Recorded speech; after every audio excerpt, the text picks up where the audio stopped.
Chapter 1 Binding Off Heavenly Tao System. Ding! The binding off Heavenly Tao system is successful. No detecting the host. Host Xiechin. Realm mortal.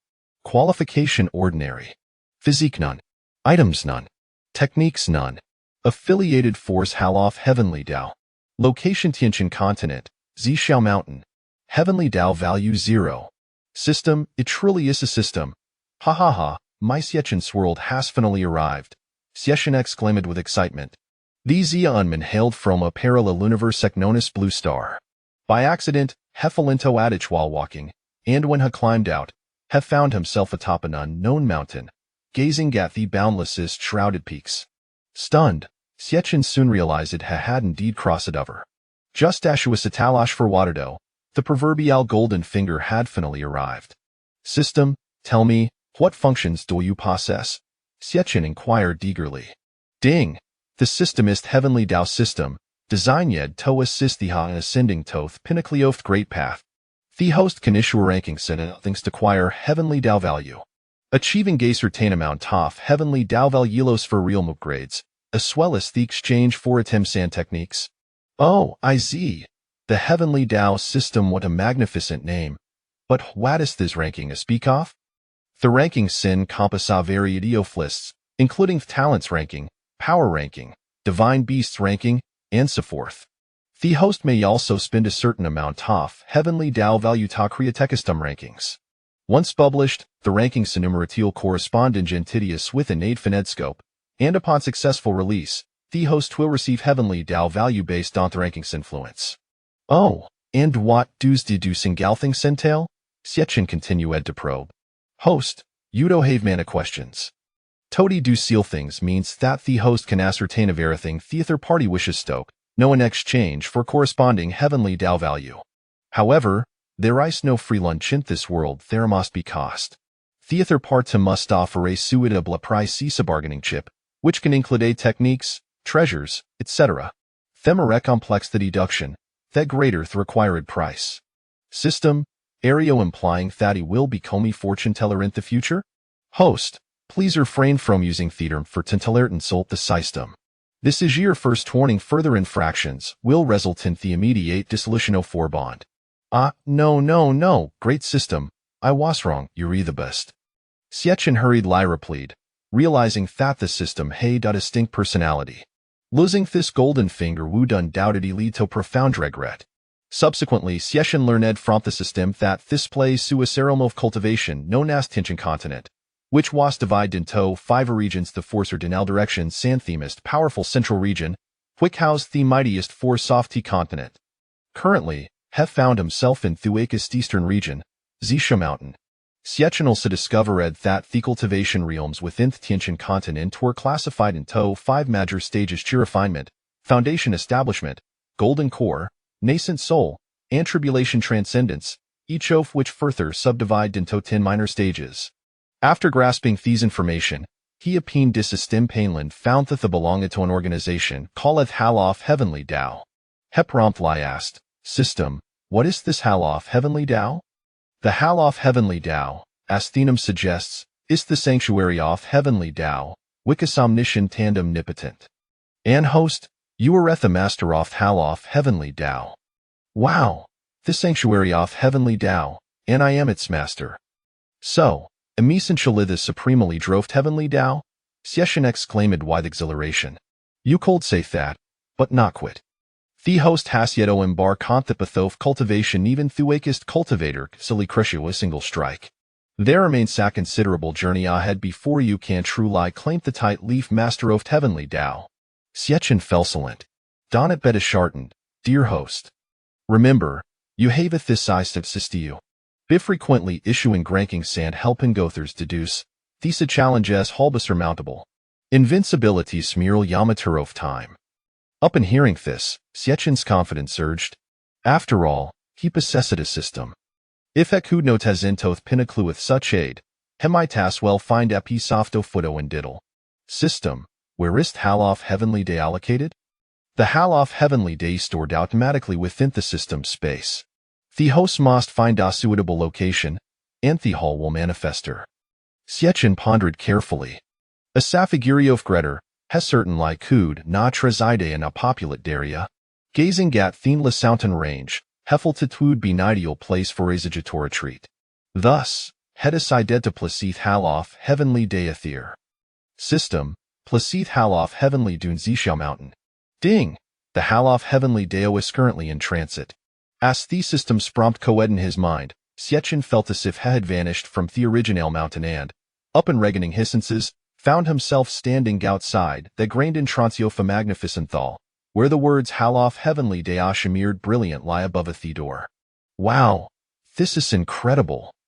As Sietchen gazed at the grand structure, fled with an air of prestige, he could hardly contain his excitement at being the master of such a Hollandiager up inside. Ding!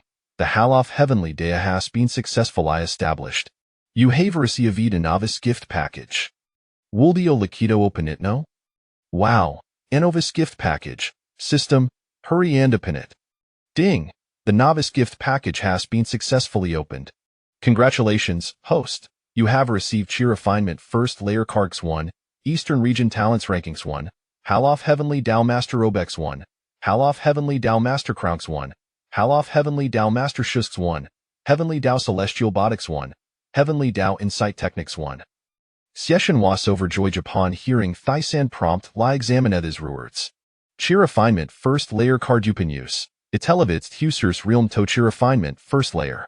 Without hesitation, Sietchen utilized Cheer Refinement First Layer Card and instant, le felt a remarkable transformation than Yimzolf. Is this the sensation of cultivation? It truly is unlike anything I have experienced Sefer. Only after stepping into the ranks of cultivators did Ting comprehend the vast chasm between cultivators and mortals. Even Athamer Cheer Refinement First Layer, Heku distinct lifi lis physique and mental state to a exponentially greater hand during his mortal days. He continued Tuan's Pekthis rewards. Halof Heavenly Dao Master Robe wherein Jit grants invincible Finseno attack and harm the host. Halof Heavenly Dao Master Crown wherein Jit negates elemental attacks, rendering the host impervisto prion gore deduction beothers.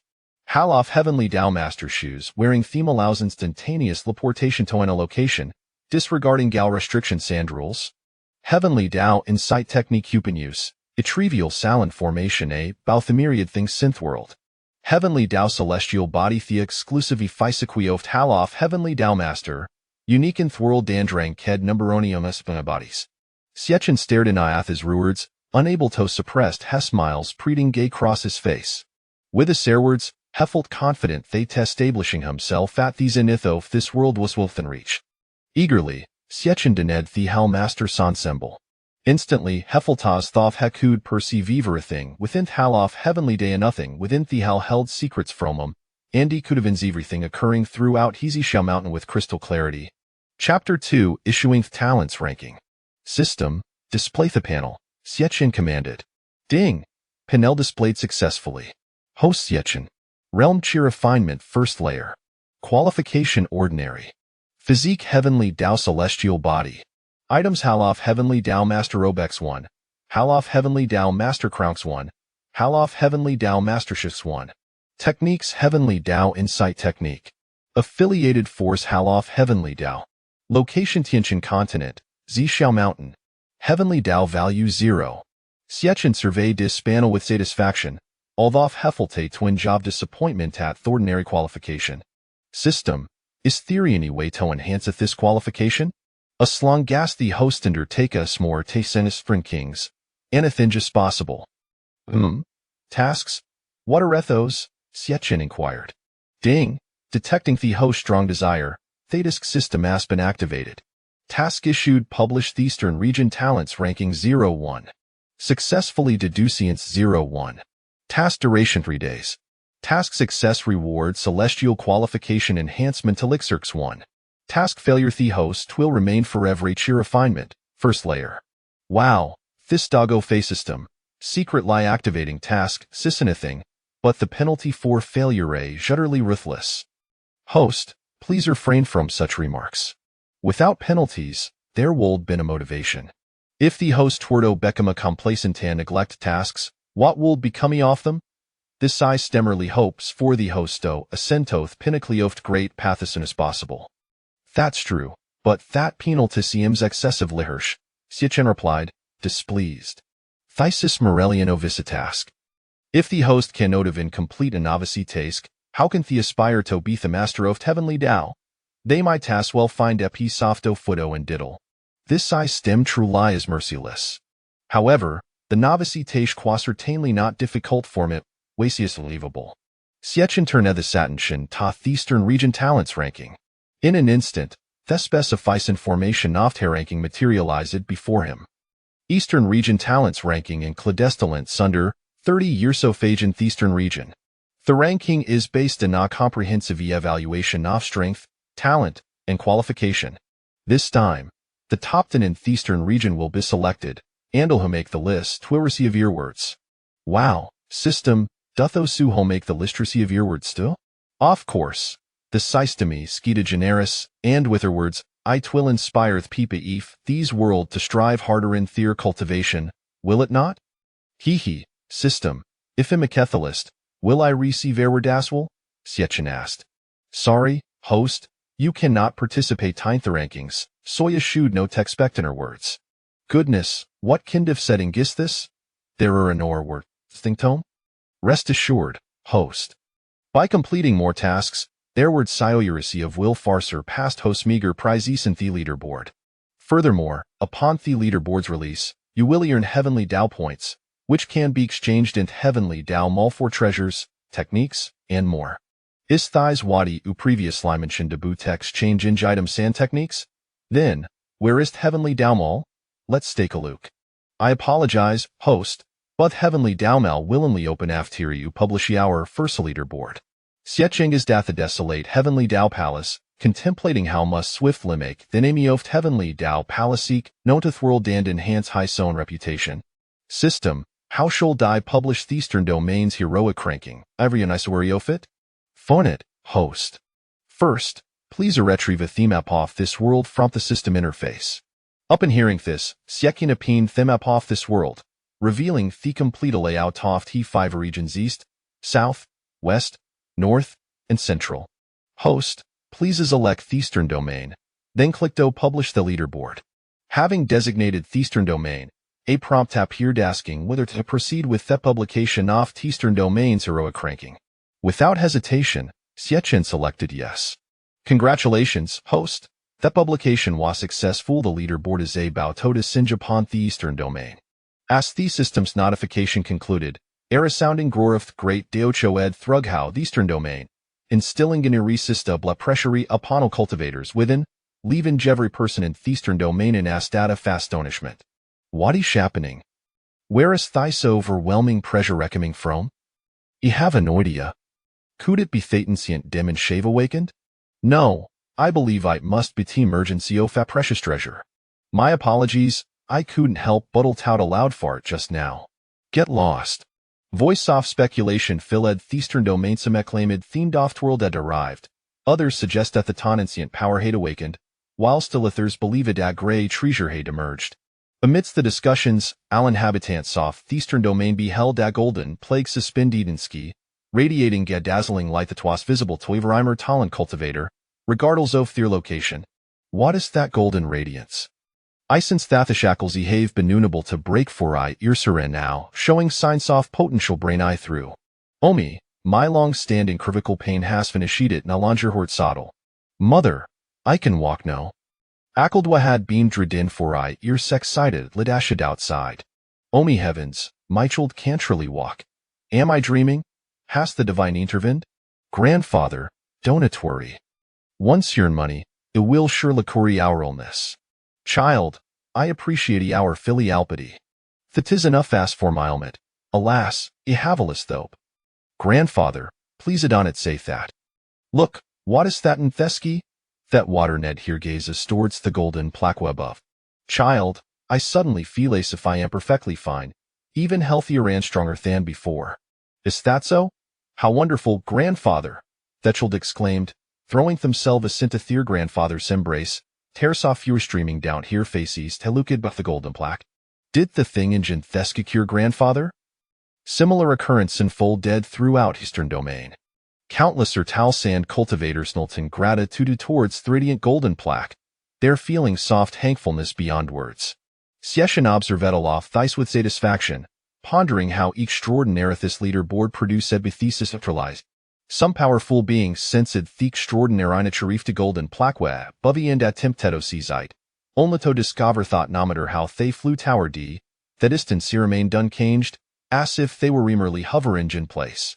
What Tony Arthas thought golden plaque? With me first level nascent soul cultivation, I cannot muster an Arisa stance before it. System, what is going in? Xiechin inquired. This is because of this base sign which heavenly ranking resides not on this continent Texas within an independent system space, and it willingly manifestethos within the eastern domain of Tianjiao continent. Ah, I see. Xieshan understood a Tansi independent space struly remarkable. How I wish he had an independent space of my own. Chapter 3. The official launch of the Eastern Domain's talented individuals rankings suddenly, amidst the resplendent golden light emanating from the Grand List, a monumental voice resonated, imbued with an overwhelming aura of authority that instilled a sense of trepidation in every soul within the Eastern Domain. High above the 9 layers of clouds, I meditate upon the true way. Beyond the mysteries of heaven and earth, I shall preside as the esteemed leader, with knowledge of past causes and present effects. There is nothing I do not comprehend and no matter I do not grasp. Today, the Celestial Path Palace presents the official launch of the Eastern Domain's talented individuals rankings. This list encompasses prodigies under the age of 30 in the Eastern Domain, ranked based on their strength, talent, and aptitude. The top 10 individuals will be recognized, each receiving rewards. The Eastern Domain's talented individuals rankings are about to be unveiled. What is this talented individuals rankings of the Eastern Domain? There is nothing I do not comprehend and no matter I do not grasp. Ha! What audacity! Indeed, even our heavenly mechanism pavilion would not dare utter such words. How can this Celestial Path Palace dare to make such audacious claims? Positioning themselves with the title of Celestial Path? Do they not fear that their boastful words might backfire? The Eastern Domain's talented individuals rankings surely cannot be a comprehensive listing of all the prodigies in the Eastern Domain. Can it? Impossible. There are more than 1 million prodigies in the Eastern Domain, and even the Heavenly Mechanism Pavilion would not claim the ability to accurately rank them. Can the Celestial Path Palace truly possess such capability? It is utterly impossible. The folks from the Heavenly Mechanism Pavilion are merely envious of their business being threatened.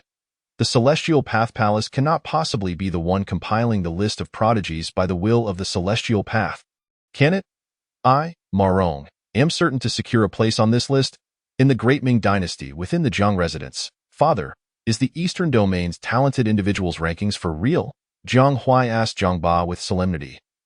I do not know, but considering the vast expanse of golden light, it is certainly not beyond the realm of possibility. In the Great Flame Sacred Land, grandson, how confident are you in attaining a high position on this talented individual's rankings? Rest assured, grandfather, I am determined to secure a spot within the top 3, Xiao Yin confidently replied. Ha ha ha, splendid. You truly are the grandson of Xiao Qing Shu. In the demonic forest pool, the talented individual's rankings, the top spot is undoubtedly mine. Gu Ling, I wonder how high that Qi Qing Dai can rank. Boom. Amidst the murmurs of discussion, the authoritative voice from the sky resounded once more. The Eastern Domain's talented individuals rankings are officially unveiled. 10th place, Fang Xiaotian Realm, 3rd layer of Golden Core Race, Human Affiliated Power, Holy Son of the Eastern Domain's Wind and Snow Sacred Land Reward, 1 bottle of Essence Cleansing Liquid. Right off the bat, a Holy Son from a Sacred Land. What? Essence Cleansing Liquid, and a bottle at that. What? 10th place is merely at the 3rd layer of Golden Core. Does that mean I, at the peak of Foundation Establishment, stand no chance? You? Don't kid yourself, I haven't even made the list at the 1st layer of Golden Core. You should just stay where it's cool. Fang Xiaotian. I know him. It is said that he previously defeated a Golden Core Elder of the sect using his peak Foundation Establishment cultivation. What? Foundation Establishment defeating Golden Core? My heavens. Indeed, he is a prodigy. Defeating a Golden Core at the Foundation Establishment level is truly terrifying. But do not forget, he is only ranked 10th.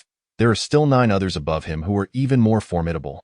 I can hardly wait to see who comes next at this moment. Ma Rong stared intently at the 10th-ranked individual with clenched teeth, filled with resentment, for he was at the second layer of golden core, which meant he had lost his chance to be ranked. The sight of the reward only fueled his jealousy further. I in the wind and snow sacred land. Fang Xiaotian gazed at his name displayed on the golden list with considerable pride. And the prospect of receiving a bottle of essence cleansing liquid only added to his satisfaction. However, he dared not assert the authenticity of the reward. Even if it were false, it mattered little. For his name was now visible to all in the eastern domain, and that alone filled his heart with immense contentment. Ha ha ha, Xiaotian, you have not disappointed me, declared the Holy Master of the Wind and Snow Sacred Land. Thank you for the praise, Holy Master. I shall strive even harder to advance further on the talented individual's rankings. Fang Xiaotian responded respectfully. Good, with you in the Sacred Land. I feel reassured, at this moment. Within the Celestial Path Palace, Xiechen questioned the system, feeling disgruntled. System, did you not say my rewards would far surpass those of the talented individual's rankings? Yet here we are, and the reward for 10th place is already so impressive. How can mine possibly compare? Host, rewards are matched according to your own strength. Your rewards are already significantly superior compared to theirs at the same realm. Xiechen, feeling speechless, pouted, sensing he had been deceived by this system. Amidst the ongoing discussions, the 9th rank was about to be revealed. 9th place. Lu Yener Realm, 3rd layer of Golden Core Race. Human affiliated power, daughter of the head of the hidden Lu family in the Eastern Domain reward, 2 bottles of essence cleansing liquid. She is actually the daughter of the head of the hidden Lu family? I thought he had a son named Lu Changsheng. Indeed, usually the head of the Lu family brings his son to various events. I never suspected he had a daughter. The Lu family's head truly keeps secrets well. Congratulations, sister, for ranking 9th on the talented individual's rankings, Lu Changsheng said joyfully to his sister. Thank you, brother. Once I obtain this essence cleansing liquid, you may also use a bottle. I believe you will surely be able to break through to the Golden Core realm, Lu Yener replied. Lu Changsheng, who lacked exceptional talent, had relied on family resources to barely reach the peak of foundation establishment and had been unable to break through since. In contrast, his sister Lu Yener possessed a 5th-grade aptitude, making her the family's trump card for focus cultivation. With Lu Yener now securing the 9th place on the talented individual's rankings, it was believed that with the help of the essence cleansing liquid, she would soon cross the threshold into the 4th or even 5th layer of Golden Core, 8th place. Jiang Huai Realm, 4th layer of Golden Core Race. Human affiliated power, young master of the Jiang family in the Eastern Domain's Great Ming Dynasty reward, a top-grade acquired artifact. The Lingyuan Sword. At this moment, silence enveloped the Eastern Domain. Everyone was immersed in shock, not due to Jiang Huai's ranking, but rather the reward. Why heavens, an acquired top-grade artifact. To think there are only a handful of top-grade artifacts in the entire Eastern Domain. And they are mostly held by major powers like sacred lands and dynasties. The Celestial Path Palace truly has made a grand gesture, and this is only the 8th place. What treasures might be bestowed upon the 1st place? At the Great Ming Dynasty, within the Jiang residence, Jiang Huai exclaimed excitedly, Father, did you see that reward? Jiang Ba, equally astonished, stared at the reward, his hand trembling so much that he spilled half the tea he held. Huaier, if that reward is truly obtained, it would be simply. At this moment, Jiang Huai was so ecstatic he could hardly articulate his thoughts. Chapter 4. The unveiling of the top 5 system. What is this top-grade acquired artifact? Xiechen inquired, astonished by the reward. In this world, weapons are classified as common, spirit, artifact, treasure, and sacred weapons. Weapons are also divided into innate and acquired categories. For instance, an acquired artifact is one that has evolved from a spirit artifact, while an innate artifact is at that level from the moment it appears. Oh, I see. Amidst the discussions, the subsequent rankings began to emerge. 7th place. Sun Ting Realm, 5th layer of Golden Core Race. Human affiliated power, Holy Son of the Eastern Domain's Sword Sect reward. Innate top-grade artifact. The Flame Sword, 6th place. Sunli Realm, 5th layer of Golden Core Race. Human affiliated power, Holy Daughter of the Eastern Domain's Sword Sect reward. Innate top-grade artifact. The Ice Soul Sword. Wow! Innate artifacts. If I recall correctly, there are fewer than 5 innate artifacts in the Eastern Domain, right? The Sword Sect has truly struck gold, acquiring 2 innate artifacts at once. Someone, prepare a tribute for the Sword Sect. My little Sword Sect shall now look up to the Sword Sect. Little Sword Sect? What is that? I've never heard of it. Do you know? Hey, of course, the entire sect, including the sect leader and disciples, consists of just 2 people. The sect leader has just recently broken through to the foundation establishment stage, while the disciple is merely at the 3rd layer of chi refining. Is that even possible? In the Sword Sect's main hall, the sect leader sat in his position, grinning from ear to ear as he looked at the names on the talented individuals' rankings. The Sword Sect's strength was already commendable. And even without these 2 innate artifacts, it would not be long before they ascended to the status of a sacred land. With the addition of these 2 innate artifacts, the Sword Sect could now claim to be a sacred land. 5th place, Shaoyin Realm, 6th layer of Golden Core Race, Human-affiliated power, Holy Son of the Great Flame Sacred Land in the Eastern Domain reward, Glaze Strange Fire. In the Great Flame Sacred Land, his grandfather encouraged him, Yenner, do not be disheartened. I believe this is only temporary, and besides, you are only 29 years old. You have already ranked among the top in the entire Eastern Domain. With this strange fire, your strength will surely increase. Yes, grandfather, I understand. Although he said so, Shaoyin still felt discontented. Just moments ago, he had confidently declared before his grandfather that he would secure a place in the top 3. Yet now, he found himself not only out of the top 3, but also having claimed merely the 5th position. Shaoyin vowed to devote himself even more diligently to his cultivation, determined to eventually surpass the 4 individuals ahead of him. What? The renowned son of the Diyin Sacred Land, Shaoyin, acknowledged as one of the top 3 prodigies of the Eastern Domain, has shockingly ranked only 5th. I recall that the last ranking by the Tianji Pavilion placed Shaoyin 3rd in the Eastern Domain. Do you think there are 4 individuals stronger than him? It seems that after this incident, the Tianji Pavilion's reputation will be tarnished. Hemph, the Tianji Pavilion. I have long suspected them to be a group of charlatans. Last time I visited the Tianji Pavilion to inquire about when I would marry, they absurdly told me I would remain a lifelong bachelor. The disciples of the Tianji Pavilion, who overheard their conversation, remained silent, their faces flushed with shame, wishing they could capture those individuals and throw them into the Tianji Pavilion's dungeon, never to see the light of day again. Meanwhile, within the Tianji Pavilion, the pavilion master was furious, exclaiming vehemently, "Humph! What a bold move by the Tianjiao Hall to publicly humiliate us before the entire Eastern Domain. Summon someone immediately to ascertain the location of this Tianjiao Hall. I will ensure it is eradicated from existence. Yes. Wait, I almost lost my composure. The pavilion master. I can deduce the location of the Tianjiao Hall myself." After saying this, the pavilion master began to manipulate the divination compass in his hand, a vital artifact that had enabled the Tianji Pavilion to maintain its dominant position in the Eastern Domain for many years. Ding! Detection indicates that someone is attempting to probe the host. Automatic shielding is in effect. Would you like to retaliate? How dare you investigate my secrets? Such audacity deserves a lesson. Initiate a counterattack. Ding! Counterattack successful. At this moment, while the pavilion master was troubled by his inability to locate the Tianjiao Hall, a sudden flash of white light surged towards him, and with a resounding bang, the divination compass shattered instantly, leaving the pavilion master gravely injured. Master! The disciples of the Tianji Pavilion rushed forward to support him. Tianjiao Hall, with trembling left hand, the pavilion master pointed towards the outside of the pavilion, and after uttering those words in terror, his hand gradually fell, his vitality extinguished. With the death of the pavilion master and the destruction of the divination compass, the Tianji Pavilion was destined to decline, ultimately to be swallowed by various forces and vanish completely from the Eastern Domain. Of course, Xiechin was unaware of this, thinking it was merely a minor punishment, never realizing he had inadvertently eliminated a competitor.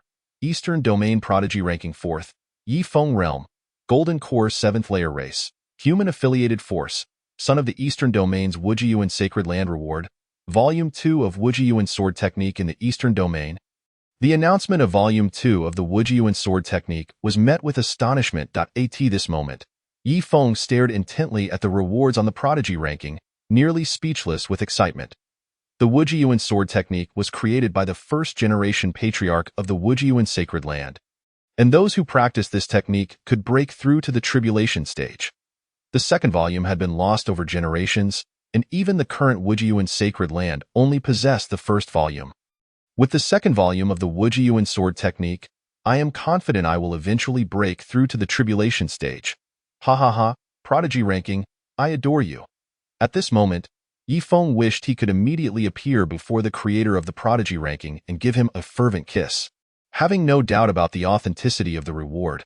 After all, anyone capable of creating such a ranking must be a figure of at least the tribulation stage. Could it be that these great individuals are so bored as to create a ranking just for our amusement? As for the Tianjiao Hall, once the prodigy ranking is released, I will definitely seek them out to express my gratitude.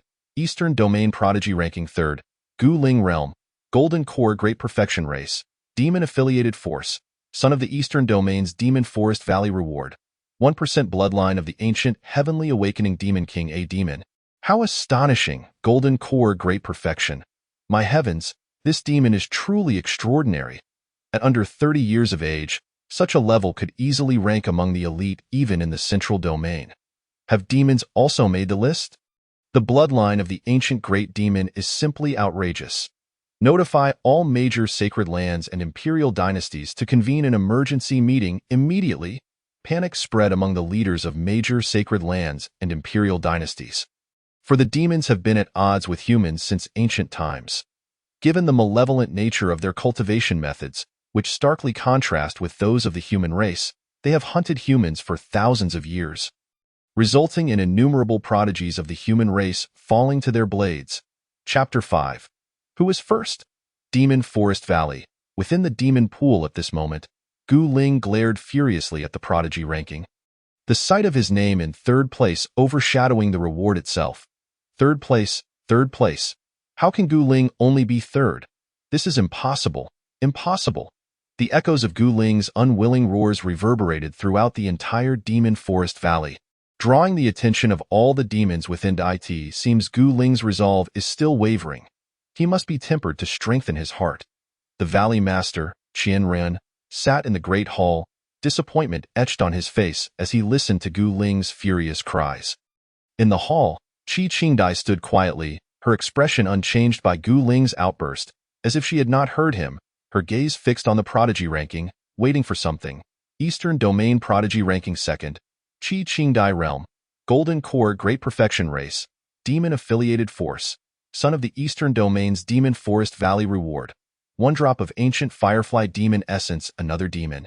Is this demon race truly this powerful? No, could it be that our human race is destined to be inferior to the demons? Unthinkable, unthinkable. There is still the first place yet to be revealed. It must undoubtedly belong to our human race, within the Demon Forest Valley. No. Why? How can that woman Qi Qingdai possibly be ranked above me? This must be a mistake. Gu Ling exclaimed in disbelief as he gazed at the ranking of second place. He and Qi Qingdai had always been at odds, unable to determine who was superior.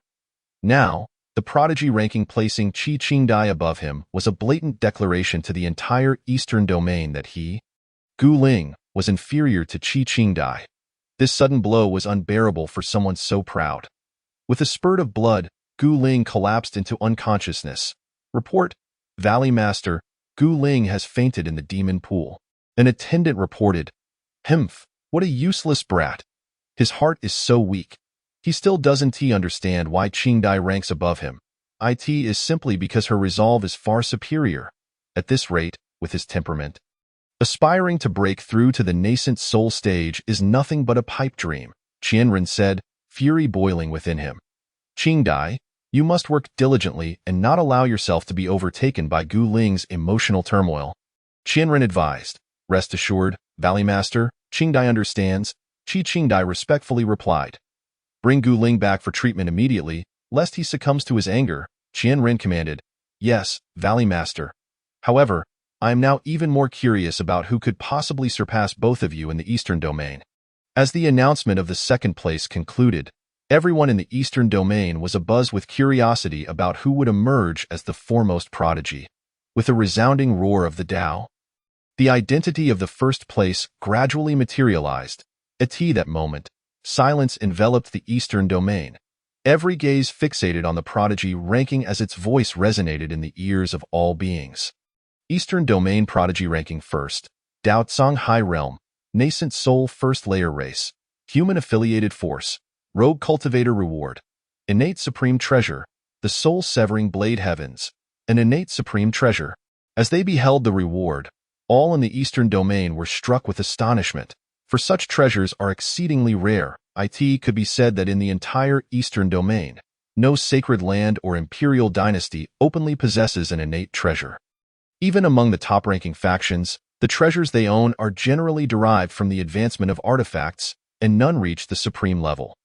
The Tianjiao Hall truly wields immense influence, able to offer such artifacts. Dao Tsang Hai, does anyone know who he is? I've never heard of him.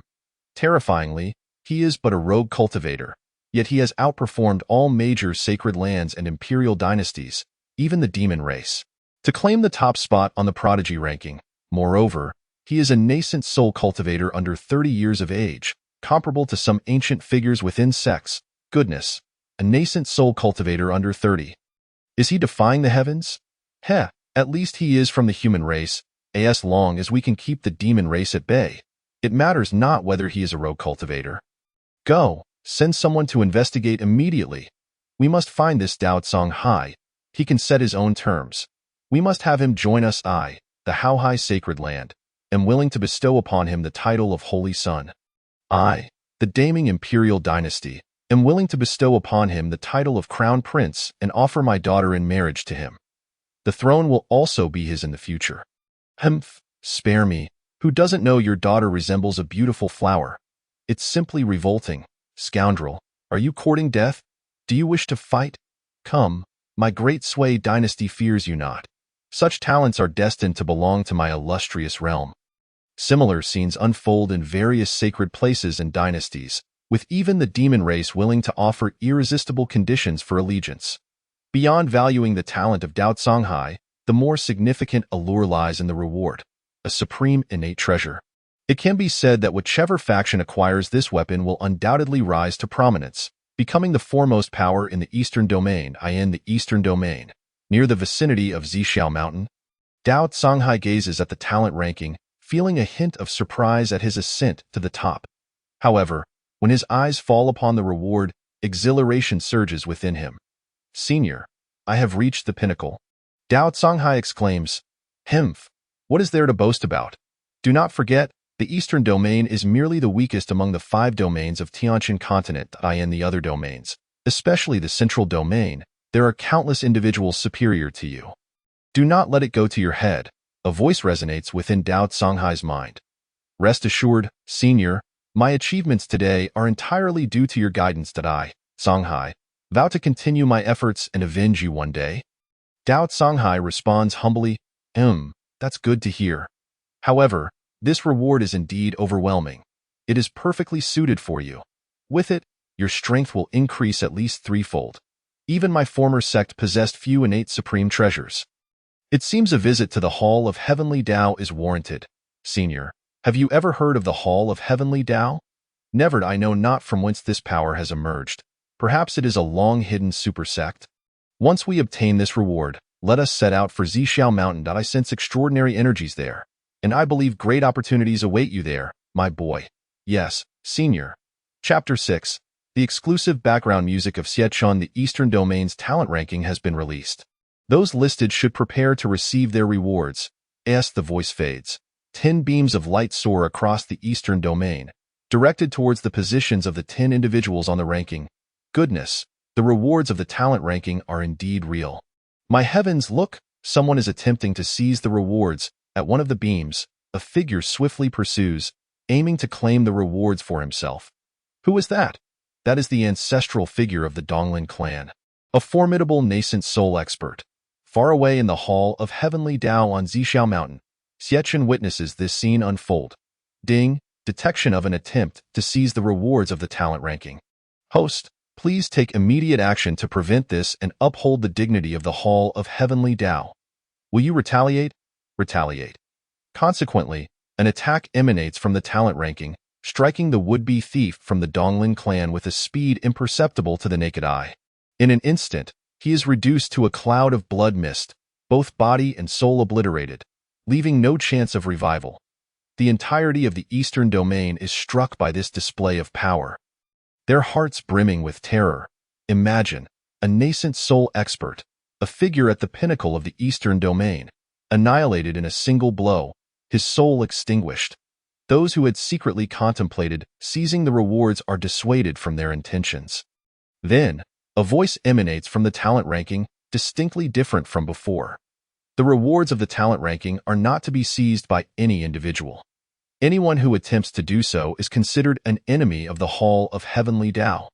And opposing the Hall is tantamount to opposing the Heavenly Tao itself.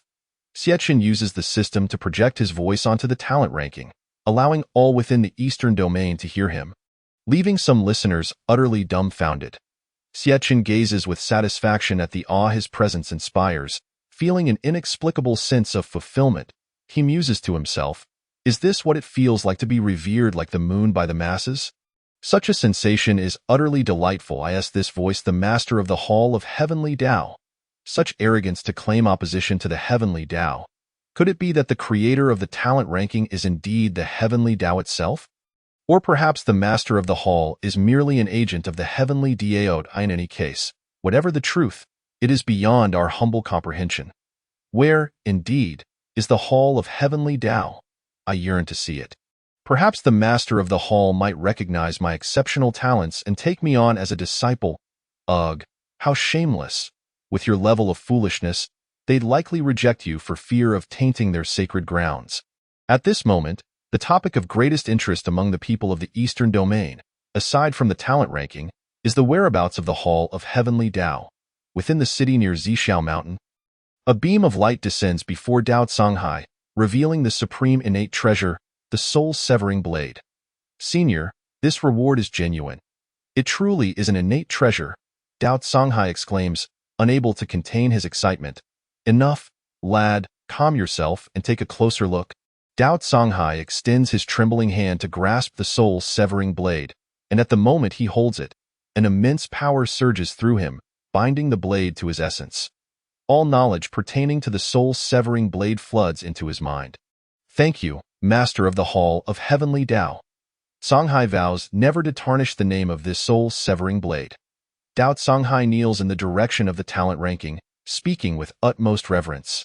Others who received rewards from the talent ranking also erupt in excitement, save for Gu Ling, who remains unconscious, all bowing in gratitude toward the talent ranking. Xiechun observes this scene with satisfaction. Ding! Congratulations to the host for the successful release of the talent ranking, unlocking the Hall of Heavenly Tao's marketplace, and earning 100 Heavenly Tao points. System. Open the Hall of Heavenly Tao marketplace. Upon hearing that the marketplace has opened, Xiechun eagerly anticipates what treasures might await him.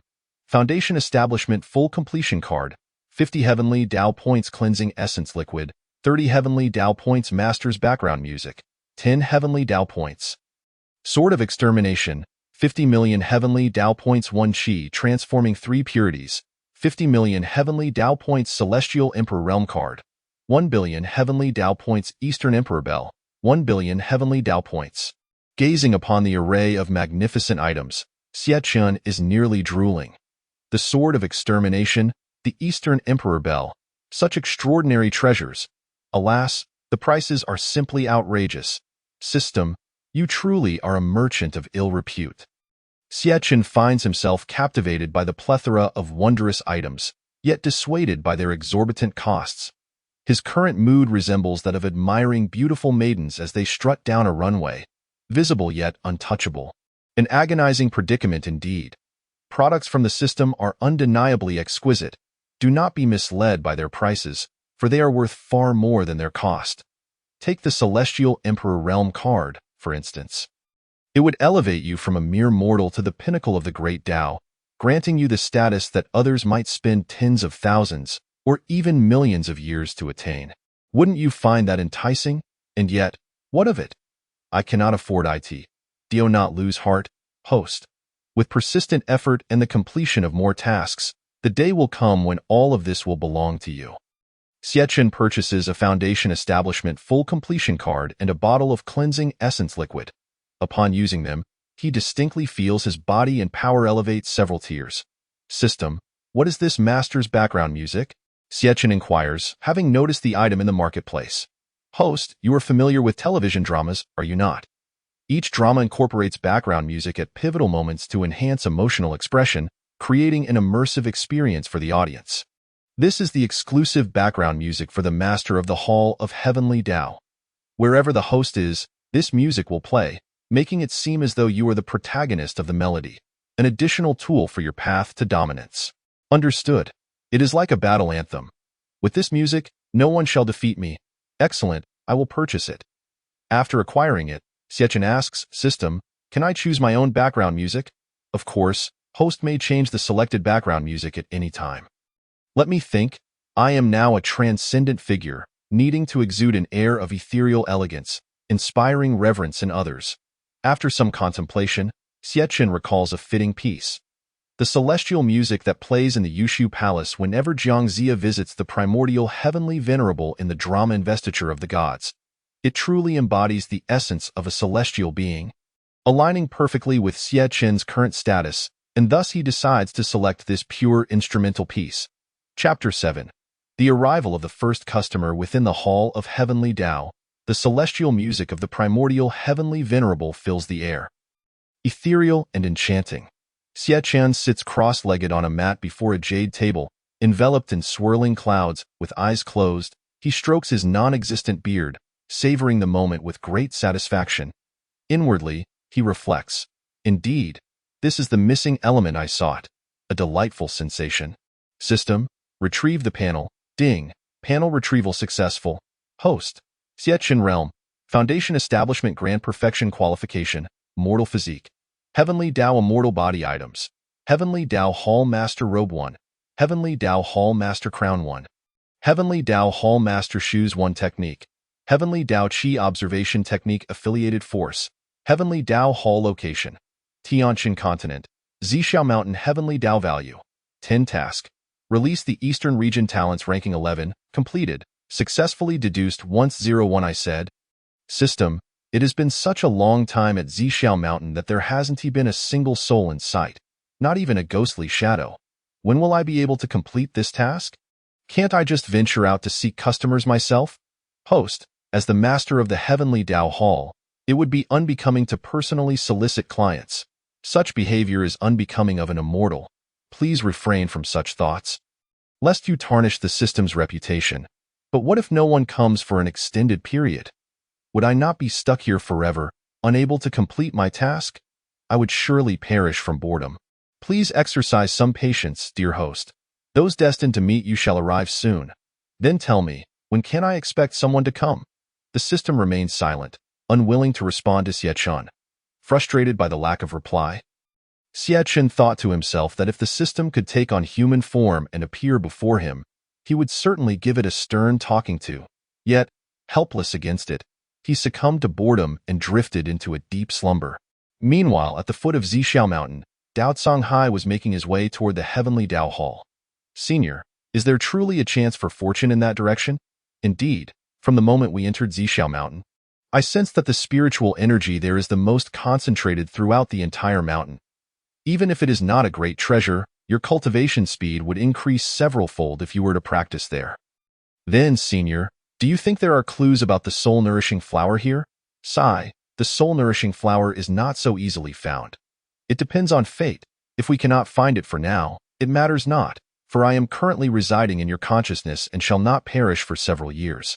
Hearing this, Dao Songhai felt a pang of bitterness in his heart. After all, his present achievements were entirely due to the support of this senior. Years ago, Dao Songhai was a mere mortal unable to cultivate. Having grown up without parents, relying on the kindness of others, by chance, he discovered a ring, intending to sell it for a little money to improve his life. Little did he know, a powerful soul resided within that ring. With the aid of that great being, he completely turned his fortunes around, not only embarking on the path of cultivation, but also becoming a top contender among the younger generation in the Eastern region. Rest assured, Senior, I will one day find the soul-nourishing flower to restore your soul. All right, do not overthink it. Your good intentions already bring me great joy. Since there is still no one around, let us hasten our progress to avoid any unforeseen delays. Yes, senior, host, wake up. A customer has arrived. Yet at that moment, Xiechun was lost in a beautiful dream, completely unaffected by the system's voice in his mind. Host, wake up. The system's voice escalated in volume by several decibels, causing Xiechun to stumble and nearly fall to the ground. What is it, system? Why are you shouting? You nearly gave me a heart attack. It is because the host is sleeping like a log, completely unresponsive to my calls. Hurry, a customer is here. Really? Where? Let me see. As he spoke, the host noticed Dao Songhai approaching the heavenly Dao Hall atop Zhixiao Mountain. Isn't that the lad who topped the talents ranking? I never expected the first visitor to the heavenly Dao Hall would be him. Seeing Dao Songhai nearing the heavenly Dao Hall, Xiechun quickly seated himself on the cushion before the jade table. Activating the background music throughout the hall, he closed his eyes, awaiting Dao Songhai's arrival. Moments later, Dao Songhai finally stood before the entrance of the heavenly Dao Hall. Senior, look over there. Dao Songhai pointed excitedly at the plaque on the door. This is the heavenly Dao Hall? The characters inscribed on the plaque glimmered brilliantly, and one could subtly perceive the profound rhythms of the great Dao emanating from it. Senior, I never imagined we would inadvertently discover the location of the heavenly Dao Hall. Should we enter now? Just as Dao Songhai and his companions were deliberating whether to proceed inside, the doors of the heavenly Dao Hall suddenly swung open. Enter, for I believe the inhabitants of the heavenly Dao Hall are already aware of our presence outside. The voice of the senior echoed in Dao Songhai's mind. The moment Dao Songhai stepped into the heavenly Dao Hall, Xiechun's exclusive background music resonated in his ears. Senior, what is that sound? Such a wondrous melody. It nourishes my soul. I feel my previously weakened spirit stabilizing significantly under its influence. Is that true, senior? How wonderful! Dao Songhai was overjoyed to hear this, for when he first encountered this senior, he had observed the frail state of the senior's soul, which could only barely be sustained within Dao Songhai's consciousness. Next, Dao Songhai saw a jade table placed at the front of the hall, where a young man clad in white sat cross-legged. This individual emanated a faint glow, surrounded by swirling clouds and mist, harmonizing beautifully with the great Dao's melody within the hall. Dao Songhai felt an irresistible urge to kneel in worship. Thinking to himself that if immortals truly existed in this world, this figure before him must surely be one. Undoubtedly, this was the master of the heavenly Dao Hall. I am Dao Songhai. It is an honor to meet you, senior. May I inquire if you are the master of the heavenly Dao Hall? Dao Songhai, suppressing the urge to kneel, respectfully clasped his hands in greeting. Xiechun slowly opened his eyes and surveyed Dao Songhai before him. He then employed the heavenly Dao Qi observation technique, revealing the basic information about Dao Songhai. Name, Dao Songhai realm, first stage of nascent soul race, human affiliated force, loose cultivator purpose. Having heard of the fortune emerging from Zhixiao Mountain, he came to investigate, hoping to find the soul-nourishing flower that could restore his soul. Name, Wucheng realm, ninth stage of tribulation, currently fallen, race, human affiliated force, supreme elder of the Kanglin sacred sect of the original middle domain purpose, sensing the fortune emerging from Zhixiao Mountain. To assist Dao Songhai in obtaining it. There is even a soul residing within Dao Songhai, and a notable figure at that, having once been at the ninth stage of tribulation.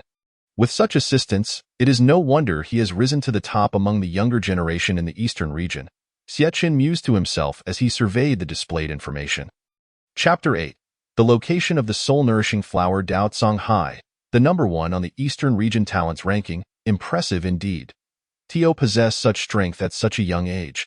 Observing the humble and polite demeanor of Dao Songhai, Xiechun expressed his admiration. Thank you for your praise, senior. It is merely a stroke of good fortune. There are many individuals among my peers who surpass me. I still have much to learn. Upon hearing Xiechun's compliments, Dao Songhai's cheeks flushed with modesty. Ha ha ha, good. You have not become arrogant despite claiming the title of the top youth in the eastern region. Your character is commendable, and I have indeed not misjudged you. Your arrival at the heavenly Dao Hall today is a fortuitous connection between us. Now then, if you have any questions, feel free to ask. What does senior mean? Dao Songhai, momentarily confused by Xie Chen's words, inquired. The Heavenly Dao Hall is a place of commerce. Here, you can learn everything you wish to know. All things in the world, any living being, from the heavens to the earth. Anything you desire to know can be obtained from the Heavenly Dao Hall. Is what you say true, senior? Dao Songhai exclaimed with delight. Originally, his goal was to seek the soul-nourishing flower, which was notoriously difficult to find. Aimlessly searching would leave him at a loss as to when he might succeed. But hearing Xie Chen's words now filled him with hope, igniting his excitement. What I say is absolutely true. However, there is no such thing as a free lunch in this world. As I mentioned earlier, the Heavenly Dao Hall is a place of commerce, and to learn what you seek, you must pay a certain price. May I ask what price that entails, senior? Dao Songhai understood this principle, but he was willing to do anything as long as it meant finding the soul-nourishing flower. The price can be any valuable item. Technique, weapon, or elixir. Anything of worth can serve as a medium of exchange. Upon hearing this, Dao Songhai felt a surge of mixed emotions. Wasn't the senior an immortal? Furthermore, the rewards on the talents ranking were worth a fortune. Why would he be interested in such mundane items? However, he brushed aside these thoughts, knowing that as long as he could find the soul-nourishing flower, any price would be acceptable. Senior, I would like to know the whereabouts of the soul-nourishing flower. Might this be offered as payment? With that, Dao Songhai produced a sword-shaped weapon, one he had acquired in a secret realm. Since Dao Songhai was a swordsman, he had no use for it and had simply kept it in storage. Now, he thought it might serve a purpose. System, can this item serve as payment? Xie Chen spoke to the system in his mind. Ding. The innate top-grade magical artifact, Long Yuan Sword, is valued at 100 heavenly Dao points. The calculation for the location of the soul-nurturing flower requires 30 heavenly Dao points, which can serve as the calculation cost. Upon hearing the system's response, Xie Chen felt a surge of joy within. After deducting the necessary heavenly Dao points for the calculation, he would still profit by 70 points. However, Xie Chen feigned a troubled expression. Upon noticing Xie Chen's discomfort, Dao Songhai realized he was dissatisfied. Senior, I am but a loose cultivator and truly unable to produce more items. Songhai, why not present the cultivation method you entrusted to me as a cost? The voice of Wu Chen echoed in Dao Songhai's mind. But senior, that cultivation method is your life's work. Can you truly part with it? Originally, the soul-nurturing flower was intended for my use, so it is only reasonable to exchange it for something of mine. Just as Dao Songhai hesitated, wanting to reluctantly offer that cultivation method as payment, Xie Chen's voice resonated once more. Forget it. I acknowledge you as a person of sentiment and loyalty, and since you are my first customer in the Hall of Heavenly Dao, I shall reluctantly accept this. With a nonchalant wave of his hand, Xie Chen made the weapons on the jade table vanish without a trace. Thank you, senior. I am unable to repay your immense kindness. But if you ever require assistance, I shall brave fire and water without hesitation. Dao Songhai felt renewed admiration for Xie Chen's generosity. Listening to these words, Xie Chen felt elated. Not only had he profited by dozens of heavenly Dao points, but he had also gained a favor in return, an endeavor that was undeniably worthwhile. System, calculate the location of the soul-nurturing flower. Ding. Calculating the location of the soul-nurturing flower. Ding. Calculation complete. The information regarding the soul-nurturing flower has been automatically transmitted to the host. Instantly, Xie Chen received the system's transmitted information regarding the soul-nurturing flower's location. He then extended his hand, and a bamboo slip materialized in his palm. The information about the soul-nurturing flower is all contained within this slip. Dao Songhai excitedly accepted the bamboo slip with both hands, expressing his gratitude to Xie Chen once more. Go now. The soul within you is already quite weakened, so time is of the essence. Senior, how did you? Dao Songhai gazed at Xie Chen in disbelief. This had always been the greatest secret he possessed. Previously, no one, no matter how powerful, had discerned the condition within him, yet Xie Chen could see that he harbored a soul. Truly, he was deserving of the title of immortal. Xie Chen's status in Dao Songhai's heart rose another level. Conversely, Wu Chen's reaction was much more subdued. It was entirely normal for someone with such divine powers to sense his existence. I am Wu Chen, honored to meet you, senior. Due to my own circumstances, I beg your forgiveness for only now appearing before you. Wuchen manifested from Dao Songhai's body, marking the first time Dao Songhai learned that his accompanying senior was named Wuchen. Previously, Dao Songhai had inquired about Wuchen's name, but Wuchen had always refrained from disclosing it, claiming that knowing it now would hold no benefit for him, fearing that it might attract enemies seeking revenge, and that he would reveal it when he had gained sufficient strength. No worries. Your ability to manifest before me is already quite an achievement. It is merely that in my hall of heavenly Tao, your soul can be stabilized. Elsewhere, it would be impossible. How could I blame you? What you say is true. Once I locate the soul-nurturing flower and stabilize my soul, I shall certainly return to express my gratitude for your immense kindness. Senior, Wuchen replied respectfully. Go now. Yes, yes. With that, Wuchen returned to Dao Songhai's body, who again thanked Xiechen before exiting the hall of heavenly Tao. Watching Dao Songhai disappear from the hall, Xiechen's brow furrowed slightly as he suddenly recalled something, exclaiming in alarm, "Oh no! I forgot to ask Dao Songhai to promote my hall of heavenly Tao to attract more customers." Xiechen felt an intense discomfort. Although he could immediately chase after Dao Songhai to discuss the matter of promotion, the thought of pursuing him after he had already left felt beneath his dignity as a figure of authority. Contemplating the prospect of waiting alone in the hall for customers to arrive, Xiechen's face was clouded with worry. Chapter 9. The arrival of Nianyang Xiaoding. Congratulations, host. Task completed. You have received 1 immortal qualification enhancement liquid and 1,000 heavenly Tao points. Ding, the next stage of the task has begun. Task issued. Successfully deduced twice. Task duration, 1 week.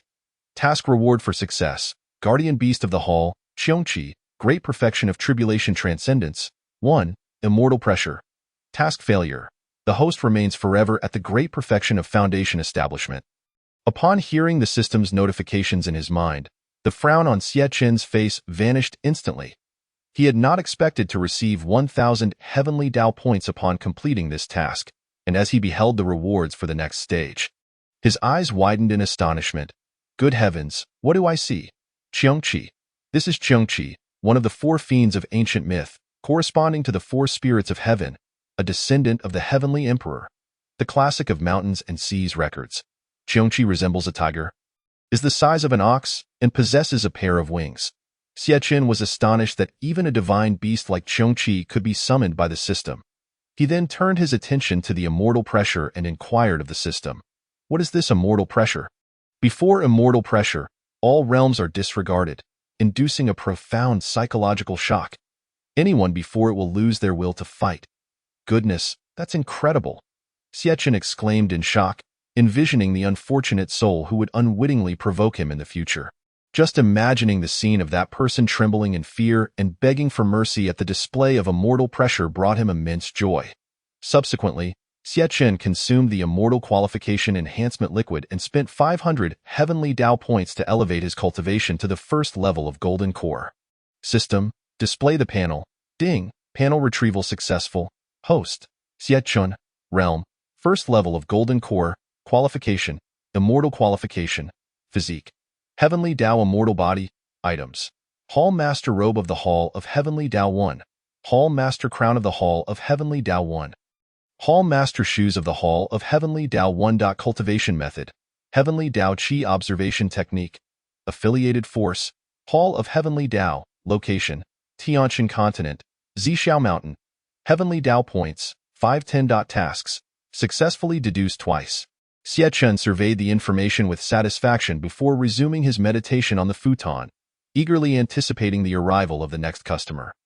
Meanwhile, after Dao Songhai and his companions departed the Hall of Heavenly Tao, they unwrapped the bamboo slip Xiechun had given them. Upon reading the information inscribed upon it, Dao Songhai was filled with excitement. The slip indicated that one of the soul-nurturing flowers was located within the Wang family estate in Tianlan City in the Eastern Domain. The Wang and Feng families were the 2 largest families in Tianlan City, but the Feng family, having recently allied with a powerful sect, had leveraged their influence to usurp a significant portion of the Wang family's assets.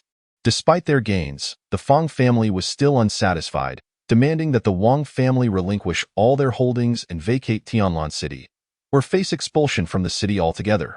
The Wang family was in a state of panic. And should Dao Songhai assist them in overcoming this crisis, they would reward him with a soul-nurturing flower. Wuchen, time is of the essence. We must head to Tianlan City at once. Indeed, let us depart.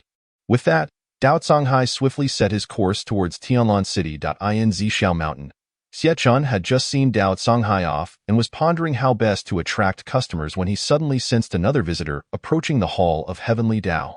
A figure clad in sect robes was making his way toward the hall, and this individual was Nian Yangxiao, a disciple of the Shaoyao sect.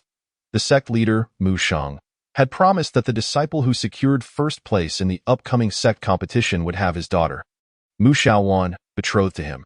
For Nian Yangxiao, Mu Xiaowan was everything, and she reciprocated his feelings. Conversely, Fu Yilong understood that if Mu Xiaowan and Nian Yangxiao were to unite, the position of sect leader would surely be passed to Nian Yangxiao. Fu Yilong vowed to claim Mu Xiaowan for himself. Both Nian Yangxiao and Fu Yilong were favored disciples of Mu Sheng, often competing against one another, but now Nian Yangxiao learned that Fu Yilong had broken through to the Golden Core realm 3 days prior, instilling in him a profound sense of urgency. Thus, he resolved to venture out for training, seeking an opportunity to break through to the Golden Core himself. With the sect competition imminent, he needed to ascend to the Golden Core stage before the contest. Otherwise, he stood no chance against Fu Yilong. The thought of Mu Xiaowan marrying Fu Yilong was unbearable for him. At last, Nian Yangxiao arrived at the entrance of the Hall of Heavenly Dao. Initially, he was perplexed by the sight of such a magnificent hall in a remote area, but upon seeing the 3 characters Hall of Heavenly Dao inscribed on the grand entrance, his heart began to churn with tumultuous waves. Hall of Heavenly Dao, could this be the same Hall of Heavenly Dao that issues the rankings of prodigies? As Nian Yangxiao was still reeling from the shock, the grand doors of the Hall of Heavenly Principles slowly creaked open. Gazing at the entrance, Nian Yangxiao thought to himself, regardless of the consequences, for the sake of honor, I must take a chance. Perhaps within lies my opportunity to transcend to the Golden Core realm. Xiechun observed Nian Yangxiao's entrance, and instantly, pertinent details about him materialized. Name: Nian Yangxiao Realm, Perfect Foundation Establishment Race, Human Affiliation, Direct Disciple of the Lord of the Carefree Sect. Objective: the Lord of the Carefree Sect has promised to bestow his daughter upon the victor of the sect's grand competition.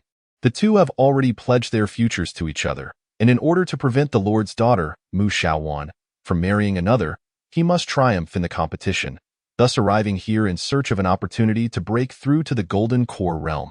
Seeing Nian Yangxiao's intentions, Xiechun was surprised to find him a mere romantic. The courage of such a warrior, who strives valiantly for the one he loves, truly impressed Xiechun. Nian Yangxiao, this seat has awaited your arrival for quite some time. At that moment, Nian Yangxiao was entranced by the enchanting atmosphere of the hall, complemented by the tranquil melodies reminiscent of celestial beings. It felt as though he had stepped into an ethereal realm. Just as he was lost in this reverie, Xiechun's voice reverberated through the air. "Senior, do you know me?" Nian Yangxiao was taken aback as Xiechun called out his name amidst the swirling mist surrounding him. Nian Yangxiao, direct disciple of the Lord of the Carefree Sect, seeks to win the grand competition to marry his beloved Mu Xiaowan, and has come to Zhixiao Mountain in search of an opportunity to break through to the Golden Core realm. Am I correct? Xiechun smiled slightly, articulating Nian Yangxiao's purpose with ease. Nian Yangxiao, astonished, listened intently. Initially shocked that Xiechun knew his name, he was now further astounded that Xiechun could articulate his very purpose for being there. Little did he know, aside from Mu Xiaowan, even the Lord was unaware of his journey for experience. Yet, here stood Xiechun, able to discern his intentions at a glance. "Senior, how did you come to know this? This seat is the master of the Hall of Heavenly Principles. I possess knowledge of all that exists, from the heavens to the earth. You must have seen the heroic list hanging in the skies of the Eastern Domain."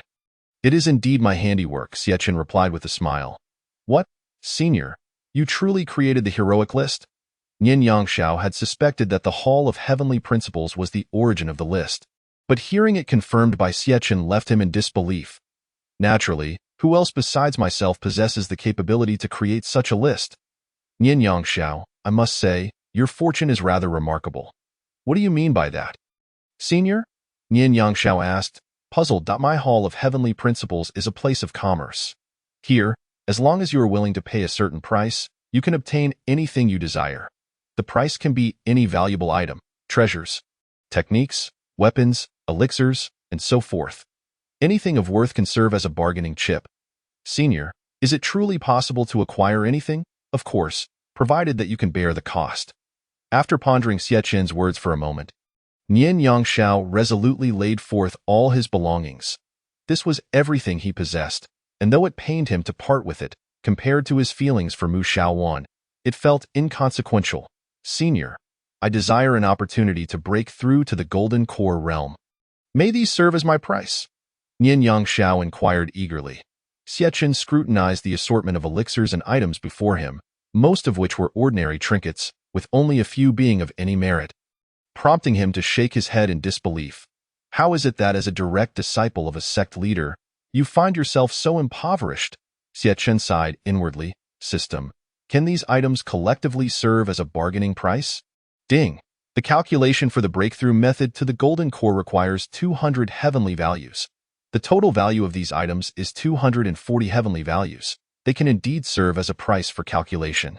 Upon hearing the system's response, Xiachen felt it was acceptable. He would profit from this exchange. With a wave of his hand, he collected everything into his possession. System, calculate the method to break through to the Golden Core realm. Ding!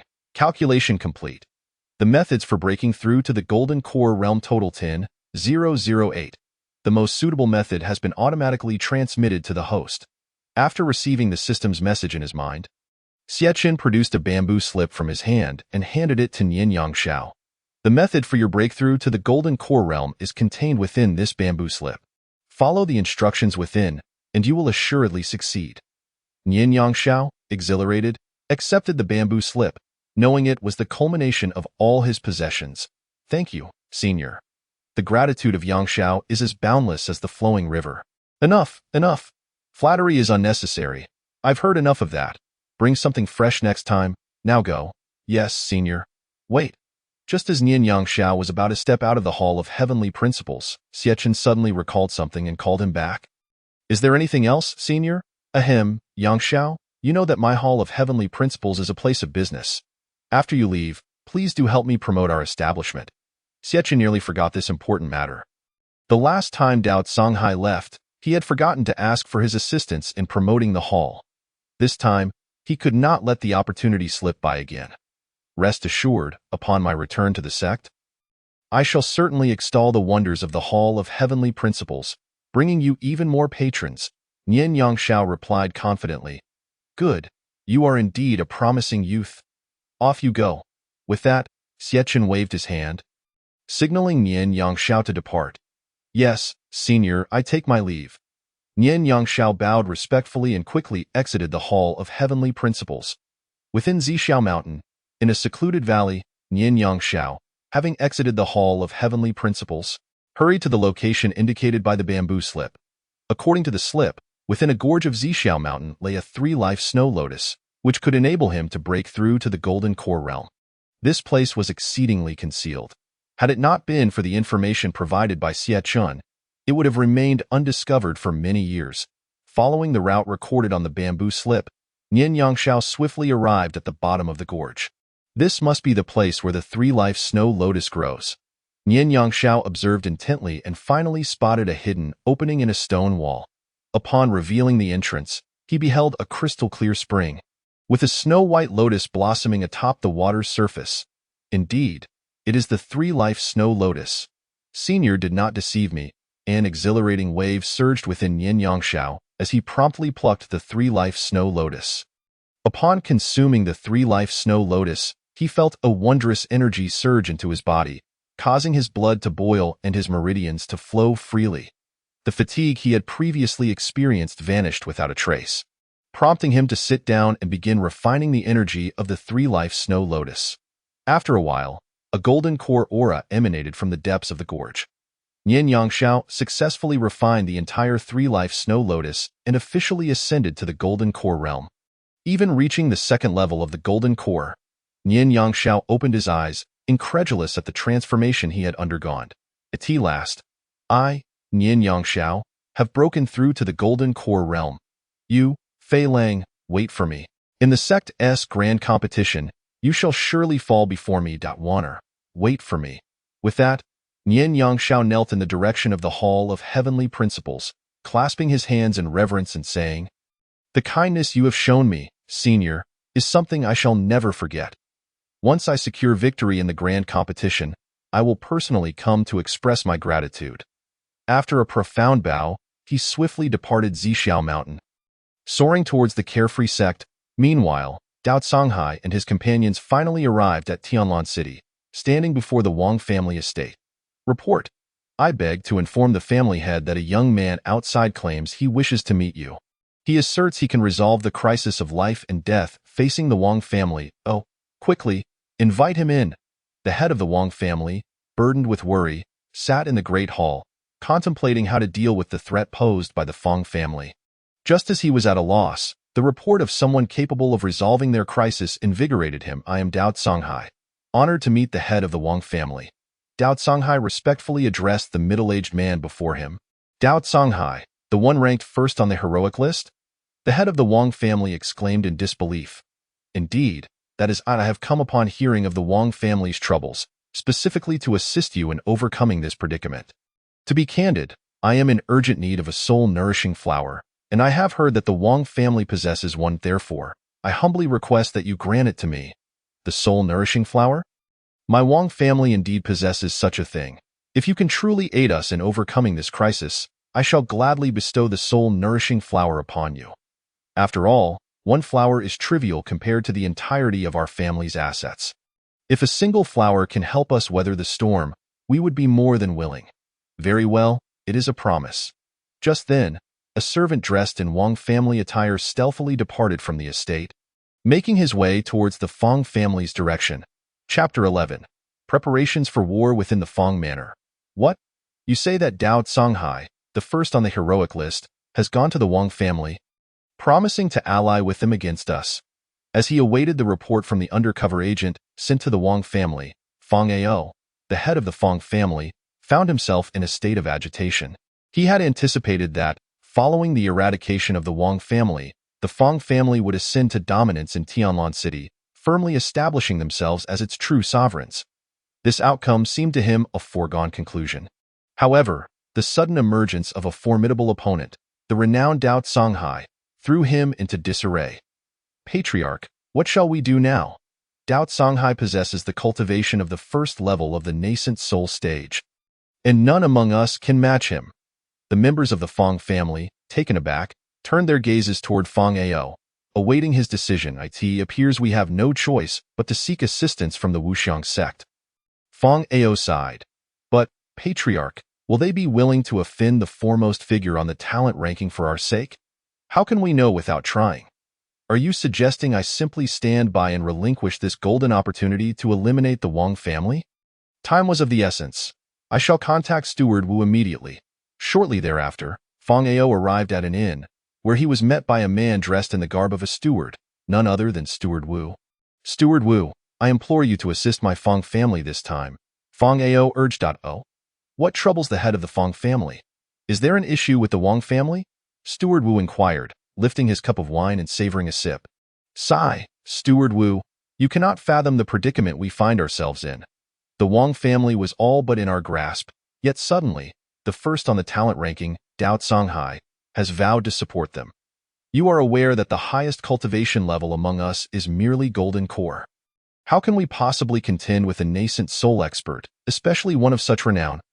Oh, so it is that Dao Songhai from the Eastern Region talent ranking, seems they have forged some sort of alliance.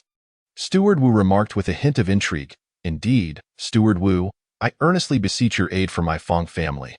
Patriarch Fong, you must understand that we initially agreed to assist you with the Wang family because they were not particularly strong. A single nascent soul cultivator would suffice to handle them. However, with Dao Songhai's involvement, defeating him would necessitate the personal intervention of our sect's elders. This complicates matters considerably, Steward Wu expressed, a troubled look crossing his face. Steward Wu, please, I beg you to help my Fong family.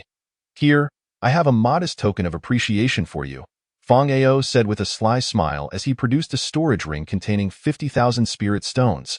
a sum that represented a year's worth of income for the Fong family. This is unacceptable. I never accept gifts. If there is nothing further, I shall take my leave. Steward Wu feigned disinterest, pushing the ring aside as if to depart. Wait, Steward Wu, do not abandon my Fong family. Fong Ao exclaimed, quickly retrieving another storage ring containing an equal sum of spirit stones. Regardless of the outcome, I implore you to accept this, for the future of my Fong family rests in your hands. Sigh, Patriarch Fong, I truly cannot accept this money. While it is true that conducting business incurs costs, I cannot simply accept money indiscriminately, Steward Wu replied solemnly, though internally he mused. This old fool certainly has contingency plans. Upon hearing this, Fong Ao sensed a glimmer of hope and immediately began to flatter. Indeed, Steward Wu, I fully comprehend. This is not merely a transaction. Your efforts on behalf of my Fong family are deeply appreciated. And should you succeed, there will be a further gesture of gratitude. Patriarch Fong, as long as you understand, I am not seeking your money. Rather, I am utilizing your funds to accomplish your objectives. Yes, Steward Wu. I understand completely, Fong Ao replied. All the while cursing inwardly, he felt as if he were a mere pawn, yet maintained a facade of deference. Very well, Patriarch Fong, rest assured, I shall contact our sect to dispatch a nascent soul elder without delay. Even if Dao Songhai is the foremost on the talent ranking, he pales in comparison to our sect's nascent soul elder. With that, Steward Wu drained his cup and exited the inn, taking the 2 storage rings with him. Thank you, Steward Wu, thank you, Fong Ao called after him, but as Wu vanished from sight, his expression shifted from obsequiousness to a dark scowl. Bah, a wretch who abuses his power. A day later, Fong Ao and the members of the Fong family stood before the Wang residence, surrounded by a throng of onlookers. Wang Yuan, I wonder what your decision entails. Will your Wang family voluntarily relinquish all assets and vacate Tianlan City, or shall we seize them following the obliteration of your family? Fong Ao declared, addressing the head of the Wang family. Fong Ao, times have changed. My Wang family now has the support of the first on the talent ranking, Master Dao. The outcome is still uncertain. Wang Yuan retorted, gesturing to Dao Songhai, who stood proudly beside him, wielding the soul-breaking blade. The crowd erupted in astonishment. What? He is the first on the talent ranking. My heavens, I never imagined I would witness the top figure on the talent ranking in my lifetime. The Wang family is impressive indeed to have secured the aid of such a powerhouse. It seems the Wang family has defied their fate, with the first on the talent ranking supporting them. The Fong family's plans to annihilate them will be arduous as the crowd buzzed with conversation. Several women gazed enraptured at Dao Songhai's handsome visage, declaring their desire to bear his children. Dao Songhai remained unfazed by the commotion around him. His demeanor steadfast. Wang Yuan, do you truly believe you are the only one with allies? Fong Ao interjected. Allow me to introduce this gentleman, Steward Wu of the Wuxiang sect, and beside him is Elder Qin Tian, a 7th-level nascent soul cultivator. With the backing of a 7th-level nascent soul elder from the Wuxiang sect, Fong Ao was confident that even Dao Songhai could not contend with him. What? A 7th-level nascent soul cultivator? The Wang family was thrown into disarray. Even if he is the top talent, he is still only at the first level of the nascent soul stage. The gap of 6 minor realms is insurmountable for any genius. Ridiculous. Master Dao is the first on the talent ranking. Even a 7th-level nascent soul cannot be his match. Master Dao, do you have confidence in this? Wang Yuan's heart raced with anxiety, concerned that Dao Songhai might not be a match for the elder from Wuxiang sect. Rest assured, head of the Wang family. Even if he were a 7th-level nascent soul, I would not fear him. It is the perfect opportunity to test the might of my soul-breaking blade, Dao Songhai replied confidently. For those who ascended to the talent ranking were accustomed to challenging others beyond their level. Even before obtaining this innate supreme artifact, he had sufficient confidence to defeat the 7th-level nascent soul elder before him. Chapter 12. The strength of the first on the talent ranking. Himph, what arrogance! Do not presume that being the first on the talent ranking renders you invincible. Regardless of your talents, you remain merely a 1st-level nascent soul. And the chasm between us cannot be bridged solely by skill. Join my Wuxiang sect and become my disciple. With my guidance and your innate gifts, Reaching the transcendent stage will merely be a matter of time. Otherwise, do not blame me for being merciless. Elder Qin Tian spat, his face contorted with rage at being so publicly belittled by Dao Songhai. Huh? You? You dare to make such a proposition? You have lived for so many years yet remain only a 7th-level nascent soul. I, on the other hand, have reached the nascent soul stage before the age of 30. If I were to be at your age and still at this level, I would rather hang myself from a tree. Dao Songhai dismissed Qin Tian's words with a wave of his hand. Qin Tian's countenance darkened, nearly dripping with fury. As a respected elder of the Wuxiang sect and a 7th-level nascent soul, he was accustomed to being treated with deference. He had never before endured such humiliation. You insolent brat, you seek death. Aware of the gravity of the situation, Qin Tian unleashed his full power, channeling the pressure of his 7th-level nascent soul as he charged at Dao Songhai. Humph, bring it on. Dao Songhai felt no fear. Rather, an exhilaration surged within him. As a warrior, he craved the thrill of battle against a worthy opponent. With a mighty roar, Dao Songhai unsheathed the soul-breaking blade and struck at the incoming Qin Tian. The collision of their powers sent shockwaves through the crowd, scattering the weaker spectators while only a few managed to withstand the ensuing energy wave. So this is the clash at the nascent soul stage? I feel as though a golden core cultivator would be obliterated in a heartbeat before them. The energies erupted in a violent explosion, briefly separating the two combatants. A crimson aura of blood enveloped Dao Songhai, subsequently coating the soul-breaking blade. With a powerful swing, he unleashed a formidable wave of blood-red blade energy toward Qin Tian. Dominating blade slash, the crimson blade aura surged forth at an astonishing velocity, splitting the ground as it passed and causing the surrounding structures to crumble. Qin Tian, witnessing the blood-red blade energy hurtling towards him, was taken aback. To wield such a formidable strike at merely the first stage of the nascent soul realm was nothing short of astonishing. Before this deadly aura, he felt an impending sense of doom. He understood that should he attempt to confront this attack head-on, he would undoubtedly suffer severe repercussions, perhaps even lose his life.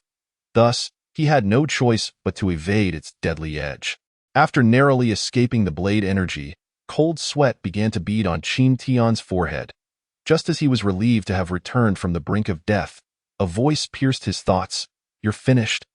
It turned out that after Dao Songhai unleashed this blade energy, he was aware that it would not easily dispatch Qin Tian. Hence, he swiftly locked onto Qin Tian's position and closed in with blinding speed, intending to catch him off guard. Indeed, Qin Tian had fallen into the trap. What? Qin Tian exclaimed in horror. Upon glancing back, he beheld Dao Songhai, mere meters away, raising the Duanhuan blade at an alarming speed. Aimed directly at him in a frenzy, Qin Tian summoned all his strength to defend himself. However, Dao Songhai's speed was simply too rapid. Moreover, the weapon he wielded was a congenital treasure, and with the element of surprise. Even Qin Tian, at the 7th stage of the nascent soul, could not withstand it. The Duanhuan blade swept past his neck, and his head tumbled to the ground, rolling to Fang Ao's feet. Fang Ao, petrified with fear, collapsed to the ground, staring at the headless corpse in the air as it descended. Dao Songhai's cold, blood-red aura resembling that of a demon. In that moment, Fang Ao was so thoroughly terrified that he succumbed to death.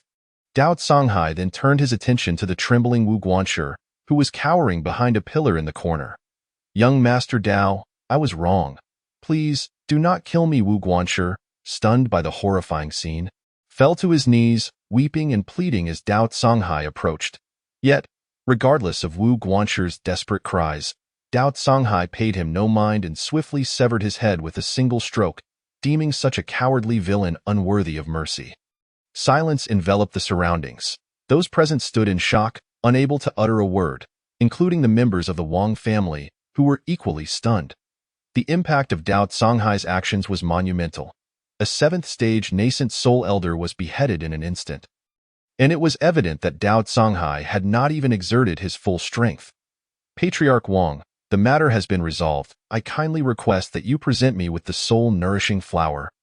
Dao Songhai addressed Wang Yuan, who was still in a state of disbelief.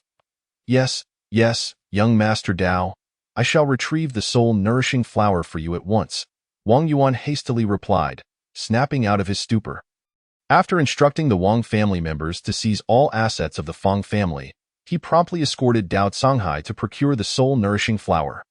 The news of Dao Songhai's instantaneous annihilation of the Wuxiang sect's 7th stage nascent soul elder spread rapidly, leaving those who heard it astounded. Doubts regarding the authenticity of the Tianjiao ranking were swiftly dispelled.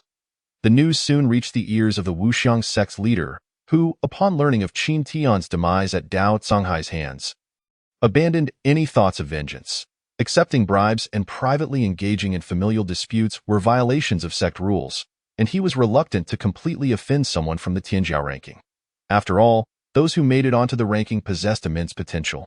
Should they grow unchecked, they could pose a catastrophic threat to their sect. Meanwhile, within the Wang residence, young Master Dao, this is the soul-nourishing flower, Wang Yuan said, presenting the flower to Dao Songhai. Dao Songhai's face lit up with joy as he held the flower in his hands. Turning to Wuchan within him and declaring, Elder Wuchan, the soul-nourishing flower is in my grasp. Indeed, we must not delay. Let us find a secluded spot to rest. I need to stabilize my soul during this time. Wuchan replied, his heart brimming with excitement. For many years, since his fall into this state, his soul had remained unstable, but now, the prospect of restoring his essence filled him with anticipation. Young Master Dao, may I pose a question? Wang Yuan approached at that moment. Hearing Wang Yuan's inquiry, Dao Songhai's expression gradually returned to normal. What would you like to ask, Patriarch Wang? It is this. How did you come to know that my Wang family possessed the soul-nourishing flower? Wang Yuan asked, his curiosity piqued. The existence of the soul-nourishing flower had always been a closely guarded secret, known only to a few core members of the Wang family, making Wang Yuan eager to discover who had informed Dao Songhai. This is a trivial matter. The soul-nourishing flower was revealed to me by the master of the Tianjiao Hall. What? The Tianjiao Hall? The very same hall that published the East Region's Tianjiao ranking? Wang Yuan exclaimed, his eyes wide with disbelief. The revelation astonished him even more than witnessing Dao Songhai's swift execution of the Wuxiang sect elder. It was said that the Tianjiao Hall was the abode of the heavenly Dao. And the fact that Dao Songhai had met its master left him utterly flabbergasted. Indeed. Dao Songhai then elaborated on the wonders of the Tianjiao Hall, further captivating Wang Yuan. Young Master Dao, might I inquire about the location of the Tianjiao Hall? My Wang family would be willing to exchange a treasure for this information. The astonishing attributes of the Tianjiao Hall ignited a fervent desire within Wang Yuan. Having been stuck at the pinnacle of the Golden Core stage for many years without a breakthrough to the nascent soul realm, the knowledge that a mere treasure could offer a path to transcendence was irresistible. Patriarch Wang, I cannot divulge that information lightly. The Tianjiao Hall is the residence of immortals. Should the elder discover that I have recklessly revealed its location, the consequences would be dire, Dao Songhai replied, harboring a hint of selfishness. The fewer people who knew of such a mystical place, the better. He believed he had not erred in his reasoning. The elder had not explicitly instructed him to keep the location a secret, likely due to their trust in him. Had Xiechun known that Dao Songhai's actions had cost him a customer, he would have likely rushed to Dao Songhai and slapped him in frustration, exclaiming, damn it, I merely forgot to mention it. What are you even thinking? Ah, I see, I was perhaps too hasty, Wang Yuan conceded, understanding Dao Songhai's perspective. The temperament of immortals was notoriously unpredictable. One misstep could lead to dire consequences, not only for oneself but potentially for one's entire family. After leaving the Wang residence, Dao Songhai sought a secluded location for Elder Wuchan to refine the soul-nourishing flower. He resolved to find Xiechun afterward to inquire about methods to restore Elder Wuchan's physical form.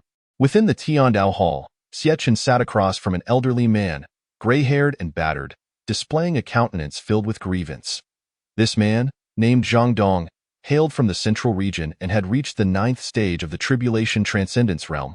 However, he had never aligned himself with any faction, preferring the freedom of a wanderer, unrestrained by rules. His greatest passion was to traverse the Tianqian continent and witness the splendors of the world. Time rewound to an hour earlier. Upon arriving in the East region, Zhang Dong beheld the heavenly Tianjiao ranking. Initially, He was astonished by the creation of such a celestial artifact.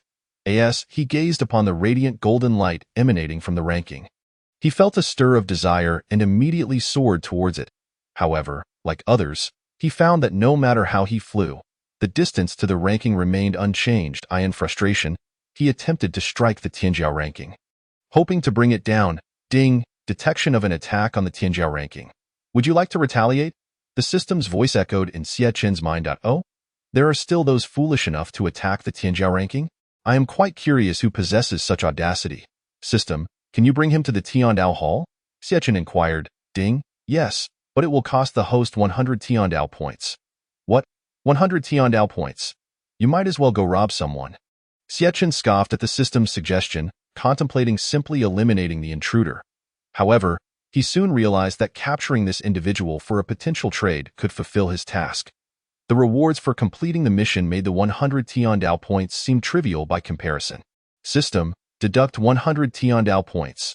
Xie Chen resolved, hoping the individual would be wealthy. If they were a pauper, he would relish the opportunity to manipulate them.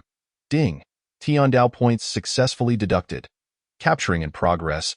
Suddenly, Zhang Dong noticed a beam of light shooting from the Tianjiao ranking toward him. Before he could react, the light enveloped him, whisking him away into the void. In an instant, Zhang Dong found himself within the Tiandao Hall. As the light faded, he slowly opened his eyes, taking in the opulent hall adorned in gold and jade. His curiosity piqued as he surveyed his surroundings. Enchanting melodies filled the air, lulling him into a state of enchantment. Soon, he spotted a man in white seated at a jade table, his piercing gaze fixed intently upon him. Zhang Dong gazed at him, startled, realizing that despite his attainment of the 9th level of tribulation, he could not discern the depths of the other's cultivation. However, observing the youth's apparent age, he dismissed the thought, suspecting that the other must possess some concealed treasures of hidden prowess. Young man, where is this place? Why is this old man here? And who might you be? Zhang Dong articulated with a tone of condescension. Yet, Xie Chen refrained from responding to his inquiries, instead employing the Heavenly Dao Insight technique, which revealed information about Zhang Dong. Name: Zhang Dong Realm, 9th level of Tribulation Race, Human Affiliation, Loose Cultivator Objective, to traverse the Tianqian continent. He ventured to the Eastern region, captivated by the wonders of the Eastern region's talent ranking, intending to seize it, only to be apprehended by the host. Xie Chen mused inwardly. Ah, what a significant catch. A person from the central region at the 9th level of tribulation, akin to that Wuchen, undoubtedly possessing numerous treasures. Fortune awaits. Young man, I am addressing you, Zhang Dong remarked, noticing Xie Chen's silence, pondering whether the youth was mute or merely deaf. Do you comprehend the crime you have committed?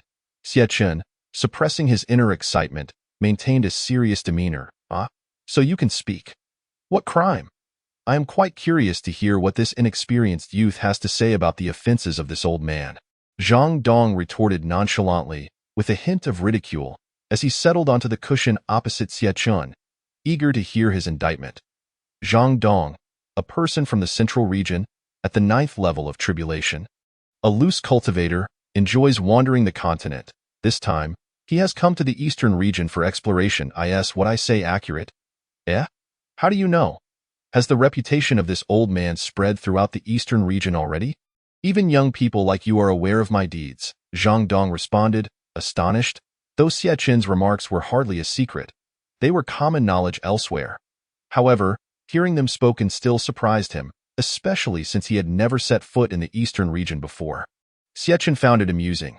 The man was indeed self-absorbed. Choosing not to answer, he continued, Do you know who is responsible for the talent ranking in the sky of the eastern region? What, could it possibly be yours? Zhang Dong scoffed. Indeed, it is a creation of my own. Ha ha ha ha. Zhang Dong erupted into laughter, as if he had heard the greatest joke imaginable. Chapter 14.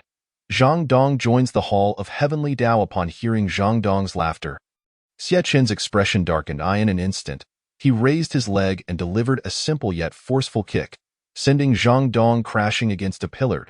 By heavens! Young man, you lack martial ethics, ambushing this elderly gentleman.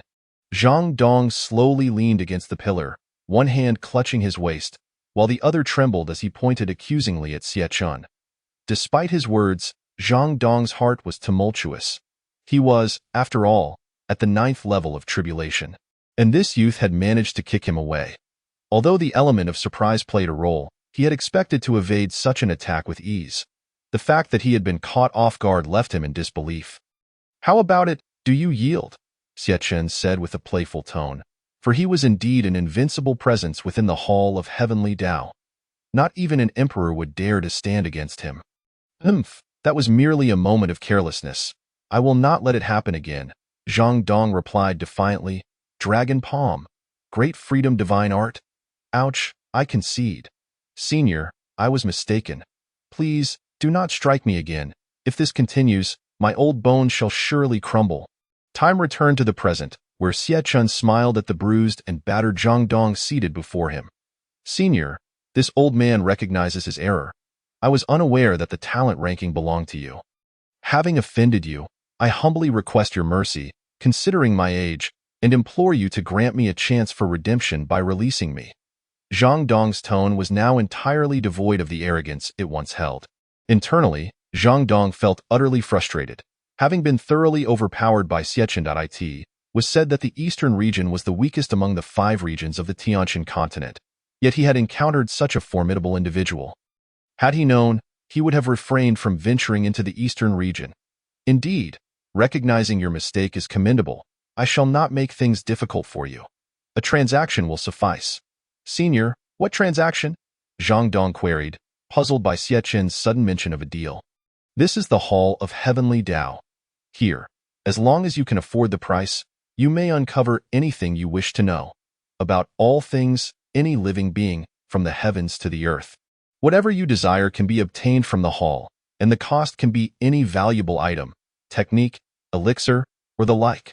"What, truly anything?"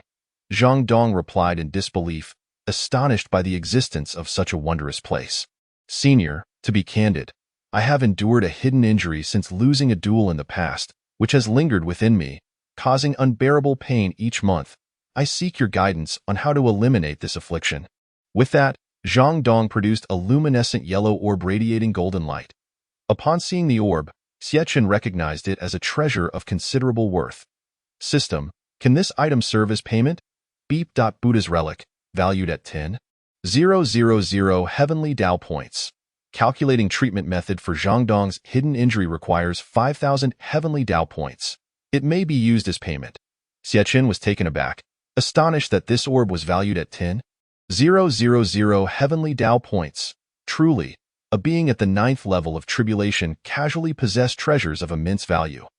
With a wave of his hand, Xie Chun made the Buddha's relic vanish from the jade table. System, calculate the method to treat Zhang Dong's hidden injury. Calculation successful. Zhang Dong's hidden injury can be entirely removed using universal water. Universal water has been prepared and automatically transferred to the host system space. Previously the system would provide a method to locate items. This time, it directly prepared it, eliminating the need for the other party to search. Xie Chen then retrieved the universal water from his system space and handed it to Zhang Dong. "This is universal water. Upon consumption, your hidden injury shall be cured." Zhang Dong eagerly accepted the universal water, expressed his gratitude, and promptly drank it. Instantly, he felt an overwhelming sense of relief wash over him. And upon inspecting his body, he confirmed that the hidden injury had completely vanished. I, Zhang Dong, am finally free from the torment of this affliction." Zhang Dong laughed heartily, having suffered from this hidden ailment for years. He had sought remedies from various factions, yet none could alleviate his suffering. Today, with Xie Chen's assistance, he had been reborn. All prior grievances against Xie Chen had evaporated, replaced by admiration and gratitude. "Thank you immensely for your great kindness. Senior, that I am truly at a loss for how to express my gratitude." "Not at all. Our exchange is merely a standard transaction. You provided the price, and I offered you what you sought. Neither of us is indebted to the other." Observing the restored Zhang Dong, Xie Chen smiled with satisfaction. "Senior, I have one more request, and I hope you will grant it." Zhang Dong seemed to have made a firm decision in his heart. Mustering the courage to speak, "Oh? What is it?" Seeing as there appears to be only you in the Hall of Heavenly Tao, I dare to request that you allow me to join the hall as your servant. In the future, should you have any commands, I shall dutifully serve you." Now it was Xie Chen's turn to be astonished. A significant figure at the 9th level of tribulation wished to join the Hall of Heavenly Tao as his servant. Surely, in the central region, countless factions would vie for Zhang Dong's allegiance. If those powerful factions learned of Zhang Dong's decision to join the hall, they would likely scoff, questioning his previous disdain for constraints and his vow never to join any faction. However, after some contemplation, Xie Chen found it advantageous. Having such a powerful individual as his subordinate was not without merit. Any errands or troublesome matters could be delegated to Zhang Dong. With him around, Xie Chen could venture out without fear of threats. Thus, he decided to grant Zhang Dong's request. Consider this carefully. Once you join the Hall of Heavenly Tao, you will be required to adhere to our rules and will no longer enjoy the same freedom as before. Furthermore, should any treachery arise after your induction, I shall ensure your obliteration, with no chance of rebirth. Xie Chen addressed Zhang Dong gravely. "Senior, rest assured. I am willing to sign a soul contract. Should I exhibit any betrayal, you may immediately erase me. Very well, from this moment on, you are a member of the Hall of Heavenly Tao." "Thank you, Senior," Zhang Dong exclaimed joyfully, unhesitatingly signing the soul contract, thereby binding his fate solely to Xie Chen. "Since you are now part of the Hall of Heavenly Tao, there is no need for you to address me as Senior. From now on, you shall refer to me as Young Master." "Yes, Young Master," Zhang Dong respectfully remarked. Chapter 15. An additional member. Upon finishing his statement, Zhang Dong instinctively sought out a cushion on one side of the hall and promptly immersed himself in cultivation. The spiritual energy within the Hall of Heavenly Tao was significantly denser than that of the outside world, allowing for a cultivation speed that could be enhanced several-fold. Observing this scene, Xie Chen thought to himself, "This old fellow isn't just trying to leech off the spiritual energy of my Hall of Heavenly Tao. Is he? However, what does it matter? I have already signed a soul contract with him. His life and death rest solely in my hands, as long as he does not betray the Hall of Heavenly Tao. I shall allow him to be E.at that moment." The system's notification chime rang out, and Xie Chen ceased to regard him. "Ding, congratulations, host, task completed. You have obtained the Guardian Beast Qiongqi, Great Perfection of Tribulation Transcendence 1. Immortal Pressure, and 2,000 Heavenly Tao points. Ding, the next phase of the task is initiated. Task announcement. Publish a ranking list. 0.01 successfully deduced 10 times. 0.010 task validity. 1 month. Task success. Guardian Beast Tao Tai, Great Perfection of Tribulation Transcendence 1. Divine ability. Extinguishing Immortal Finger. Task failure. The host will remain at the first level of Golden Core forever. Hearing the system's notification, Xie Chen felt an exhilarating surge within. He had not anticipated that this task would directly grant him 2,000 Heavenly Tao points. Glancing at his panel, he now possessed 7,510 Heavenly Tao points, and he planned to scour the Heavenly Tao market thoroughly thereafter. Subsequently, Xie Chen turned his attention to the rewards within his system space, extracting and utilizing the Immortal Pressure. With the Immortal Pressure at his disposal, he had acquired a means of intimidation. For instance, should he encounter an opponent stronger than himself in the future, even if he could not defeat them. The moment he unleashed his Immortal Pressure, the adversary would instantly lose their will to fight. The thought of witnessing fear and pleading etched upon his enemy's face filled him with immense satisfaction. Xie Chen could hardly contain his eagerness to test the potency of this Immortal Pressure. Just as he lamented the lack of an opportunity to demonstrate it, his gaze fell upon Zhang Dong, who was engrossed in his cultivation. A smirk curled at the corner of his mouth. Here was an excellent specimen for experimentation. Xie Chen then released a trace of Immortal Pressure directed at Zhang Dong. At that moment, Zhang Dong, lost in his cultivation, suddenly felt a tumult within his vital energies. Supporting himself with one hand on the ground while clutching his chest with the other, he gazed at Xie Chen in terror. "Young Master, please retract your divine ability. This old servant can scarcely breathe," Zhang Dong exclaimed, fear palpable in his voice, anxious that Xie Chen would continue and he might perish beneath such overwhelming pressure. Observing Zhang Dong's reaction, Xie was quite pleased and promptly withdrew the pressure. Apologies, I was merely experiencing a moment of enlightenment and inadvertently released a subtle aura. I hope I did not frighten you too much. Young master, I am perfectly fine. Though he spoke thus, Zhang Dong grasped the cushion beneath him and retreated to a corner of the hall, distancing himself from Xie, fearful of further unintended harm. Zhang Dong could not help but reflect on Xie formidable strength. Merely releasing such a trace of aura had instilled within him such dread that he could not muster even a shred of resistance.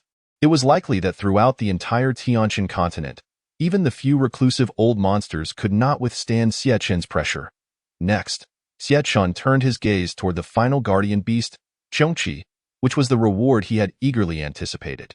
During his time on Blue Star, he had enjoyed reading various tomes about mystical creatures, particularly those from the Shanhai Jing, which depicted powerful and majestic beasts. He had long dreamed of possessing one. And today, that once unattainable wish was finally within reach. Xie extracted Qiongqi. A tiger-like creature with a pair of wings suddenly materialized within the grand hall. Roar. Qiongqi's mighty roar reverberated throughout the hall of heavenly Tao, causing the entire Zhixiao mountain to tremble. Various flying beasts and other creatures took flight, seeking refuge as if sensing an impending calamity. Qiongqi then turned to Xie and spoke. Qiongqi pays homage to its master. Thank you for awakening me. Xie gazed at Qiongqi with excitement, confirming that it was indeed as described in the Shanhai Jing. Ah, it is good to see you awake, by the way. Zhang Dong, do come here. Xie beckoned to Zhang Dong, who was trembling in the corner, supporting himself against the wall. At that moment, Zhang Dong was utterly stunned. Having just recovered from the pressure exerted by Xie, he was now confronted with the sudden appearance of a fearsome beast, one that was a great perfection of tribulation transcendence, no less. When Qiongqi roared, Zhang Dong's very soul quaked. The terror it instilled was no less than that of Xie. He had no doubt that he would fall in a single blow before Qiongqi. Look at you, trembling like that. Fear not, this is one of our own. Zhang Dong cautiously approached Xie, trembling at that moment. Qiongqi turned its face toward Zhang Dong, baring its teeth in a fierce manner, almost causing Zhang Dong to faint from fright. All right, Qiongqi, do not frighten him. He is quite advanced in years. What if he were to suffer a heart attack? Xie interjected. He, I was merely teasing him. He is simply too amusing in this state. Qiongqi chuckled at the petrified Zhang Dong. Now, allow me to introduce you. This is the ancient guardian beast Qiongqi, one of the protectors of the Hall of Heavenly Tao. This is Zhang Dong, my servant. Currently, apart from myself, the only members of the Hall of Heavenly Tao are Zhang Dong and Qiongqi. You two must get along well from now on. Understood? Yes, master. Yes, young master. Qiongqi, you shall remain outside the hall. Should any audacious individuals attempt to wreak havoc in the Hall of Heavenly Tao, take them down without hesitation, Xie instructed. Rest assured, master, Qiongqi will protect the Hall of Heavenly Tao. Should anyone dare to be unruly, they shall experience the wrath of my claws, Qiongqi asserted, thumping its chest. Well, if there is nothing else, you two may leave. Yes, yes. Zhang Dong did not linger in the hall any longer. Following Qiongqi outside, Brother Qiongqi, I have long admired your magnificent presence. That earlier roar was simply awe-inspiring. My very soul quaked in reverence. I am utterly in your thrall and hope you will take care of me in the future. Zhang Dong professed to Qiongqi, reflecting that although Qiongqi appeared fearsome, its strength was indeed among the pinnacle of the Tianjiao continent. If he had such a formidable ally, he would no longer need to trouble Xie when faced with adversaries beyond his capability. After all, Xie was his master, while Qiongqi, being a fellow worker in the Hall of Heavenly Tao, would not impose the same constraints upon him. Clinging to Qiongqi's coattails seemed an excellent strategy. Indeed, you are quite the clever one. From now on, you shall accompany me, and I assure you shall navigate this realm with ease. It must be said that Zhang Dong's flattery was top-notch, and Qiongqi relished the praise. Thank you, brother. Henceforth, I shall rely entirely upon you. Chapter 16. Sect Competition. After Zhang Dong and Qiongqi exited the Grand Hall, Xie eagerly opened the Heavenly Tao Market, eager to see what treasures he could acquire this time. Golden Core Realm Enhancement Card, 200 Heavenly Tao Points. Eastern Domain Power Rankings, 500 Heavenly Dao Points. Eastern Domain Cultivation Rankings, 500 Heavenly Dao Points. Eastern Domain Techniques Rankings, 500 Heavenly Dao Points. Eastern Domain Conspiracy Rankings, 500 Heavenly Dao Points. Xuanji Mirror, 4,000 Heavenly Dao Points. Talented Heroes Arena, Beginner 1,000 Heavenly Dao Points. As Xiechun surveyed the merchandise within the market, he noted that most items were rankings, likely prepared for the next task. The Eastern Domain Power Rankings seemed unremarkable. Everyone was aware of the strongest factions within the Eastern Domain, and even if they were listed, it would hardly be shocking. It was far more intriguing to compile the rankings of all 5 domains of the Tianjiao continent.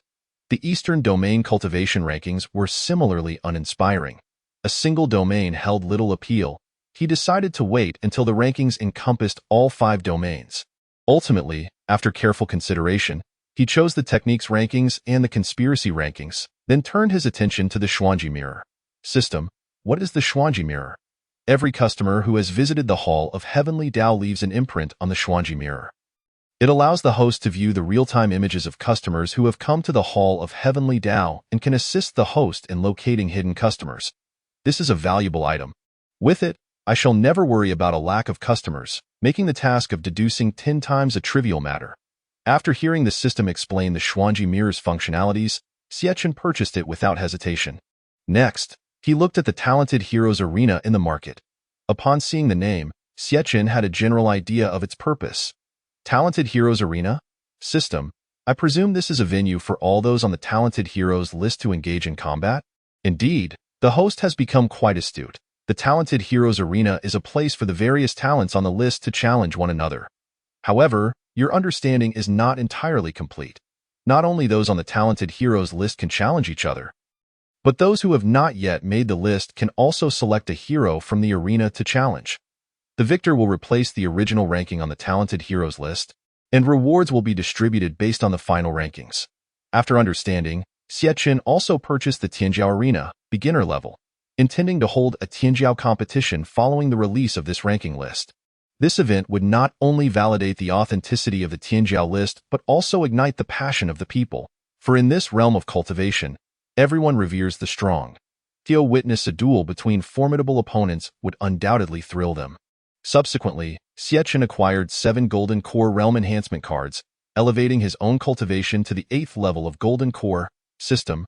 Retrieve the panel. Ding. Panel retrieval successful. Host. Xiechun Realm. 8th level of Golden Core qualification. Celestial qualification physique. Heavenly Dao Celestial Body Items. Heavenly Dao Hall Master Robe 1. Heavenly Dao Hall Master Crown 1. Heavenly Dao Hall Master Shoes 1. Mysterious Mirror 1. Tianjiao Arena, Beginner, 1. Eastern Domain Cultivation Ranking List 1. Eastern Domain Conspiracy Ranking List 1 Techniques. Heavenly Dao Qi Observation Technique.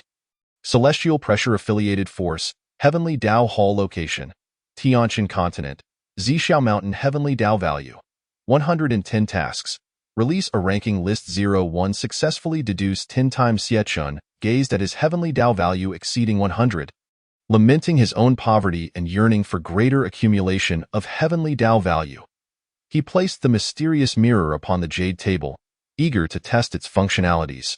With a flourish of his hand, an image materialized upon the mirror's surface. This is Dao Songhai. Xiechun observed the figure within the mirror. At that moment, Dao Songhai was seated cross-legged in a concealed cave, the entrance of which had been magically obscured, rendering it entirely invisible from the outside. It seemed he had already acquired the soul-nourishing flower. Realizing Dao Songhai was currently refining the soul-nourishing flower, Xiechun chose to avert his gaze. Then, with another wave of his hand, the figure of Nian Yangshao appeared in the mysterious mirror. This appears to be the sect's martial arts arena. It seems the grand competition of his sect has commenced. Within the martial arts arena of the Shaoyao sect, only 2 figures stood, Nian Yangshao and the ever-scheming Fuilong. Nian Yangshao regarded Fuilong with resolute determination, while Fuilong wore a slight smirk, derision evident in his gaze. At that moment, Mu Shaowan stood beside the sect leader Mu Shang, her face betraying a hint of worried eye. In truth, upon Nian Yangshao's return to the sect, he had sought out Mu Shaowan immediately. The sight of him returning filled her heart with joy. After their separation, they had exchanged countless sweet nothings. Ultimately, Mu Xiaowan expressed her concern that Nian Yangxiao might not be a match for Fu Yilong, suggesting they escape the Xiaoyao sect together. However, Nian Yangxiao firmly rejected her proposal, for he had now broken through to the second level of Golden Core and was confident in his ability to defeat Fu Yilong. Though he had assured Mu Xiaowan the night prior of his inevitable victory, she remained anxious, fearing that should he lose, her father would betroth her to Fu Yilong, and unable to be with her beloved, she would rather choose death. Nian Yangxiao, noticing the worry etched upon Mu Xiaowan's face, understood that the outcome of this battle held profound implications for their future, as well as for the sect's development. If he were to lose, Fu Yilong would marry Mu Xiaowan and inherit the position of sect leader. Thus, he could not afford to falter. Yangxiao, you might as well concede now to spare yourself the humiliation later in front of your beloved. Rest assured, Xiaowan, I will take good care of her. Fu Yilong regarded Nian Yangxiao with disdain, having little concern for him. He had already broken through to the Golden Core realm, and although he was aware that Nian Yangxiao had ventured out for training days prior, he still doubted that Nian Yangxiao had encountered any fortuitous opportunities, much less achieved a breakthrough to the Golden Core realm. Humph, Fu Yilong, you are merely fixated on the position of sect leader. To you, Xiaowan is but a tool to ascend to that throne. I shall never allow her to marry someone like you. I must defeat you this time. Nian Yangxiao retorted defiantly in response to Fu Yilong's mockery. Ha ha ha, I am eager to see what abilities you possess to defeat me. I only hope you can last a few exchanges. If I dispatch you in mere moments, it would be a great disappointment. Fu Yilong laughed heartily, his gaze towards Nian Yangxiao steeped in scorn. Chapter 17. Release of the Eastern Domain Cultivation Ranking List. With that, Fu Yilong was the first to strike, his figure darting towards Nian Yangxiao, delivering a kick aimed at his chest. Nian Yangxiao, witnessing Fu Yilong's advancing kick, crossed his arms before his chest. Upon impact, he was pushed back about a meter. Fu Yilong then extended his other foot towards Nian Yangxiao's head. Just as the kick was about to connect, Nian Yangxiao sidestepped, and after a few more exchanges, they broke apart. Very well, Nian Yangxiao, I shall show no mercy from here on. With that, Fu Yilong produced a long spear. His Golden Core cultivation fully unleashed, confronted by Fu Yilong, now wielding a spear and radiating the aura of Golden Core. Nian Yangxiao stood resolute, gripping his sword as his own Golden Core energy surged forth. What? Senior brother Nian has also broken through to the Golden Core stage. Good heavens, it appears he has concealed his strength all along. The onlookers from the Xiaoyao sect erupted in astonishment. Initially, they believed Fu Yilong would easily overpower the foundation-level Nian Yangxiao. But little did they know, Nian Yangxiao had been playing possum and had also broken through to the Golden Core realm. Yangxiao actually? Mu Xiaowan murmured, her face reflecting disbelief. Humph, this fellow has already broken through the Golden Core stage and didn't inform me upon our reunion, causing me needless worry. Just wait until I settle the score with you. Despite her complaints, a smile crept onto her face, her worries alleviated. Meanwhile, Mu Sheng maintained a calm demeanor, betraying no signs of surprise, as if he had known all along about Nian Yangxiao's breakthrough to the Golden Core realm. However, he was curious as to how Nian Yangxiao had managed such a feat in such a short span and resolved to inquire after the competition concluded. Fu Yilong, upon witnessing Nian Yangxiao unleash his Golden Core energy, was utterly stunned, especially as he discerned that Nian Yangxiao's aura was even denser than his own. No. I refuse to believe it. How could you also be at the Golden Core stage? Let alone the second level. You must have consumed some elixir. You must have. Fury contorted Fu Yilong's face as he glared at Nian Yangxiao, his eyes filled with rage. What? Senior brother Nian consumed an elixir? No wonder. Utter nonsense. Senior brother Nian has always possessed remarkable talent. If Fu Yilong can break through to the Golden Core stage, why not senior brother Nian? The Xiaoyao sect members engaged in a flurry of speculation. It is thanks to divine providence that I encountered a celestial being during this training, which guided me to break through to the Golden Core stage.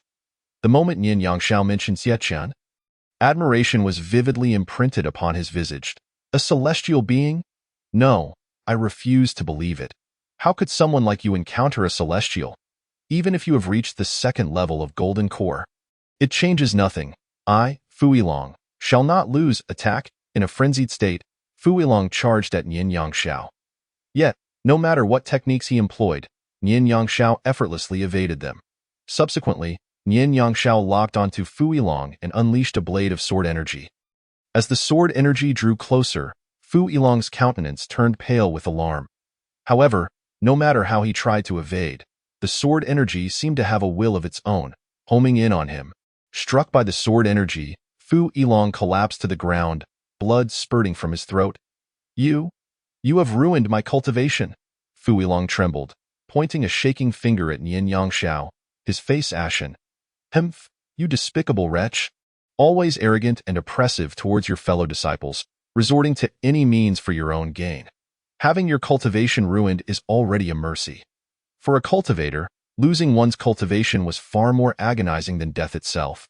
Fu Yilong realized he had no chance of recovery, and in his fury, he fainted. I hereby declare that the champion of this sect's grand competition is Nian Yangshao. Gazing at the unconscious Fu Yilong, Mu Sheng announced loudly, "Well done, congratulations, senior brother Nian. Cheers to senior brother Nian." The crowd from the Xiaoyao sect erupted in cheers, their applause resounding, as they all preferred Nian Yangshao's victory over Fu Yilong's. On ordinary days, Ping Yi Lang, taking advantage of his status as a direct disciple of the sect leader, frequently commanded the disciples of the Xiaoyao sect to perform various tasks, leaving them with a mixture of resentment and silence. In contrast, Nian Yangshao, also a direct disciple of the sect leader, did not impose his authority over them. Instead, he interacted with them as an equal disciple of the Xiaoyao sect, patiently assisting anyone who sought his guidance. Xie Chun, observing Nian Yangshao's victory through the Xuanji mirror, felt a sense of gratification, knowing that Nian Yangshao had triumphed with his assistance. Had he lost, it would not only have been a blow to Nian Yangshao's reputation, but also a disgrace to Xie Chun himself.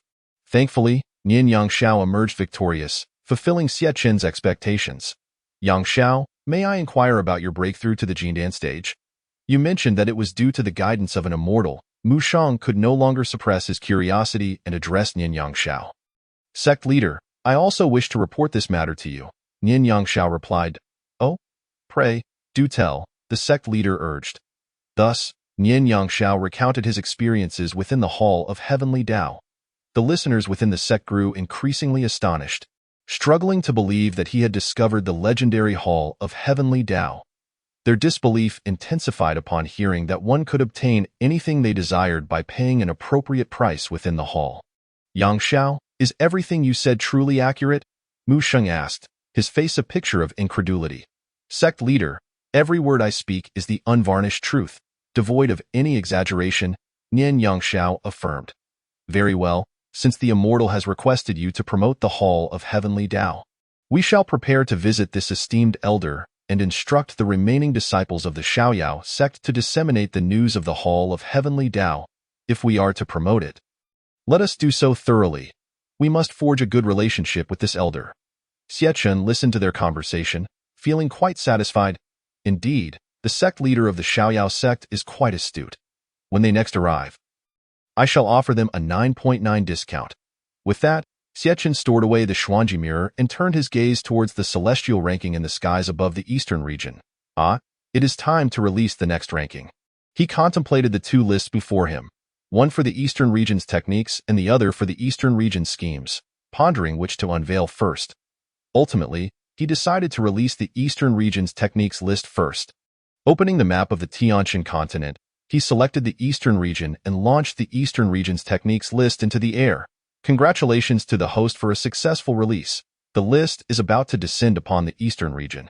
In the skies above the eastern region, the celestial ranking stirred, capturing the attention of all within the vicinity as they turned their gazes towards its direction. What is happening? Look, it's the celestial ranking. The commotion is emanating from that direction. Soon, they beheld a new list, radiating golden light, appearing in the skies above the eastern region. The sound of the Tao resonated once more, followed by a commanding voice emanating from the new list. Chapter 18. The Excited Lin Xiangyang. The second ranking of the eastern region on the Tianjiao continent. The eastern region's techniques list will officially open today at noon. The eastern region's techniques list includes the top 10 techniques within the eastern region. Independent of personal comprehension or proficiency, with rewards for all who make the list. Heavens, a second ranking. Besides the celestial ranking, there's another list. First the celestial ranking, now the techniques list. The Hall of Heavenly Tao truly defies expectations. I wonder how many remarkable figures will be revealed this time. Within the Hall of Heavenly Tao, Zhang Dong was equally astonished by the spectacle above the eastern region. Amid his shock, excitement, and curiosity sparkled in his eyes. Though he had previously heard of the wonders of the celestial ranking, he had yet to witness the unveiling process firsthand. At that moment, he found himself devoid of any inclination for cultivation. Standing quietly beside Xietchen as they awaited the formal announcement of the list. As noon approached, everyone in the eastern region set aside their tasks, gazing skyward in eager anticipation of the list release. Sunflower seeds and watermelon for sale. Who do you think will make the list this time? My ancestor's innate Wuzhigong is invincible.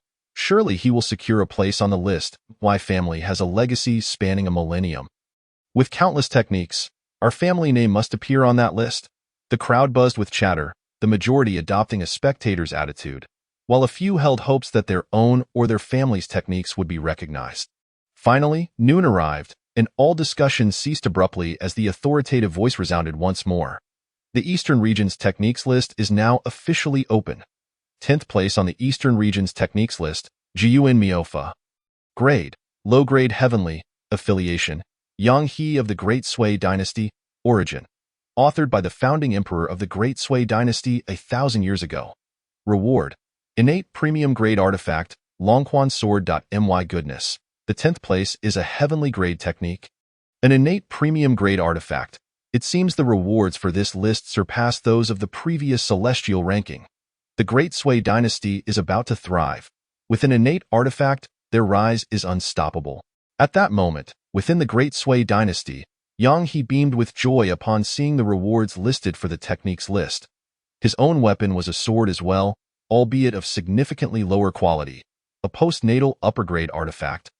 The national sword of the Great Sui Dynasty. With the Longquan sword, his strength would at least double. In the Hall of Heavenly Tao, Xietchen grew intrigued by the rankings of the techniques listed, prompting him to learn from the system about the grading of techniques on the Tianjiao continent, which spanned from mortal level, yellow level, Shin level, earth level, heavenly level, saint level, to divine level, although the system did not disclose any higher levels. Beside him, Zhang Dong quietly observed the reward for the 10th place, revealing little astonishment on his face. Although innate premium-grade artifacts might be rare in the eastern region, possibly numbering only in the single digits, their value in the central region was far less significant. With hundreds or even thousands in circulation. As the discussions continued in the eastern region, the 9th place was soon revealed.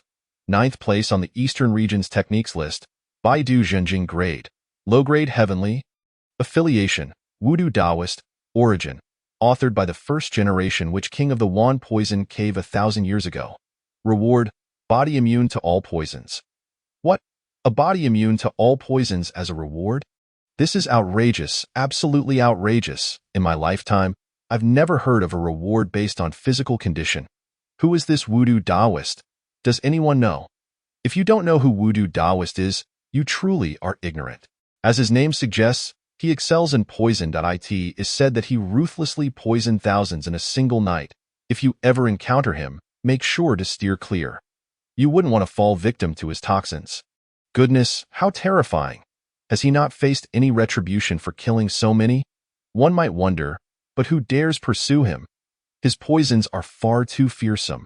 A moment's inattention could cost you your life. In a nearby inn, a middle-aged man clad in a black robe and tightly wrapped in layers gazed with excitement at the techniques list above the eastern region.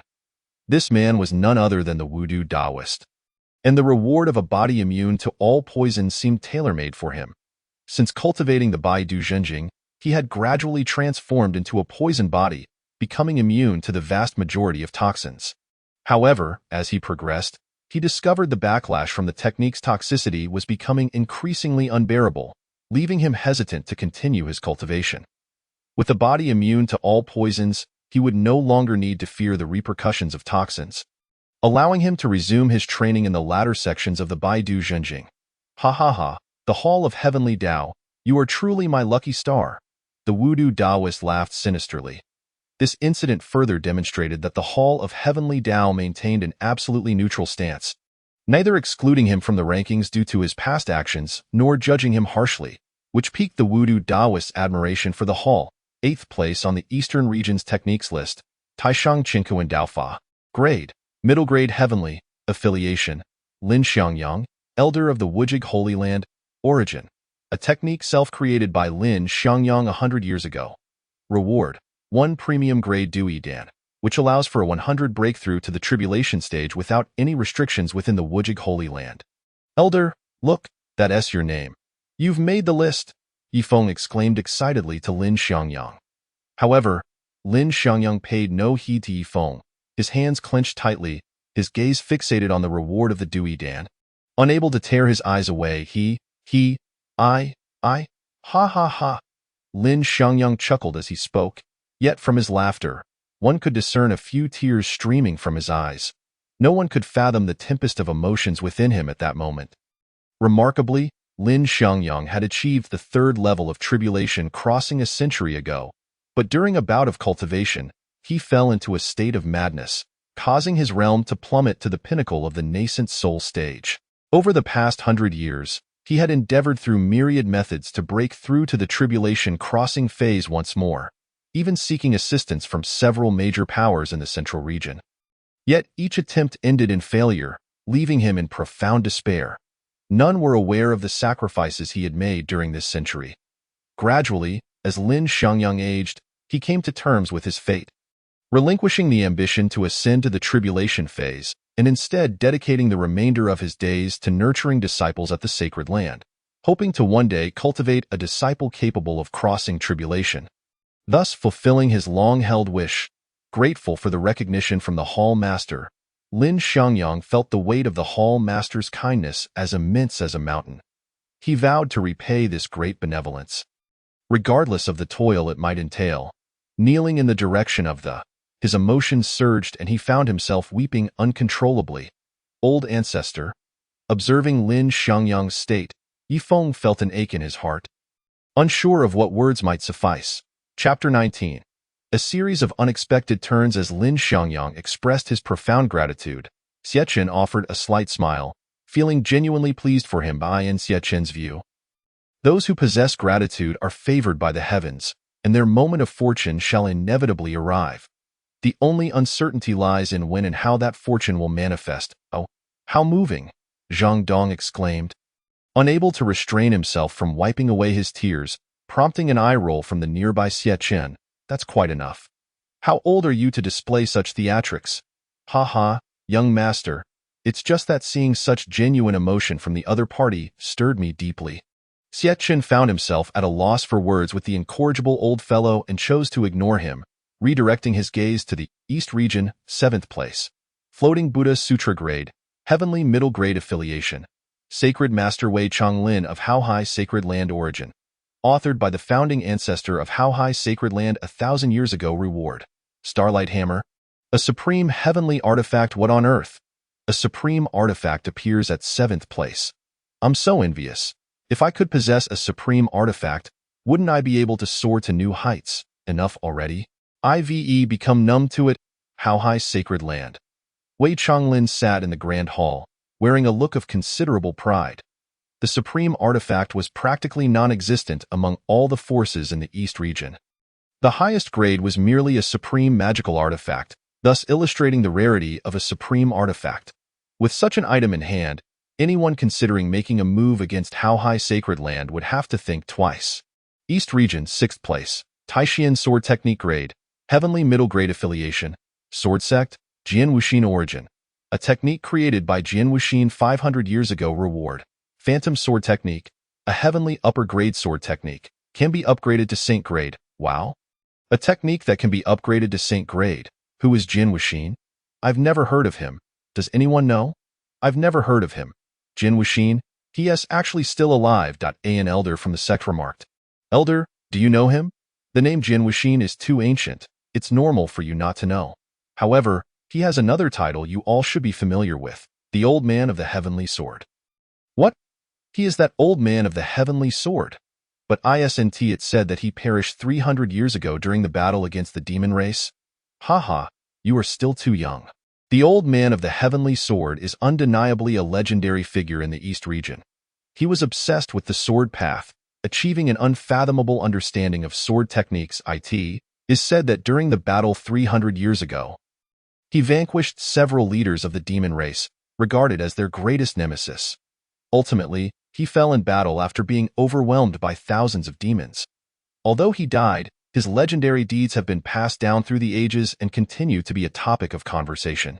Sword Sect. An elderly man sweeping the scripture repository paused, leaning on his broom to gaze at the, despite exuding no discernible aura of cultivation, his mere presence commanded respect and authority. The sect master approached the old janitor and respectfully congratulated him. Congratulations, old ancestor, for making it onto the... Upon seeing his ancestor's name displayed on the sect master could hardly contain his joy and hastened to inform Jian Wuxin. Given that their ancestor and the two others ranked 7th and 6th on the previous list were all from the sword sect, they now boasted 3 members on the, making them the faction with the highest number of individuals listed in the entire East region. I never expected that I would have the opportunity to cultivate a saint-grade sword technique in this lifetime. This man was indeed the old man of the heavenly sword. In truth, he had not perished in that great battle 300 years ago. He had fought his way out of the encirclement of thousands of demons with his unparalleled swordsmanship. But the toll of the battle had severely damaged his foundation. Thus, he chose to feign his death in the demon war and subsequently lived in seclusion within the sword sect, taking on the guise of an ordinary janitor. East Region, 5th place, Dragon Elephant Technique Grade, Heavenly Middle Grade Affiliation, Tai Mu Min Origin. Authored by the real person Do EA 1,000 years ago. Reward. Shadow Kill Phantom Sword Array. Can defend against attacks below the 5th level of Tribulation Crossing. Tai Mu Min? What kind of sect is that? Such a pedestrian name. I know. It's merely a third-rate sect. The sect master is only at the 1st level of Golden Core. What? A third-rate sect possesses a heavenly middle-grade technique? Tai Mu Min is about to strike it rich. Ha ha, brother. Any thoughts? Shall we seize this technique? Give it a rest. Did you not see the reward? It can defend against attacks below the 5th level of Tribulation Crossing. Do you have the ability to break this formation? Haha, just joking. But I am curious, if Tai Mu Min possesses such a technique, why are they only a third-rate power? Tai Mu Min. At that moment, the sect master Meng Hai gaped in disbelief, rubbing his eyes to confirm that they indeed bore the name of his sect. Suddenly, a realization struck him, and he hastily summoned all the disciples within the sect. Quickly, everyone, search for that technique. We must find it. Meng Hai was frantic, as he had entirely forgotten where he had carelessly tossed that technique in the sect. One could have imagined that this technique was something Meng Hai had purchased from a street vendor. Years ago, when Meng Hai had just established Tai Mu Min, an old beggar had stopped him while he was wandering the streets. Brother, I see you possess extraordinary potential, a rare talent for cultivation. The peace of this continent will rest upon your shoulders. I have a manual here that seems destined for you. How about I sell it to you for just 10 coins? Upon hearing the old beggar's words and seeing the manual with the 3 characters Dragon Elephant Technique, Meng Hai was instantly captivated and promptly produced 10 coins to purchase it. However, he soon discovered that no matter how he practiced, he could not cultivate anything from it, leading him to doubt whether he had been duped into buying a fake. Eventually, he forgot about it altogether, unaware of where he had tossed it. Report. Sect Master, I found a book under the kitchen table. Is this it? A disciple hurriedly presented a book to Meng Hai. Meng Hai quickly took the book, noticing a deep imprint on the cover where it had been resting against the table leg. Upon seeing the 3 characters Dragon Elephant Technique on the cover, he burst into joyous laughter. Ha ha ha, this is it, a heavenly grade technique. Tai Mu Min finally possesses a heavenly grade technique. From this moment forth, you shall be my direct disciple. Your training will be personally overseen by me. The sect master, Meng Hai, declared to the disciple with exuberance. Thank you, sect master. The disciple was equally overjoyed, never anticipating that he would become the sect master's direct disciple in such a manner. Chapter 20. The Unblemished Past Heavenly Dao Hall. Zhang Dong was incensed upon seeing a heavenly grade technique being used as a table prop by Taimu Min, exclaiming, "What a waste! Such a travesty!" Zhang Dong mused to himself, "This is a heavenly grade technique. How fortunate it would be if it were mine." Meng Hai's lack of discernment led to such a precious technique being used to prop up a table. Had it not been for the revelation on this heavenly grade technique might have remained forever buried in the kitchen. Xiechun also sighed as he spoke. However, the Ironwood sect was fortunate to have encountered Xiechun. For with the acquisition of a heavenly grade technique, coupled with a formidable array capable of withstanding attacks from the fifth stage of tribulation, it is certain that the Ironwood sect will soon attract a steady stream of new members. And its rise to prominence is only a matter of time. Amidst the murmurs of the crowd, the announcements for the fourth and third places were made. Fourth place on the Eastern Domain Technique Rankings. The Blood-Weeping Demon Scripture Rank, Heavenly Grade. Mid-Tier Affiliation, Emo Lin Valley, Demon Prince Qi Qingdai Origin. One of the two demonic arts authored by the Elder of the Demon Clan, Bloodhand Demon Butcher Reward. An innate mid-tier treasured artifact. The Soul-Chasing Demon Bell third place on the Eastern Domain Technique Rankings, Black Blood Demon Technique Rank, Heavenly Grade, Mid-Tier Affiliation, Emo Lin Valley, Demon Prince Gu Ling Origin. One of the two demonic arts authored by the Elder of the Demon Clan, Bloodhand Demon Butcher Reward.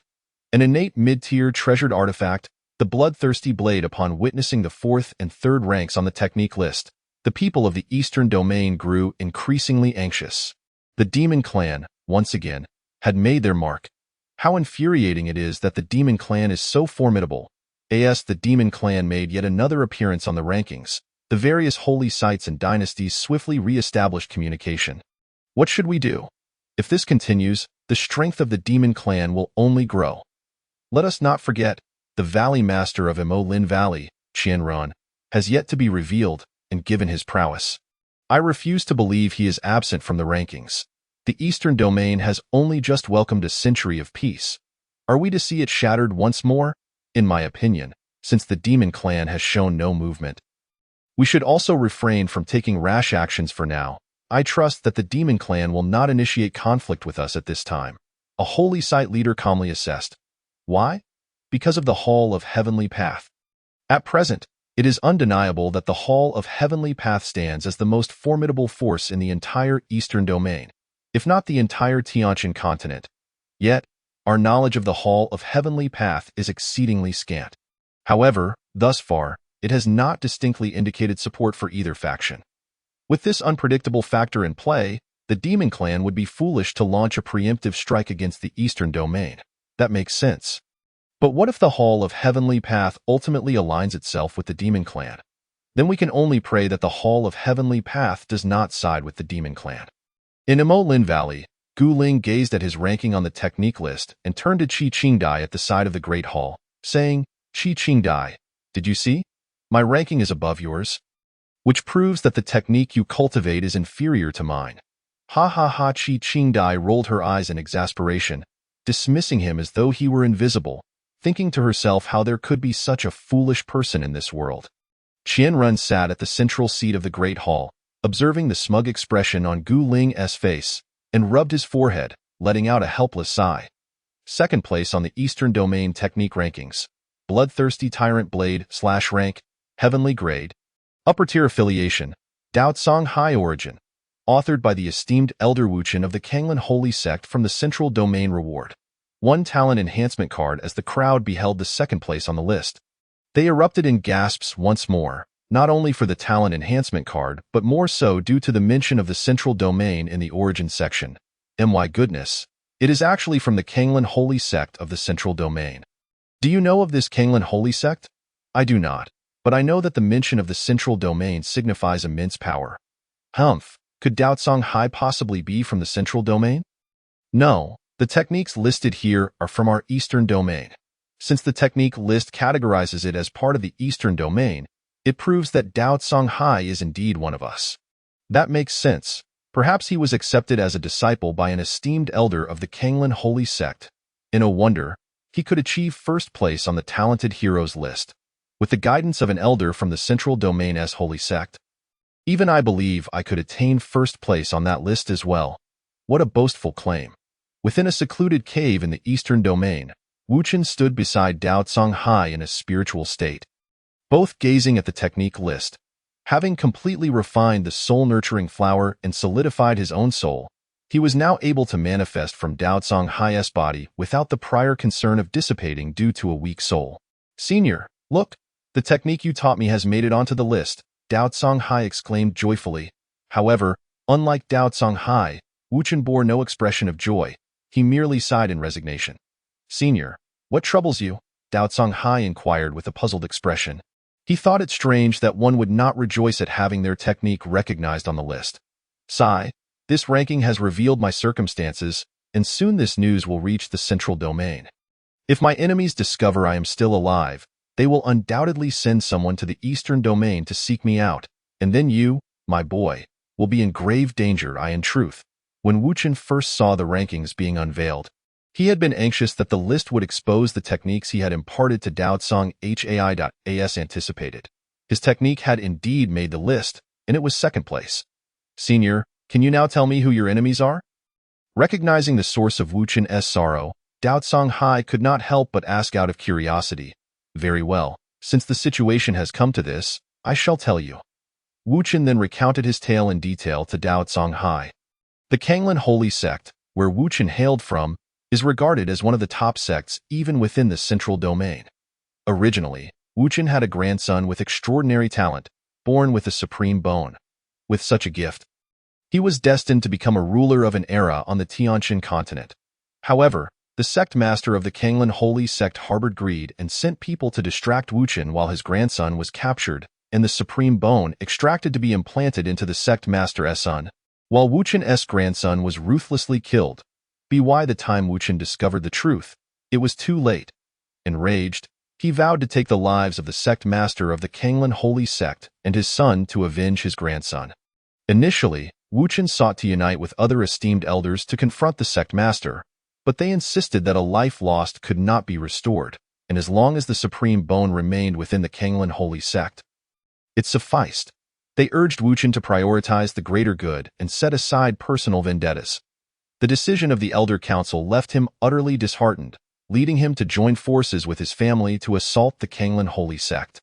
However, the disparity in strength was insurmountable, resulting in the demise of all his companions, leaving him with only a fragment of his soul to escape, ultimately fleeing the central domain and encountering Dao Songhai in the eastern domain. Chapter 21. The opening of the Talented Heroes Arena. The Kanglin holy sect is nothing but a group of heartless beasts. Rest assured, Senior, one day, Songhai shall personally ascend to the Kanglin holy sect and slay that shameless sect master to avenge your grievances.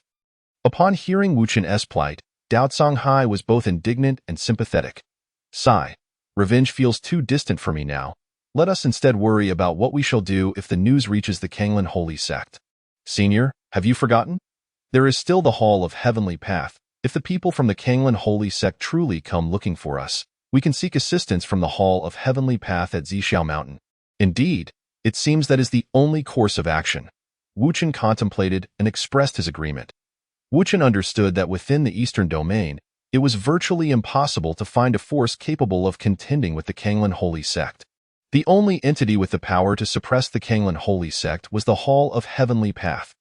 However, Wuchen was also aware that to receive the Hall's protection, they would need to offer something of value to them. Currently, he possessed nothing but that single technique, so he planned to search for something of worth during this period. If absolutely necessary, he would offer that technique as a bargaining chip at the Hall of Heavenly Path. Zhang Dong was equally astonished upon seeing Wuchen's name appear on the technique list. Ah, it is actually Wuchen. I thought he had perished. Do you know this Wuchen? Xiechen inquired curiously. Replying to young master, Wuchen was formerly an esteemed elder of the Kanglin holy sect. However, it seems there were rumors that he led his kin in a rebellion, but it failed, and he was suppressed by the sect's master and elders. In the end, both he and his kin perished, with not a single survivor. Is that so? Do you believe the claims of the Kanglin holy sect? Honestly, young master, Wuchen has always had a stellar reputation in the central domain. I find it hard to believe he would commit such an act. Indeed, the truth will eventually reveal itself. Xiechen, Having met Wuchen, retained a favorable impression of him and did not perceive him as someone who would engage in treachery unless there were exceptional circumstances. Only the first place remains to be announced. Who do you think it could be? Someone capable of surpassing even those from the central domain. It cannot possibly be from the demon clan. Can it? That's unlikely. I firmly believe there are still hidden elites among our human race. Let us hope so. It's coming. It's coming. Shoo, everyone, don't speak. Look, first place on the Eastern region's martial arts ranking. The Devouring Heaven Demon Manual Grade. Lower Saint level affiliation. Qianren. The Lord of the Demon Forest Valley origin. This technique was collaboratively refined by the successive masters of the Demon Forest Valley based on their own experiences. Reward. The innate supreme treasure. The Black Death Sword. Oh, what a wretched curse I have uttered. Alas, a saint-level technique. The demon race is truly unfathomable, no? Why? Why must the demon race hold the first position? Sigh. It is indeed him. As they gazed upon the first-ranked Qianren on the martial arts ranking. The representatives from various holy lands and dynasties could only sigh in resignation. During the previous Human-Demon War, they had first-hand experience of Qianren's prowess. At that time, he single-handedly dominated the experts of the Holy Lands. Even under their united assault, Qianren not only resisted but subtly gained the upper hand, hinting at just how terrifying his true strength was. Demon Forest Valley. Congratulations to the Valley Master for securing first place on the martial arts ranking. Congratulations to the Valley Master for securing first place on the martial arts ranking. Valley Spirit and Qi Qingdai bowed in reverence to Qianren, who sat proudly at the center of the Grand Hall. Ha ha ha, splendid! Qianren's face beamed with pride. From the moment the ranking was unveiled, he was confident that his saint-level technique would undoubtedly claim the top spot, and indeed, his confidence was not misplaced. He had secured first place without a hint of suspense. The Eastern Region Martial Arts ranking has been announced. Those who are ranked should prepare to receive their rewards. 10 streams of light swiftly darted toward all corners of the Eastern region. Many gazed in envy as these rewards flew overhead, yet this time, no one dared to pursue them.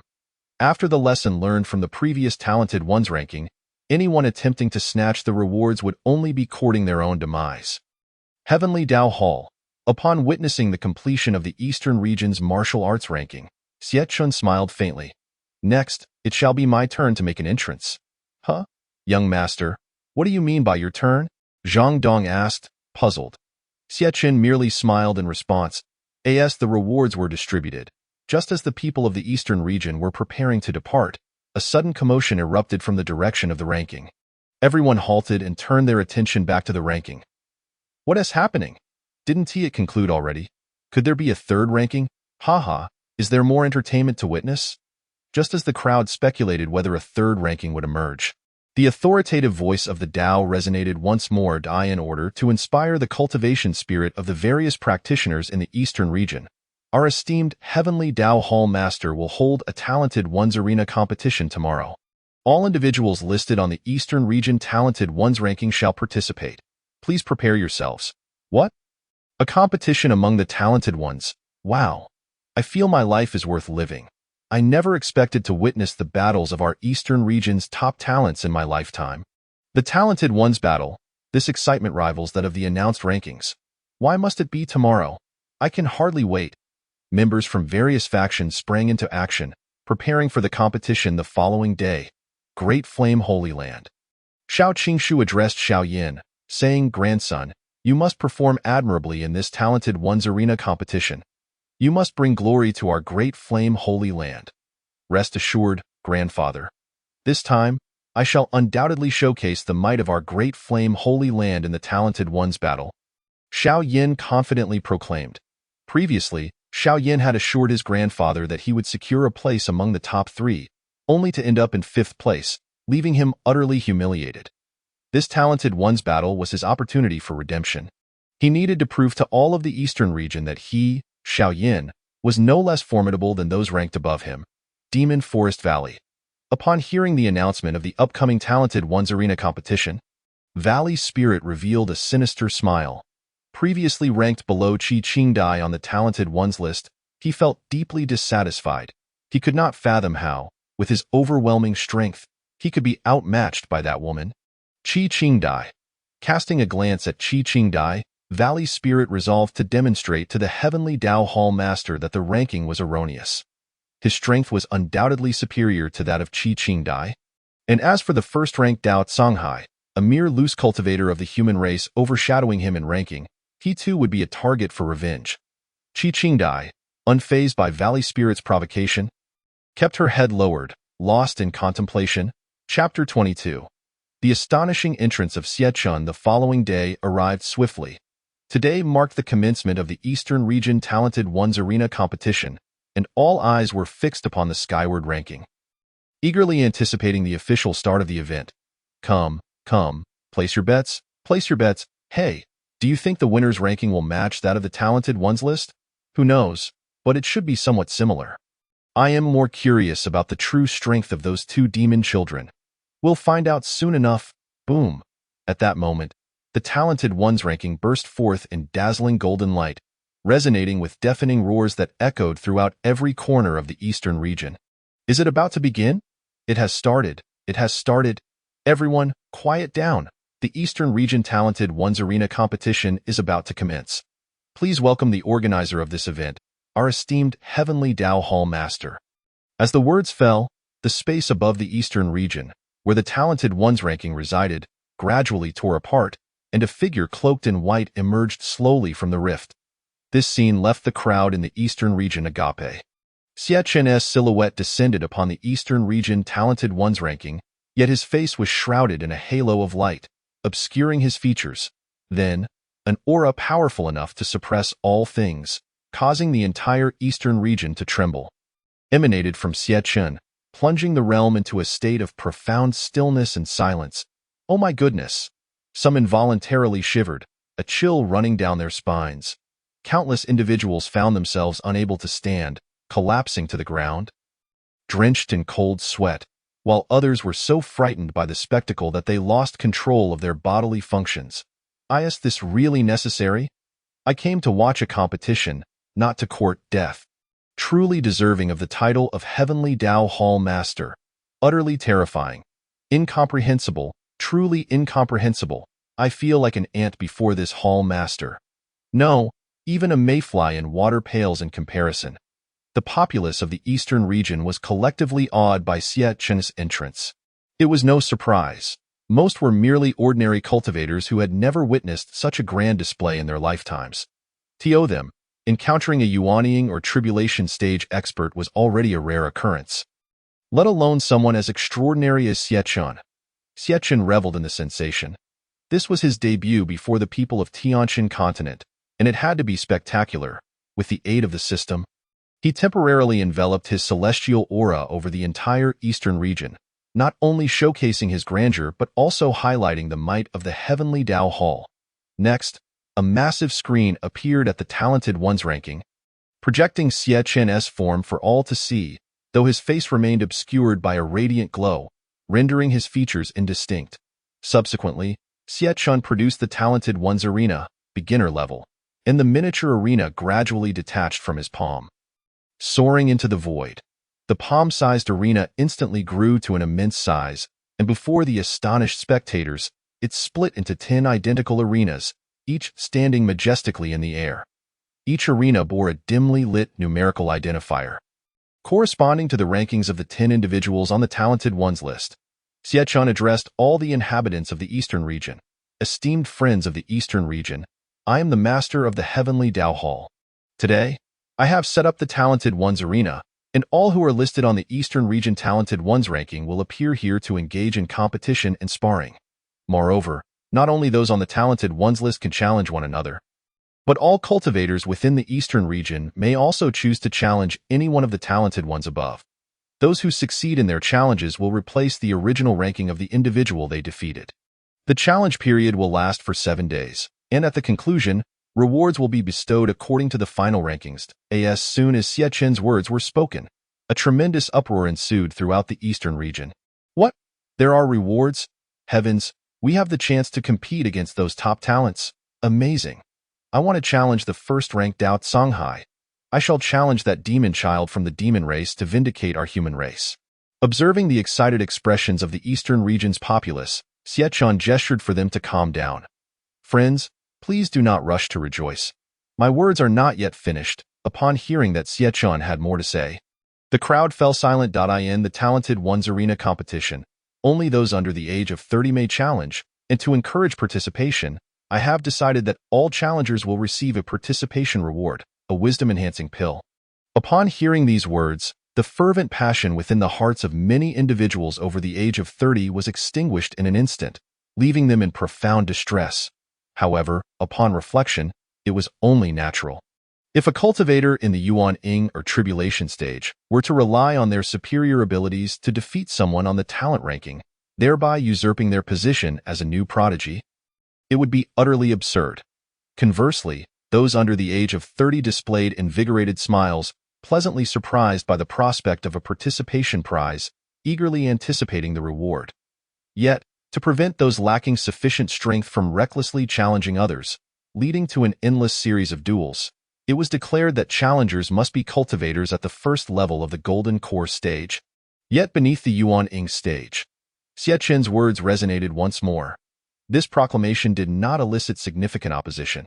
If anyone could challenge haphazardly, be they at the Qi refining or foundation establishment stages, the duration of the challenges would extend far beyond 7 days, perhaps even 70. However, those cultivators at the Golden Core stage who were not sufficiently powerful exhibited expressions of disappointment. Lastly, every participant in the challenge was required to relinquish 1% of their life essence as a ticket to enter. This was yet another method conceived by Xiechun to accumulate heavenly Dao points after consulting the system.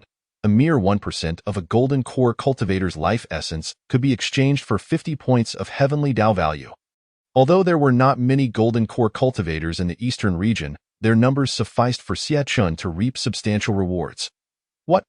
1% of life essence? This is outright extortion. Some began to ponder the pros and cons. Aware of the preciousness of life essence, for cultivators, even losing this small fraction would have considerable repercussions, and compensating for such a loss would require substantial financial resources. Those with inadequate financial means quickly withdrew, preferring to forego the enlightenment pill rather than sacrifice a portion of their life essence. However, for those with ample resources, it was of little concern. They could spend a bit of money to procure some rare materials and quickly replenish what they had lost. Have you all understood? The rules, for now, are as follows. Any additional provisions will be added later. Chapter 23. The competition begins. As the words fell, the crowd beheld Xiechun raising his right hand.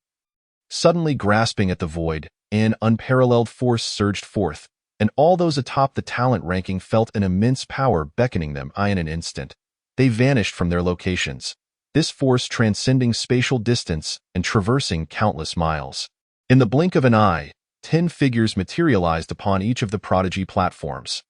The representatives of various factions were left dumbfounded, witnessing a living person who had just stood before them disappear only to reappear above the eastern region on the prodigy platform.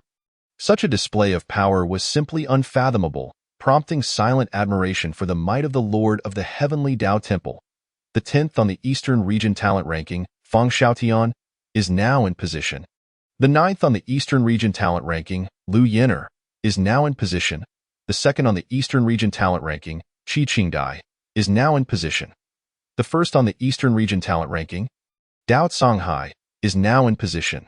With each announcement, the dim numbers on the platforms illuminated, and simultaneously, a large screen appeared on each prodigy platform, vividly displaying the images of the 10 participants. Wow, that demon race Qi Qingdai is incredibly exquisite. How frustrating. Why must such a beautiful woman belong to the demon race? Such a pity, indeed. Lu Yen'er is also quite remarkable. Although she may not surpass Qi Qingdai, she belongs to the realm of captivating beauties. I find the sword sex Saintess, Sun Li, quite appealing. Young Master Dao is so handsome. Observing the enthusiastic discussions among the crowd below, Xiechun gestured for silence. Ahem, I must add a point. To ensure absolute fairness in the competition, all participants, including challengers, will be uniformly suppressed to the first level of the Golden Core stage, and each prodigy's strength will reflect their state prior to the announcement of the Eastern Region talent ranking. Any rewards obtained from the talent or technique rankings cannot be utilized. Do you all have any objections? No, none. The 10 individuals on the platform expressed their agreement with Xiechen's decision. Initially, some had worried that the rewards obtained by others might be too overwhelming, rendering them unable to compete. However, with Xiechen's assurance, their concerns dissipated. Xiachen nodded in satisfaction and then called upon Zhang Dong, who was in the Heavenly Tao Temple. Zhang Dong, can you hear me? Zhang Dong, from within the temple, responded, Yes, young master.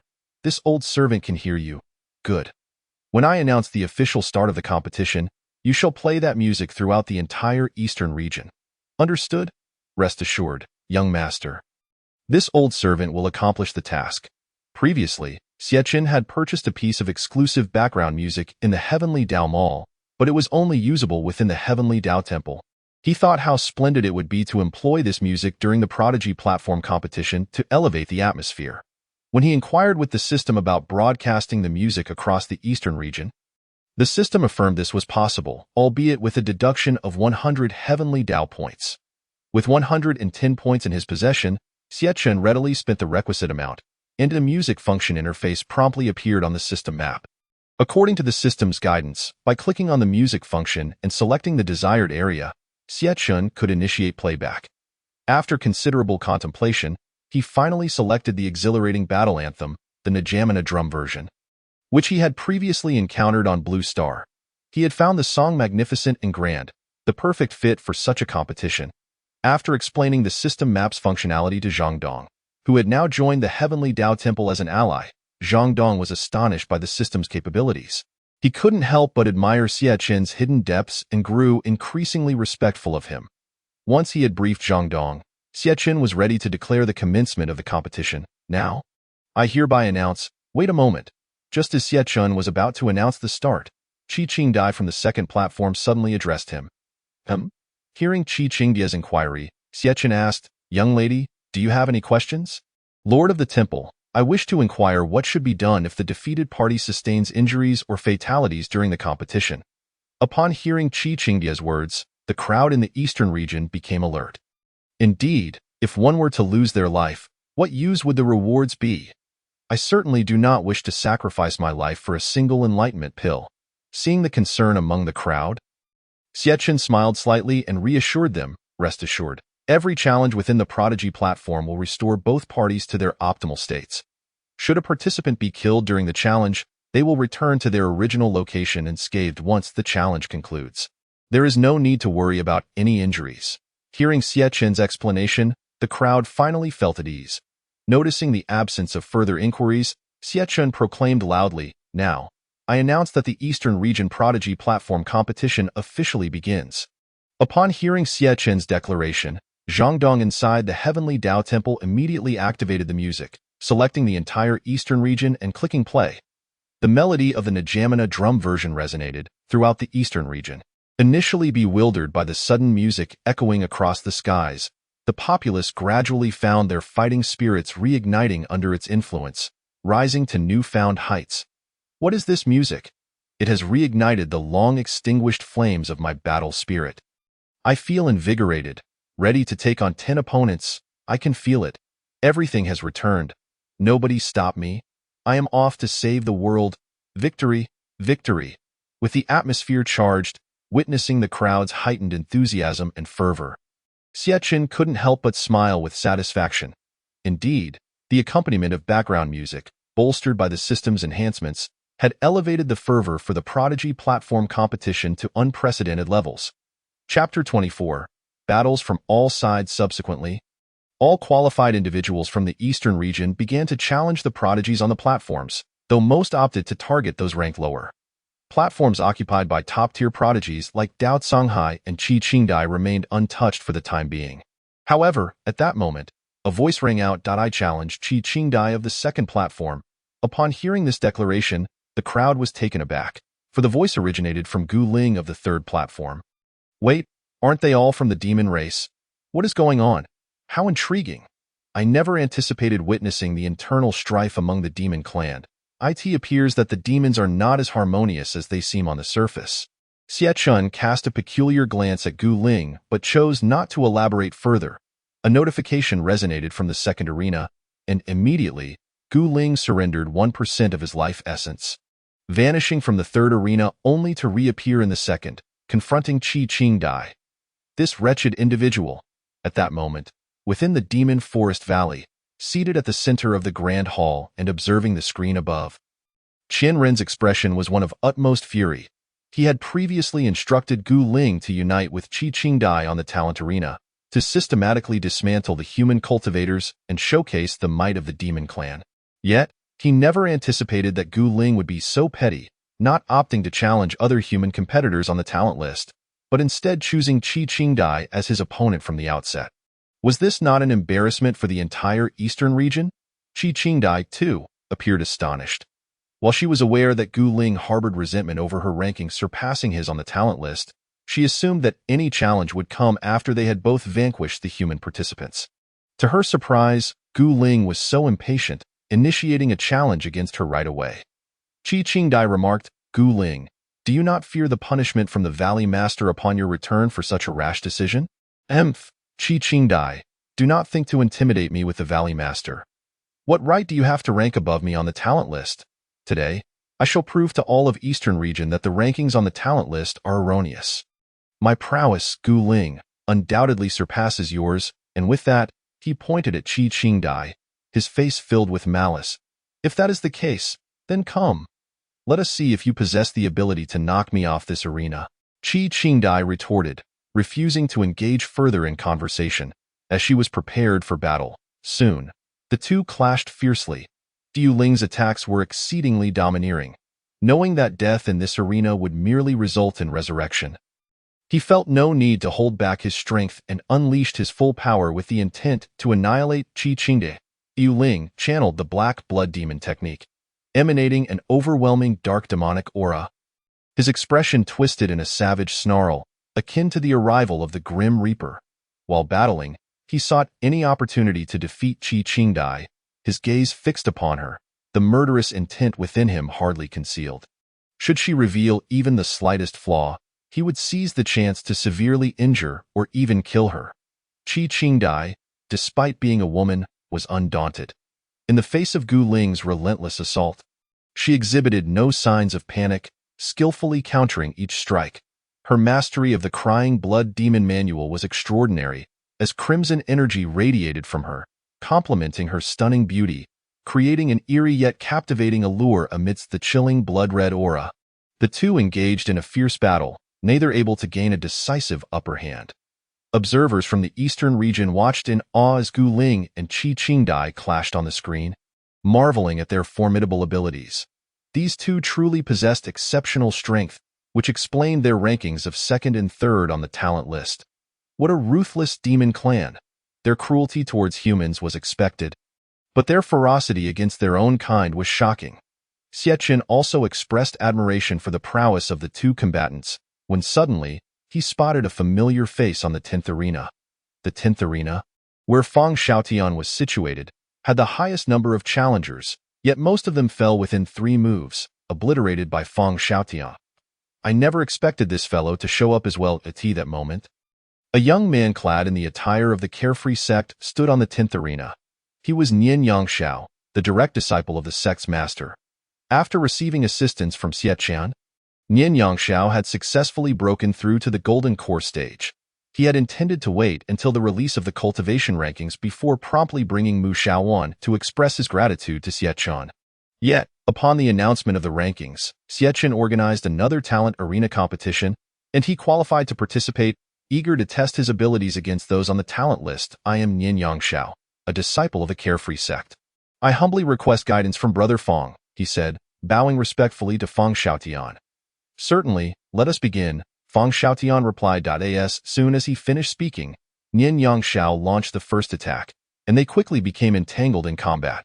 After a few rounds of probing, Nian Yangxiao drew his sword, charging towards Fang Xiaotian and thrusting it at his abdomen.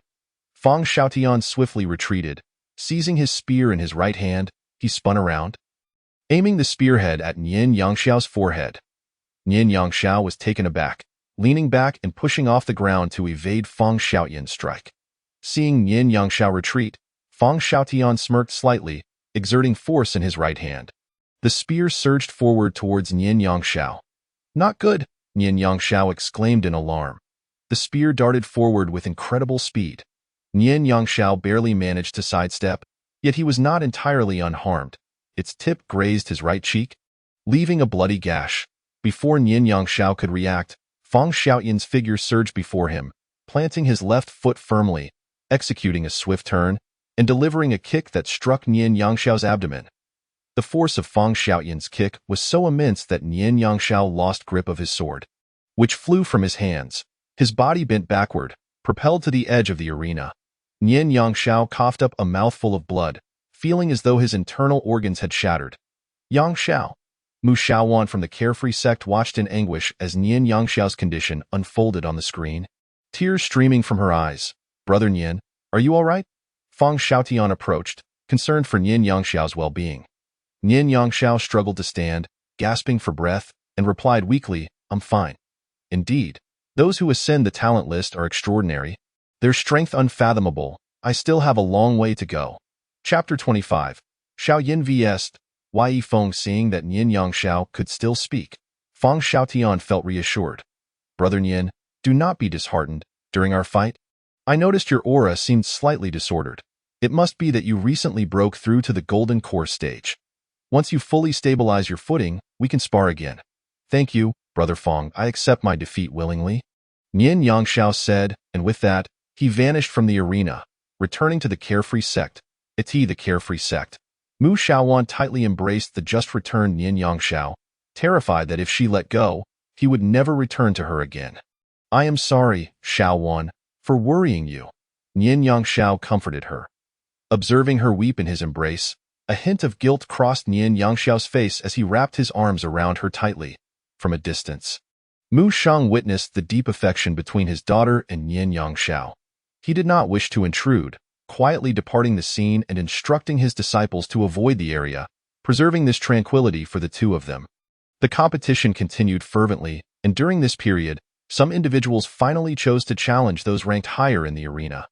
Yet, predictably, all challengers fell within mere 3 moves against these formidable opponents. Just then, Xiao Yan's voice echoed from the 5th arena. I challenge Yi Feng of the 4th arena. The announcement resounded, and Xiao Yan surrendered 1% of his life essence, his figure disappearing from the 5th arena to materialize in the 4th. Ready to face Yi Feng at long last, a match of interest was about to unfold. Upon hearing that Xiao Yan would challenge Yi Feng, Xie Chen's excitement surged. He observed that the prodigies on the arenas were merely waiting for challengers to approach them, and most opponents faltered within 3 rounds, leaving him somewhat disheartened. Meanwhile, the two demons continued their fierce battle, with no clear victor emerging in the short term. Yi Feng remained composed as he regarded Xiao Yan, seemingly having anticipated this challenge. With a faint smile, Yi Feng remarked, Xiao Yan, I knew you would inevitably come to challenge me. Yi Feng, 3 years ago, you narrowly bested me. Over these 3 years, I have diligently trained, and I am no longer the same as I was back then. If you surrender now, it would still be timely. Xiao Yan replied defiantly. In response to Xiao Yan's provocation, Yi Feng calmly stated, Xiao Yan, do not presume that only you have progressed in these 3 years. I was capable of defeating you once, and I can certainly do so again. If you truly possess the strength, then prove it by knocking me off this arena. Mere words will not suffice. As the spectators in the eastern region listened to the charged exchange between Xiao Yan and Yi Feng, curiosity spread among them, and they began to whisper amongst themselves. Does anyone know what transpired between them back then? Do you wish to know? I can enlighten you. A scholarly-looking individual interjected. Oh? You know? The crowd turned to him. Eager for information. It is he, by Xiaosheng, rumored to be erudite and well acquainted with the secrets of the eastern region. So impressive. Please, do share with us. By Xiaosheng smiled faintly, extending his hand to pat the table as he spoke.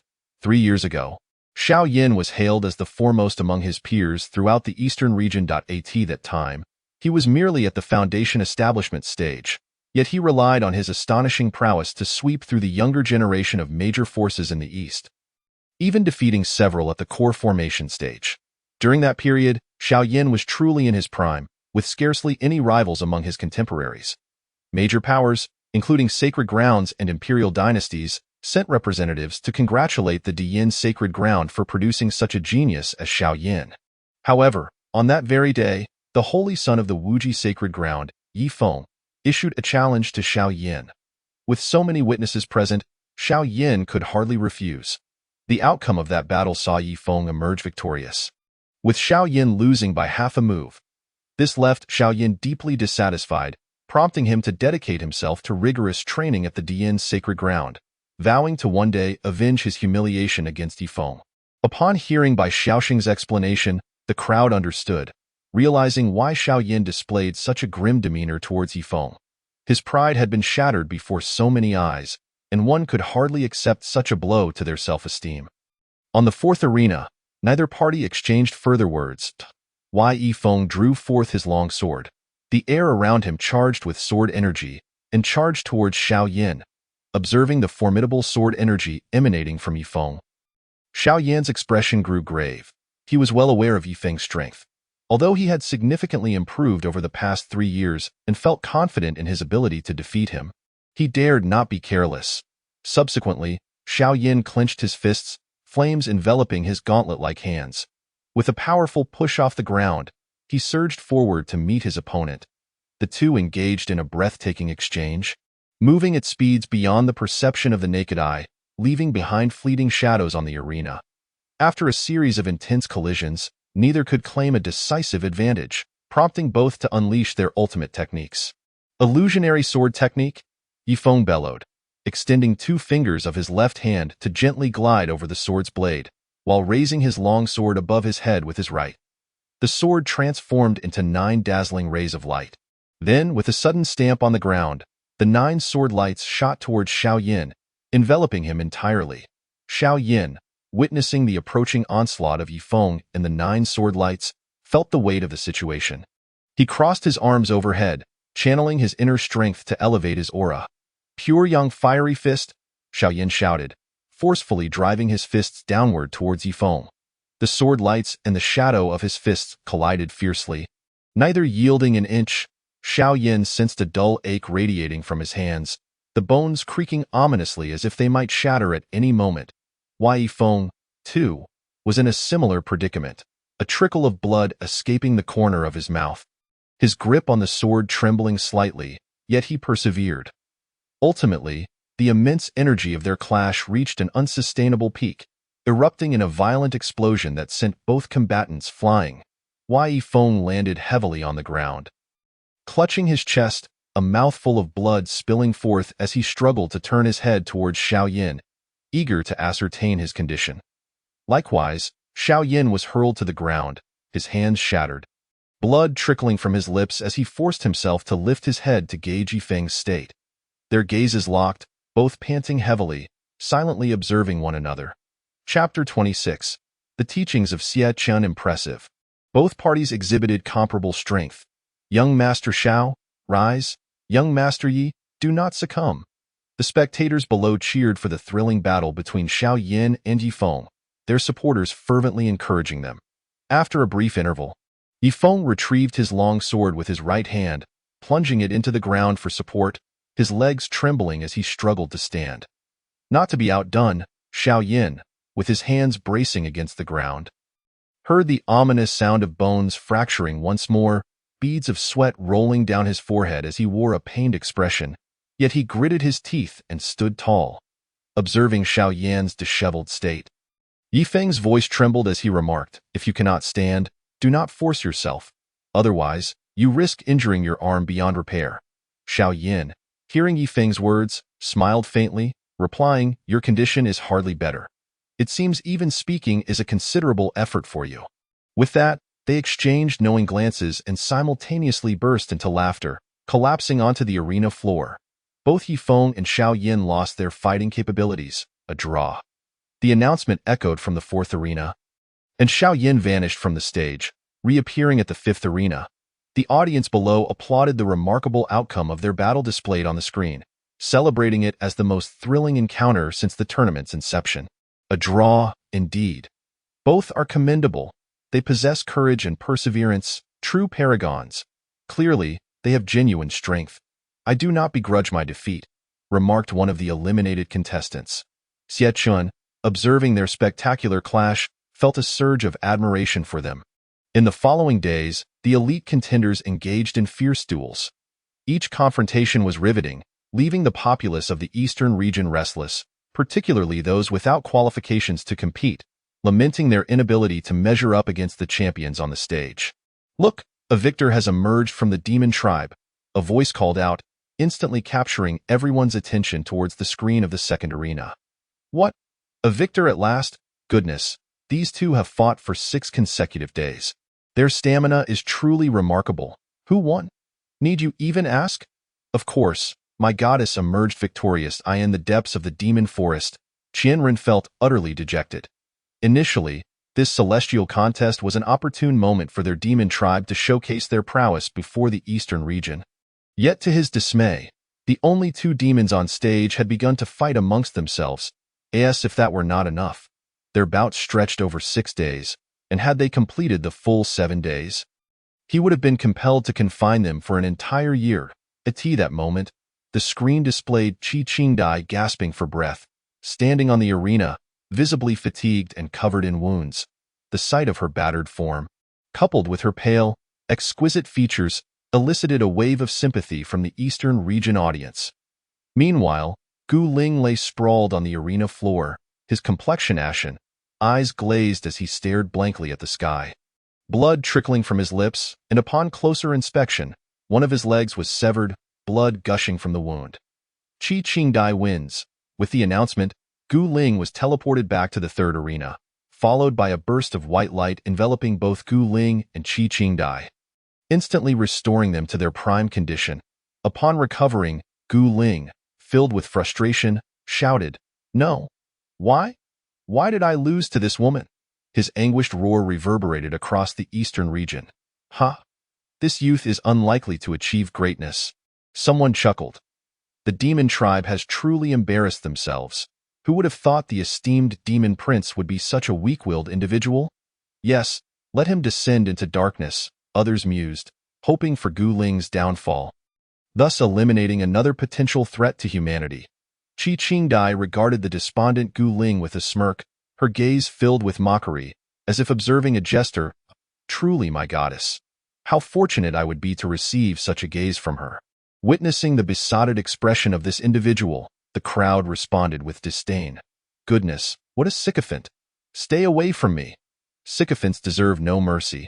Listening to Gu Ling's lamentations, Xie Chen's face betrayed a hint of disappointment as he could not refrain from advising.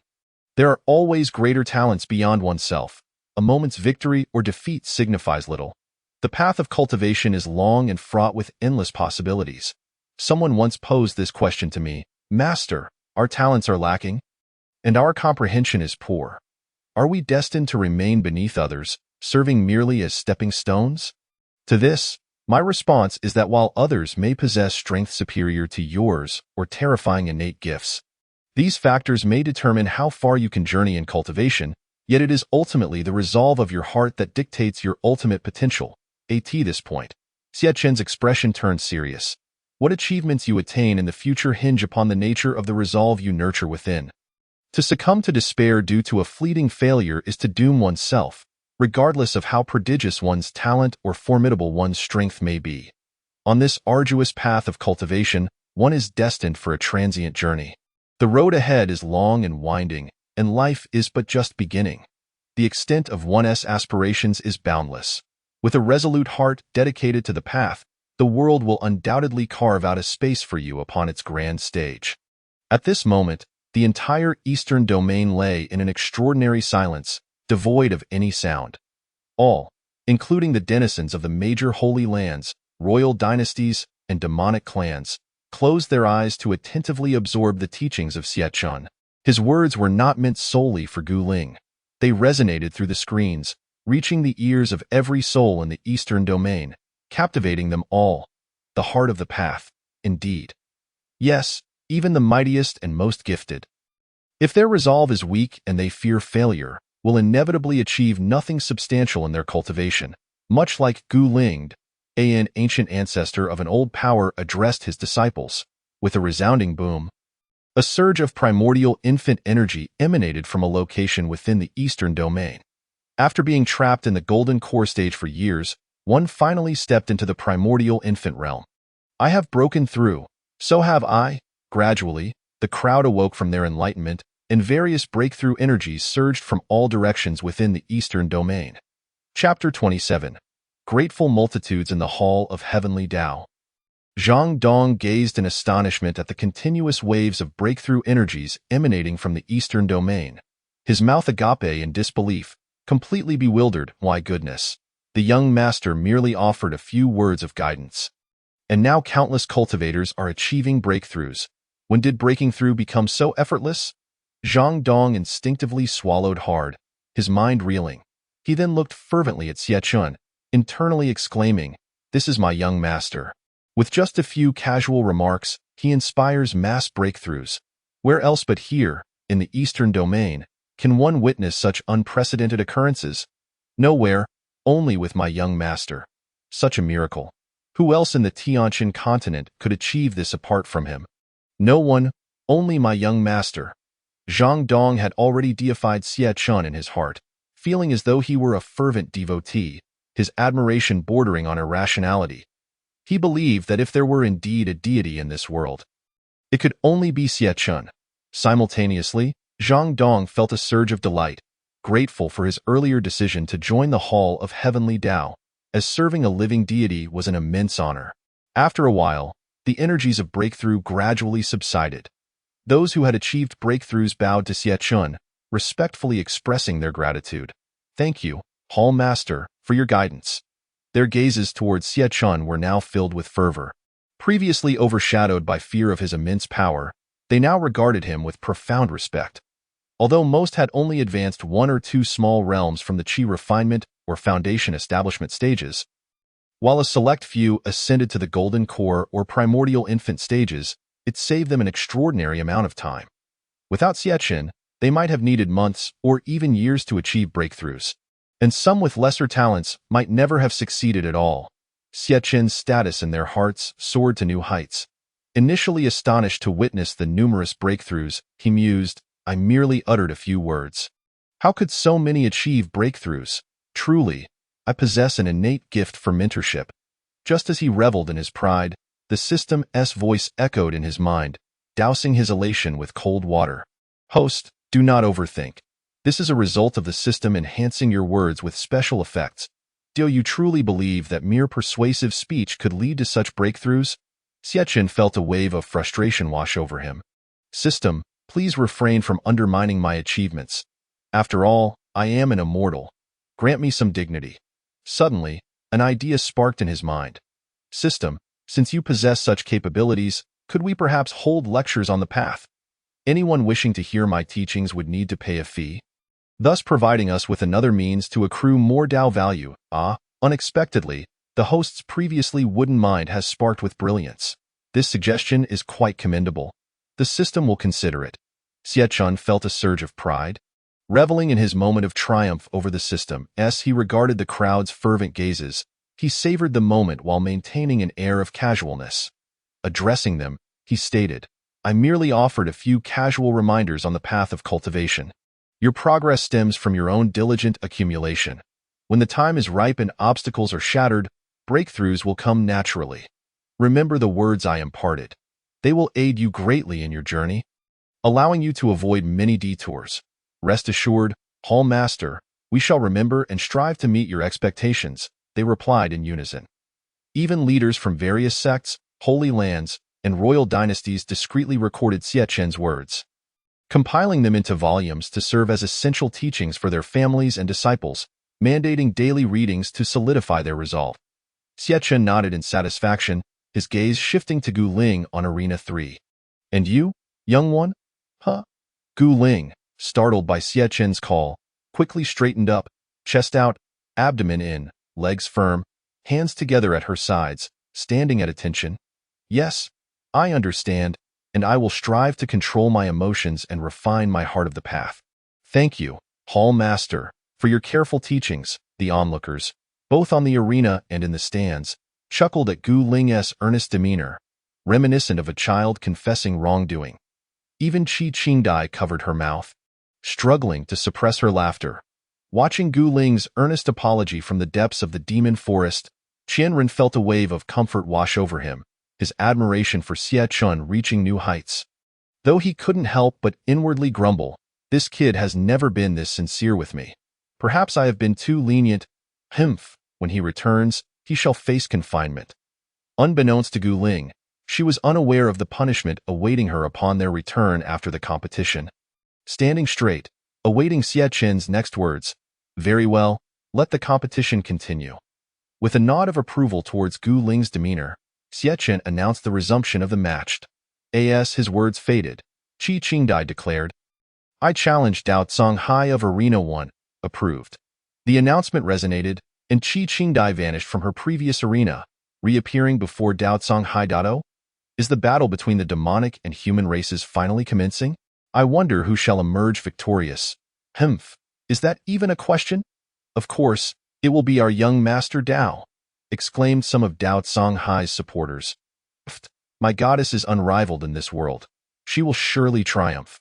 Our young master Dao is atop the talent rankings, while Qi Qingdai merely ranks second. Defeating her will be a breeze. Please, Dao Songhai's first place is merely due to his superior cultivation. Let us not forget that both are currently at the Golden Core first level. The outcome remains uncertain. The supporters of both parties firmly entrench themselves in their respective positions, leading to a spirited argument. However, it was evident that the number of supporters for Dao Songhai far surpassed that of Qi Qingdai. After all, Dao Songhai represented their human race, while Qi Qingdai hailed from the demon race. Given that the eastern domain was predominantly populated by humans, it was only natural for the majority to rally behind Dao Songhai. Chapter 28. The clash of the top two on the talents list at this moment. In various sacred places and empires across the eastern domain, the onlookers clenched their fists, their eyes fixated on the first arena. Show them. The battle between Dao Songhai and Qi Qingdai was of paramount importance, as it would determine the future trajectory of both the demon and human races. Point one was a top-tier genius of the human race, while the other was a celestial prodigy of the demon race, both fully capable of representing their respective races in combat. Should Dao Songhai emerge victorious over Qi Qingdai in this duel, it would signify the inferiority of the demon race to the human race, thereby instilling a sense trepidation in the demons, discouraging them from launching attacks on humans for the foreseeable future. Conversely, if Dao Songhai were to succumb to Qi Qingdai, it would indicate that the human race had fallen behind the demon race. If even the most outstanding genius of the humans could be bested by a talent from the demon race, it would spell doom for the future of the human race in the eastern domain. On the first arena, Dao Songhai found himself momentarily entranced by the exquisite beauty of Qi Qingdai. He had encountered many stunning women in his life, yet none possessed the elegant demeanor and extraordinary grace of Qi Qingdai. Her aloof expression and the aura that seemed to repel all others conveyed a unique allure that captivated him. Feeling Dao Songhai's unwavering gaze, Qi Qingdai experienced a wave of discomfort. A flicker of disdain crossed her eyes as she coldly addressed him. "Have you finished staring, young Master Dao? Do you not realize that it is quite impolite to fixate on a young lady in such a manner?" Upon hearing Qi Qingdai's discontent, Dao Songhai quickly regained his composure, bowing his head respectfully, his hands clasped in apology. My sincerest apologies. It was unintentional. I hope you can forgive me, Mississippi Himph. It's good that you recognize your rudeness. Let us cease the idle chatter and commence our duel." With that, a formidable aura radiated from Qi Qingdai, brimming with immense pressure.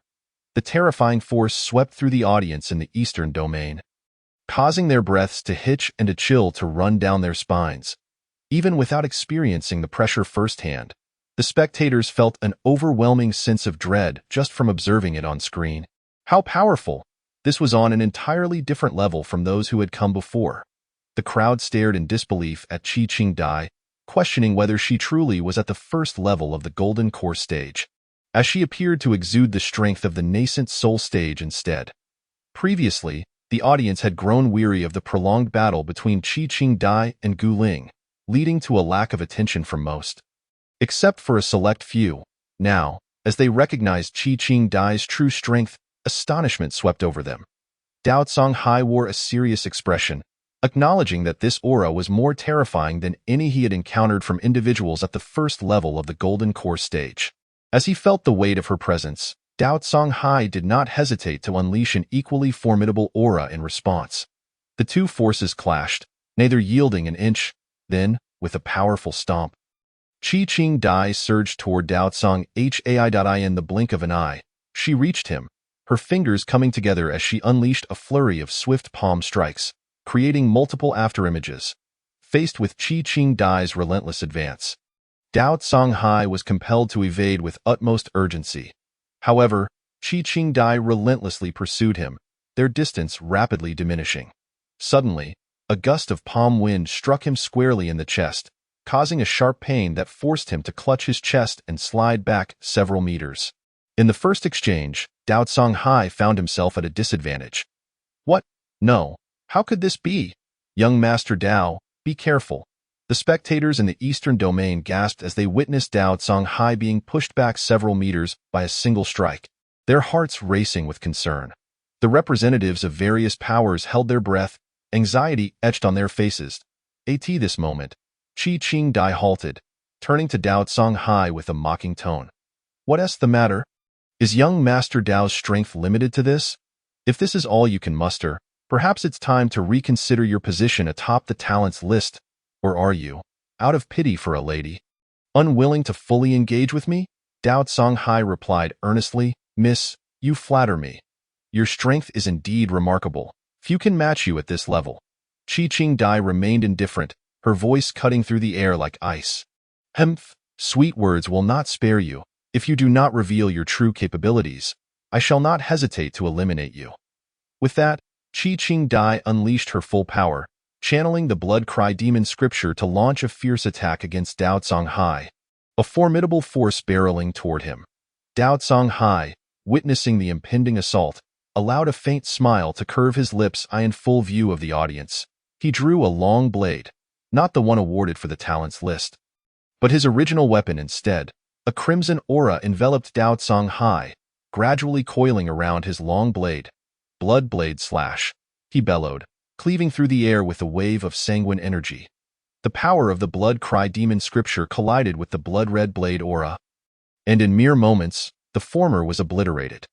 Yet, the blade aura showed no signs of slowing, continuing its relentless advance toward Qi Qing Dai, closing the distance rapidly. In just a second, it would strike her with unerring accuracy. Good, young Master Dao is invincible. The humans shall triumph. The audience erupted in cheers as they witnessed the blade aura racing toward Qi Qing Dai, initially apprehensive about whether Dao Songhai could withstand her attack. They were astonished to see his offense surpass hers, shattering her assault and positioning him to dominate. Qi Qing Dai, witnessing her attack disintegrate, wore an expression of disbelief. Typically, except for the Valley Master Qian Ren, anyone facing her formidable strike would resort to evasion, at the very least achieving a stalemate. Never had she anticipated that a second opponent could dismantle her move. Was this truly the power of an elite technique? It was indeed terrifying. As the blade aura approached, Qi Qing Dai had no time to contemplate. She swiftly dodged to the right, but in a bewildering turn of events, the blade aura followed her evasive maneuver, continuing its pursuit. What? Qi Qing Dai's eyes widened in shock, her mind racing with confusion. She had clearly evaded the attack, so why did it still pursue her? In the next moment, the blade aura struck her with pinpoint precision. Poof! Qi Qing Dai coughed up a mouthful of blood, her body hurtling toward the edge of the arena. Chapter 29. The conclusion good, young Master Dao is invincible. The humans shall prevail. The crowd erupted in jubilant cheers as they witnessed Qi Qing Dai being sent flying. From their observations, the extent of her blood loss indicated that Dao Songhai's strike had dealt her a severe blow. However, before they could fully celebrate, the next scene left them all dumbfounded. Dao Songhai, astonished by the sight of Qi Qing Dai being propelled away by his attack, exclaimed, "No!" He swiftly sheathed his long blade and summoned every ounce of his strength, propelling himself toward Qi Qing Dai at breakneck speed. As she soared through the air, feeling utterly weakened, Qi Qing Dai slowly closed her eyes, preparing for impact with the ground. But just as she braced for the fall, a pair of strong arms caught her. She found herself cradled in a warm embrace, and upon opening her eyes, she discovered it was none other than Dao Songhai. Their gazes locked, and they shared a moment of silent understanding. No, why? Why save her? Release my goddess. Let me take her. Damn humans, do not dare to touch our demon princess. The onlookers from the demon race seethed with rage, their eyes ablaze as they witnessed the scene unfold. Alas, it seemed that even the mightiest of geniuses could not escape the allure of beauty. Expressions of jealousy, anger, and disappointment flickered across the faces of the crowd. They had been certain that if Dao Songhai had not intervened, he would have emerged victorious.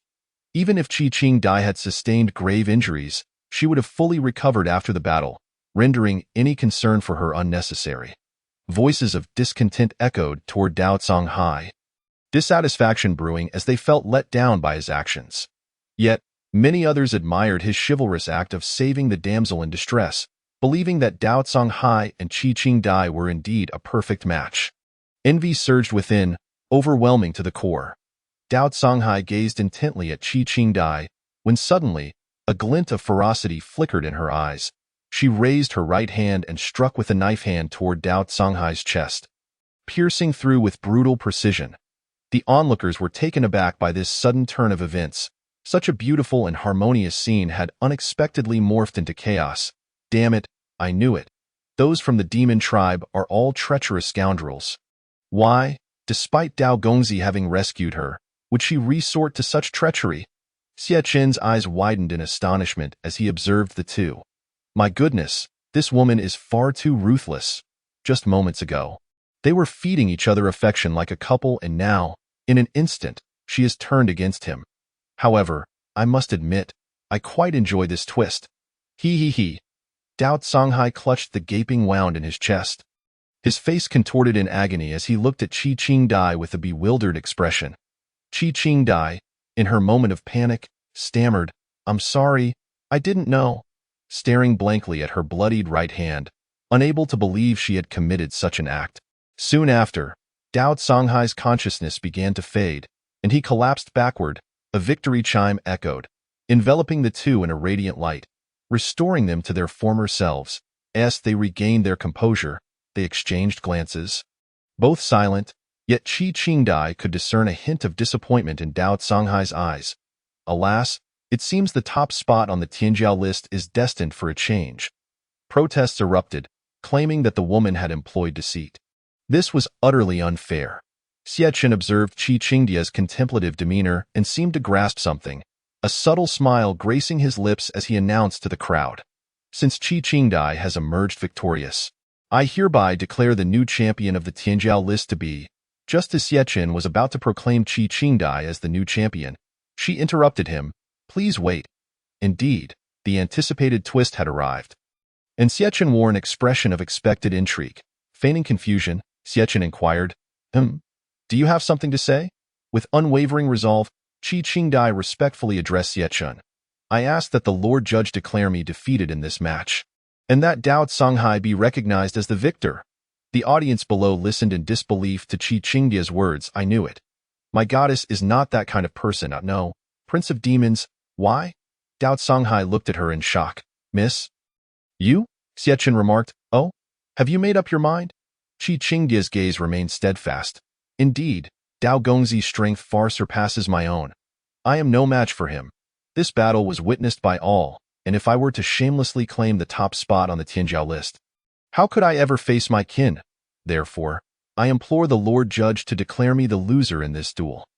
Yet, you must understand, the rewards that come with being the top of the Tianjiao List are unimaginable.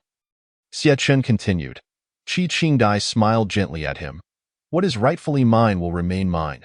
What does not belong to me, even if it is an immortal artifact, I shall not claim. Moreover, I have not forgotten your recent teachings. Lord, we must steadfastly uphold our convictions, must we not? Truly, she is my goddess, and why apologies? I should not have spoken ill of her. This woman is destined for greatness. Even though Qi Qingdai does not belong to the human race, it does not diminish the unceasing admiration she garners from the crowd. One must ponder. If they were in her position, could they resist the allure of such tremendous rewards? Xie Chun was thoroughly pleased with Qi Qingdia's response, his gaze growing increasingly admiring. Frankly, if it were Xie Chun himself, would he relinquish such invaluable rewards for the sake of honor? Not a chance. What is rightfully mine is indeed mine. Others' opinions are of no concern to him. With a slight smile, Xie Chun declared, "Very well, your outlook is commendable and quite rare. You are the most spirited individual I have encountered thus far. Thus, I hereby announce that in the battle between Dao Songhai and Qi Qingdai, Dao Songhai is the victor. Huzzah! Dao Songhai is invincible. Well done, Qi Qingdai." As Xie Chun announced Dao Songhai's victory, the crowd erupted in fervent cheers for both Dao Songhai and Qi Qingdai. With the conclusion of their duel, the 7-day competition was drawing to a close, and the Tianjiao Arena competition had reached a successful conclusion. Next came the awards ceremony, and Xie Chun was eager to proceed. Finally, my moment has arrived. Chapter 30. The awards ceremony commences as the time had arrived. Xie Chun signaled Zhang Dong within the Hall of Heavenly Tao to cease the music as the exhilarating melody faded. The crowd understood that the competition had concluded, and the awards ceremony was about to commence. All eyes turned to Xie Chun, filled with anticipation for the astonishing prizes that awaited. Xie Chun's voice emanated from the shadowy figure on the screen. The competition has concluded. First and foremost, congratulations to the 10 victors standing upon the stage. Let us applaud their achievements. With that, thunderous applause erupted throughout the eastern domain. Xie Chun then gestured for silence. Regrettably, the rankings of the Tianjiao List have not changed. It remains as it was, so you must strive harder. Those who had participated in the competition exchanged awkward smiles upon hearing Xie Chun's words. For them, those who ascended the Tianjiao List were akin to monsters. And even when suppressed to the same realm, achieving victory was no easy feat. Xie Chun continued. Now, we arrive at the moment you have all eagerly anticipated. The awards ceremony. I know you are all curious about the prizes that await. I too share your curiosity. Let us unveil them together. The competition prizes had long been prepared by the system, ready for Xie Chun to present at any moment. Before the awards were distributed, he addressed all participants of the arena. You have all done remarkably well.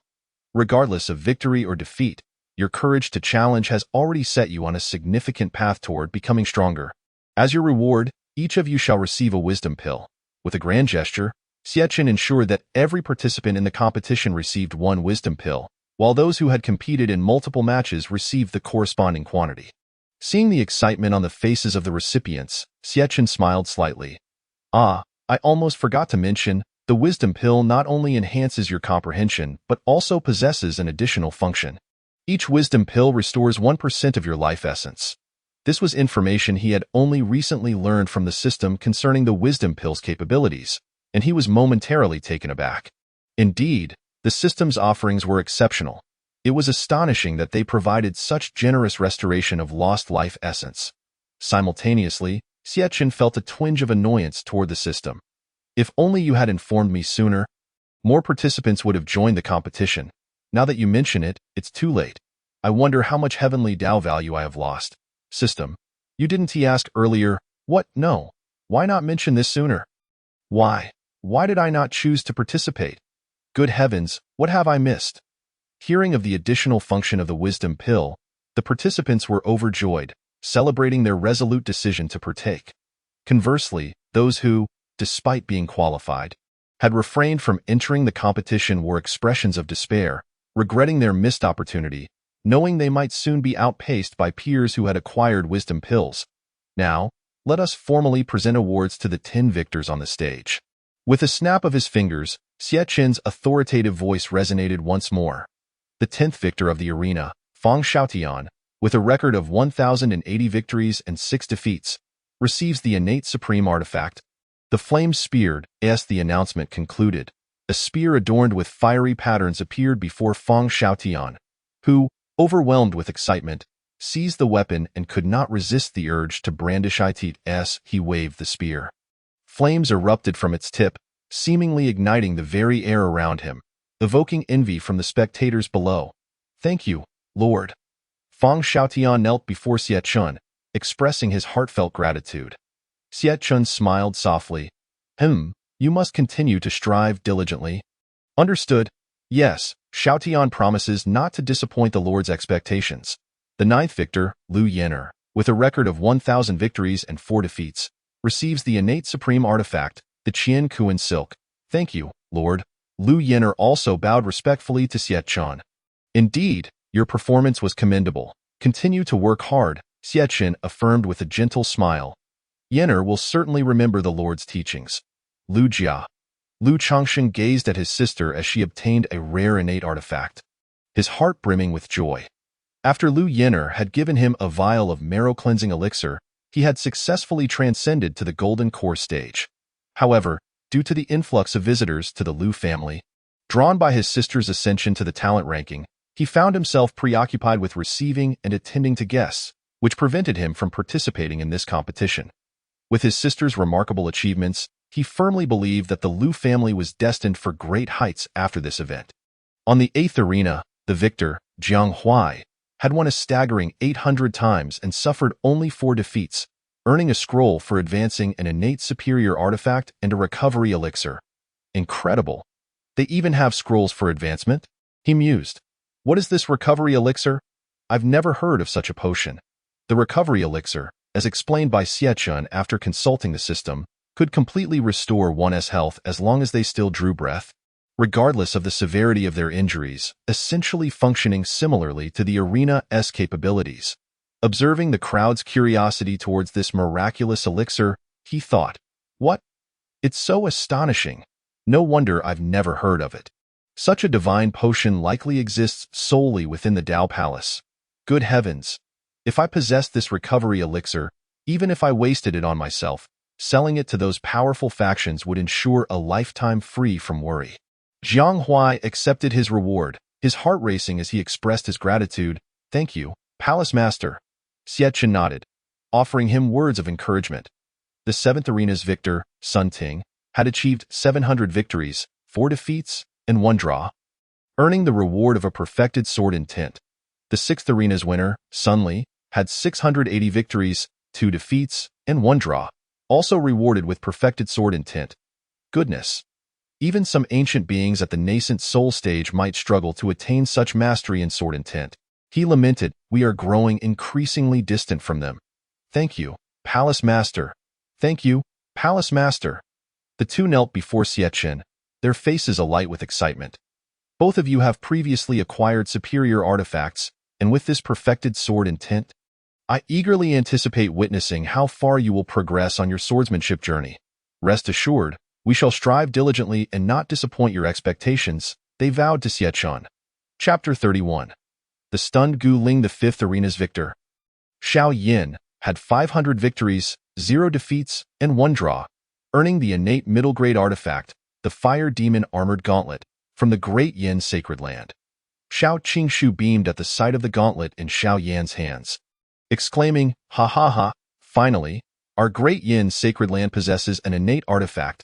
Previously, the Great Sea Sacred Land's master, Wei Changlin, had boasted about acquiring a low-grade innate artifact, relentlessly flaunting it to the other sacred lands, which left Xiao Qingshu infuriated and envious. As he had nothing comparable to counter it, he, Wei Changlin, I bet you didn't expect our Great Yin Sacred Land to also acquire an artifact, one of a higher grade, no less. Now it's my turn to show off, he declared, eagerly contacting the Great Sea Sacred Land to witness Wei Changlin's reaction. As Xiao Yin donned the Fire Demon Armored Gauntlet, a powerful surge of fiery energy enveloped him, doubling his strength. He then clasped his fists together and knelt before Xiechun in gratitude. Xiechun nodded, praising, your performance in this competition was indeed impressive. You did not disappoint. However, you must refine your temperament. Take time to reflect and consolidate your experiences. Thank you for your praise, Palace Master. I shall forever remember your teachings, Xiao Yin replied earnestly. Meanwhile, Yifeng from the 4th arena looked at Xiao Yan's gauntlet with envy, thinking that since his own performance was comparable, he too should be rewarded with an innate artifact. Just then, the authoritative voice echoed once more. 4th arena's victor, Yifeng, with 500 victories, 0 defeats, and 1 draw, is awarded the innate middle-grade artifact, the Purple Cloud Thunder Sword. Upon hearing this, Yifeng's heart leaped with joy. Indeed, my prize is also an innate artifact. The Purple Cloud Thunder Sword. Such a majestic name. A thunderous roar followed, and a lightning-imbued long sword materialized before him. Overwhelmed with excitement, Yifeng grasped the Purple Cloud Thunder Sword, feeling an electric surge coursing through his body, as if he had transformed into pure lightning. Raising the sword high, the air erupted with thunderclaps, and bolts of lightning struck the ground around him. My goodness, what a terrifying sword! He thought, I feel that even a mere lightning strike summoned by this sword would obliterate me completely. The crowd gazed at Yifeng's Purple Cloud Thunder Sword with fervent admiration, finding it even more awe-inspiring than Xiao Yan's Fire Demon Armored Gauntlet. After all, most cultivators in the eastern region preferred swords, as they were not only easy to wield but also required less brute strength, all while delivering formidable damage. Moreover, wielding a sword exuded an undeniable elegance, fostering a unique affection for them. Xie Chun observed calmly, though internally he was consumed with envy. Goodness, that sword is simply magnificent. I wish I could have it. Thank you, Palace Master. This sword is perfect for me. I truly do not know how to express my gratitude, Yifeng exclaimed, his face alight with excitement. Xie Chun mused to himself. If you truly wish to thank me, you might as well gift me that sword. Ahem, your acquisition of this sword signifies a bond between you and it. Henceforth, ensure you wield it wisely and do not let its reputation suffer. Rest assured, Palace Master, I vow to wield the Purple Cloud Thunder Sword with utmost respect and honor its legacy, Yifeng promised, thumping his chest in assurance. In the third arena, Gu Ling regarded Yifeng's ecstatic expression with disdain. Himph. What is there to brag about? The Purple Cloud Thunder Sword pales in comparison to my blood-devouring blade. As the focus shifted to the third arena, the crowd was curious about what rewards the Demon Clan would receive, especially after seeing the remarkable prizes awarded to the previous victors. However, they could only sigh in resignation, knowing the disparity in strength. Jiu Ling's expression grew serious, her heart racing. It's my turn now. I wonder what reward awaits me. It must surely surpass theirs. I only ask for an innate, upper-grade artifact advancement scroll or to directly elevate my black blood demon technique to perfection. Heh. Third Arena's victor, Gu Ling, with 0 victories, 1 defeat, is awarded a bucket of Supreme Tranquility Elixir. Silence fell over the eastern region once more, followed by an eruption of laughter. Ha ha ha, this is hilarious. Tranquility Elixir? I see that's something readily available everywhere. However, one must admit, this reward suits him perfectly. I can only imagine how dreadful the expressions on the Demon Clan members' faces must be right now, in the Magical Valley. At this moment, Qianren's face was darkened, his expression ominous to the point of being terrifying. No words could adequately describe his current state of mind. It was a profound embarrassment, an utter humiliation. He was consumed by a singular thought. When Gu Ling returned, he would unleash his fury upon him. The atmosphere in the Great Hall was thick with tension, as all the members of the Demon Clan felt the palpable aura of murder emanating from Qianren. They bowed their heads in silence, fearful of inviting his wrath upon themselves. Jiu Ling stood there in a daze upon hearing that his reward was a barrel of superior tranquility pills. Unable to believe his ears, he thought he must have misheard, until the incessant laughter of the crowd pierced through his bewilderment, bringing him back to the stark reality that this was indeed true. Listening to the derisive laughter of the people from the eastern domain, Gu Ling's expression darkened further, feeling an overwhelming sense of grievance, wishing he could instantly burrow into the ground. Damn it, this is considered a reward. I wouldn't even want such a common elixir if it were handed to me. Had it not been for Xie Chun's presence, he would have lost control over his impulse to retaliate against those mocking him, tearing their mocking mouths apart. After a brief moment, Gu Ling slowly raised his head to look at Xie Chun, his face a portrait of indignation as he implored, Palace Master, could there possibly be some mistake? I am the third place in this competition. How could my reward be this?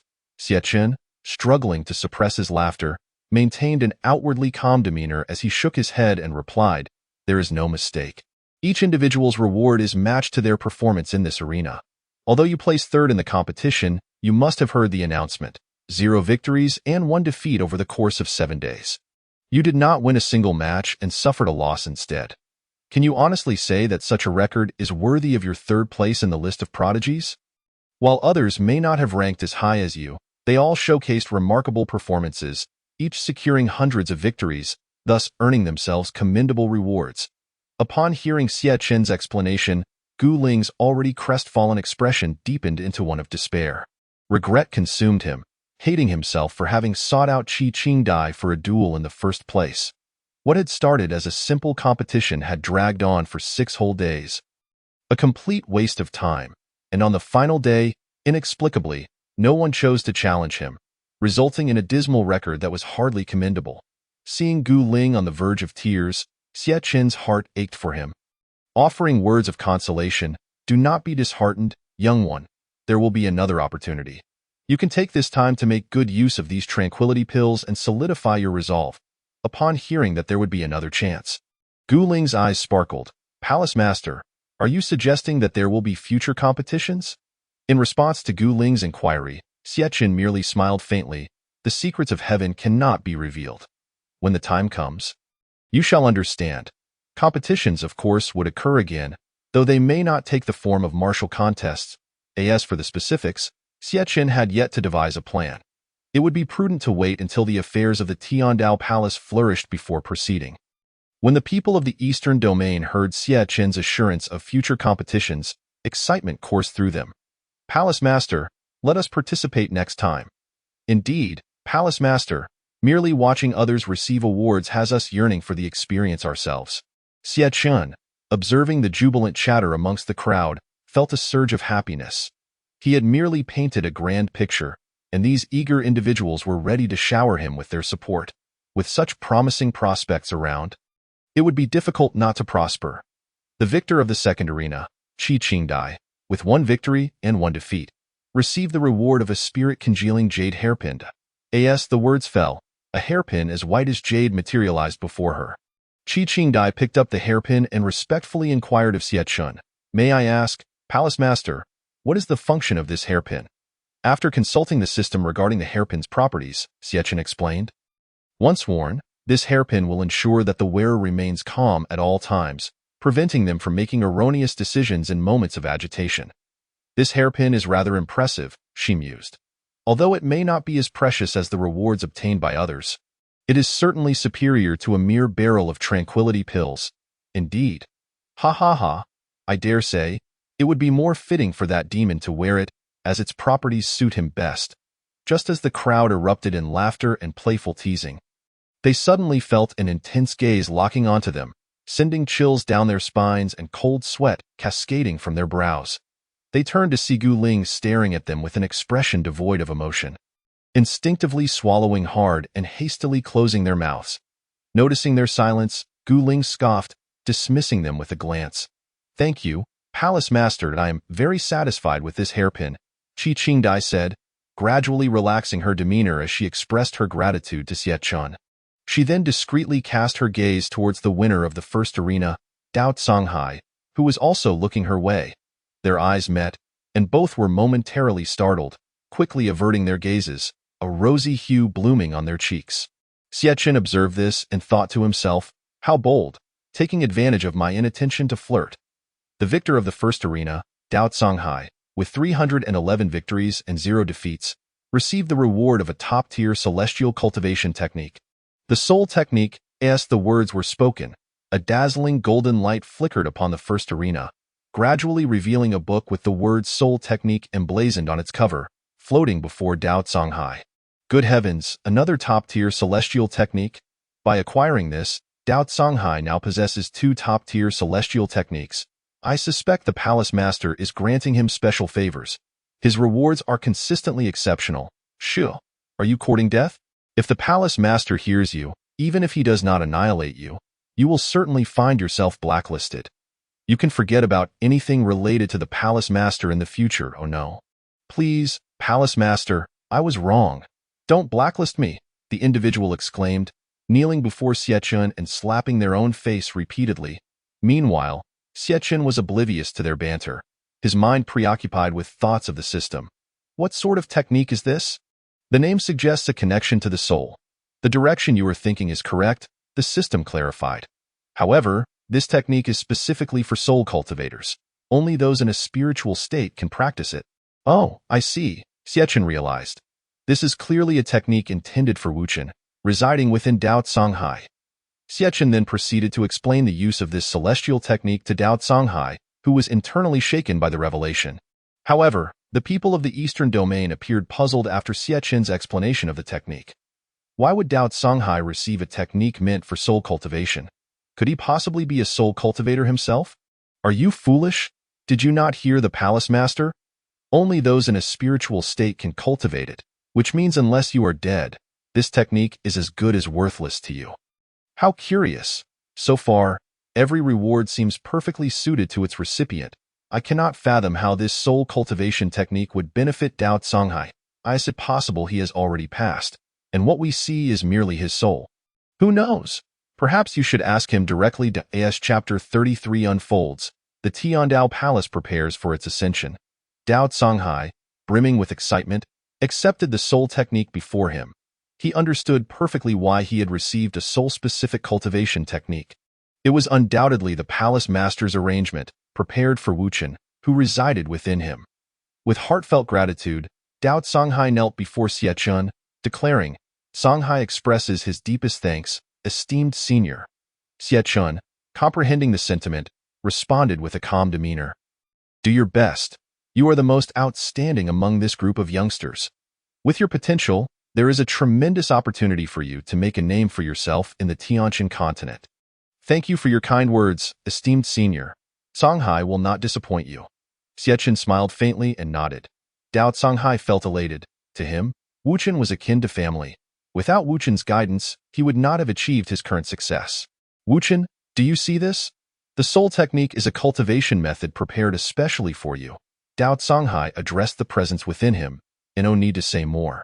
"I am even more excited than you are. Alas, I cannot reveal myself before the crowd, or else I would rush to embrace you and shower you with kisses." If Xiachen were to become aware of Wu Chen's current thoughts, he would undoubtedly feel a wave of nausea, certainly wishing to reclaim that tome of divine consciousness. "Damn it, I kindly offered you the opportunity to cultivate, and yet you dare to disgust me. As for you, Senior Wu Chen, let us express our gratitude to you at the Hall of Heavenly Tao after the competition concludes." "Yes, it is imperative that we do so," Wu Chen remarked, once the awards were presented. A solemn voice resounded once more. "All rewards have been distributed, and the Eastern Region's Genius Arena tournament has officially concluded. Now, let us invite our esteemed Lord of the Hall of Heavenly Tao to deliver the closing remarks." Subsequently, the 10 screens on the arena vanished simultaneously, leaving only Xiachen's grand screen suspended in the air. Ahem, during this Genius Arena tournament, everyone performed admirably. It is precisely due to your enthusiastic participation that this event has fulfilled its true purpose. I believe each of you has gained immensely from this competition. Xiachen eloquently articulated a lengthy address. However, at this moment, aside from his voice, not a single soul uttered a sound. Everyone was intently focused on his words, each syllable and punctuation mark firmly etched in their minds. "Well then, that shall suffice for now. Until we meet again," Xiachen concluded. As soon as he finished speaking, he waved his hand, and a flash of white light enveloped the 10 participants on the arena, gradually causing their figures to vanish from sight. Dao Songhai gazed at his disappearing form and turned his attention towards Qi Qingdai on the second arena. Coincidentally, Qi Qingdai was also looking at him at that moment. Their gazes met once more, but perhaps due to the impending separation, both wished to steal another glance at one another, refraining from turning away. "Young Master Dao, should the opportunity arise, I warmly welcome you to visit my demon clan. I assure you that Qingdai will treat you splendidly," Qi Qingdai said gently. "Thank you, miss. Since you extend such an invitation, how could I possibly decline?" Dao Songhai replied, his heart brimming with joy upon hearing Qi Qingdai's invitation to visit her clan. He immediately acquiesced. Qi Qingdai could not help but chuckle lightly at Dao Songhai's demeanor, whispering in a tone only she could hear, "Such a silly boy." Then, they completely disappeared from the arena. In the blink of an eye, Dao Songhai found himself back in his original location. He lifted his head and gazed towards the direction of the genius rankings, his mind filled with visions of Qi Qingdai. At this moment, Wu Chan interrupted Dao Songhai's daydreaming. Kid, stop longing for her. She has already departed. Look at your pitiful state. Her mere words have whisked away your soul. Senior, what are you saying? I am not, Dao Songhai stammered, flustered. Wu Chen chuckled. You, my boy, are practically advertising your affection with your very countenance. I know you well. If you like her, then simply admit it. What is there to be shy about? Dao Songhai found himself unable to retort and ultimately conceded to the unspoken truth. Zixiao Mountain, to this moment, Xie Chen had returned to the Hall of Heavenly Dao. After sending the 10 participants away, he promptly retracted the Genius Arena, vanishing from the air in a single teleport, the entire process devoid of any lingering hesitation. Observing Xie Chen's fluid movements, the people of the eastern region were left in awe. Truly, he was an immortal, appearing and disappearing without a trace, embodying an effortless grace. As for Xie Chen's haste, it stemmed from his eagerness to discover how many heavenly Dao points he had accrued from this event. With excitement, Xie Chen exclaimed, System, retrieve the panel, ding, panel retrieval successful. Host, Xie Chen Realm, 8th stage of Golden Core Qualification, Immortal Qualification Physique. Heavenly Dao Immortal Body Items. Hall Master Robe of Heavenly Dao 1. Hall Master Crown of Heavenly Dao 1. Hall Master Shoes of Heavenly Dao 1. Mysterious Mirror 1.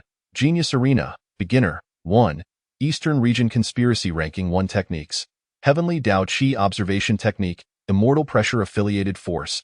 Hall of Heavenly Dao Location. Tianjiao Continent. Zixiao Mountain Heavenly Dao Points. 278710 Tasks. Publish a ranking list 11 times. Successfully deduce 10 times. As Xie Chen gazed at the digits in the Heavenly Dao Points column, he silently counted. Units. Tens, hundreds, thousands, 10,000s, 100,000s. Good heavens, over 200,000 Heavenly Dao Points. Xie Chen's eyes sparkled with excitement. This was far swifter than the points he earned through deductions. However, such tournaments should not be held too frequently. An occasional event suffices, lest they appear too trivial and diminish public enthusiasm. Subsequently, Xie Chen opened the Heavenly Dao Mall, but it seemed to have yet to refresh. He opted for 2 Golden Core Realm Advancement cards, elevating his realm to the pinnacle of Golden Core. However, it appeared there were no items available for breaking through to the Yuaning realm, and he had to abandon that thought. Suddenly, Xie Chen spotted an intriguing item in the mall. Heavenly Dao Hall Upgrade Card, 200,000. Xie Chen inquired of the system, what does this Heavenly Dao Hall Upgrade Card signify? Can the Hall of Heavenly Dao be upgraded? Indeed, host. The Heavenly Dao Hall you currently occupy is merely at its initial level. Have you not noticed that there is only a singular Grand Hall? Xie Chen surveyed his surroundings and confirmed that aside from the Grand Hall, there was only the main entrance, with walls surrounding them. Then, what changes will occur after the upgrade? Purchasing one will reveal all. The system replied evasively. Seeing the system's unwillingness to elaborate, Xie Chen narrowed his eyes, pondering. It won't be a scam, will it? Regardless, with so many Heavenly Dao points unspent, I shall buy it. Money allows for indulgence. He then unhesitatingly clicked the purchase button. Congratulations, host. You have made an exceptionally wise choice. I hope it does not deceive you. Xie Chen subsequently selected numerous elixirs, and in the blink of an eye, over 200,000 Heavenly Dao points dwindled to a mere 20,000, causing him a pang of regret. Chapter 34. Second Layer Space, Heavenly Dao Peak. After closing them all, Xie Chen immediately crushed the Heavenly Dao Hall Upgrade card, and as he did so, a resounding boom echoed throughout the Grand Hall. What on earth is happening? Is there an earthquake? Zhang Dong, who was chatting with Qiong Qi outside the hall, suddenly felt the ground beneath him tremble violently. Oh, not panic, my little brother. This should be a commotion conjured by the master. We shall enter shortly, Qiong Qi replied calmly, for he could not believe that any earthquake could occur in the presence of Xie Chen. If there were one, it would be the result of Xie Chen's own doing. Gradually, the rumbling ceased, and the Hall of Heavenly Dao returned to tranquility. Zhang Dong and Qiong Qi then stepped into the Grand Hall. Young Master, both man and beast greeted Xie Chen. Xie Chen nodded. Zhang Dong inquired, Young Master, what was that commotion? Why did the entire Hall of Heavenly Dao tremble? It was nothing. I merely made some modifications to the Grand Hall and added a few features. Look over there, Xiachen said, gesturing towards the left side of the hall, where a white light gate had appeared. Zhang Dong and Xiong Qi followed Xiachen's, and indeed, on what was once a bare wall, a 5-meter-tall white light gate had materialized. Young master, what lies beyond that white light gate? Zhang Dong asked curiously. Xiachen had no idea what awaited inside the gate, as he had yet to explore it himself. However, he maintained an air of mystery as he replied, "It will undoubtedly exceed your imagination. Come, let us venture forth together." With that, Xiachen led Zhang Dong and Xiong Qi through the white light gate, and they vanished from sight. Shortly thereafter, they emerged in a different realm. Upon entering this space, they beheld a towering mountain peak shrouded in thin clouds, adorned with various pavilions, resembling a scene from a celestial realm. Could this be the legendary immortal realm? Zhang Dong exclaimed in wonder, as they had not anticipated such an ethereal vista on the other side of the gate. Xiachen gazed at the majestic celestial mountain and pavilions. Astonished by its grandeur, he inquired of the system, where is this place? This is the second layer space of the Hall of Heavenly Tao. This mountain is known as Heavenly Tao Peak, a designated resting area for the host and personnel of the Hall of Heavenly Tao. The system responded. Upon hearing the system's explanation, Xiachen marveled at the elegance and grandeur of this abode, feeling it befitting of his identity as the Hall Master. Xiachen then introduced Zhang Dong and Xiong Qi to Heavenly Tao Peak. He subsequently addressed Zhang Dong, please choose a pavilion on the peak to serve as your residence. Truly, young master?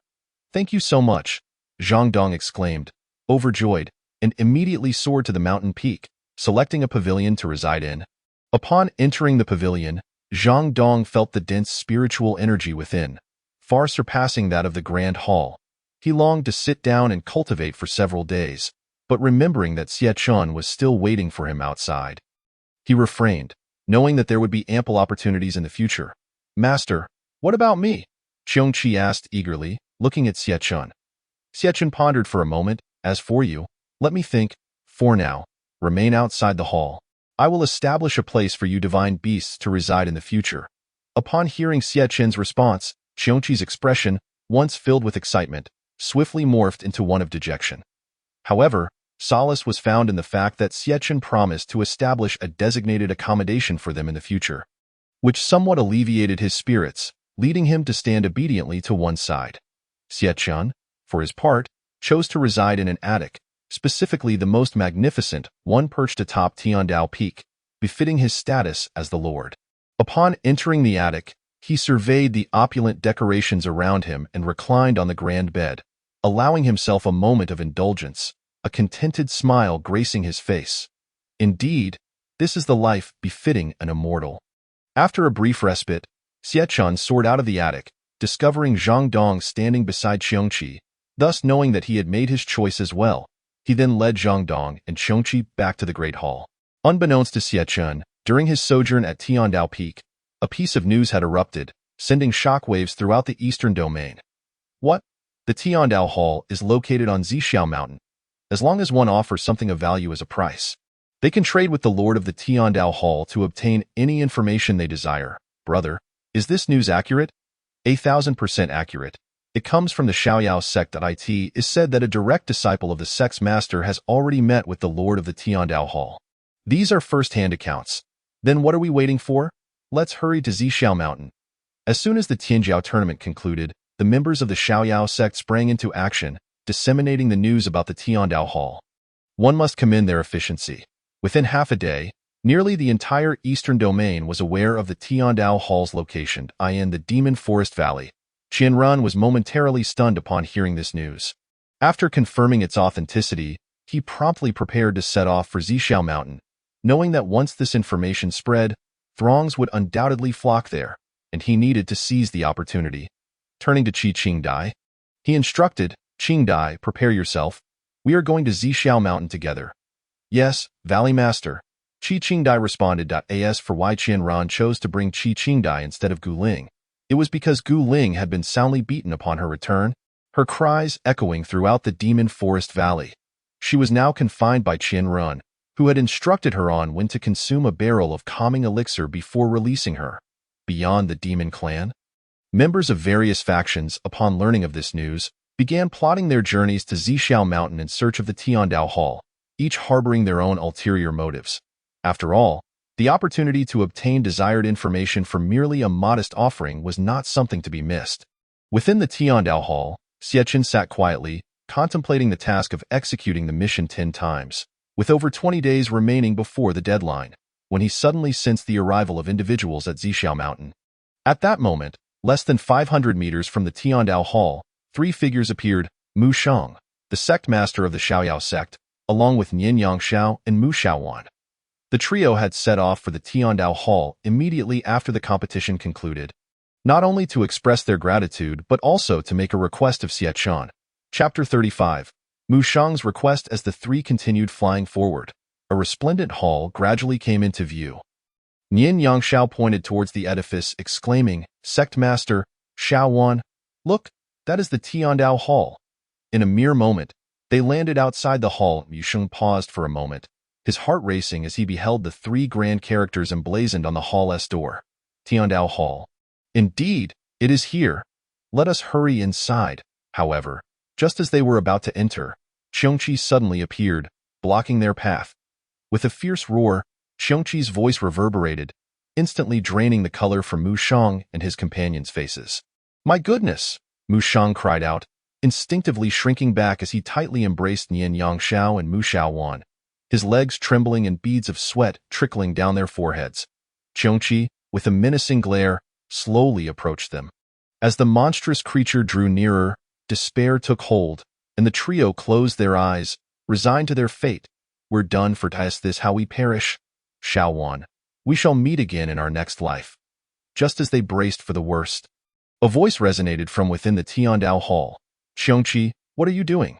Those are customers. Let them in." Upon hearing Xiachen's voice, Qiongqi's demeanor instantly shifted to one of obsequiousness. "Hee, esteemed guests, my apologies. I was merely jesting with you. Please, do come in." With that, Qiongqi leapt 10 meters away from Mu Shang and his companions, wary of frightening them further. The trio, greatly relieved, slumped to the ground before cautiously stepping into the Tiandao Hall. Observing their pale faces, Xiachen felt a twinge of guilt.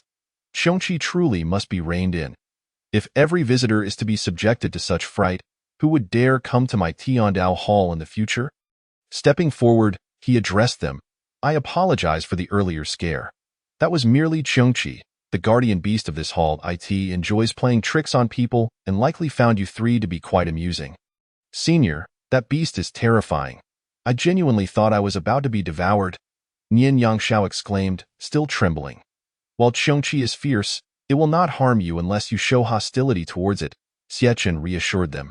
"By the way, what brings you here today? What transaction do you wish to make?" Upon hearing Xiachen's inquiry, Nian Yangxiao excitedly approached him. "Senior, we have come specifically to pay our respects to you." "Nian Yangxiao, do not be disrespectful to our esteemed senior," Mu Shang interjected, alarmed by Nian Yangxiao's playful demeanor. He quickly stepped forward, clasping his fists in respect. "I am Mu Shang, the sect master of the Xiaoyao sect. It is an honor to meet you. My lord. My disciple is young and impetuous. I hope you will forgive his indiscretions." Xiachen, taken aback by Mu Shang's words, thought to himself, "Am I truly that fearsome? Why does it sound as if I am prone to violence? It is quite all right. Youthfulness is best expressed with vigor. However, do I appear particularly aged?" Xiachen chuckled in response. No. How could you be old? Senior, if you were old, then there would be no youth left in the entire Tianjin continent." Nian Yangxiao quickly backtracked, startled. Xiachen patted Nian Yangxiao on the shoulder, teasing, "I was just joking with you. You seem quite easily frightened. Your Dao heart still requires tempering." Yes, Senior is absolutely right." Mu Shang felt reassured by Xiachen's demeanor and expressed, "Thank you, my lord. We have come to extend our gratitude for your assistance to my rather unworthy disciple. Please accept this small token of our appreciation. Indeed, Senior, it is thanks to you that I triumphed in the sect competition and could keep Xiaowan by my side. You must accept this," Nian Yangxiao chimed in. At that, Xiachen observed Mu Shang retrieving a wooden box from his robe. Opening it revealed an object resembling a crystal sphere. "And why, lord, This is a treasure of the Dragon Clan. Carrying it bestows longevity. I hope you will graciously accept it. Xiachen examined the glass sphere. Finding it visually appealing, he inquired of the system, how much Tiandao value does this item hold? The Baishui Ling Longzhu, a precious pearl birthed within the Jiao Dragon Clan, is valued at 10,000 Tiandao points. Goodness, what a remarkable find. It is worth so much Tiandao value, Xiachen marveled, impressed by the generosity befitting a sect master. Internally elated, he maintained a calm facade as he replied, "Ah, sect master Mu, you are too kind. My dealings with Nian Yangshao were merely transactional. I did not assist him out of altruism. There is truly no need for gifts." After speaking, he waved his hand, and the Baishui Ling Longzhu was instantly absorbed into the system's space. The sight left Mu Shang and his companions utterly astonished. They had assumed him to be noble, only to discover his true nature as a money-minded individual. Watching Xiachen remain unfazed while accepting the gift, Mu Shaowan secretly chuckled to herself. I never expected the Lord to possess such an endearing side. Xiachen, however, paid no mind to their thoughts. He was no fool to refuse a gift freely offered. Regaining his composure, Mu Shang addressed Xiachen. By the way, my lord, I have heard from Yang Xiao that you requested he help promote information regarding the Tiandao Hall after his departure. Indeed, that is correct. Xiachen responded, Indeed, esteemed Hall Master, I have mobilized all the resources of the Xiaoyao sect to disseminate the location of the Tiandao Hall and the opportunity for trade with you. I believe it will not be long before the entire Eastern Domain becomes aware of the existence of the Tiandao Hall, and at that time, your business will undoubtedly flourish. Upon hearing that Mu Shang had spread the word of the Tiandao Hall throughout the Eastern Domain, Xiachen's spirits lifted instantly. Dado, you have accomplished this already? Excellent, excellent. It is worthy of commendation. Speak. What reward do you desire? Xiachen, who had been pondering how to expedite the completion of his task, was pleasantly surprised by Mu Shang's revelation. He couldn't help but marvel at his good fortune. Whatever he wished for seemed to be delivered to him in an instant. Mu Shang, brimming with excitement, replied, Thank you, Hall Master. Do have a modest request and hope you might grant it. No worries, speak freely. I wish for you to attend the wedding of my disciple and my daughter, which is to be held in 3 days. Chapter 36. The Terrifying Zhang Donghua. What? Both Nian Yangshao and Mu Shaowan, who stood behind Mu Shang, gasped in astonishment at his words, their eyes wide with disbelief. Had they not come to present gifts to express their gratitude? Why were they now inviting him to a wedding without consulting them? Xiachen was also momentarily taken aback, having expected a request for treasures, only to find himself invited to a wedding instead. After a moment's contemplation, he said, Very well, I accept. Nian Yangshao and Mu Shaowan were once again taken aback. Just moments ago, they had been startled by Mu Shang's announcement, and now they were even more shocked to hear Xiachen agree to attend their wedding. Their astonishment intensified. After all, Xiachen had received such a valuable gift from them. And considering that the other party had helped him promote the Tiandao Hall to attract business, it would seem rather petty not to accede to this small request, which would reflect poorly on his demeanor. Furthermore, he himself was eager to step outside. Remaining within the confines of the Tiandao Hall all day was stifling. This was an opportune occasion for him to take a break and explore the magnificent landscapes and rich culture of the Eastern Domain. Mu Shang's anxious heart finally relaxed, and he sighed with relief. Thank you, Hall Master. Outside the Tiandao Hall, Mu Shaowan reproached Mu Shang. Father, you nearly scared me to death just now. Why did you not discuss such an important matter as inviting the Hall Master to our wedding with us? What was there to discuss? Must I report my actions to you? Mu Shang retorted, clearly displeased with Mu Shaowan's attitude. Nian Yangshao quickly intervened. Shaowan, do not blame your father. He is acting in our best interest. Moreover, the esteemed Hall Master has agreed to attend our wedding, which is something to be celebrated. Gradually calming down, Mu Shaowan conceded, Fine, the matter is already settled. However, I truly did not expect the Hall Master to agree to attend our wedding. He is the Hall Master of the Tiandao Hall. After all, that I still cannot shake the feeling that this is unreal. Hemph, what do you know? For this wedding, I have invited many sect members. If they learn that the Hall Master of the Tiandao Hall is also attending, their jaws will surely drop in shock. Our Xiaoyao sect standing in the Eastern Domain will undoubtedly rise. and I shall be revered by all. Hey, do you think that if I walk down the street in the future, people will swarm around asking for my autograph? Fame can be troublesome. Perhaps I should wear a mask when I go out, lest I be recognized. Mu Xiaowan, Nian Yangxiao, Tianjiao Hall. Not long after Xiechun had seen off Mu Shang and the others, he intended to take a moment to rest while awaiting customers, when suddenly a resounding explosion echoed from a distance outside the hall. Xiechun, puzzled, inquired, "What is happening? Where does that sound come from?" "Zhang Dong, go outside and investigate." "Yes, young master." Zhang Dong replied before transforming into a streak of light and soaring towards the source of the commotion. That moment, several dozen meters away from Zhixiao Mountain, two figures were engaged in a fierce battle in mid-air. Upon closer inspection, it was none other than Qianrun, the leader of the Demon Forest Valley, and Shao Qingshu of the Great Flame Sacred Land. "Qianrun, I did not expect to encounter you here. It seems you are aware of the Tianjiao Hall's location, but today, I shall not allow you to pass," Shao Qingshu declared, pointing towards Qianrun. Why is it permissible for your human race to go, while we demons cannot? The Tianjiao Hall is not your family's establishment. You are being rather presumptuous." Upon learning of the Tianjiao Hall's location, Qianrun had immediately taken Qi Qingdai and flown towards Zhixiao Mountain, only to unexpectedly encounter someone with the same intention, Shao Qingshu. Upon recognizing each other, they quickly understood that their goals aligned, and thus, a fierce battle ensued. Who knows what schemes your demon race harbors towards the Tianjiao Hall? Most likely, it is some plot detrimental to our human race. You shall only pass over my dead body," Shao Qingshu declared. Seeing Shao Qingshu's unwavering resolve, Qianrun furrowed his brow slightly. "Old fool, do not be ungrateful. I have no desire to engage you today. If you are wise, you will step aside promptly. Otherwise, you shall meet your end here." Shao Qingshu, filled with rage, retorted, "Enough of your nonsense. I will not let you pass. Attack." Just as the two were about to continue their battle, a figure landed between them. An elderly man with white hair and simple attire stood before them, his imposing aura erupting and separating the two combatants. Both fighters, momentarily stunned by the sudden appearance of the old man, scrutinized him closely. This individual is formidable. Could he be an aide to that old fool? Qianrun thought, realizing that he could not discern the old man's cultivation level. A sense of immense threat emanated from him, causing Qianrun's expression to tighten with anxiety. He was astonished by the terrifying presence of this individual.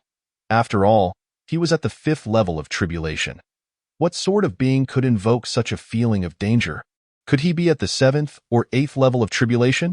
Shao Qingshu felt similarly to Qianrun, eyeing the elderly man he had never seen before in the eastern domain, wondering if he was Qianrun's ally. Judging by the overwhelming aura the old man had just unleashed, his strength was undoubtedly superior to his own. If he was indeed an ally of Qianrun, Shao Qingshu might truly be facing dire consequences today. Zhang Dong surveyed the two men and, with an impassive expression, asked, "Why are you two fighting here? Do you not realize the commotion you are causing has disturbed our young master?" Hearing Zhang Dong's words, both parties breathed a sigh of relief, realizing he was not an ally of the other. However, they were curious about who the young master he mentioned was.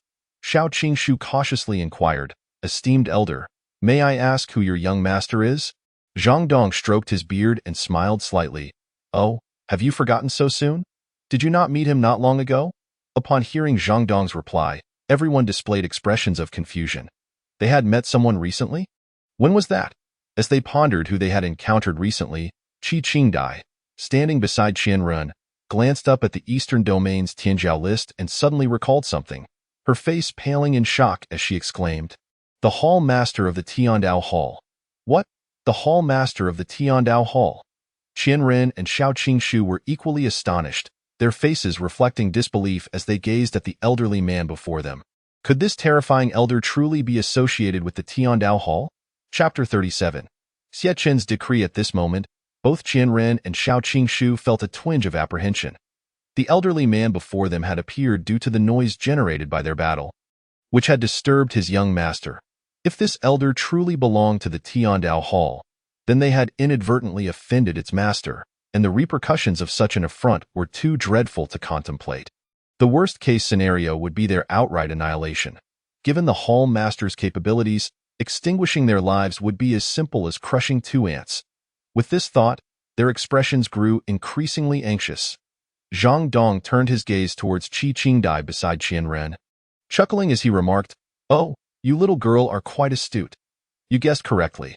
My young master is indeed the Hall Master of the Tianjiao Hall. Truly the Hall Master of the Tianjiao Hall." Upon hearing Zhang Dong's confirmation, Qianren and Xiao Qingshu felt their hearts plummet, realizing the gravity of their predicament. Would they really be killed by this fearsome elder before them? Zhang Dong, observing the terror etched on their faces, seemed to read their thoughts. He spoke to them, his demeanor serious. "Fear not. The young master has not indicated any intention to harm you. He merely sent me to ascertain what transpired here. I initially had no intention of intervening in the altercation between you. But alas, it has inadvertently affected my young master. Therefore," upon hearing Zhang Dong's words, Qianren, who had just relaxed, felt a surge of tension once more and hurriedly explained, "I am wronged, senior. I was merely escorting my disciple to the Hall of Heavenly Tao.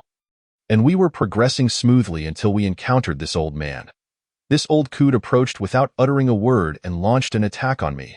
I was merely acting in self-defense," Xiao Qingshu, upon hearing Qianren shift the blame onto him, felt a wave of panic rise within him. "Senior, do not listen to his nonsense. He is a member of the demon clan, which harbors ambitions to devour our human race. His journey to the Hall of Heavenly Tao is undoubtedly a plot against us. Please do not be deceived by him." The two engaged in a relentless exchange of accusations, inciting Zhang Dong's ire. He bellowed, "Silence." The clamor of their dispute ceased abruptly, and Zhang Dong exhaled softly, "I care not for the reasons behind your conflict. All I know is that you have disturbed my young master. Since you intend to visit the Hall of Heavenly Tao, let us proceed together. How to deal with you will be left to my young master." Hearing Zhang Dong's words, both parties nodded in agreement and followed him to the Hall of Heavenly Tao. At the Hall of Heavenly Tao, Zhang Dong was explaining the recent events to Xie Chun. Qianren and Xiao Qingshu stood respectfully to the side, their hearts racing and expressions slightly tense as they observed Xie Chun, scarcely daring to breathe. In contrast to their anxious demeanor, Qi Qingdai appeared far more relaxed. She had previously interacted with Xie Chun at the Tianjiao Arena and knew him to be amiable. He struck her more as a mentor guiding his students, possessing a broad-minded disposition that made it hard to believe he would make things difficult for them over such trivial matters. After listening to Zhang Dong's report, Xie Chun grasped the situation and sighed softly. "Alas, I am aware of the circumstances. When will this cycle of vengeance cease? Can you not coexist peacefully?" Xiao Qingshu stepped forward, saying, "Lord of the Hall, we wish for peace as well, but the demon clan is insidious and treacherous. We had previously signed a peace treaty with them, yet they brazenly violated its terms, continuing to slaughter our people. Given their utter disregard for their word, how can we remain idle?" Qianren interjected, "Nonsense, Lord, do not be misled by his one-sided account. After the treaty was signed, members of the human race infiltrated our territory and slaughtered our kin. They were the first to breach the agreement, and we were left with no choice but to retaliate." Xie Chun found merit in both arguments, leaving him uncertain whom to believe. "Very well, I shall not concern myself with past grievances. From this moment forth, let the two races re-sign a treaty for peaceful coexistence, and I shall personally act as the witness. You should feel reassured now." Both Qianren and Xiao Qingshu rejoiced at Xie Chun's words. Coexisting peacefully was indeed ideal, as no one wished to witness the slaughter of their kin. Moreover, with the Lord of the Hall serving as the witness, even the boldest would dare not violate the agreement. They expressed their gratitude. "Thank you, Lord of the Hall. We are willing." Moments later, the rankings in the eastern region suddenly erupted with golden light.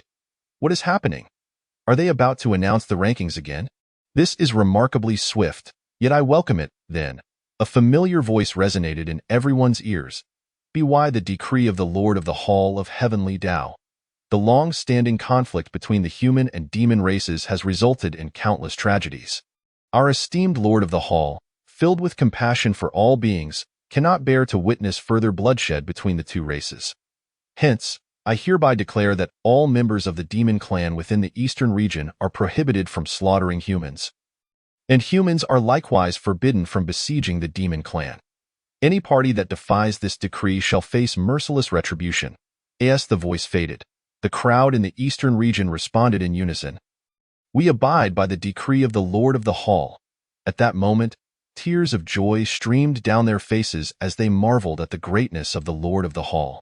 The long-awaited day had finally arrived, and they knew they no longer had to fear the threat of the demon clan, as long as the Hall of Heavenly Tao remained on the Tianjiao continent. Peace would endure. Witnessing their reaction, Xiachen felt immense satisfaction, having accomplished another noble deed for the salvation of the masses. He then turned to the two men before him, smiling as he said, "Now that the issues between your races have been resolved, it is time to address your own matters. I trust you have come to the Hall of Heavenly Tao with requests." Upon hearing Xiachen's words, Shao Qingshu immediately stepped forward. "Lord of the Hall, I have a request." Seeing Shao Qingshu speak before him, Qianren felt a pang of resentment, glaring at him fiercely, yet he had no choice but to yield to circumstance. Thus, he discreetly retreated to wait outside with Qi Qingdai. Once Qianren exited, Shao Qingshu revealed the purpose of his visit to Xiachen. "Lord of the Hall, I have been trapped at the 4th stage of the tribulation for several years. Unable to break through to the 5th stage, I seek your guidance on the matter.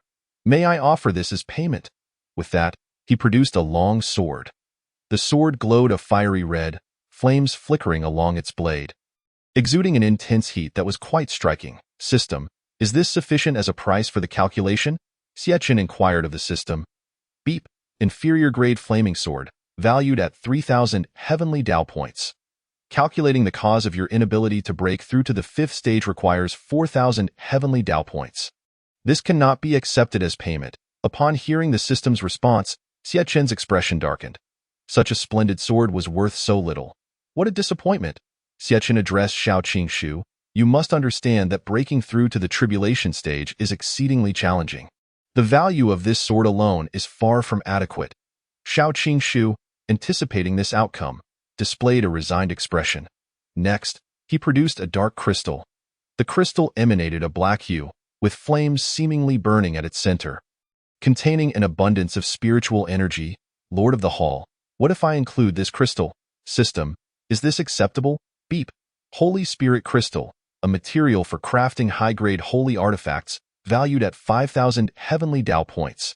This may be accepted as payment. Relieved by the system's affirmation, Xiachen realized he could profit 4,000 heavenly Tao points from this transaction. A commendable gain. He tucked the crystal away and said, "Very well." Shortly thereafter, the system relayed the calculation results to Xiachen's mind. Xiachen turned to Shao Qingshu and stated, "The reason you have been unable to advance to the 5th stage of the tribulation is quite simple. If you reflect carefully, you would have discovered it long ago." "Oh? Please elaborate, Lord." Shao Qingshu, puzzled by Xiachen's assertion, found it hard to believe that the answer was so straightforward after years of contemplation. "The issue does not lie within you, but rather in the technique you practice." "Are you implying that there is a flaw in my technique?" "But I have felt no discomfort while practicing, and this technique was crafted by our ancestor, having been practiced by generations of sovereigns without issue." Shao Qingshu replied, perplexed. Xiachen smiled gently, patiently explaining, "That is because this technique was created by your ancestor based on his own physique, which you have not inherited. While this technique does not pose significant issues for cultivation, the limitations vary according to individual constitutions. As one's cultivation level rises, the requirements of this technique become increasingly stringent. Once you reach a certain height, your physique can no longer support the subsequent demands of this technique, and thus your progression halts. Is that so?" Shao Qingshu realized the truth in Xiachen's explanation, understanding the reason behind his failures in breaking through. "Now that I comprehend the cause, Lord, is there a solution to this problem?" However, Xiachen fell silent, simply gazing at him. In that instant, Shao Qingshu grasped Xiachen's implication. "Surely, Lord, you cannot be suggesting that I must offer more? Indeed, you merely inquired about the reason for your stagnation and did not request my assistance in breaking through to the 5th stage of the tribulation." Xiachen spoke with utmost seriousness. In truth, it was not entirely Xiachen's fault, for the system had failed to provide him with any guidance on how to break through. even if he wished to articulate his thoughts. He found himself at a loss for words. This exemplified the system's meticulous nature. It offered precisely what one sought, yet if one desired to separate the components, they would have to pay double. Xie Chun could not help but admire how effectively the system embodied the persona of a shrewd merchant. Xiao Qingshu felt a surge of frustration within, yet dared not voice her grievances. A smile, more grotesque than tears, contorted her face as she retrieved a piece of Holy Spirit crystal from her bosom. "Palace Master, do you think this is sufficient?" she inquired, her heart aching at the thought of parting with it. Ding! The method to break through to the 5th level of tribulation requires 5,000 heavenly Dao points, which is adequate as compensation. Xie Chen had initially contemplated raising the price, but upon witnessing Xiao Qingshu's pained expression, he relented, deciding to grant her a favor, feeling that he would not be at a loss. That's enough. Subsequently, Xie Chen divulged the method for her breakthrough to Xiao Qingshu. Upon hearing it, her face lit up with excitement, her earlier distress vanishing. The method involved a modification of her cultivation technique to eliminate its dependency on her physique. After practicing the revised technique, she believed she would soon achieve the 5th level of tribulation upon her return. "Thank you, Palace Master." Xiao Qingshu expressed her gratitude before exiting the Heavenly Dao Palace. Upon stepping outside, she cast a glance at Qianrun, who was waiting, snorted in disdain, and swiftly departed, heading towards the Great Yin sacred land. Qianrun observed Xiao Qingshu's departure, a smirk playing at the corners of his mouth as he entered the Heavenly Dao Palace with Qi Qingdai. Sometime later, Qianrun emerged from the Heavenly Dao Palace with Qi Qingdai. "Qingdai, I have matters to attend to. You may return to the Demon Forest Valley alone," he instructed. "Yes, Valley Master," Qi Qingdai replied, fully aware of Qianrun's destination, having overheard their previous conversation in its entirety. Watching Qianrun gradually fade from view, she opted not to return to the Demon Forest Valley but instead re-entered the Heavenly Dao Palace. Once inside, Qi Qingdai addressed Xie Chun. Qingdai pays her respects to the esteemed senior. Xie Chun, upon seeing her return, displayed little surprise, as if he had anticipated her reappearance. He smiled and said, "Indeed, I knew you would return. Is that so? Then, esteemed senior, do you know what I wish to ask?" Qi Qingdai felt a flush of embarrassment, unable to meet his gaze. "Of course. As the Palace Master of the Heavenly Dao Palace, is there anything in this world I am unaware of? You wish to know about your destined partner, do you not?" Qi Qingdai's heart raced at the revelation of her innermost thoughts, her face turning crimson, a charming shyness that delighted Xie Chen. "Why yes," she murmured softly, feeling emboldened to voice her curiosity now that Qianrun had departed. She realized that Qianrun had deliberately left, sensing her desire to inquire about Xie Chun, allowing her the opportunity to speak freely. Chapter 39. Fated Affinities. Qi Qingdai then produced a green bracelet from her pocket, presenting it to Xie Chen with both hands, bashfully stating, "Esteemed senior, I wish to know the name of my future partner." Xie Chen examined the bracelet, noting its resemblance to one he had seen on Blue Star. Albeit this one appeared purer and radiated a significant amount of spiritual energy, indicating its high quality, he inquired of the system, "Is this item sufficient as a means of divination?" A friendly reminder. The system does not recommend that the host engage in this transaction. "Oh? And why is that?" Upon hearing the system's response, Xie Chen felt a jolt. This was the first time he had encountered the system advising against a transaction, which was uncharacteristic. Was there some underlying reason? The system explained, every person's fate is predetermined and fundamentally unchangeable. However, their fortunes can be altered, particularly regarding romantic ties. If two individuals are destined to meet at a specific time and place, and one becomes aware of this beforehand, they may intentionally alter the circumstances, resulting in the two who were meant to encounter one another never crossing paths, thus contradicting the system's outcome. This is why the system discourages the host from proceeding with this transaction. Upon hearing the explanation, Xie Chen grasped the implication. If Qi Qingdai were to learn the name of her future partner and found it unsatisfactory, she might choose to eliminate him or deliberately associate with someone else, thereby invalidating the system's predictions and tarnishing its reputation. Precisely, that is the host's understanding, the system confirmed. However, a thought struck Xie Chen, and he posed another query. "System, could it be possible that by asking me this question, It triggers the circumstances that lead to their future meeting. If I withhold the information, they may never encounter one another. The system remained silent. Seeing the system's lack of response, Xiechun couldn't help but chuckle. Heh, aren't you the one who claims to know everything? I never thought you would encounter a question you couldn't answer. Every situation is unique. The woman before you is not the type you described. Besides, if such a scenario were to arise, this system would certainly be aware and would not obstruct you in any case. Given the current circumstances, I advise against this transaction. After careful consideration, Xiechun found the system's reasoning sound.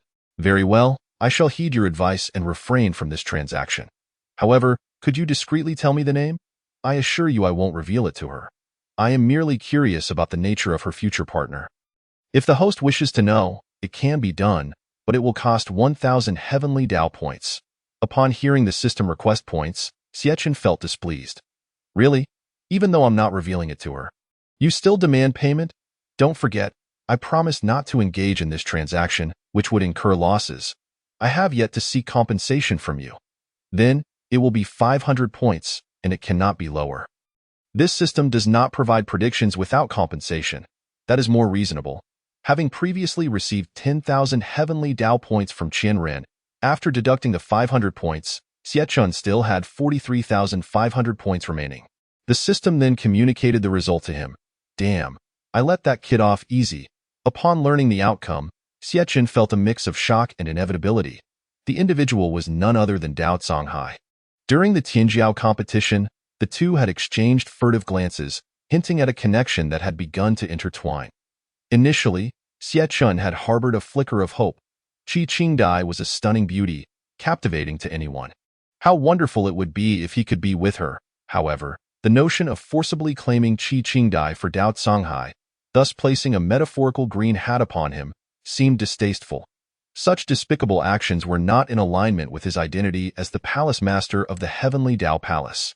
If her fate was indeed intertwined with Dao Songhai, then he wished them happiness in the future.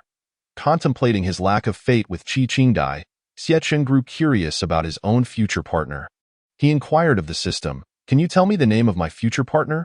Of course, that is no issue. The host need only provide 10 billion heavenly Dao points. Forget I asked. Noticing Xiechun deep in thought, Qi Qingdai couldn't help but ask, "Esteemed senior, what troubles you?" Xiechun snapped back to reality. "Oh, it's nothing. You should take this bracelet back." Qi Qingdai, perplexed by his suggestion, asked, "Esteemed senior, are you dissatisfied with this bracelet?" No, it's quite splendid."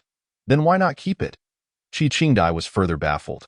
"Are you saying that even you do not know who my future partner is?" Seeing Qi Qingdai's audacity to question his abilities, Xiechun felt compelled to clarify. How could that be? In observing the world, from the heavens to the earth, through ancient times and into the future, there is nothing I do not know. However, when it comes to matters of fate, I cannot speak openly. Revealing such information could alter the course of your future romantic destiny, leading you to regret knowing everything in advance. Thus, I wish for you to take back the bracelet. Well, upon hearing Xiechun's words, Qi Qingdai felt a twinge of disappointment and let out a soft sigh. Xiechun, noticing her dejected expression, felt helpless and consoled her, saying, "Although I cannot directly reveal the answer, I can offer you a tiny hint." Qi Qingdai's spirits lifted at the prospect and she eagerly urged, "Senior, please, do tell." Xiechun smiled faintly, then gazed up at the sky, saying, "When you gaze upon the starry sky, listen closely to your heart." Qi Qingdai was left bewildered by his words and asked with confusion, "Senior, what does that mean? I don't quite understand." However, Xiechun merely chuckled and shook his head, prompting Qi Qingdai to refrain from further questioning. "All right, thank you, senior. Although you haven't provided me with the answer, you've at least pointed me in the right direction. Please accept this bracelet as a token of respect from Qingdai." With that, she offered the bracelet to Xiechun once more. Surprised that Qi Qingdai insisted on gifting him the jade bracelet, Xiechun felt a sense of affirmation. Indeed, he had not misjudged her character. She was a considerate child. Chapter 40. The elder Hongyan, "Very well, since you are so earnest, I shall accept it." Seeing Qi Qingdai's sincerity and generosity, Xiechun knew that to refuse again would make him appear small-minded, and he could not allow her to think him petty. No, it was not out of greed that he accepted. With a grand gesture, the bracelet vanished in an instant. Qi Qingdai, seeing that Xiechun had accepted it, felt a wave of joy wash over her. "Thank you, Senior, I shall take my leave now." Go ahead, Xiechun nodded in response. After exiting the Hall of Heavenly Tao, Qi Qingdai found herself pondering Xiechun's words. "When you gaze upon the starry sky, listen closely to your heart." She mused, could it be that her future companion would be connected to the stars? Xiechun held the bracelet delicately in his hands, admiring it. "System, how much is this bracelet worth in terms of heavenly Tao value?" Ding, Jade Spirit Bracelet, a spirit-gathering auxiliary treasure, valued at 2,500 heavenly Tao points. Not bad at all. I've gained 2,500 heavenly Tao points without effort. Suddenly, an idea struck Xiechun, and he spoke to the system. "Wait a moment. System, since I've accepted her gift and provided her with a hint, doesn't that qualify as a transaction?" "Ah, indeed. Host, you've spotted that loophole. We shall count it as one transaction." System, does that mean if I hadn't noticed, you wouldn't have counted it? Well, you've found it now, so there are no hypotheticals. Xiechun found himself unable to refute the system's response, rolling his eyes at it before sitting quietly on the mat. Awaiting new customers, at Duantian Cliff, Qianren stood solemnly before a middle-aged man. The man had his eyes tightly shut, with graying hair cascading over much of his face, his body bound by thick iron chains. Around him, one could distinctly sense a powerful sealing force, undoubtedly intended to restrain this middle-aged man, preventing him from breaking free and escaping. Qianren, clan leader of the Eastern Domain Demon Clan, pays respects to Elder Hongyun. Qianren addressed the middle-aged man with reverence. The man before him was Hongyun, the previous clan leader of the Demon Clan, a figure of immense power who had slaughtered countless human cultivators a millennium ago. During a great war between humans and demons, he fell into a trap laid by humans and was besieged by the forces of various sacred grounds, ultimately leading to his defeat and being sealed here for over 1,000 years. Elder Hongyun slowly opened his eyes and, upon recognizing Qianren, spoke without a hint of emotion. "Ah, you've come. What fresh news do you bring this time?" In fact, Qianren had visited him several times, sharing updates about the Eastern Domain, and he had learned that the power dynamics had drastically changed, with the Eastern Domain now considered among the weakest on the entire Tianjiao continent, evoking a sense of melancholy within him. Qianren, filled with excitement, declared, "Elder, I have found a way to free you." Elder Hongyun was taken aback. "What, boy, are you certain you are not jesting? This seal is so potent that even someone at the peak of tribulation cannot break it. What method could you possibly possess to free me?" Qianren smiled slightly. "Elder, while I cannot break the seal, I have discovered a way to identify its vulnerabilities and dismantle its structure, significantly weakening its effects. At that point, you will be able to emerge." "Really? Then what are we waiting for? Try it now," Elder Hongyun urged impatiently. He cared not how Qianren had discovered the seal's weaknesses. All that mattered was escaping this wretched place. "Yes, Elder." With that, Qianren produced the bamboo slip given to him by Xiechun and began to search for the seal's vulnerabilities according to the instructions inscribed upon it. Shortly thereafter, he halted at a certain spot. "This is the place." Following the slip's guidance, Qianren successfully dismantled the structure, and indeed, he felt the sealing force around him diminish significantly, filling him with elation.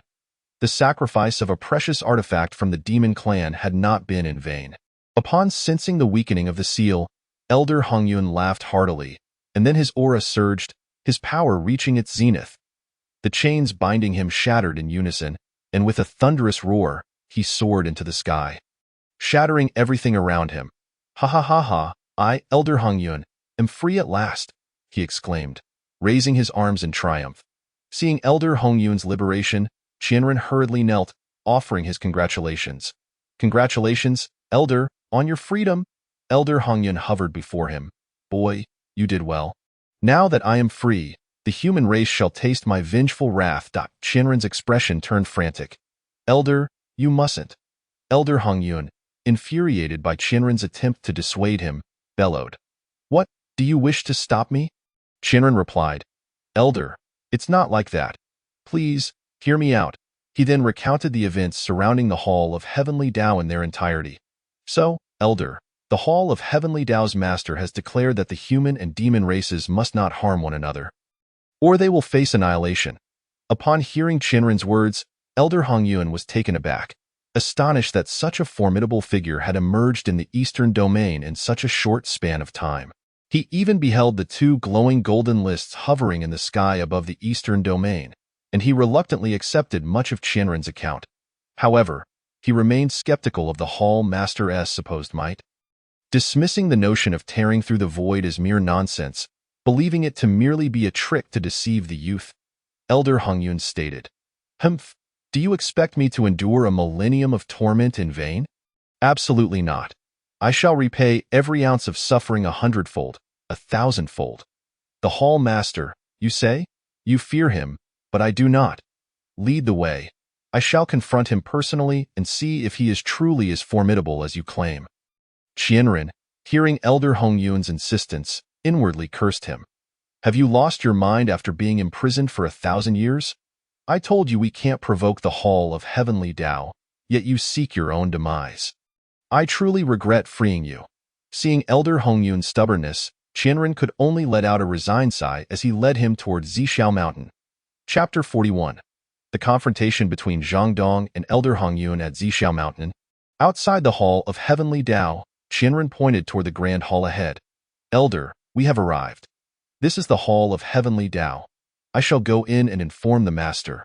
Throughout their journey, Qianren had been on edge, fearing a confrontation between his elder and Xiechun. However, his concern was not for the elder's safety, but rather for the potential fallout should the elder offend Xiechun. As he was the one who had brought him here, he hoped to explain himself to Xiechun before any conflict arose, distancing himself from his elder. Yet, just as Qianren was about to enter, Elder Hongyun raised a hand to stop him. No need for such formalities, then, he called out loudly to the hall. "Hall Master of the Heavenly Tao, come forth." Qianren's face paled instantly upon hearing Elder Hongyun's declaration. "Oh dear. Could you not wait for me to explain before making such a scene? Now, there's no room for reconciliation. I must find a place to hide. I can't let the master see me." Xiechun, who had been meditating in tranquility, was startled to hear someone call for him from outside. He had not anticipated that someone would dare to address him in such a manner, especially with the audacity to refer to himself as this seat. "Interesting, Zhang Dong. Accompany me outside to see what this is about." "Yes, young master." Zhang Dong was abruptly awakened from his cultivation, startled by the sudden sound from outside the hall. He had not anticipated that someone within the Eastern Domain would dare to speak so disrespectfully to Xiechun, and he was quite curious about the identity of this unfortunate soul. Upon exiting the Grand Hall, Xiechun encountered two individuals. One was Qianren, who looked utterly terrified, and the other was a middle-aged man with graying hair and an air of arrogance, who appeared to be the one who had called him out. Xiechun employed the Heavenly Tao's insight technique, and the middle-aged man's information was instantly revealed. Name: Hongyun Realm, perfected tribulation transcendence race, demon race affiliation, former patriarch of the Eastern Domain's demon race objective. Having learned of the existence of the Heavenly Tao Palace from Qianren, he came to investigate its reality. If its strength proved feeble, he would personally obliterate it. Upon realizing Hongyun's purpose for being there, Xiechun couldn't help but chuckle. "Ah, so this is the esteemed patriarch Hongyun that Qianren spoke of. Truly, he seems oblivious to his own mortality, daring to seek the destruction of my Heavenly Tao Palace." Hongyun gazed at the two figures emerging from the hall. The younger one merely possessed the cultivation of a perfected golden core, which he naturally disregarded, while the elderly man beside him astonishingly reached the 9th level of tribulation transcendence. Hongyun thought to himself, no wonder Qianren spoke so highly of him and dared to act unilaterally to foster peace between the demon and human races. In the current Eastern Domain, a 9th level tribulation transcendence cultivator indeed carries significant intimidation. However, it is unfortunate for him to have encountered me, a being of perfected tribulation transcendence. I shall not fear him. Today, the Heavenly Tao Palace will surely meet its end. Pointing at Hongyun, Xiechun inquired, "Are you the one who summoned me?" Hongyun's expression darkened. "How audacious! The elder has yet to speak. And you dare to interject." With a cold snort, he addressed Zhang Dong. You must be the palace master of the heavenly Tao Palace. It seems your disciples lack proper upbringing. Such a lack of decorum. Should I step in to impart some discipline? What? I am the palace master of the heavenly Tao Palace. Zhang Dong, bewildered, pointed at himself, then glanced at Xie Chun beside him. At that moment, Xie Chun, with a darkened expression, thought, not only am I being disregarded, but he dares to treat me as a mere disciple. Seeing the change in Xie Chun's demeanor, Qianren quickly pulled at Hong Yun's sleeve and whispered, Patriarch, you have mistaken the individual. The one who spoke earlier is indeed the palace master, while this one is his subordinate. Hong Yun was momentarily taken aback. What? I misidentified him? He then turned to Xie Chun and asked, You are the palace master of the heavenly Tao Palace? Xie Chun replied with a chilling smile, Indeed, I am the palace master of the heavenly Tao Palace. Upon hearing Xie Chun's admission, Hong Yun felt emboldened. Very well. You possess such audacity at a young age. Though your strength may be lacking, you have a 9th-level Tribulation Transcendence Cultivator as your bodyguard. No wonder they all fear you. Qianren's heart trembled upon realizing Hong Yun's words. So he is a 9th-level Tribulation Transcendence Cultivator? No wonder I felt utterly powerless before him. His strength is indeed terrifying. Listen well, boy. If you know what is good for you, take your own life, and I may allow you to keep your corpse intact. Otherwise, don't think that having a 9th-level Tribulation Transcendence Cultivator at your side renders you invincible. There are always greater powers beyond the heavens. It is wise to remain humble, I assure you. I am a being of perfected Tribulation Transcendence. Extinguishing you will be effortless, Xie Chun, amused by Hong Yun's words, retorted. So you are Hong Yun, are you? How delightful. I shall return your words to you in kind. Turning to Zhang Dong, he commanded, Go and have a word with him. Yes, young master. Zhang Dong nodded and immediately charged at Hong Yun. Hemph, utterly oblivious. Hong Yun sneered at the advancing Zhang Dong, his entire aura surging forth as he met Zhang Dong's charged eye in an instant. The two engaged in combat, their clash creating a fierce spectacle. As they fought, Zhang Dong suddenly unleashed his full power, his right hand morphing into a palm strike, shouting as he aimed at Hong Yun. Seeing Zhang Dong's seriousness, Hong Yun smirked, unwilling to show weakness, and also transformed his right hand into a palm, countering Zhang Dong's attack. With a resounding boom, their palms collided, sending powerful energy ripples outward, scattering the clouds above and obliterating a significant portion of the trees on the mountain, causing a part of Zishao Mountain to collapse. Qianren, caught in the aftermath of their battle, could hardly open his eyes and marveled. Is this the ferocity of a battle between top-tier Tribulation Transcendence experts? It is truly terrifying, Hong Yun remarked to Zhang Dong. You old rascal. Although your realm is merely 9th-level Tribulation Transcendence, your true combat power is not inferior to that of an ordinary perfected Tribulation Transcendence. Zhang Dong replied with a chuckle. Heh, this is all I can muster. Yet it suffices to deal with you. Hong Yun chuckled. Unfortunately, I am not an ordinary perfected Tribulation Transcendence. With that, Hong Yun transformed his entire right hand into a deep crimson hue, emanating waves of demonic energy that surged into Zhang Dong's palm. Zhang Dong's expression immediately soured as he felt the effects of the demonic energy. Observing its efficacy, Hong Yun revealed a sinister smile, retracting his right hand before delivering a powerful strike to Zhang Dong's chest. Zhang Dong was unable to evade and was struck squarely, spitting blood as he was sent flying. Chapter 42. The Reemergence of Celestial Pressure. Seeing Zhang Dong sent flying, Hong Yun felt an exhilarating sense of victory. Indeed, I am the strongest. Zhang Dong staggered to his feet, clutching his chest with one hand while wiping the blood from his mouth with the other. Just as he intended to charge again, Xie Chun intervened, stopping him. Enough, step back. Young master, it is my incompetence, Zhang Dong sighed, feeling ashamed as he retreated behind Xie Chun. Hong Yun taunted, Heh, boy, your bodyguard seems quite lacking. I now offer you two choices. Either take your own life or allow me to assist you in doing so. Which will it be? Xie Chun replied with a smile. Allow me to present you with two choices as well. First, choose to be killed by me. Second, restore everything you have destroyed to its original state and sell yourself to me, living the remainder of your life as a servant of the heavenly Tao Palace. Enraged by Xie Chun's words, Hong Yun shouted, You seek death. With that, Hong Yuan unleashed his perfected tribulation transcendence aura and charged at Xie Chun, vowing to annihilate him along with the entire heavenly Dao palace. However, Xie Chun remained unfazed, a cold smile gracing his lips as he released a celestial pressure from his being. Boom! The heavens darkened, the sky trembled, the earth quaked, and the mountains the venerable Hong Yuan ancestor tightly covered the face that had been struck by Xie Chun. And with a look of grievance, he said, "Senior, I acknowledge my fault. Please, with your magnanimity, spare me this once." Heh, now you realize your mistake. Weren't you quite arrogant just a moment ago? You even dared to strike this old man. Come on, hit me, you fool. Zhang Dong chimed in, approaching Hong Yuan ancestor with a mocking demeanor. Internally seething with anger, Hong Yuan ancestor gritted his teeth but dared not show a hint of dissatisfaction, fearing another slap from Xie Chun. He chose instead to feign ignorance, gazing at Xie Chun with a pitiful expression. Xie Chun replied, "Enough, I shall refrain from taking your life."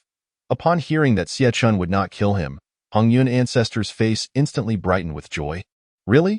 Thank you, senior. Thank you." Xie Chun raised his hand, signaling him to cease. "Do not rejoice too soon. My words are not yet complete. I may spare you, but there are conditions. At this moment, Hong Yuan ancestor cared little for the conditions. As long as he could survive, he would comply with anything. "Senior, whatever the conditions, I shall agree." Xie Chun smiled slightly and said, "Firstly, you must restore everything that has been destroyed in this vicinity to its original state. Secondly, as I mentioned earlier, you shall live the remainder of your life as a servant in my Tianjiao Hall." Although reluctant, Hong Yuan ancestor dared not refute, realizing that being a servant was far better than facing immediate death at Xie Chun's hands. Thus, he replied, "Senior, I agree to all." Xie Chun nodded in satisfaction. "In that case, let us sign a soul contract." "Ah, a soul contract?" Hong Yuan ancestor exclaimed, his eyes widening. "Naturally. Otherwise, should you attempt to flee midway, how would I find you?" "What, do you refuse?" Xie Chun's gaze turned steely. Startled by Xie Chun's intense gaze, Hong Yuan ancestor quickly responded, No. I am more than willing." And so, Hong Yuan ancestor signed the soul contract. Afterward, he realized he was truly unable to escape. No matter where he went or how far he distanced himself from Xie Chun, as long as Xie Chun wished it, a mere thought would obliterate him in an instant. With a face full of despair, Hong Yuan ancestor lamented his fate. He had merely come to assess the situation, believing that even if he could not win, he could always retreat unscathed. Little did he know he had encountered a formidable barrier, one that was several meters thick, which had ensnared him instead. He let out a helpless sigh at that moment. Zhang Dong approached Hong Yuan ancestor, patting him on the shoulder. "Kid, don't look so glum. You'll understand in due time. Why then? I reckon you won't even want to leave." Hearing Zhang Dong's words, Hong Yuan ancestor felt a wave of disdain. "Who? Do you think everyone is as despicable as you?" Chapter 43. Setting off to Shaoyao sect once Xie Chun had secured the soul contract. He nodded in satisfaction and turned his gaze to the still-dazed Qianren nearby. "Are you all right?" Xie Chun inquired. Thank you for your concern, Hall Master. I am fine," Qianren replied respectfully, snapping back to reality. In truth, even if he were injured, Qianren would not dare to voice it. How could he tell Xie Chun that he had been inadvertently harmed by the aura he had unleashed? That would be akin to asking the birthday celebrant to hang himself, merely inviting disaster upon himself. Xie Chun nodded. "Well, if you're fine, then you may leave." "Yes, Hall Master." Upon receiving permission to depart, Qianren expressed his gratitude once more, internally relieved that Xie Chun held no grudge against him, finally feeling a sense of ease. Just as he was about to leave, a thought seemed to strike him, and he hesitated, glancing at Hong Yuan ancestor. Tentatively, he suggested to Xie Chun, "Hall Master, what about the ancestor?" "Oh, you needn't worry about him. He cannot escape now." "What, do you wish to stay and keep him company?" Xie Chun teased. No. I shall leave at once," Qianren stammered, fearing to remain any longer. He promptly took flight, vanishing from sight in the blink of an eye.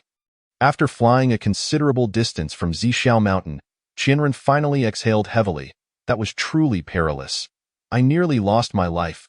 Then, his thoughts turned to Hong Yuan ancestor, and he felt a surge of indignation. That scoundrel. I sacrificed a precious item to rescue him, thinking he would become a trump card for our demon clan, only for him to foolishly provoke the Tianjiao Hall and end up as their servant. The realization that he had gained nothing and had essentially worked for Xiechun for free while losing a valuable treasure left Qianren feeling suffocated. Damn it! After Qianren departed, Xiechun intended to return to the Tianjiao Hall for some rest when suddenly he recalled something and shouted, "Qiongqi, here!" The imposing figure of Qiongqi appeared from behind the hall and scurried to Xiechun's side, wearing a fawning expression. Master, what is your command?"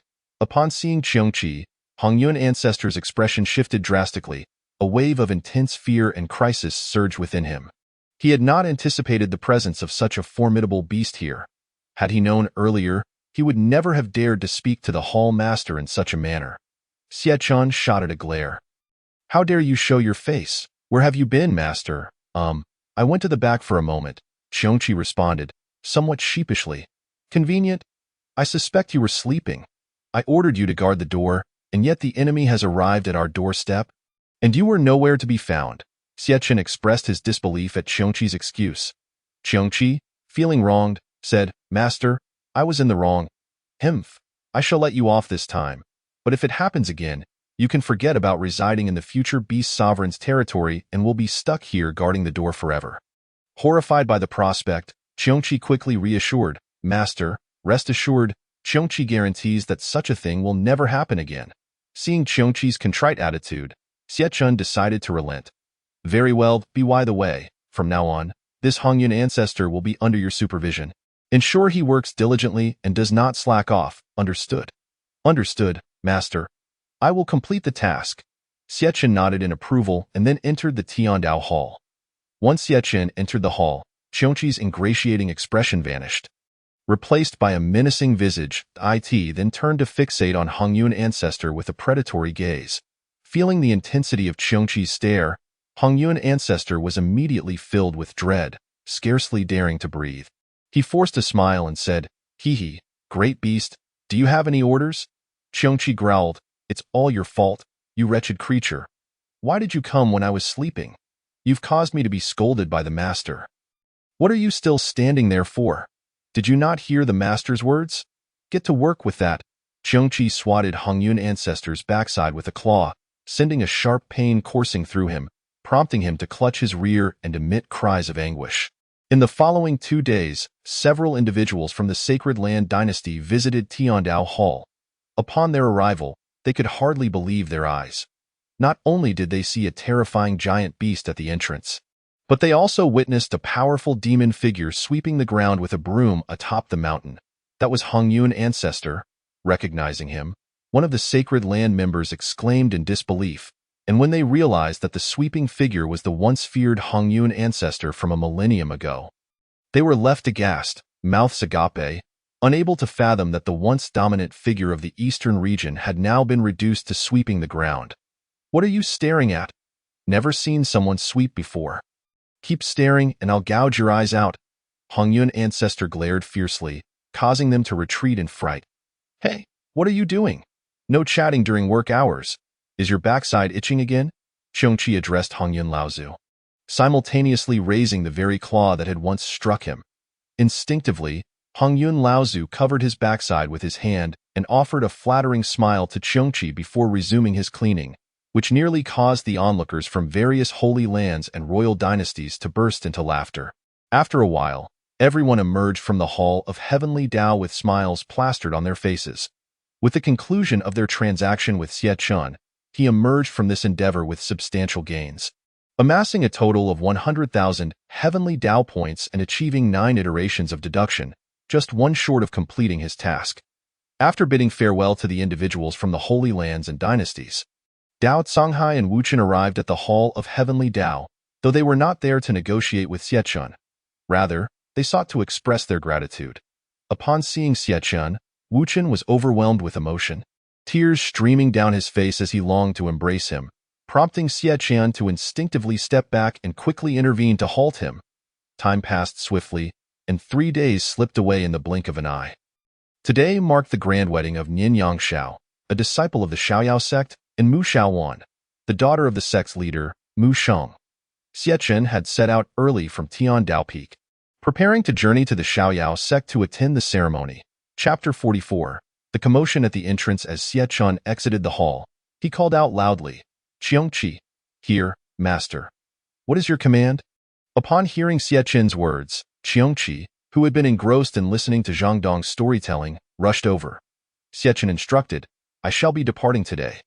During my absence, if anyone seeks me, please have them wait. If they cannot wait, ask them to return another day. Is that clear? Rest assured, I will fulfill this task."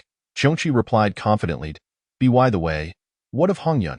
Has he been slacking? Xie inquired, nodding as he sought to ascertain Hongyun Laozu's whereabouts. Fear not, master. He is currently sweeping the base of the mountain. I've trained him well. He wouldn't dare to utter a peep in defiance. Qiongqi chuckled mischievously. In the past few days, Hongyun Laozu had indeed endured considerable hardship under Qiongqi's reign. Tasked with cleaning the entirety of Zhixiao Mountain, planting trees and flowers, and providing daily massages for Qiongqi. Should he fail to perform adequately, he would receive a swat from Qiongqi, leaving him with little semblance of personal rights, nearly bringing him to tears. Fortunately, at his level of cultivation, he could endure such trials. Otherwise, any ordinary individual would have succumbed long ago. Upon hearing Qiongqi's reassurances, Xie felt a sense of relief and then turned to Zhang Dong, saying, "Zhang Dong, accompany me." Zhang Dong's eyes widened in surprise as he exclaimed, "Ah, young master, may I truly go?" "Indeed. Are you not pleased?" Xie replied with a smile. "You are my bodyguard. Should any ill-fated souls provoke me and find themselves unable to contend, it would be quite embarrassing. Even though I possess the aura of an immortal, it is still possible to inadvertently harm others. Moreover, as the master of the Hall of Heavenly Tao, it would be unbecoming to be seen without an attendant." "Thank you, young master," Zhang Dong thought to himself, elated. He had grown weary of being cooped up on Zhixiao Mountain. While the cultivation environment was excellent, he had once relished freedom and yearned for the outside world. Now, with the opportunity to venture out, he was more than willing. In Pingyang City, Xie and Zhang Dong rested in an inn. Xie, adorned with a bronze mask, sipped tea thoughtfully when the conversation from a nearby table piqued his interest. "Brother, did you know today is the wedding of the Xiaoyao sect leader's daughter? And what of it? We cannot attend." Haven't you heard? The sect leader has personally announced that this wedding is open to everyone. Even those who did not receive an invitation. They can witness the ceremony without needing to prepare any gifts. A banquet will be set up outside the sect for those without invitations. Really? How much will that cost? It's just a wedding. Do they not fear depleting the sect's resources? I don't know, but I've heard there will be a mysterious heavyweight guest, guaranteed to astonish everyone. Oh, a mysterious heavyweight guest? Could it be a scion from a holy land or a prince from a dynasty? Unclear it so. Shall we see for ourselves? Of course, even if it's not for the mysterious guest. A free meal is worth the trip. Upon hearing their discussion, Xie contemplated. Mu Shang's meticulous planning is quite impressive. Such a grand display is merely to leverage his reputation to elevate the status of the Xiaoyao sect. I have no qualms. After all, the one who will outshine them is still me. Lending them a hand wouldn't be amiss either. With a faint smile, he set down his teacup, settled the bill, and made his way to the Xiaoyao sect with Zhang Dong. At the Xiaoyao sect, a throng of attendees had gathered outside, with at least tens of thousands of tables set up for the banquet, each brimming with guests. Most were engaged in speculation about the identity of the mysterious guest mentioned by the sect leader, primarily guessing that it must be someone from a holy land or dynasty, and one dared to consider the direction of the Hall of Heavenly Tao, for to them, the master of the hall was akin to an immortal. Not only would the Xiaoyao sect be unable to invite him, but even those from the Holy Lands and royal dynasties would find it implausible. As Xie and Zhang Dong navigated through the crowd, they found themselves overwhelmed by the sea of people. After considerable effort, they finally reached the entrance of the Xiaoyao sect. However, just as Xie was about to enter, he was stopped by a disciple stationed at the gate. "This esteemed guest, may I kindly ask for your invitation?" one of the disciples inquired. Xie was momentarily taken aback. An invitation? Mu Shang had not provided him with one. He replied to the disciple, "I do not possess one, but I was personally invited by your sect leader to attend the wedding. If you doubt my words, feel free to inquire with Mu Shang. You will soon understand. The disciple, seeing Xie Qin's lack of an invitation, began to look troubled. I'm afraid, esteemed guest, if you do not have an invitation, I cannot permit you entry. You may take a seat outside. Upon hearing this, Xie Qin remained silent, but Zhang Dong immediately erupted in fury. Are you a fool? Did you not hear my young master say he was personally invited by your sect leader? Hurry and inform your leader. Let him come out to greet us, or you will regret it. The disciple's expression darkened at Zhang Dong's words. Sir, today is a momentous occasion for our sect. If you come to extend your congratulations, we welcome you. If you intend to cause trouble, do not blame us for being rude. Aha. I am quite curious to see how you intend to be rude to me, Zhang Dong retorted with a laugh, releasing a hint of his aura, causing a gust of wind to sweep through the area. Realizing the situation was escalating, the disciple quickly instructed another Xiaoyao sect disciple, hurry and inform the sect leader. There is trouble brewing. Understood. With that, the disciple hurriedly dashed towards the sect. Meanwhile, Mu Shang was basking in the admiration of various sect leaders who had come to offer their congratulations. Mu brother, congratulations on your daughter's joyous union today. Thank you. Thank you. Mu Shang graciously acknowledged the compliments. Mu brother, might you divulge the identity of today's mysterious guest? One sect leader could not contain his curiosity. Yes, Mu brother, do share with us, the others chimed in. Mu Shang laughed heartily. Rest assured, my friends, you shall soon know. All I can reveal is that his identity will surely surpass your wildest imaginations. Just then, a Xiaoyao sect disciple rushed in, breathless. Chapter 45. Praise from Xie Chun. The disciple hurried to Mu Shang and whispered urgently, Sect leader, there are two individuals causing a disturbance outside, insisting on entering without an invitation, and our disciples cannot hold them back. I asked that so? Mu Shang's expression darkened upon hearing this. He turned to the guests, saying, I apologize, esteemed guests, but I must attend to a matter. Please, make yourselves comfortable. With that, Mu Shang swiftly followed the disciple to the entrance, eager to confront the audacious individuals daring to cause a ruckus at his sect's doorstep. Upon arriving at the entrance, the disciple pointed at Xie Qin and Zhang Dong, declaring, Sect leader, it is they.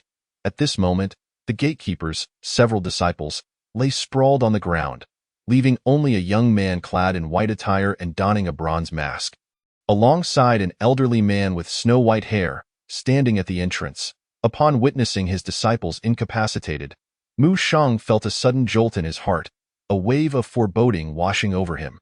Subsequently, he shifted his gaze towards the young man at the doorway, and upon realizing the identity of the newcomer as Xie Chun, Mu Shang's eyes widened in shock, his mouth agape, rendering him momentarily speechless.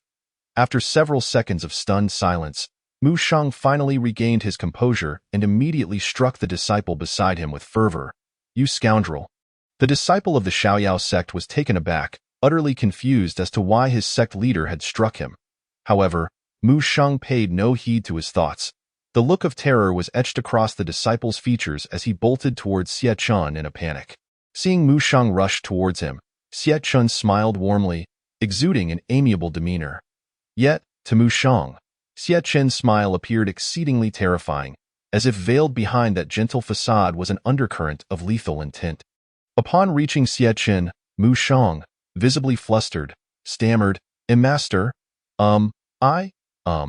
Hearing Xie Chun repeatedly uttering the word Mu Shang broke into a cold sweat.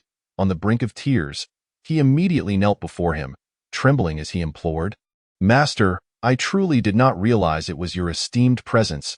I failed to greet you personally. I beseech your forgiveness. The disciple who had just been struck by Mu Shang now stared wide-eyed in disbelief at his sect leader, perplexed by the sight of him kneeling before the young man. Though he was unaware of the reason behind Mu Shang's actions, he understood he had caused a great offense. Without further ado, he hastily approached and knelt beside Mu Shang, quickly apologizing to Xie Chun. Noticing that he had sufficiently terrified them, Xie Chun decided to relent, saying, All right, rise. Thank you, Master. The two quivered as they stood up. Xie Chun addressed Mu Shang. Sect leader Mu, you must exert more discipline over your disciples. I informed them that you personally invited me. Yet they insisted on driving us away instead of allowing us entry. Indeed, Master, your words are just. I have not been strict enough in my guidance. Please rest assured, after today, I shall diligently correct my disciples' behavior, ensuring such an incident does not recur. After speaking, he turned to the nearby disciple. You quickly awaken these unruly individuals and ensure they keep their eyes wide open. Should this happen again, they shall face a year of confinement. After admonishing his disciple, Mu Shang respectfully invited Xiachen and the elderly man, Master, and esteemed elder, please accompany me inside the sect to rest. Xiachen nodded. By the way, do refrain from calling me Master outside. Just refer to me as Young Master. Understood, Young Master. Young Master, would you like to rest inside for a moment? After walking a few steps, Mu Shang inquired of Xiachen. Xiachen shook his head. No need. The wedding will commence shortly. There is no need to trouble you. I shall find a place to sit for a while, of course. Thus, Mu Shang led Xiachen on a leisurely stroll. As they walked, Xiachen observed that the Xiaoyao sect seemed to have only a sparse number of disciples present. Given that it was such a momentous occasion, there should be throngs of attendees. He was puzzled by the lack of people. Turning to Mu Shang, he queried, Sect leader Mu, why are there so few disciples present at the Xiaoyao sect today? Mu Shang elucidated. It is as follows. Young Master, most of our disciples are assisting outside in preparing the wedding venue. The area is quite expansive, requiring a significant number of hands, which is why I dispatched them all to assist. Xiachen nodded in understanding, then asked, So, is the wedding not being held within the sect? Indeed, Young Master. Due to the high number of attendees, we cannot guarantee that everyone could witness the ceremony if it were held inside the sect. And it would also feel quite cramped. Therefore, I opted for a spacious location nearby. Hearing Mu Shang's explanation, Xiachen silently chuckled, realizing that he had informed nearly everyone from the surrounding cities about the event. How could there not be a large turnout? Xiachen exchanged knowing glances with Mu Shang, who, feeling somewhat embarrassed, chuckled in response. That moment, a voice rang out from ahead. Elder, you have arrived. Following the sound, Xiachen spotted the speaker. It was Nian Yangxiao.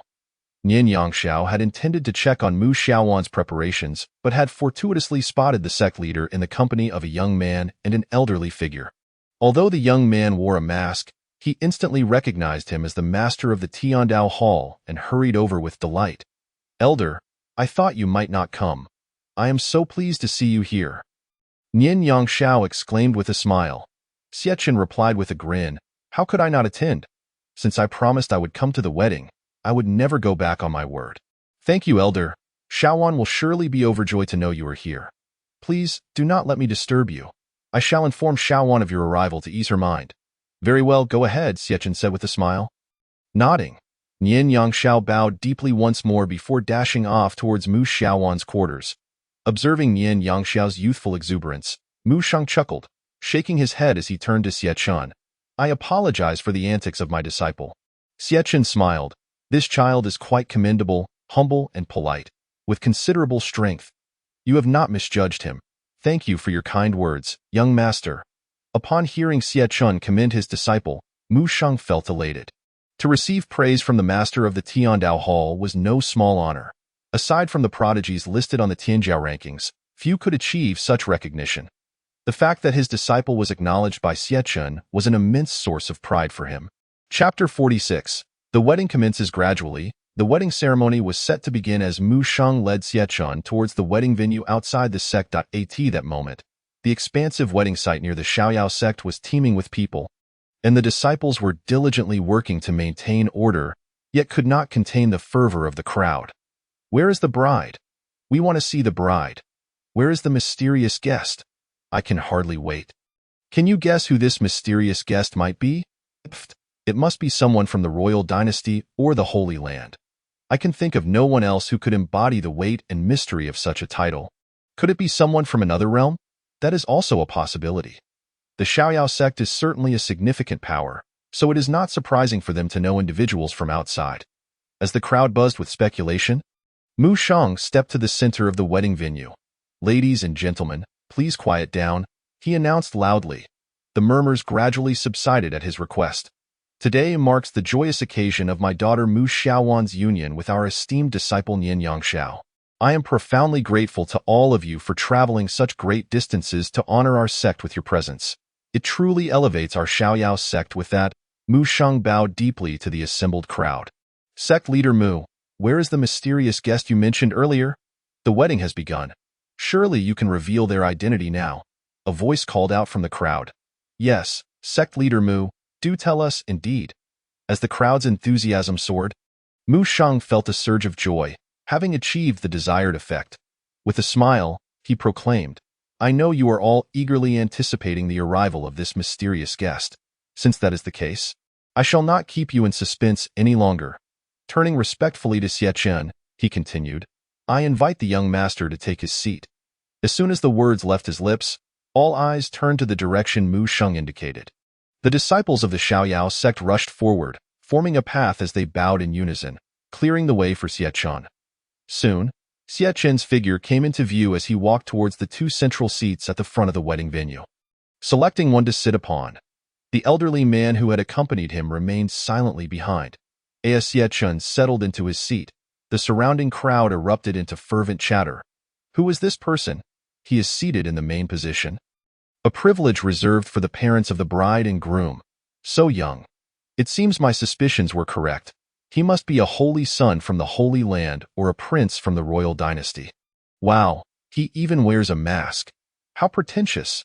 Regardless, anyone who could command such respect from the sect leader of Xiaoyao must undoubtedly be a formidable figure beyond their reckoning. Why does he seem so familiar? I feel as though I have seen him somewhere before, but I just can't place it. So you feel the same way, as if you have encountered him somewhere before. The crowd buzzed with speculation, their minds racing to decipher the identity of Xie Chen. Yet, despite their fervent pondering, they could not recall anyone by that name from the Eastern Domain. This was hardly surprising. During the Celestial Heroes competition, Xie Chen's visage had remained obscured throughout, rendering his appearance indiscernible. Furthermore, at this moment, he did not exude the ethereal aura he had possessed during the competition, making it entirely plausible to regard him as an ordinary individual, one who could hardly be associated with the esteemed master of the Hall of Destiny. In a corner of the gathering, someone exclaimed, Isn't that the young man who was drinking tea beside us earlier? This utterance instantly captivated those nearby, who crowded around to inquire, What? Brother, have you seen him? Yes, but I don't know him. I was chatting with my brother when he and that old man were having tea beside us. Humph, I thought you knew him. Is that all there is to it? What's so remarkable about that? Mu Sheng, observing the curiosity etched upon the faces of the crowd, felt a strong urge to disclose Xie Chen's true identity as the master of the Hall of Destiny, eagerly anticipating their astonishment and reverence. However, with Xie Chen yet to speak, he dared not voice this revelation and stifled his overwhelming impulse. Approaching Xie Chen with utmost respect, Mu Sheng inquired, Young master, do you believe the wedding may commence? Xie Chen nodded, affirming, Yes, let it begin. Understood. Subsequently, Mu Sheng signaled to the officiant beside him and took his place at the primary seat beside Xie Chen. The officiant acknowledged with a nod and proclaimed loudly, The wedding is now underway. May the bride and groom make their entrance. As his words fell, jubilant music resounded throughout the venue, and Nian Yangshao led Mu Shaowan to the center, while disciples of the Xiaoyao sect scattered flower petals above their heads, creating a picturesque rain of blossoms as the couple made their way towards Xie Chen and Mu Sheng. Wow, the bride is stunning, exclaimed the onlookers, captivated by Mu Shaowan's beauty. As the saying goes, a bride is at her most radiant on her wedding day, and this was indeed true. Upon reaching Xie Chen and Mu Sheng, hand in hand, the couple knelt and respectfully addressed, We pay our respects. Father, an esteemed elder, Mu Sheng smiled at them, nodding in satisfaction. Excellent, excellent, officiant, let us commence. Yes. Just as the officiant was about to speak, a voice pierced through the air, capturing everyone's attention. Hold on, the crowd gasped in astonishment. On this momentous day for the Xiaoyao sect, they were taken aback that someone would dare to disrupt the proceedings of the wedding. Their expressions filled with curiosity as they turned towards the source of the voice. Mu Sheng's previously joyous demeanor instantly froze, his expression turning grave as he was startled by the sudden interruption, quickly glancing outward. However, upon hearing that voice, Xie Chen's lips involuntarily curled into a smirk. A surge of excitement coursing through him. Here it comes. I knew that any wedding with the protagonist present could never proceed smoothly. Hee. I hope the newcomer adds some drama. Otherwise, I might miss my chance to showcase my prowess. In an instant, several figures descended from the sky, landing at the center of the wedding venue. Among them was a man known to all the disciples of the Xiaoyao sect, whose appearance elicited shock from their faces. Nian Yangxiao, upon recognizing him, was equally taken aback, his voice rising in anger. You, Fu Yilong. Fu Yilong let out a disdainful snort and retorted, Nian Yangxiao, you won't be able to complete this wedding today. At this proclamation, the crowd erupted in a frenzy. The tone of the newcomer clearly indicated animosity towards the groom, as if a deep-seated grudge simmered beneath the surface. In a way, is he here to snatch the bride? Hee. Now that's a spectacle to behold. Excitement rippled through the crowd, who eagerly anticipated the unfolding drama. Meanwhile, Mu Sheng, upon hearing Fu Yilong's words, could no longer remain seated. Rising in indignation, he pointed and admonished. Fu Yilong, what nonsense are you spouting? Today is a day of great joy for Shaowan. Do not bring trouble upon us. At Mu Sheng's rebuke, Fu Yilong's expression darkened, his gaze filled with resentment as he retorted. Old fool, be quiet. If only you had allowed Shaowan to marry me back then, none of this would be happening. The chaos of today is all your fault. Fu Shixiang, how can you speak to the sect master like that? A disciple of the Xiaoyao sect exclaimed in outrage. Yes, Fu Shixiang, the sect master is still your mentor. Fu Yilong scoffed. Humph, mentor? I regarded him as such, but did he ever consider me a disciple? Why did he pass the position of sect master to Nian Yangxiao instead of me? In terms of talent, I surpass him 1,000-fold. Nian Yangxiao is merely fortunate. Nian Yangxiao then chuckled coldly. Fu Yilong, your insidious ambitions have finally been revealed. You speak of marrying Shaowan, but your true aim is to usurp the position of sect master. You were publicly defeated by me during the sect competition and had your cultivation abolished. I see you have since regained your strength. It seems you have encountered fortuitous circumstances. Fu Yilong burst into laughter. Ha, Nian Yangxiao, do not be so smug. Do not think you are the only one with powerful allies. In fact, I owe you a debt of gratitude. Thanks to you, I now have a better option. He then approached a middle-aged man standing behind him and announced, Allow me to introduce, this is my master, Lucien, an elder of the Taishan sacred sect from the central domain. Lucien smiled and respectfully greeted the crowd. I am Lucien, an inter-sect elder of the Taishan sacred sect from the central domain. It is a pleasure to meet you all. This revelation, apart from Xiechen and Zhangdong. Everyone gasped in astonishment, their eyes wide with shock. He is from the central domain. Let us not forget, he claims to belong to a sacred sect. His title alone indicates an extraordinary lineage. The situation seemed dire for the Xiaoyao sect. Even the arrival of those from the sacred land or the imperial dynasty could not save them now. Mu Sheng's heart sank as he processed this information, his expression growing frantic. He had not anticipated that Fu Yilong would possess such an opportunity. Becoming a disciple of an elder from the central domain's sacred sect. Taking a deep breath, Mu Sheng steeled himself and stepped forward, addressing Lucien with a bow. I am Mu Sheng, sect master of the Xiaoyao sect. It is an honor to meet you, Elder Lu. May I inquire what brings you here today? Lucien replied with a smile. Nothing of great consequence. We have come merely to seek an explanation for my newly accepted disciple. What sort of explanation do you seek, Elder? Mu Sheng inquired, his demeanor serious. Quite simple. Lucien turned his gaze to Nian Yangxiao. I have heard that your disciple once abolished my disciple's cultivation. Therefore, today, I wish to have your disciple's cultivation abolished in return, to vent my disciple's grievances. Subsequently, Sect Master Mu shall betroth your daughter to my disciple, and this matter shall be considered resolved. Upon hearing Lucien's outrageous demand, Mu Sheng's rage ignited, his face flushed with fury as he retorted. Absolutely not. You are delusional. Do not think that just because you hail from the central domain, I will cower before you. This is the territory of my Xiaoyao sect, and I will not allow your insolence. Indeed, you are correct. Return to your central domain, echoed the disciples of the Xiaoyao sect.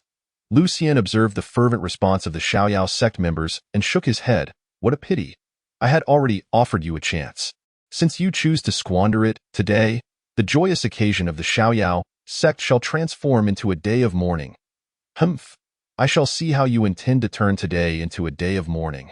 Even if it costs me my life, I will not allow you to succeed. Prepare to meet your demise. With that, Mu Sheng unleashed the full force of his seventh-layer nascent soul cultivation, charging toward Lucien. Lucien regarded Mu Sheng's approach with a look of pity. Alas, why must you do this? As he spoke, an overwhelming aura, far surpassing that of a perfected nascent soul, emanated from him.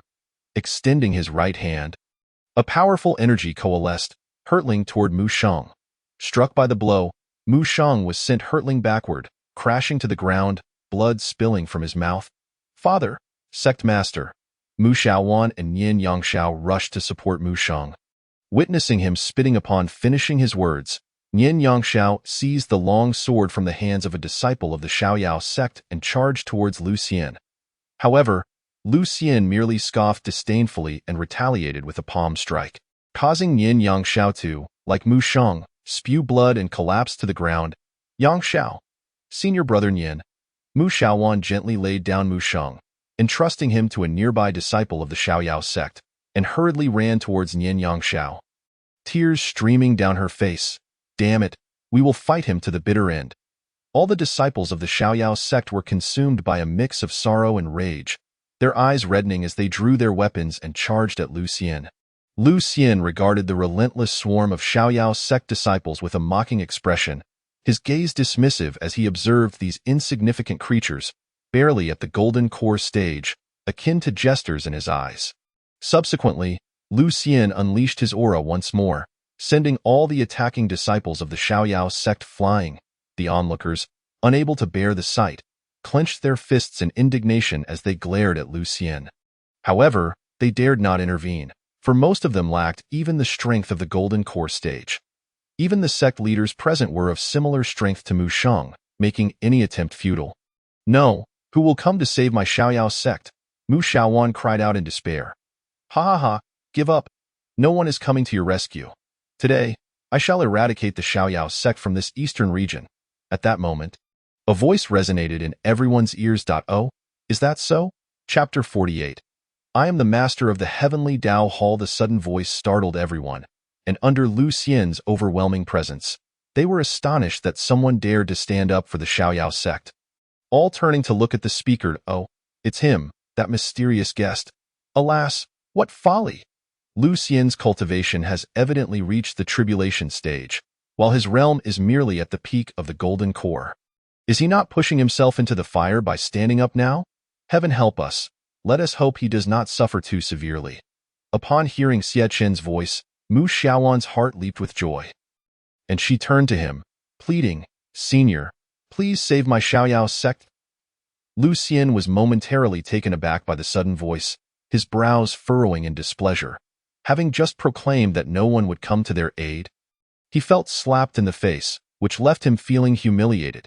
He shifted his gaze forward, discovering that the speaker was a young man in a bronze mask who had just been seated beside Mu Sheng, accompanied by an elderly man with a head full of white hair. Lucien regarded the old man with a puzzled expression, thinking, why does this old fellow seem somewhat familiar? Where have I seen him before? Yet, no matter how hard he pondered, he could not recall the old man's identity, so he decided to dismiss the thought. Within this eastern region, he did not believe anyone could threaten him. The interruption by Xie Chen stirred his irritation further. With a sullen expression, Lucien directed his words at Xie Chen. You there? Was it you who spoke just now? If no one else spoke, then it must have been me, Xie Chen replied playfully. Hearing such audacity from Xie Chen, Lucien narrowed his eyes, regarding him with a malevolent glare. You bold youth, do you wish to stand up for these ants of the Xiaoyao sect? Xie Chen rolled his eyes inwardly, thinking, what nonsense, if I don't act now, the Xiaoyao sect will truly be annihilated, and I want to have a chance to make my entrance. He then laughed heartily at Lucien, saying, ha ha ha, it's not about standing up. I simply find you displeasing and wish to teach you a lesson. You called them ants, did you not?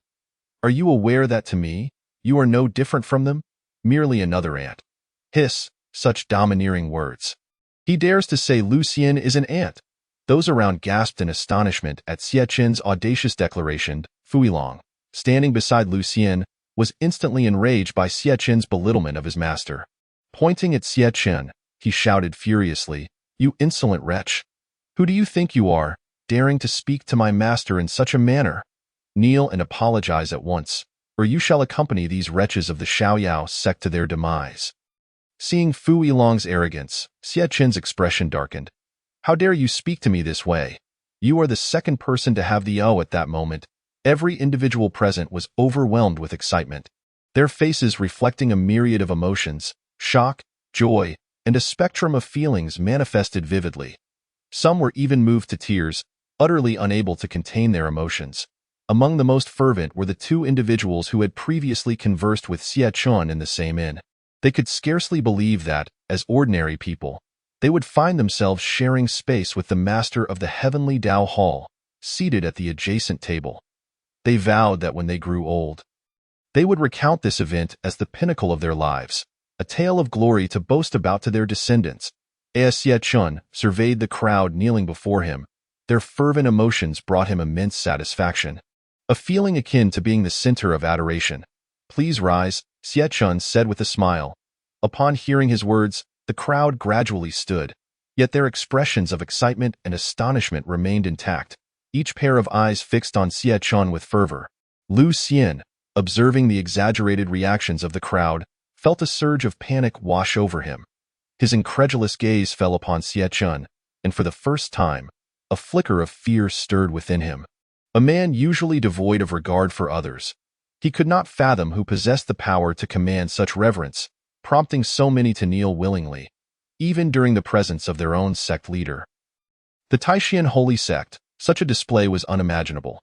Just then, a disciple of the Taishan Holy Sect who had accompanied Lu Xian rushed over and exclaimed, "Elder, I recall now that Fu Yilong mentioned earlier that the two lists above the Eastern Domain were created by the Heavenly Dao Hall." Lu Xian, enlightened by this revelation, recalled his shock upon encountering the lists upon his arrival in the Eastern Domain. After hearing Fu Yilong's explanation, he marveled at the capabilities of whoever could craft such extraordinary lists. Little did he know that he would soon find himself face to face with the very person behind them, and now, having offended him, he felt his luck had taken a perilous turn. Swallowing hard, Lu Xian nervously addressed Xie Qin. "Senior, I was unaware that you were the master of the Heavenly Dao Hall. I sincerely apologize for any offense caused and hope you can forgive us." Observing Lu Xian's sudden submission, Xie Qin's disdain deepened. Coldly, he retorted, "Weren't you quite arrogant just a moment ago? You boasted about annihilating the Tianjiao sect, and your disciple even threatened to drag me down with them. Have you now lost your nerve?" In a fluster, Lu Xian stammered, "Senior, this is not my doing. I bear no animosity towards the Tianjiao sect. I was entirely unaware of their existence until Fu Yilong incited me." He then directed a strike at the unconscious Fu Yilong, instantly reducing him to a mist of blood, leaving Fu Yilong unaware that he had met his end at the hands of his newly acknowledged master. The onlookers gasped in disbelief at Lu Xian's drastic actions. Astonished that a revered elder from the central domain would resort to such cowardice, willing to kill his own disciple to save his skin, Mu Shang, witnessing this scene, sighed softly, for Fu Yilong had been his disciple as well. Seeing him perish before his eyes stirred a pang of sorrow within him. Xie Qin was taken aback by Lu Xian's decisiveness but quickly regained his composure. Even if Lu Xian had not acted, he would have dealt with Fu Yilong in due time. Lu Xian's actions spared him the trouble of doing so himself. Yet, Lu Xian merely snorted, his face devoid of emotion, showing no remorse for slaying his disciple. As if he had crushed an insignificant insect, Fu Yilong was merely one of many disciples, easily disposed of without concern for the thoughts of those around him. Turning to Xie Qin, Lu Xian declared, "Senior, I have eliminated the instigator. I implore you to spare us." However, Xie Qin merely smiled. "When did I ever say I would let you go? What?" Lu Xian gasped in shock. "Even if you do not act, Fu Yilong would have met his end at my hands. Furthermore, I was invited here to attend a wedding, and your disruption not only ruined the occasion but also injured the host." severely dampening my spirits. I have yet to settle this score with you. Upon hearing Xie Qin's refusal to relent, Lu Xian's anger flared. Humph, master of the heavenly Dao Hall, I have shown you considerable courtesy. Since you refuse to relent, do not blame me for being impolite. You are merely at the peak of the golden core stage. Do not presume I fear you. Today, I wish to see what capabilities the master of the heavenly Dao Hall truly possesses. With that, Lu Xian unleashed his full strength, the aura of his fifth tribulation radiating fiercely as he charged at Xie Qin. Yet, Xie Qin merely chuckled disdainfully, releasing his celestial pressure toward Lu Xian. Feeling the immense weight of Xie Qin's aura, Lu Xian's expression shifted dramatically. The suffocating force dissipated, blood spilling from his mouth as he plummeted to the ground. Not finished, Xie Qin vanished from sight and reappeared before Lu Xian in an instant, gripping his head and forcefully slamming it against the ground repeatedly. The spectators trembled at the sight of Xie Qin's brutal display. It was their first glimpse of such ferocity from him. Yet, facing Lu Xian, their fear was tempered by a sense of satisfaction. Chapter 50. Lu Xian's grim fate. Thus, after slamming Lu Xian's head into the ground over 20 times, Xie Qin lifted his battered head. Lu Xian was now a grotesque sight, his face mangled beyond recognition, save for his furious eyes that still glared at Xie Qin, seemingly wishing to devour him whole. However, Xie Qin simply regarded him with a gentle smile. In the next moment, Xie Qin teleported away, appearing atop a nearby peak. He violently smashed Lu Xian's head against the mountainside, creating a thunderous crash as the peak crumbled to dust.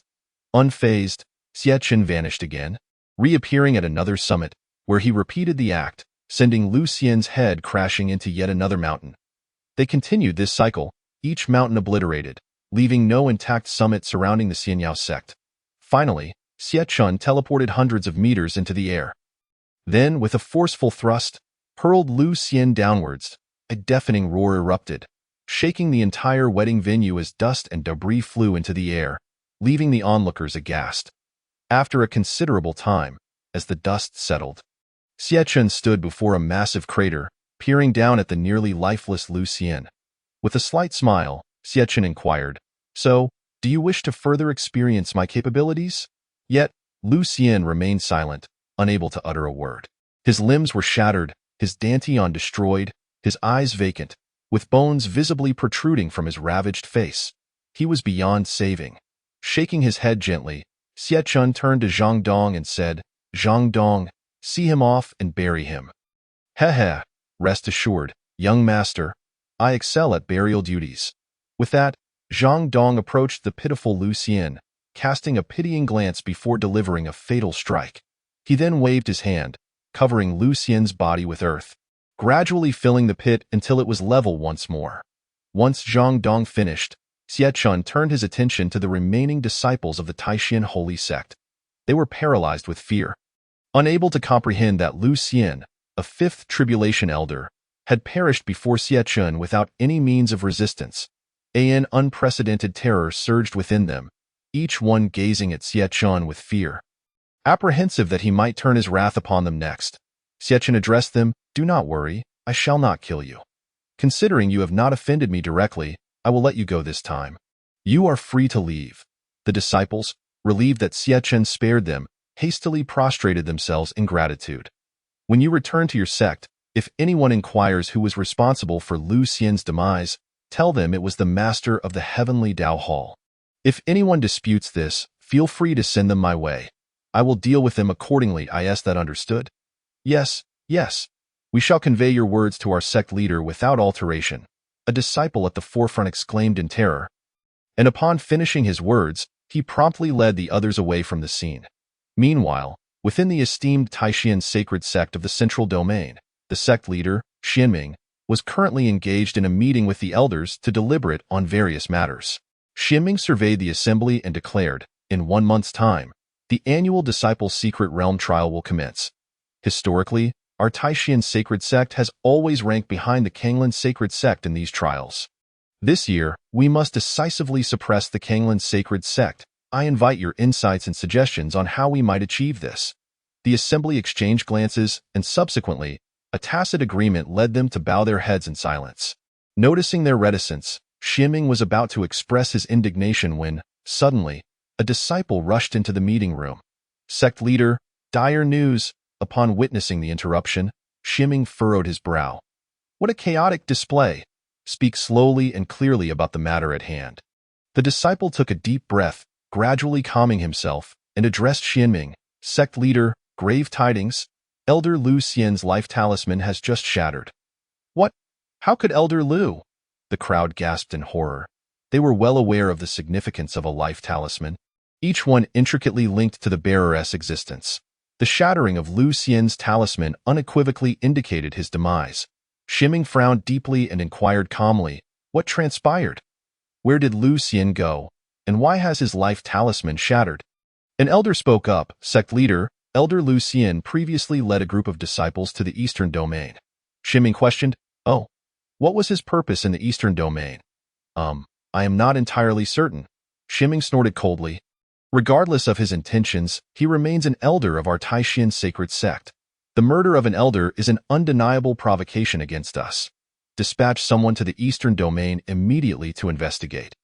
I wish to uncover who possesses the audacity to slay a member of the Taishan sacred sect. Understood. At the wedding venue, Xie Chen surveyed the gathering before approaching Mu Xiaowan, presenting her with 2 pills. These pills were precisely those Xie Chen had previously procured from the Tianjiao Mall. Having found nothing else worth purchasing, he had amassed a variety of pills, which now proved fortuitously useful. With a smile, Xie Chen said to Mu X. The venerable Hongyun gazed at Xie Chen with an expression brimming with anticipation.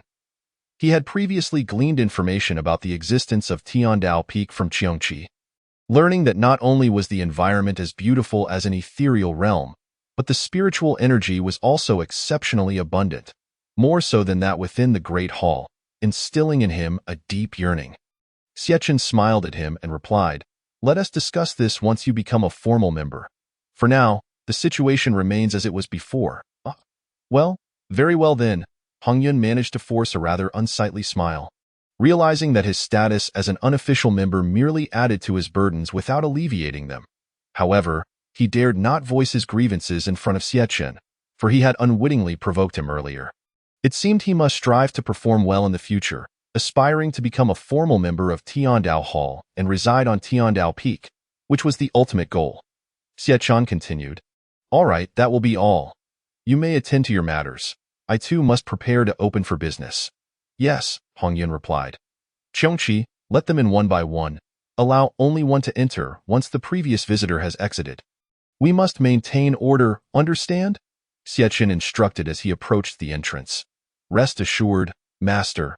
With me guarding here, anyone who dares to act recklessly shall taste the ferocity of my claws, Qiongqi declared, brandishing his claws as he spoke. Xie Chen nodded and stepped into Tianjiao Hall. Chapter 52. The 4 fierce beasts. Upon entering the Grand Hall, Xie Chen surveyed his surroundings, played some familiar music, and settled into his accustomed seat. Reflecting indeed, a chicken coop or a dog kennel cannot compare to one's own golden nest. Next, it was time to attend to the customers. In the blink of an eye, 7 days had slipped by. After receiving the final customer, Xie Chen collapsed onto the floor, exclaiming, my heavens, this is utterly exhausting. His weary eyes fixated on the ceiling of the Grand Hall, and at that moment, he yearned to retreat to Tianjiao Peak for a much-needed slumber. Fortunately, he was now a cultivator. Had he still been the same person from Blue Star, working for 7 consecutive days would have undoubtedly led to his demise. System, how many Tianjiao points do I possess now? The host currently possesses a total of 160,000 Tianjiao points. What? Upon hearing the system's response, Xie Chen immediately sprang up from the floor. Is this some sort of joke? I toiled for 7 days and earned only 60,000 Tianjiao points. No, system, confess. Have you been embezzling my points? Host, please do not slander this system. While you did attend to many customers, most of their demands were modest and their expenditures were minimal, resulting in the limited Tianjiao points you earned. The system explained. After pondering over the system's explanation, Xie Chen realized this was indeed the case. Most of those who sought him out were at the Qi refining or foundation establishment stages, either inquiring how to break through foundation establishment or asking about advancing to the golden core stage. The number of golden core cultivators was scarce, and those at the nascent soul stage were even fewer. Not a single one was at the tribulation stage. Some even merely came to see what he looked like, which infuriated Xiachen, leading him to toss them to Hong Yun for a thorough reprimanding before sending them off. With a resigned sigh, Xiachen addressed the system. "All right, I admit I misjudged you. Now that my task is complete, hurry and grant me my reward." Ding, congratulations, host, task completed. You have received the guardian beast, Taowu, great perfection of tribulation 1. The divine power, extinguishing immortal finger, and 20,000 Tiandao points. Ding, the next phase of the task has commenced. Task issued. Publish a ranking list 01. Task duration, 1 week. Task success, 1 wandering immortal gate. Task failure, host's realm downgraded to golden core first layer. Splendid. Completing this task has granted me 20,000 Tiandao points, 10-fold compared to the last time. Subsequently, Xiechun extracted the extinguishing immortal finger, feeling immense joy. He finally possessed an offensive technique, enabling him to confront individuals like Lu Xian without reliance on the pressure of an immortal. A mere gesture would suffice to reduce his adversary to ashes. System, how formidable is this extinguishing immortal finger? Can it even annihilate immortals? Need I say more? If it cannot extinguish immortals, how could it be called the extinguishing immortal finger? However, given your current realm, defeating an immortal is certainly out of reach. You might manage to vanquish a great perfection of tribulation at best. That's fine, I am quite satisfied. Did you not mention that there are no beings above the tribulation stage in Tianjin continent? What do I have to fear? I shall be invincible, not necessarily. What do you mean? Are you implying that your previous statement was a deception? Do beings beyond the tribulation stage actually exist? No need to speak further. Even if they do exist, I am not afraid. I still have the pressure of an immortal. Should an immortal emperor arrive, they would still kneel and call me grandfather. Xiechun shot a disdainful glance at the system, then turned his attention to the rewards for the next task. System, what is this wandering immortal gate? The wandering immortal gate can automatically ascertain the purpose of customers visiting, allowing the host to filter out high-quality customers from ordinary ones. For instance, for this round of customers, if their required Tiandao points to achieve their goals are below 5,000, they can enter the wandering immortal gate without needing to go through the host. The system will handle the transaction automatically. Wow, this is the real deal, Xiechun exclaimed, his excitement palpable. Indeed, what I desire manifests immediately. With the wandering immortal gate, not only would his work efficiency skyrocket, but he would also avoid the tiresome ordeal of incessantly handling minor transactions. Not only was he deprived of rest, but the meager earnings were hardly worth the effort. He had no desire to engage in such a thankless task again. Next, only the Taowu remained, yet another ancient divine beast. Alongside Qiongqi, one of the 4 fierce beasts. According to the records in the Divine Anomalies Classic, Taowu resembled a tiger in stature, with long fur, a somewhat human-like face, tiger-like legs, and a mouth adorned with long tusks akin to a wild boar. Boasting an 8-foot tail and an indomitable spirit, Xiechun could hardly contain his eagerness to behold Taowu's appearance, and he promptly summoned Qiongqi, Zhang Dong, and even Hong Yun into the grand hall. In a flash, the trio, 2 men and 1 beast, stood ready in the hall, awaiting Xiechun's command. Everyone must be curious why I called you here, right? That's because today, I have a momentous announcement to share with you all. Oh, what momentous occasion does the senior speak of? Is it to celebrate my becoming an unofficial member, and thus to present me with an award? Hong Yun replied, his face alight with excitement. Zhang Dong disdainfully cast a glance his way, retorting, you think too highly of yourself, an unofficial member receiving an award? You should be grateful if they don't overload you with more tasks. Xiechun, with eyes gently closed, extended his index finger while shaking his head. No, it's an even greater celebration than that. Now, I officially announce that our Tiandao Hall is welcoming a new member. Wow. Am I about to gain another little brother? Young master, who is it? Male or female? Senior, can they work alongside me?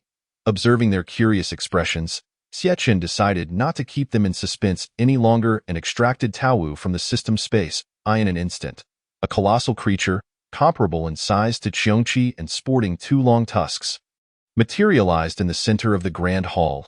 A thunderous roar erupted from its mouth, shaking the very foundations of Purple Cloud Mountain, causing birds and beasts alike to retreat to their nests in fear. Zhang Dong and Hong Yun instinctively clung to Qiongqi's legs, trembling in terror as they gazed at Tao Wu with wide eyes. As the roar subsided, Tao Wu approached Xie Chun, bowing its head respectfully and declaring, "Tao Wu pays respects to the master Danamim." Xie Chun smiled and nodded. Gradually, the 2 men at Qiongqi's side regained their composure. Once they discerned Tao Wu's appearance, Hong Yun involuntarily exclaimed, "Good heavens, how hideous!" Immediately, realizing his gaffe, he covered his mouth with both hands, his eyes widening as he glanced around nervously. Ugh! Zhang Dong stared at him in shock, unable to believe that Hong Yun had dared to voice such a bold statement in front of Tao Wu. Tao Wu slowly turned its head to face Hong Yun, revealing rows of sharp teeth that quivered slightly, its eyes seemingly glowing red, as if poised to devour him at any moment. Hong Yun, now petrified, collapsed to the ground, his face ashen as he stared ahead, murmuring softly, "I'm doomed." Chapter 53. The wrath of Shiming Tao Wu approached Hong Yun, lowering its head to glare menacingly at the crumpled figure before it, its mouth slightly ajar as a droplet of saliva dripped from its maw, landing squarely on Hong Yun's face. "Young man, what did you just say about me?" The formidable Tao Wu spoke menacingly. The venerable Hong Yun trembled as he uttered, "I." Yet, just as he began to speak, a droplet of Tao Wu's saliva inadvertently slipped onto his face and into his mouth. Instantly, Hong Yun was overwhelmed by a nauseating stench that filled his mouth, and he felt an intense urge to vomit. However, he noticed that Tao Wu's expression had grown even more ferocious, compelling him to suppress his disgust and swallow it down. Meanwhile, Xie Chan and Zhang Dong, witnessing the grotesque scene of Hong Yun consuming Tao Wu's saliva, were already appalled, and upon seeing him swallow it, they instinctively covered their mouths and turned away, gagging. After a few retches, Xie Chan turned his head to Tao Wu and said, "Enough, Tao Wu, do not frighten him any further. I believe he has received his due punishment." "As you wish, master," Tao Wu replied with a grin, then arrogantly directed his gaze at Hong Yun, saying, "Hemph, since my master has spoken, I shall let you off this time. Mind your words, understand?" However, Hong Yun could think of nothing else at that moment but to flee outside the hall to find a place to expel his stomach's contents. Nodding towards Tao Wu, he cast a pleading glance at Xie Chun.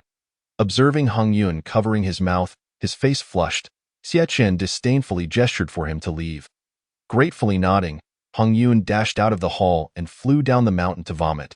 Xie Chun shook his head at the departing Hong Yun and then introduced Zhang Dong to Tao Wu, saying, "Tao Wu, this is Zhang Dong, my servant and the first member to join the Hall of Heavenly Tao. You shall be colleagues henceforth, so do take care of each other." Zhang Dong approached Tao Wu with a smile, saying, "Hello, Brother Tao Wu. I have often heard Brother Qiongqi speak of you. Meeting you today, I can see you are even more formidable and imposing than the rumors suggest. I am truly in awe. I do appreciate such flattery, unlike that earlier lad who lacks any discernment.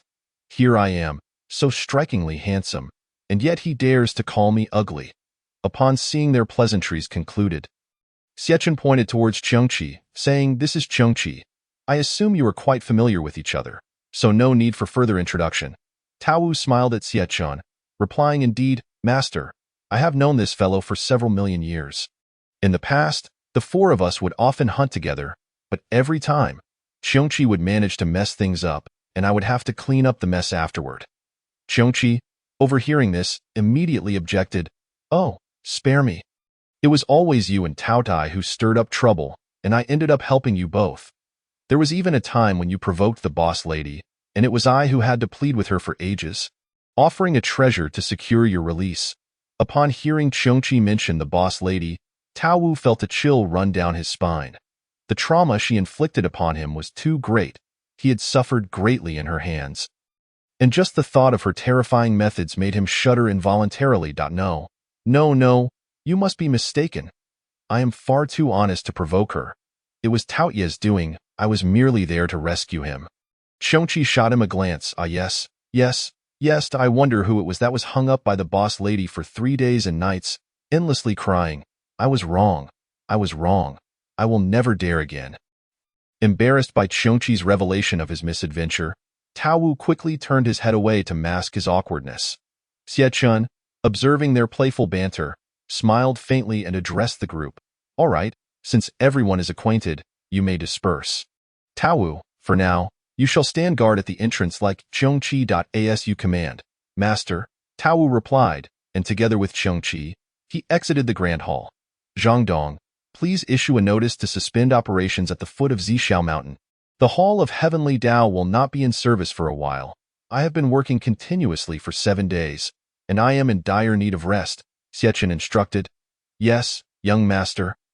Zhang Dong responded and promptly left the hall in the blink of an eye. Xie found himself alone in the Grand Hall. Stifling a yawn, he thought to himself that since the deadline for the task was a week away, and issuing the list was merely a day's affair, he could afford to rest for 6 days and nights before proceeding. With that, Xie made his way into the Hall of Heavenly Tao, laid down on his bed, and fell into a deep slumber. In the central domain, at the Tai Xian sacred sect, Xianming sat solemnly on the main seat, his gaze fixed on a few individuals kneeling in the center of the hall. These individuals were disciples who had previously accompanied Lu Xian to the Shaoyao sect in the eastern domain. After leaving the Shaoyao sect, they hurried back to report to their sect leader, Xianming, about the events that transpired, including the sudden emergence of the Hall of Heavenly Tao and the death of Lu Xian at the hands of its master. Xianming furrowed his brows. Are you certain of what you say?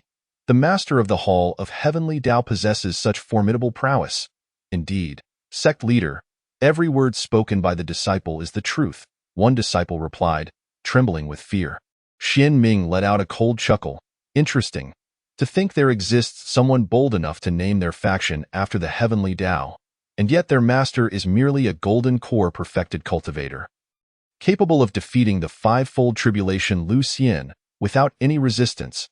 I am quite curious to see what manner of person this so-called master of the Hall of Heavenly Tao truly is. Sect leader, it seems that the master of the Hall of Heavenly Tao holds great esteem in the eastern domain. Everyone reveres him immensely. Moreover, he proclaimed. At this point, the disciple hesitated, lowering his gaze in fear. What else did he say? Speak. He also said that if we have any grievances, we need only to challenge him, and he would slay as many as dared to come. Humph. Xianming slammed the armrest of his chair, his voice laced with fury. How dare they? A nameless faction that suddenly appeared in the eastern domain dares to provoke the Tai Xian sacred sect. Do they truly believe that defeating Lu Xian makes them invincible? The master of the Hall of Heavenly Tao, is it? Very well, I shall personally pay him a visit. With that, Xianming cast his penetrating gaze into the distance, his mind already set on his decision. Chapter 54. The release of the Eastern Domain Conspiracy List. Time flies, and in the blink of an eye, 6 days had passed. Xie awoke from his slumber on Heavenly Tao Peak. Stretching luxuriously, what a refreshing sleep that was. Just as he sat up on his bed to indulge in a moment of daydreaming, the system's voice suddenly resonated in his mind. Attention, host. Less than a day remains until the task deadline. Please complete it promptly. I know.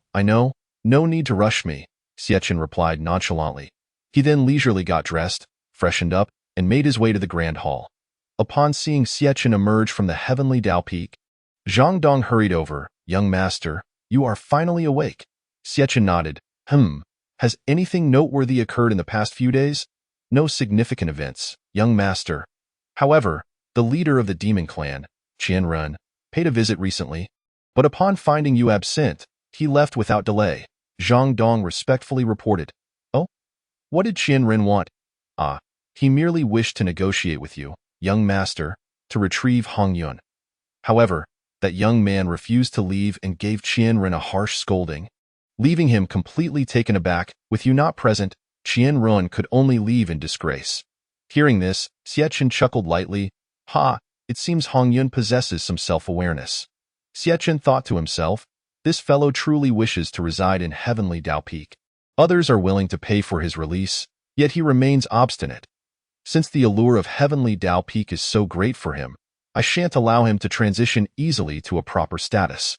I'll keep him hanging for a while longer, until he genuinely feels a sense of belonging to the Hall of Heavenly Tao.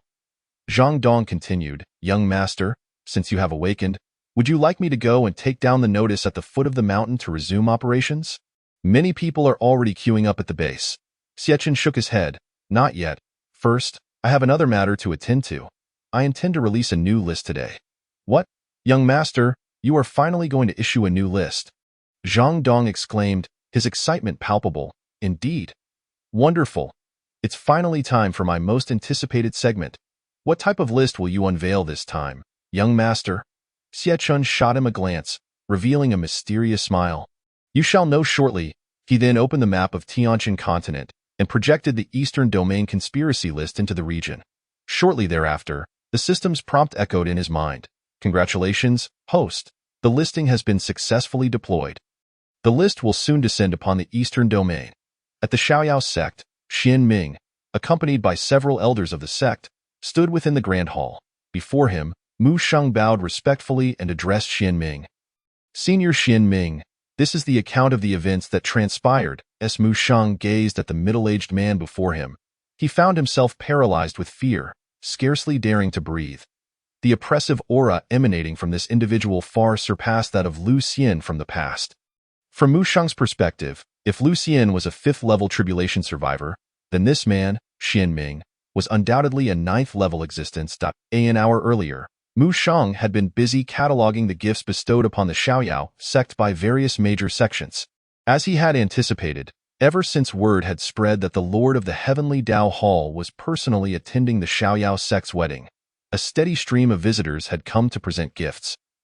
With the number of individuals wishing to join the Xiaoyao sect increasing exponentially, just as he was joyfully counting the offerings, a group of strangers suddenly invaded the Xiaoyao sect, injuring several disciples. Upon hearing the commotion, Mu Sheng rushed over and immediately recognized that the attire of these newcomers resembled that of Lu Xian's group, instantly deducing that they were members of the Tai Xian sacred sect, causing a wave of dread to wash over him. Initially prepared to sacrifice himself, he soon realized that they merely sought information regarding Lu Xian and the Heavenly Tao Hall, upon learning that Lu Xian had endeavored to annihilate the Xiaoyao sect. Only to be eliminated by the Lord of the Heavenly Tao Hall, they lost interest in troubling him further. Where is the Heavenly Tao Hall? Xian Ming inquired with an impassive expression in response to your esteemed presence. The Heavenly Tao Hall is located at Zhixiao Mountain, Mu Sheng replied. Very well, in that case, I shall now proceed to Zhixiao Mountain. Upon hearing Xian Ming's words, Mu Sheng felt a profound sense of relief. Standing before such a formidable figure, he could hardly maintain his composure, and the prospect of Xian Ming lingering further was daunting. Suddenly, a resounding roar reverberated across the skies of the eastern region, causing the very heavens to tremble. What is happening? Xian Ming exclaimed, startled by the unexpected noise. The group hurriedly exited the great hall, gazing skyward towards the direction of the Tianjiao List. That's it. The sound is emanating from the direction of the Tianjiao List, Mu Sheng exclaimed with a look of astonishment. Oh, do you know what this is? Xian Ming inquired, his face etched with confusion. Esteemed senior, this must be the commotion caused by the Lord of the Hall. Each time a new list is released, a thunderous sound accompanies it. If my guess is correct, a new list should be unveiled shortly. Xian Ming, upon hearing Mu Sheng's explanation, turned his gaze towards the list with intrigue. When he had first arrived in the eastern region, he had glimpsed the two lists in the sky, and now, his astonishment rendered him speechless. Although he had heard about them from disciples prior to his arrival, it was only upon witnessing the scene firsthand that he truly comprehended its breathtaking nature. Xian Ming had not anticipated that he would coincide with the time of the list release. Simultaneously shocked and eager, he thought, very well, let me witness the capabilities of the Lord of the Heavenly Tao Hall. Gradually, a brand new list materialized in the heavens, and a voice imbued with the resonance of the great Tao echoed throughout the eastern region. The Eastern Region Conspiracy List of the Tianjiao continent will be officially unveiled today at noon. The Eastern Region Conspiracy List features the top 10 unknown conspiracies from the past century, with rewards for those included. Wow, the Lord has released a new list again. The third list is here. Hey, Why are you all still working? Stop everything and look at the sky. The conspiracy list. This one should be intriguing. It seems the Lord intends to unearth all the hidden secrets. Heh, it matters not to us.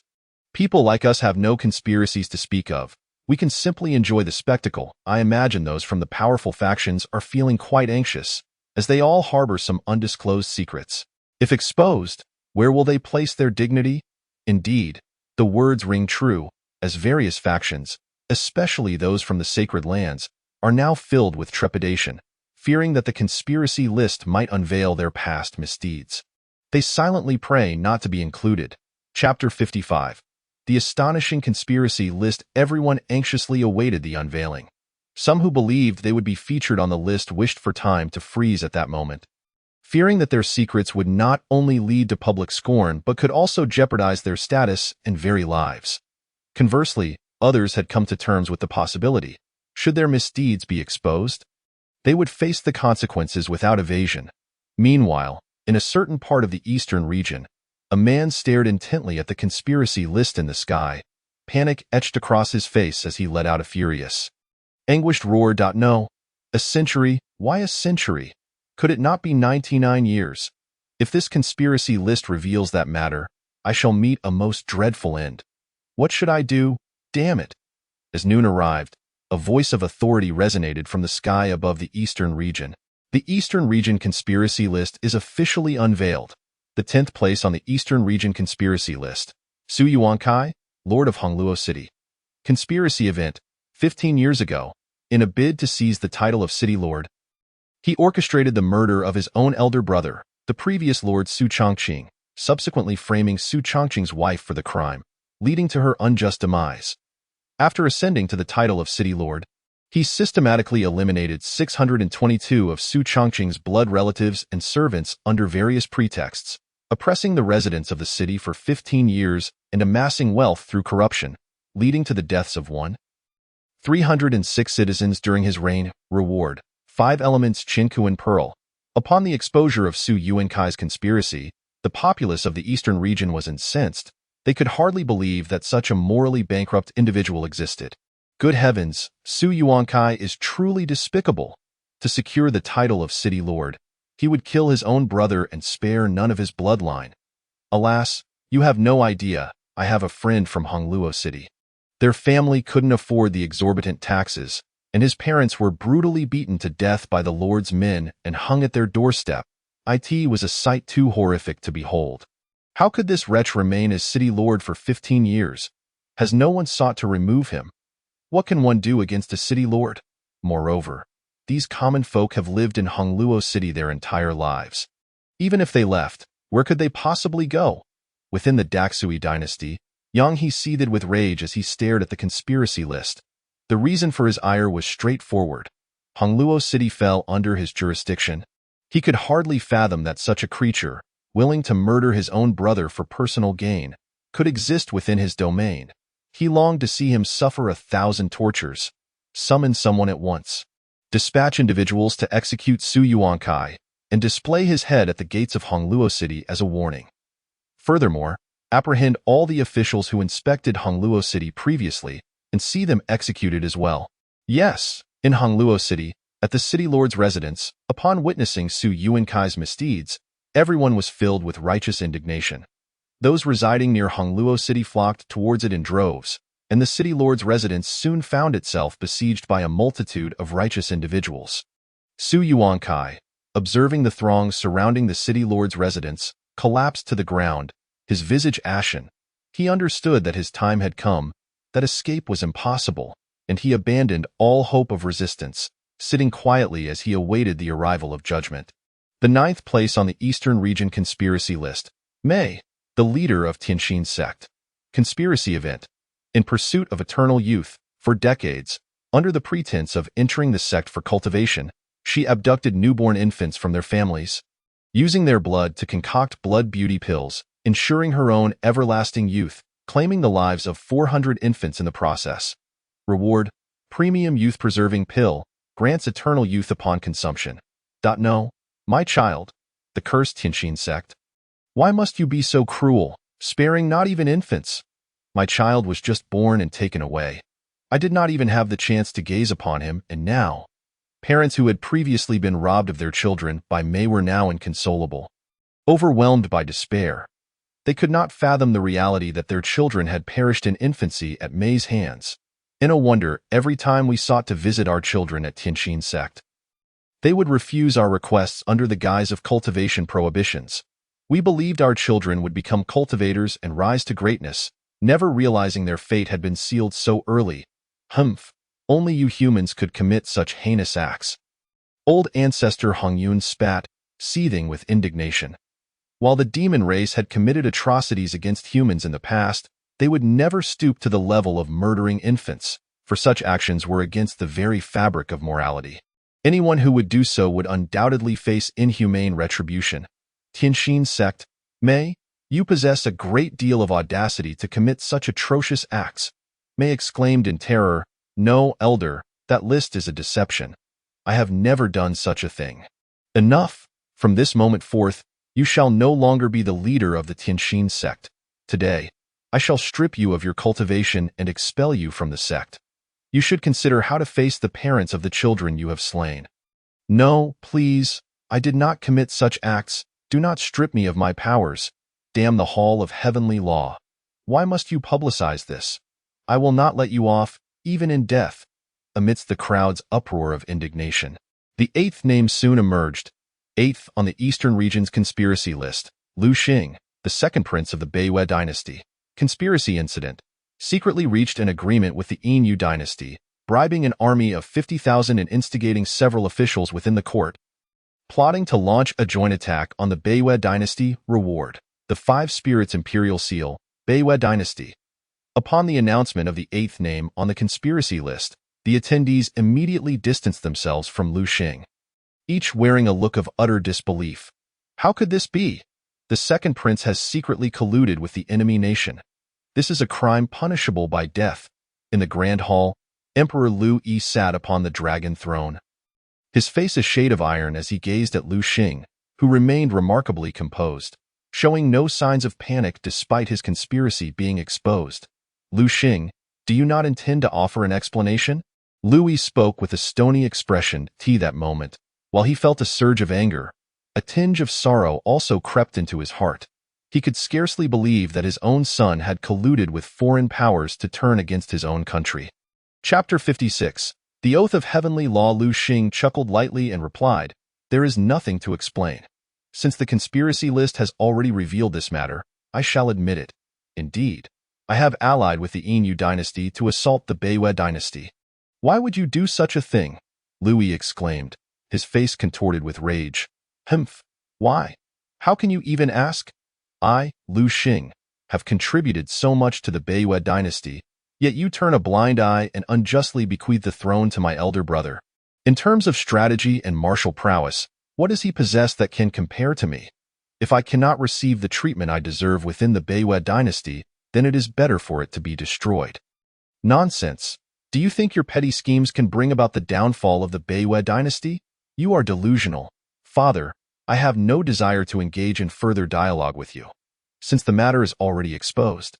You may execute me as you please. It is but death. I have nothing to fear. Ha ha ha. Within the Hall of Heavenly Law, Xiechen, witnessing the situation in the Beiwei dynasty, sighed and shook his head. It seems that wherever one may be, holding high office invariably invites power struggles. This reminds me of the old saying, "The fate of the beautiful is often tragic, especially within the heartless imperial family." Subsequently, the conspiracy list continued to update with several more rankings. 7th on the Eastern Region Conspiracy List, 6th on the Eastern Region Conspiracy List, 5th on the Eastern Region Conspiracy List. Alas, it is astonishing that within this century, so many horrific incidents have transpired in our Eastern region, truly a cause for lamentation. Who could disagree? On the surface, our Eastern region appears calm, yet beneath the surface, currents of intrigue flow. If it were not for this conspiracy list, we might have remained oblivious for a lifetime. Gazing at the enumerated events on the conspiracy list, the crowd expressed their astonishment.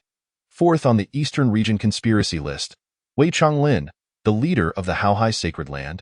Conspiracy incident. 40 years ago, His son Wei Zongyang went mad during his training, slaughtering hundreds of disciples within the sacred land. Due to their father-son relationship, Wei Zongyang was spared, and this incident was suppressed. Since then, Wei Zongyang has descended into madness, committing countless murders within the eastern region, earning the moniker Mad Killer, while Wei Changlin repeatedly let him go during the pursuit due to their familial bond, leading to the subsequent massacre of the Wulian sect. Reward: Premium Dream Awakening Pill can fully awaken those trapped in madness. What? The Mad Killer is actually Wei Changlin's son. My heavens, the massacre of the Wulian sect from several years ago is connected to the Haohai sacred land. Wei Changlin must come forth to apologize. It is his mercy towards his son that has led to the sacrifice of so many lives in the eastern region. He must bear full responsibility for the deceased. Yes, let us go to the Haohai sacred land to seek justice together. I am the Dian sacred land. Sighing, Xiao Qingshu gazed at the conspiracy list overhead. How could old Wei be so foolish? He and Wei Changlin were close friends, having known each other for centuries. Although they often feigned enmity in public, they would unhesitatingly assist one another in times of need. He never imagined that Wei Changlin's son was the Mad Killer. Nor did he foresee that Wei Changlin's desire to protect his son would lead to the senseless sacrifice of so many disciples. It can be said that his long-standing mercy indirectly caused these tragic events. This is your tribulation. I hope you can navigate through it safely. Within the Haohai sacred land, an elder spoke sorrowfully to Wei Changlin. Leader, why have you done this? Is your own child's life worth more than the lives of the other disciples in our sacred land? Those were hundreds of disciples. How will you explain this to them? Listening to the elder's accusations, Wei Changlin stood in the center of the grand hall, expressionless, eyes closed, hands clasped behind his back, appearing calm. Yet, upon closer inspection, one could see his lips trembling slightly. No matter how hard he tried to maintain his composure, the long-standing guilt within him was impossible to conceal. Wei Changlin, give me your son's life. An elder strode into the hall, his face aflame with anger as he glared at Wei Changlin. Elder Wang, please remain calm. Another elder quickly stepped forward to restrain him, noticing his intent to confront Wei Changlin. Wei Changlin, you are unworthy to be the leader of the Haohai sacred land. My son and so many disciples perished at the hands of your son, yet you deceitfully claim they fell to the demons. For 40 years, you have deceived us cruelly, Elder Wang exclaimed, his voice tinged with tears and fury. At this moment, Wei Changlin could no longer contain himself, opening his eyes and kneeling before everyone in the hall. Everyone, I sincerely apologize for deceiving you all these years. Due to my selfishness, so many disciples and innocent lives in the eastern region have been lost. Whether you choose to curse me or strike me, I will accept it all. I also understand that I am unworthy of holding this position any longer, and thus, I officially resign as the leader of the Haohai sacred land. However, I implore you to grant me one opportunity. Allow me to personally retrieve my son. At that time, both he and I shall be at your mercy. Whatever punishment you deem fitting, even if it costs our lives, we shall not complain. Elder Wang remained furious, retorting, Humph. Your words sound so noble now. But why did you not retrieve your son before? Who knows whether you would not let him go again out of pity for your pathetic familial bond, or even disappear both of you together. After speaking, Elder Wang saw Wei Changlin once more kneeling towards the conspiracy list above, addressing it. I, Wei Changlin, hereby vow to capture Wei Zongyang and submit him to the victims' families. Should I escape or release him without permission, may both Wei Zongyang and I fall into hell for eternity, never to rise again. The oath of heavenly law, this is the highest oath within the Tianjiao continent, and no matter how powerful one is, once this oath is made, one must fulfill its contents. Failure to do so will incur punishment from the heavenly law. Upon hearing Wei Changlin's oath, Xiechen immediately relayed the contents of the vow throughout the entire eastern region. At that moment, everyone in the eastern region heard Wei Changlin's declaration. Then, a voice of authority resonated from the skies above the eastern region. The Hall of Heavenly Law has issued a decree. Wei Changlin, leader of the Haohai sacred land, has established the oath of heavenly law. The oath is valid, and within 1 month, Wei Changlin must fulfill its contents. During this period, no one is permitted to take action against the Haohai sacred land or Wei Changlin. Anyone who violates this decree shall be obliterated on the spot by the Hall of Heavenly Law's leader. Chapter 57. Zhang Wushi of the Ziyun Sacred Land. Upon hearing this, a group of individuals headed towards the Haohai Sacred Land halted their steps. Since the Hall of Heavenly Law's leader had spoken, they naturally did not dare to defy it. After all, it was only a month. They could afford to wait. Moreover, with Xiechen acting as a guarantor, unless Wei Chonglin wished for his own demise, they had no concerns that he would flee. Wei Chonglin was so moved that tears nearly flowed from his eyes as he bowed gratefully to the sky. Thank you, Hall Master. In the Xiaoyao sect, Xin Ming was engulfed in tumultuous thoughts. It must be noted that even he would not dare to easily make the oath of heavenly law, for once one does, it is akin to entering into a transaction with the heavenly law. If one fails to fulfill the transaction's terms, the heavenly law will enforce the consequences as stated in the oath, unless one can surpass the heavenly law. No matter how strong or high one's realm, one cannot escape its constraints, and now, what has he just witnessed? The so-called master of the Celestial Path Palace unexpectedly took control of the Celestial Path Oath, a notion he deemed utterly impossible. Should such a situation arise, only two possibilities could explain it. Either this master of the Celestial Path Palace is an agent of the Celestial Path itself, or he has transcended the Celestial Path, becoming a being that even the Celestial Path dares not provoke.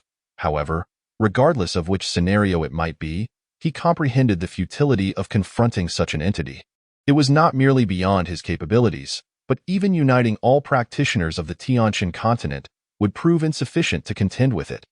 The thought of seeking trouble with Xiechen filled Xinming with a sudden dread. Perhaps we should return to the central domain.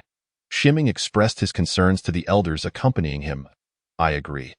The faces of the elders betrayed a hint of panic, as they too discerned the underlying implications. Harboring a bold speculation in their hearts, the third place on the Eastern Domain's conspiracy rankings, Wudu Daoist, conspiracy incident, conducted numerous human experiments to cultivate the 100 poisons true scripture, resulting in the death of a total of 1,024 individuals during the trials. To validate the lethality of his toxic arts, he poisoned an entire city overnight, leading to a total of 224,000 fatalities.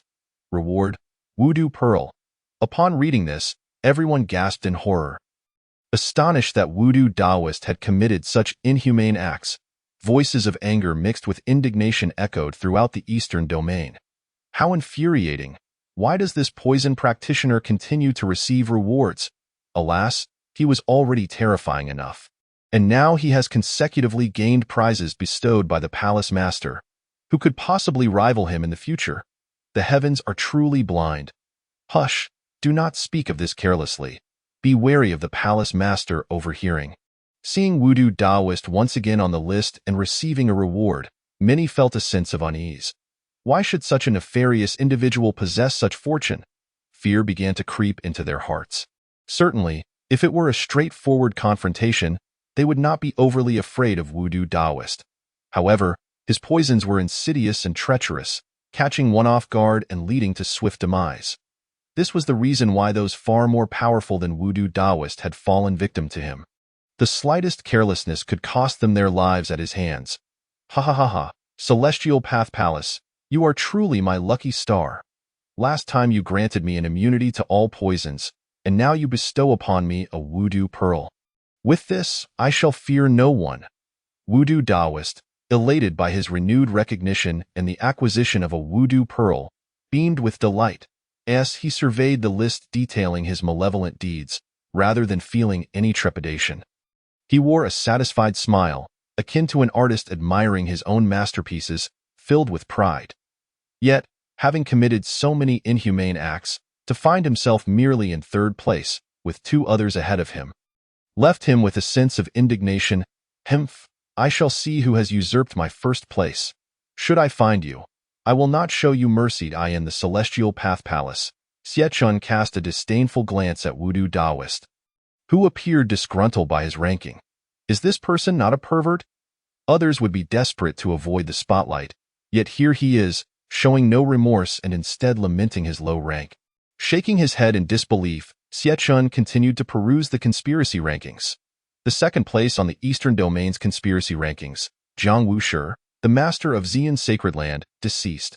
Conspiracy incident, a century ago. To break through to a higher realm, he extracted the fortune of the entire sacred land, leading to its decline and a curse upon it, resulting in the deaths of all elders and disciples of Xian's sacred land. Reward.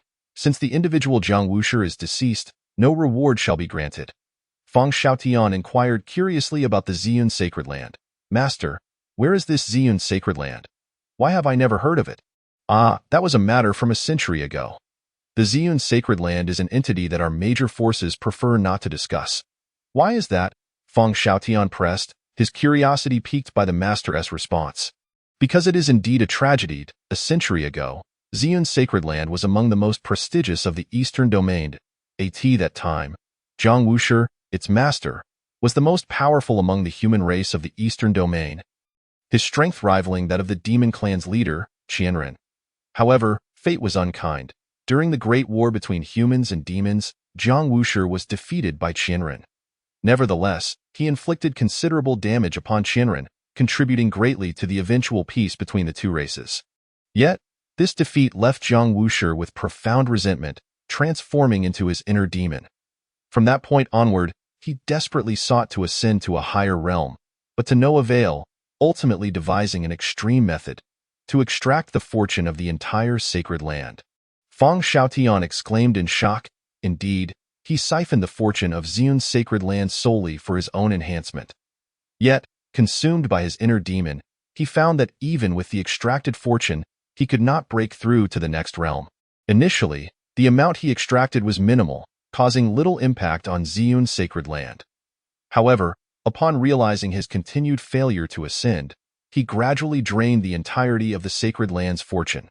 By the time the masters of the sacred lands detected the anomaly and sought to intervene, it was too late. The fortune had been seized and could not regenerate. Subsequently, Jiang Wushi, like his disciples, became cursed, ultimately leading to his demise. At this point, the master of the snowstorm's sacred land let out a heavy sigh. Later, to preserve Jiang Wushi's legacy and spare him from the public scorn, the major sacred lands decided to seal Xian's sacred land, allowing it to vanish from the Eastern Domain. Now, only we, the members of the sacred lands, are privy to its existence. Ah, I see. Fang Xiaotian reflected deeply upon the explanation. The obsession of one individual had led to the downfall of an entire sacred land. A truly lamentable tale. Had he chosen to relinquish that obsession and maintain a balanced mindset, perhaps the Xian sacred land would have flourished in an entirely different manner today. Gazing at the conspiracy rankings in the sky, Fang Xiaotian pondered whether he too might resort to similar extremes should he ever encounter a comparable fate. Due to the joint decision of the major sacred lands to seal Xian's sacred land, the people of the Eastern Domain remained oblivious to the events that transpired there. Strange, what is this Xian sacred land? Does it even exist in the Eastern Domain? Why have I never heard of it? I have no idea. I have lived for decades without ever hearing of such a place. Hey, where is Bai Xiaosheng? Wasn't he enlightening us during the last Genius Arena? Now would be the perfect time for him to share his knowledge. Yet he seems to have vanished without a trace. Now that you mention it, I recall he often regaled others with obscure tales. Why, at such a critical moment, is he nowhere to be found? At this moment, everyone was searching for Bai Xiaosheng, hoping he would enlighten them about Xian's sacred land. However, unbeknownst to them, Bai Xiaosheng had departed for the central domain several days prior. Now, Bai Xiaosheng found himself at an academy-like establishment, seated before an elderly man clad in the attire of a dean. Bai Xiaosheng clasped his hands and respectfully greeted the elder. "Grandfather, I have returned from the Eastern Domain." The elder opened his eyes, a smile spreading across his face as he regarded Bai Xiaosheng. "My dear grandson, you have finally returned from the Eastern Domain." "Indeed, grandfather. From your demeanor, it seems these years in the Eastern Domain have treated you well. Pray, share your experiences. Have they satisfied your insatiable curiosity?" Ever since childhood, Bai Xiaosheng had relished listening to his grandfather's myriad stories. The more he listened, the more intrigued he became. Gradually, he felt that merely hearing stories from his grandfather was no longer sufficient. He yearned to witness the wonders firsthand, leading him to the Eastern Domain years prior to document all he encountered. With a smile, Bai Shaoxing replied, "Curiosity is a never-ending pursuit. Throughout these years in the Eastern Domain, I have witnessed countless events, though few were particularly captivating. However, some recent occurrences have left me utterly astounded." "Oh, do tell," the elder said, his curiosity piqued by the prospect of what could so profoundly astonish his grandson. Bai Shaoxing proceeded to recount the events surrounding the Celestial Path Palace to his grandfather. Such extraordinary happenings. The elder was taken aback, astonished that such a remarkable force had emerged in the Eastern Domain.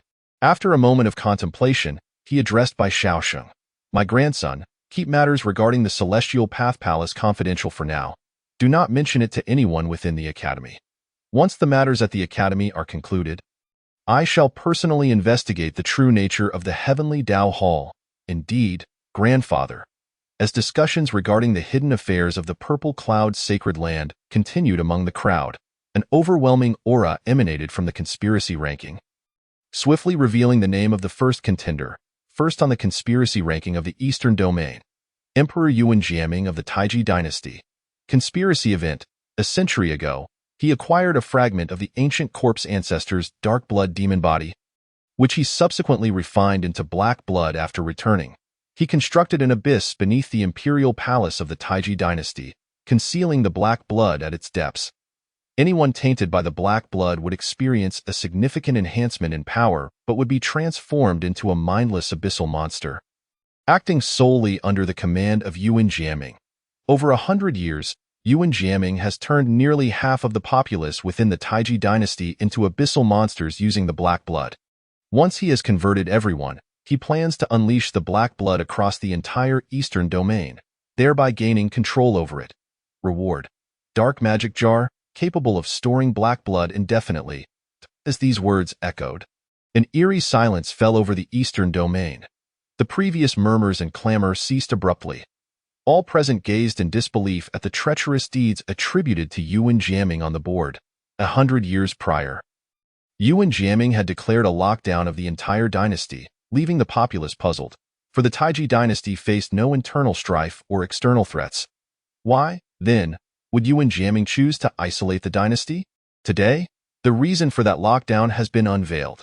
They had never anticipated the breadth of Yuan Jiaming's ambition, which had been in the works for over a century, aiming to seize control of the entire Eastern Domain. Cursed be Yuan Jiaming. He is courting his own demise. This man is truly despicable. For the sake of his ambition, he has spared no thought for his own subjects, transforming them all into soulless monsters. I was mistaken. I previously believed the Five Poisons Taoist to be the most inhumane individual in the Eastern Domain. Yet Yuan Jiaming surpasses him in monstrosity, turning his own people into beasts, and now seeking to convert all of us into monsters. Scoundrel, Yuan Jiaming deserves death. We must eliminate him. Or else. Yechun let out a helpless sigh, subsequently retrieving the Wangxian Gate and placing it on the mountainside of Zishao Mountain. He then summoned Zhangdong and the other three, explaining to them the functions of the Wangxian Gate. Once everyone had familiarized themselves with its capabilities, Xiechun prepared to commence operations. "Ah, the Hall of Heavenly Path is open." "Really? Hurry, hurry, let us go. I've been waiting in line for so long. My legs are about to go numb. Wow, I can finally catch a glimpse of the Hall Master. How thrilling." After a while, "No way. We came to see the Hall Master. Why are we being directed through this door?" "Indeed, we wish to meet the Hall Master." "Let us see the Hall Master." Observing the commotion among the crowd, Ancestor Hong Yuan felt an intense surge of anger. He coldly snorted and forcefully thrust his broom into the ground, emanating a formidable aura that compelled the crowd to squint against its intensity. Chapter 60. Gathering at the Taiji Dynasty. "Anyone who utters another word, believe me, I will throw you out of here immediately." The crowd, witnessing Ancestor Hong Yun's imposing demeanor, had no doubt that uttering another word would indeed lead to their expulsion, and they promptly fell silent. "Yo, you think this is a marketplace? Do you believe you can meet the Hall Master at will? If you wish to conduct business, line up properly and enter through this door. Those who do not wish to trade, promptly return from whence you came. Anyone who continues to make noise will be blacklisted and forever barred from Zishao Mountain." Upon hearing the threat of being blacklisted, Expressions of shock washed over the crowd, and they quickly formed an orderly line, not daring to utter a single word. Those who had no intention of trading, merely wanting to meet Xie hastily exited the queue and retreated from Zhixiao Mountain.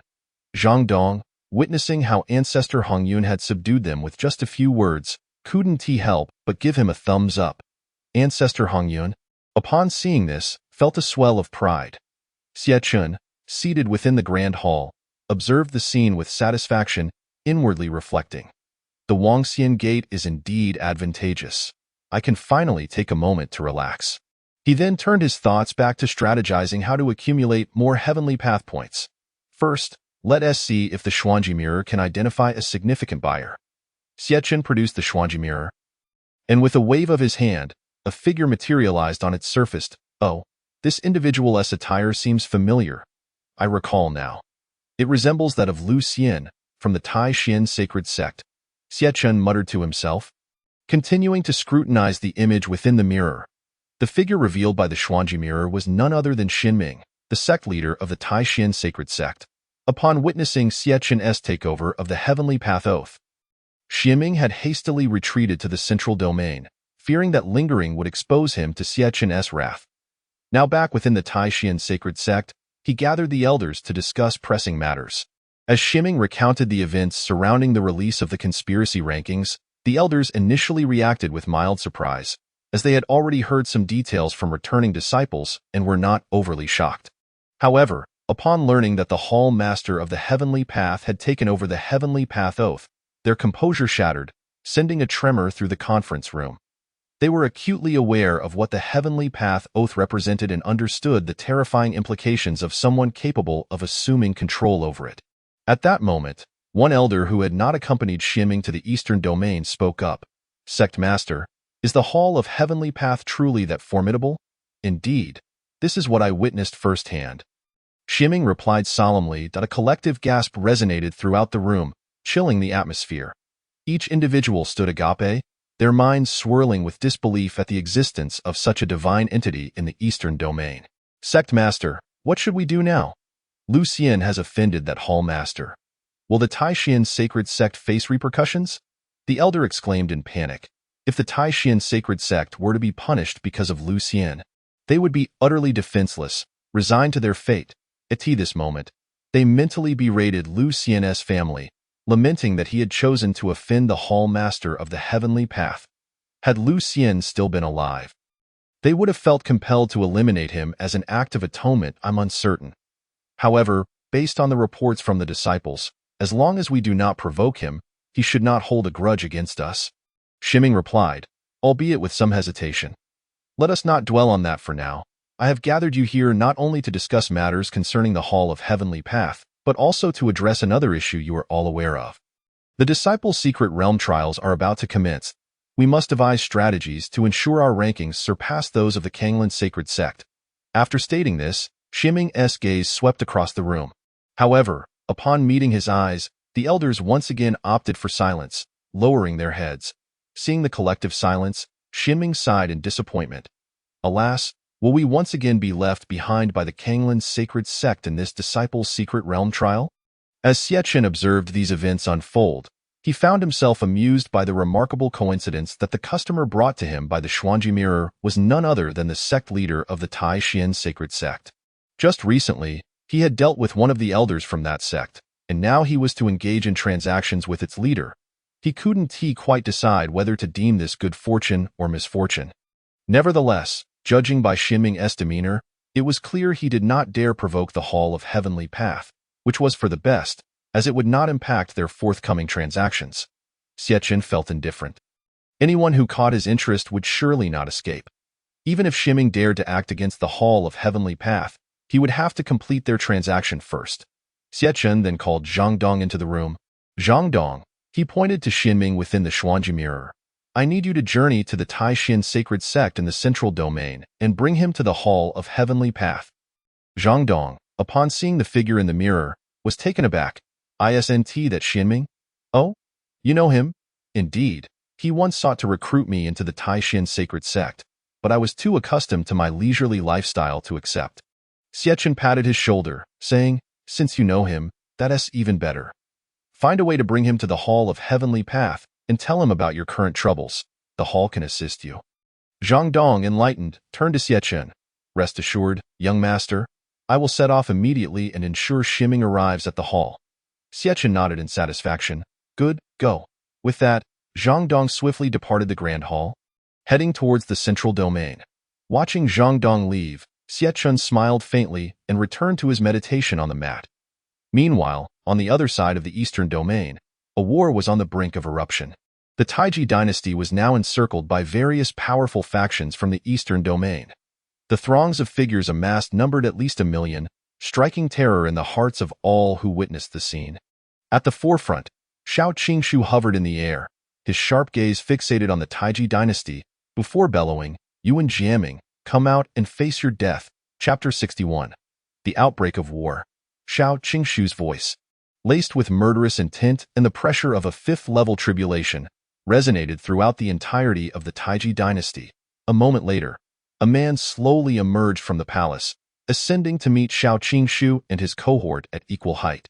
The man regarded Xiao Qingshu and his companions with a disdainful smile, exhibiting no fear despite their overwhelming numbers. Dian, Wu Ji, and the 10 great sacred lands, along with Beiyu, Deqin, and the 12 dynasties. Not to mention the other prominent sects. Ha ha ha, what a grand assembly. It must be the first time in many years since the last demon-human war that all of you have united. Yet, it is surprising that this coalition is not aimed at the demon clan, but rather directed towards my Taiji dynasty. How flattering it is that you hold me in such high regard. Xiao Qingshu, witnessing the brazen arrogance of the man before him, could no longer contain his fury. Yuan Jiaming, you scoundrel, how dare you remain so brazen at this juncture? Surrender while you still can, and we may grant you a complete corpse. Otherwise, today shall mark the end of the Taiji dynasty in the eastern domain. Yuan Jiaming merely let out a cold laugh, his eyes glinting with scorn. Xiao Qingshu, do you think that because you have numbers, I would be intimidated? To be frank, my monstrous army has long been poised and ready, merely awaiting your arrival today. None of you shall escape, including all you so-called sovereigns. Each of you is destined to perish here. As he spoke, Yuan Jiaming raised his right hand, and immediately, the entire Taiji dynasty trembled. What is happening? The crowd was startled by this sudden tremor, and soon, before their astonished eyes, abyssal creatures began to surge forth from the depths beneath the Taiji dynasty, one after another. Gradually, the number of these abyssal monsters swelled, and within moments, they filled the entirety of the Taiji dynasty. Witnessing the throng of abyssal creatures before them, the onlookers instinctively swallowed hard, genuinely shocked by the sheer volume of these beings. Their hands trembled slightly as they grasped their weapons, a flicker of fear creeping into their hearts. How could this be? Did you not only corrupt half the population of the dynasty? Why are there so many monsters now? Xiao Qingshu gazed incredulously at Yuan Jiaming, recalling that when the conspiracy list exposed him, it had clearly stated that over a century, he had transformed only half the populace of the Taiji dynasty into abyssal monsters. It was precisely for this reason that they had gathered nearly 1 million cultivators, hoping to leverage their numerical advantage to annihilate Yuan Jiaming's monstrous horde. Yet now, the number of these creatures appeared to rival that of their allied forces. Yuan Jiaming laughed heartily. Ha ha ha, I owe much to the heavenly Dao Hall. Although my plans were prematurely revealed, I unexpectedly acquired a dark demon pot. To my astonishment, this pot is remarkably wondrous. Not only can it infinitely store dark blood, but it has also accelerated the corruption process by thousands of times. In just a single day, I transformed the remaining populace into abyssal monsters. What? How is this possible? The crowd gazed at Yuan Jiaming in disbelief, their hearts suddenly fraught with panic. They never anticipated that his reward would be so astonishing, enabling him to complete his scheme ahead of schedule. Noticing the distress among the crowd, Xiao Qingshu reassured them, do not panic, even if the enemy outnumbers us, we are cultivators. Have you forgotten the teachings of our esteemed Hall Master? We must remain steadfast in our resolve, and perhaps our venerable Hall Master is watching over us from above. We cannot let him down. Upon hearing Xiao Qingshu's words, the crowd was roused, instinctively looking up at the sky. where a cloud shaped like a human figure hovered beside the talent list. Surely, that must be the Hall Master's manifestation. Indeed, the Hall Master watches over us. With this thought, a wave of relief surged through each individual. Meanwhile, seated within the heavenly Tao Hall, Xiechun suddenly sneezed. Achoo! How strange. I am already a cultivator yet still sneeze. Could someone be thinking of me? Ah, it matters not. Back to sleep, or rather, back to meditation. Observing the renewed vigor and heightened battle spirit of the crowd, Xiao Qingshu felt a weight lift from his heart. With all the abyssal monsters of the Taiji dynasty assembled, today, we shall slay them all and eliminate the threat once and for all. With that, Xiao Qingshu spoke again, his gaze cold and unyielding as he faced the monstrous army. Kill, kill. In that moment, everyone roared in unison. Even though many harbored fear, they understood there was no retreat. They must press forward. This battle could only end in victory. Defeat would mean the Eastern Domain could truly fall to these abyssal monsters, plunging not only them but all within the Eastern Domain into a living hell. Boom! At last, the coalition of 1,000,000 cultivators from the Eastern Domain surged forth, driven by an overwhelming intent to kill and an astonishing fighting spirit, converging from all directions towards the Taiji dynasty. In that moment, they transformed into a black tide capable of crushing the entire Eastern Domain, sweeping away any obstacles with their relentless momentum. The earth trembled, and the heavens seemed to cave in, as if the entire Taiji dynasty and the Eastern Domain quaked beneath their advance.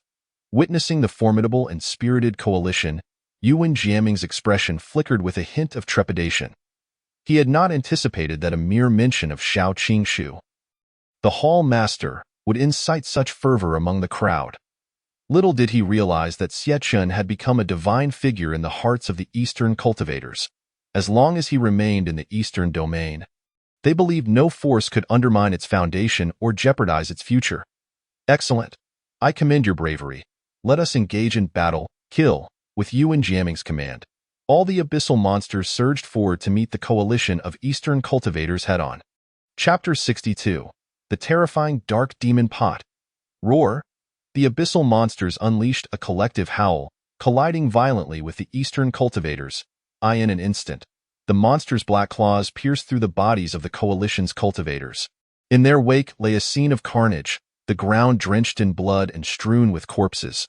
What manner of creature is this? My sword penetrated its body, yet it does not fall. A disciple from the Holy Land. Realizing his weapon could inflict no harm, changed countenance and retreated, swiftly distancing himself. Meanwhile, those caught off guard found themselves swiftly dispatched by the onslaught of claws, their lives extinguished in terror. The Eastern Coalition fell like wheat before the scythe. With scarcely anyone able to escape the onslaught of these abyssal monsters, in mere moments, tens of thousands of cultivators were lost. An overwhelming sense of dread spread among the ranks. It was utterly terrifying.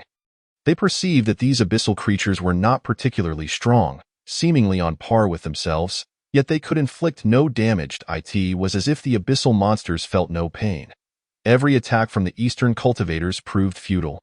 As the Eastern Coalition faltered, Yuan Jiaming could not help but burst into laughter. Ha ha ha, these abyssal monsters have long since lost their will. They feel no pain. Against them, you have no chance of victory. You might as well surrender and die here peacefully, damn it. The leaders of the various factions, witnessing their disciples falling into pools of blood, clenched their fists in fury, their eyes bloodshot with rage. The fire of their wrath could no longer be contained. Those were their disciples. Consider the immense resources and effort required to cultivate a single disciple. Each was dear to them. They had bright futures ahead and could have become pivotal figures within their sections. Now, all hope was on the brink of annihilation, and the loss of so many disciples represented an incalculable tragedy for them and the entire Eastern Domain. Finally, they could no longer restrain themselves.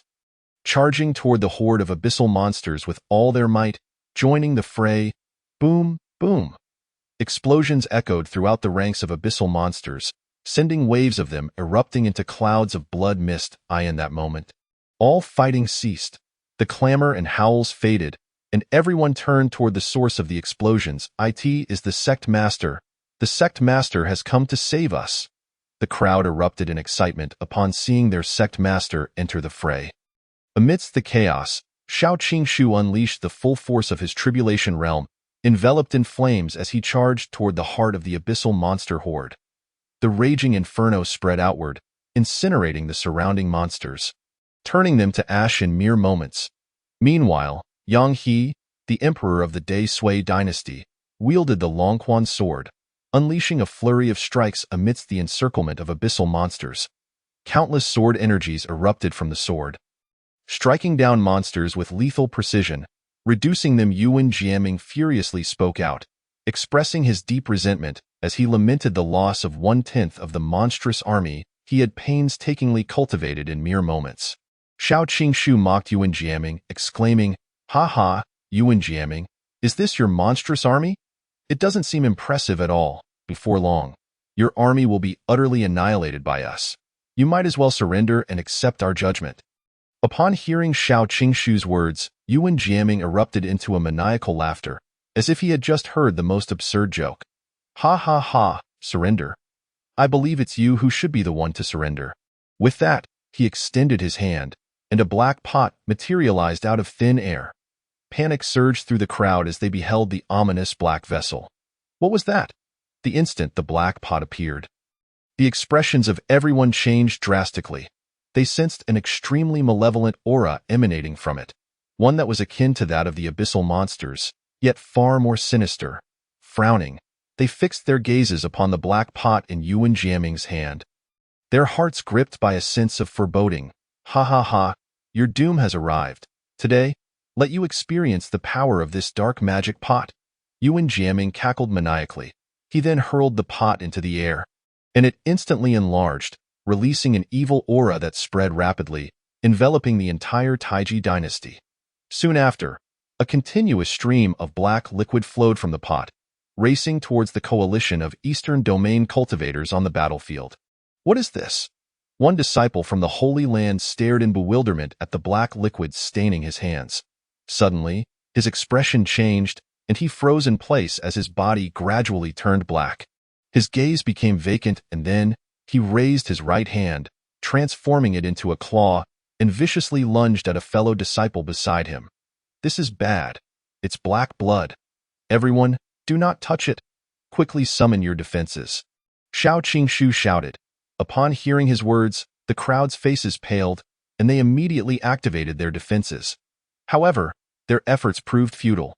The black blood pierced through their barriers, and in no time, more and more members of the coalition were being eroded, transforming into abyssal monsters. "Everyone, retreat. Evacuate the Taiji dynasty immediately," Shao Qingshu commanded decisively. Recognizing that their defenses were ineffective, remaining there would only spell their doom. If they did not leave, they would all succumb to the black blood, leading to total annihilation. Shao Qingshu cast a reluctant glance at Yuan Jiaming before turning to flee into the distance. Chapter 63. Seeking help from the Hall of Heavenly Tao. "Ah, no, cursed thing. Get away from me, help. I don't want to become a monster. Someone, save me, brother. Please save me. Don't leave me behind." Such cries echoed continuously among the Eastern Domain cultivators. The tide of black blood surged towards them like a harbinger of death, relentlessly claiming lives. In an instant, the air was filled with screams of terror and wails of despair. The heavens wept, and the earth mourned. The entire battlefield seemed shrouded in a veil of black death, resembling a hellish nightmare, terrifying beyond measure. Yuan Jiaming observed the Eastern Domain cultivators fleeing like frightened rats, the madness in his eyes no longer concealed. "Yes, that's it. All of you shall become my slaves." Ha ha ha. As he listened to the incessant cries for help, the crowd seemed oblivious, their minds consumed with a singular thought: to escape, to flee this cursed place. They longed to sprout additional legs, fearing that a moment's delay would see them transformed into abyssal monsters like the others. As the Eastern Domain Coalition retreated further from the dark magic pot, the distance grew, and finally, the black blood appeared to reach its limit. At that moment, it ceased its advance and slowly flowed back into the pot. Watching the receding tide of black blood, everyone exhaled deeply, collapsing to the ground, marveling at the sheer relief of surviving such a calamity. Yuan Jiaming, however, frowned slightly as he observed the black blood returning to the dark magic pot, a hint of unwillingness crossing his face. Is this the limit? Humph. Consider yourselves lucky this time. Next time, you shan't be so fortunate. He cast a cold gaze towards the distant figures of Xiao Qingshu and the others, his eyes filled with malice, then turned to address his monstrous army. Listen to my command. All of you return to the abyss below. After a brief rest, we shall launch an assault on the Eastern Domain, i.e. the Eastern Domain Coalition. Silence descended upon everyone as they gazed forlornly towards the direction of the Taiji dynasty. Their eyes devoid of hope. Initially, they had gathered over 1 million cultivators, but now only half remained. The rest had either been slain by the abyssal monsters or transformed into part of Yuan Jiaming's monstrous army. Reflecting on this tragic battle, a collective sigh of despair escaped their lips. Why, dear friends, I am truly sorry. I did not anticipate Yuan Jiaming would possess such a trump card. It was my oversight that led to this disastrous loss for the coalition. I sincerely apologize. Xiao Qingshu spoke with a pained expression, bowing deeply to the crowd. Old Xiao, do not say such things. None of us expected the black blood to be so formidable. We were utterly defenseless against it. One of the leaders said, What shall we do next? If we do not stop Yuan Jiaming, the Eastern Domain will eventually fall to him. But he possesses the black blood and the dark magic pot. Without neutralizing those, we cannot defeat him. Observing the despondency among the crowd, Xiao Qingshu spoke up. At this juncture, we have but one path left. With a pause, he directed his gaze towards the direction of Zixiao Mountain, Hall of Heavenly Tao. Xiechen regarded Xiao Qingshu and the others with an expression of calm indifference. Is it true? You all failed to subdue Yuan Jiaming. Upon hearing Xiechen's words, the group exchanged glances, their heads drooping in shame, silence enveloping them. They understood that relying solely on their own strength was insufficient to defeat Yuan Jiaming. If anyone in the Eastern Domain could stand against him, it would have to be the Hall of Heavenly Tao. Thus, they had fled from the Taiji dynasty to seek Xiechen's assistance. The group remained silent. A leader from the Holy Land finally spoke up. Hall Master, this is not our fault. The black blood was far too terrifying. The moment it touches anyone, they are immediately corrupted, and even our defenses were ineffective. Another royal leader chimed in. Indeed, Hall Master, you cannot imagine the heavy losses our disciples suffered this time. Had we not fled swiftly, we all would have become Yuan Jiaming's puppets. Yes, Hall Master, precisely. The others echoed in agreement. Xiechen, overwhelmed by their clamoring, raised his hand to silence them. All right, I understand the situation, so, what is it that you seek from me?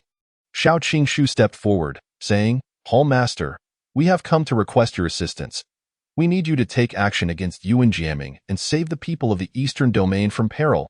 Upon hearing Xiao Qingshu's plea, a subtle smile played at the corners of Xiechen's lips, but he then feigned a troubled expression, letting out a sigh. I empathize with your plight. While it is true that Yuan Jiaming's actions are infuriating, and I too wish to see him eradicated, this matter is fundamentally an internal conflict within the Eastern Domain. I cannot intervene forcefully. You all know that the Hall of Heavenly Tao is a neutral entity, a place of commerce. If I were to assist you in eliminating Yuan Jiaming, others might say I am favoring you, thereby compromising the fairness and integrity of the Hall of Heavenly Tao. Xiechen deliberately emphasized the word commerce as he spoke in a tone laden with feigned helplessness. Upon hearing Xiechen's refusal, a chill ran through the hearts of the crowd. If even Xiechen was unwilling to assist them, they truly had no options left, destined to wait for Yuan Jiaming to wipe them out. Instantly, despair clouded their expressions. Yet Xiao Qingshu, wearing an air of composure, had already grasped the underlying message in Xiechen's words. It was evident that he sought to extract some form of benefit from them, and his talk of fairness was mere pretense. Contempt flickered within Xiao Qingshu as he produced a golden orb from his pocket. Smiling as he addressed Xiechen, Hall Master, please accept this small token of my appreciation. After concluding his words, Xiao Qingshu turned to the crowd and exchanged a meaningful glance with them. In an instant, everyone understood, and expressions of delight gradually appeared on their faces. One by one, they began to produce one or two treasures. Master of the Hall, these are ancestral treasures of our sacred ground, and we hope you will accept them. Master of the Hall, this sword has been passed down from my forefathers. Please appraise it. Chapter 64. Xinming sets out for the Hall of Heaven. Observing the enthusiasm of the crowd, Xiachen felt a surge of joy within, though he maintained an expression of calm indifference on the surface, feigning reluctance as he said, "What is this? Do you realize you are attempting to bribe me? I pride myself on fairness and impartiality. I do not accept gifts. Take them away, quickly." Seeing Xiachen's refusal, Shao Qingshu hastily clarified, "Master of the Hall, this is not a bribe. We wish to engage in a transaction with you.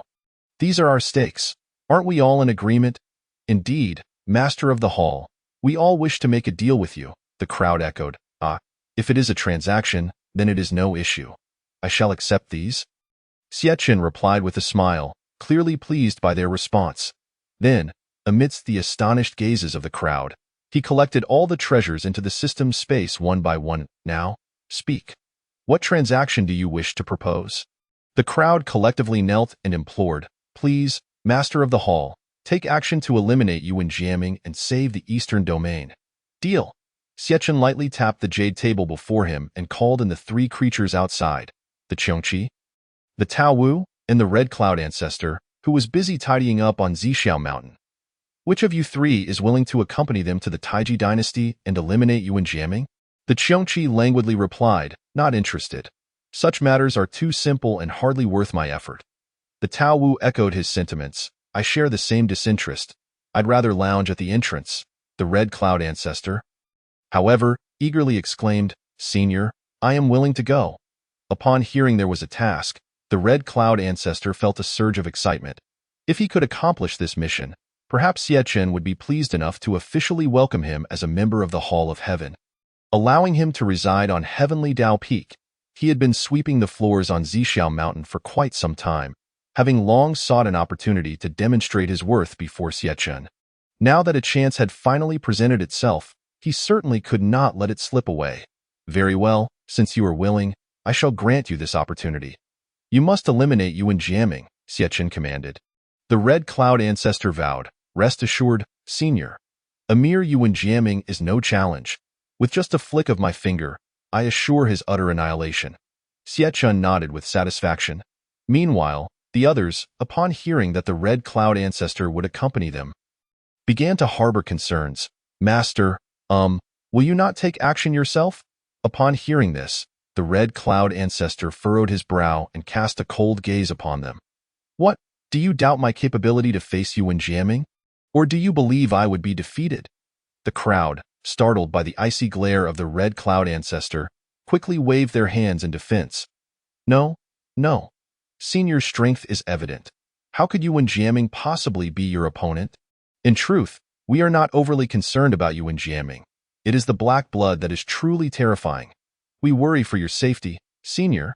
The Red Cloud Ancestor scoffed. "Humph, Yuan Jiaming? Merely trash? Black blood? Just garbage. Such things frighten only you. I am not at all afraid of them. I could bathe in it and emerge unscathed." Observing the Red Cloud Ancestor's confidence, the crowd felt compelled to say no more and turned their attention to Xiachen. Xiachen shrugged and smiled lightly. "You should trust him. Although he can be rather frivolous at times, his strength is formidable. Since he has spoken so confidently, I shall grant him this opportunity to prove himself. If he fails to eliminate Yuan Jiaming, I shall intervene myself. Does that ease your minds?" Upon hearing Xiachen's words, the crowd's worries dissipated, replaced by radiant smiles. "Thank you, Master."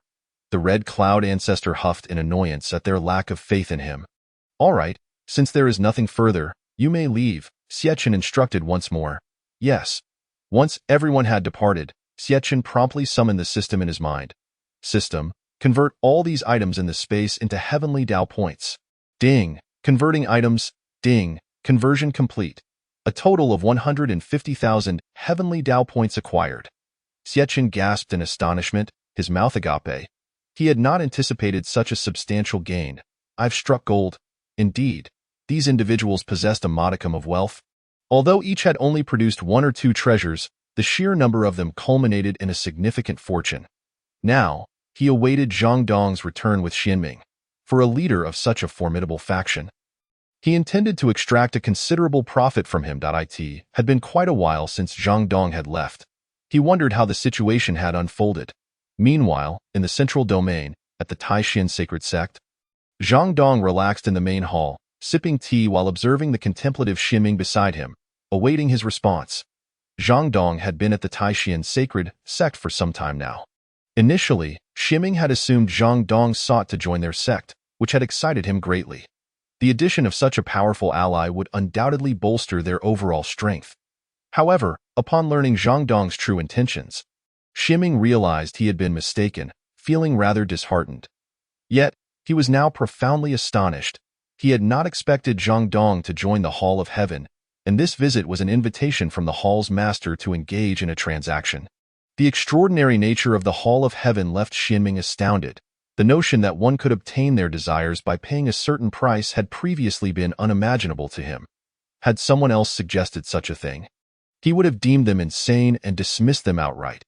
However, since it was Zhang Dong who conveyed this, and having witnessed some of the Hall Master's power in the Eastern Domain, he harbored no doubts about the truth of the matter. Indeed, the Master of the Hall was undoubtedly a being of equal stature to the heavenly Tao. He was grateful he had not foolishly provoked him, or else his grave would likely be overgrown with grass by now. As Zhang Dong observed Ximing deep in thought without uttering a word for quite some time, impatience began to creep in. "Ximing, have you made your decision? If so, let us depart. I assure you, nothing ill will come of it. Is it necessary to deliberate for so long?" Finally, Ximing spoke. "It is not that I doubt the veracity of your words. I am merely concerned that our sect has previously offended that master. I fear he may hold it against us upon our arrival." Zhang Dong rolled his eyes. "Oh, I thought it was something significant. Rest assured, the master is fair and just. He separates grudges from business. As long as you do not provoke him further, he will not trouble you. You guarantee this?" "I guarantee it. If the master were to hold you accountable, I would personally offer my head as recompense." "Very well, then we shall not tarry. Let us set off immediately." Chapter 65. The Red Cloud Ancestor faces Yuan Jiaming, Taiji Dynasty. Xiao Qingshu stood once more in the same position as before, calling out loudly, "Yuan Jiaming, come forth and accept your death." Moments later, Yuan Jiaming slowly emerged from the palace. Upon seeing Xiao Qingshu's provocative stance, his gaze turned icy. Not long ago, this adversary had escaped in a disheveled state from his grasp. He had not anticipated their return so soon. Had they forgotten the threat of the black blood? Yuan Jiaming fixed his derisive stare on Xiao Qingshu, saying, "I say, old man Xiao, are you never satisfied? You managed to escape by sheer luck before, yet you dare to return now. What is this? Have you finally come to your senses and decided to submit as my puppet?" Hearing Yuan Jiaming's words, a flash of anger crossed Xiao Qingshu's face as he glared at him icily. "Bah, what are you? To think we would become your slaves? Know this, your time of reckoning has arrived." With that, he turned respectfully to the Red Cloud Ancestor beside him. "Do you see this esteemed senior? With him here, your monstrous army and the black blood pose no threat to us. I advise you to surrender while you still can and come forth to meet your demise." The Red Cloud Ancestor, upon receiving such praise from Xiao Qingshu, could not help but smile with newfound confidence. It had been quite some time since anyone had lauded him. Since joining the Hall of Heaven, he had been the one to flatter others, all the while toiling away, performing menial tasks, essentially a mere tool. Now, hearing compliments directed at him once more filled the Red Cloud Ancestor with pride. At this moment, Yuan Jiaming also shifted his gaze to the Red Cloud Ancestor. "I see you have found some courage to return here and cause a ruckus, so you've acquired a helper. And a demon at that. Ha ha ha. Who would have thought that the illustrious lord of the Eastern Domain would one day find himself in the disgraceful position of seeking assistance from the demonic race? Truly a spectacle of the utmost absurdity." In response to Yuan Jiaming's mocking words, Xiao Qingshu displayed no sign of emotional disturbance and merely replied coldly, "Heh, you know nothing. Do you have any idea who this esteemed elder is? Just the mention of his name would send you into a panic. He is none other than the venerable Hongyun Laozu, who dominated the entire Eastern Domain a millennium ago. and now he is a member of the Heavenly Tao Hall. What? Upon hearing Xiao Qingshu's words, Yuan Jiaming's heart was instantly engulfed in tumultuous waves of shock, his astonished gaze fixated upon Hongyun Laozu, unable to look away. His astonishment stemmed not only from the fact that this individual was the former clan leader of the demonic race, but that he was also affiliated with the Heavenly Tao Hall.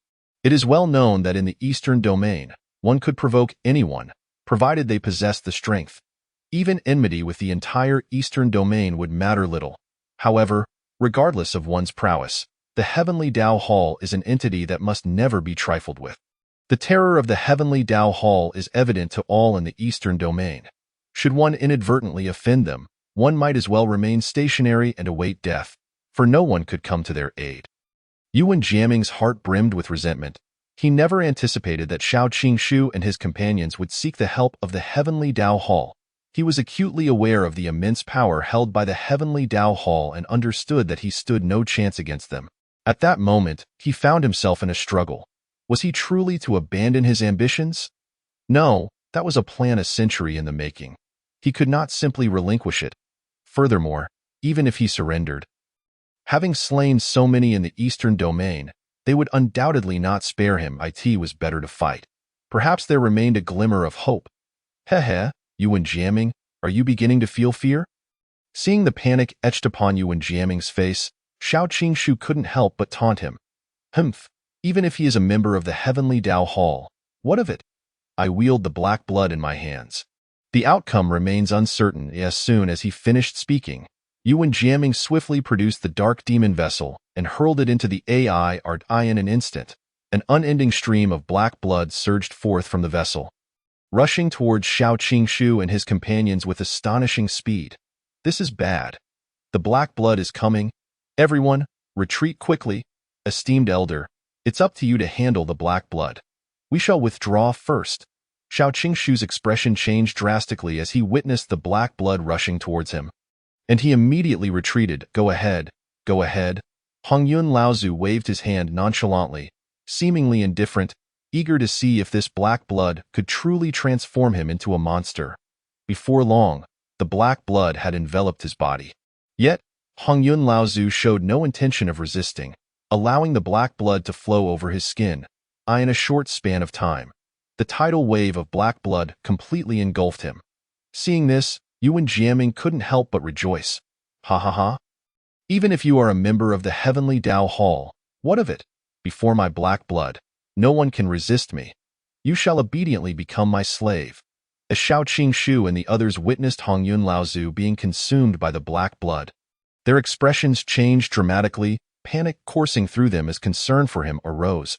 However, just as Yuan Jiaming reveled in the thought of Hongyun Laozu soon becoming his puppet, the next scene left him wide-eyed in disbelief. The black blood gradually receded, revealing Hongyun Laozu standing unscathed, showing no signs of having transformed into a monstrous being.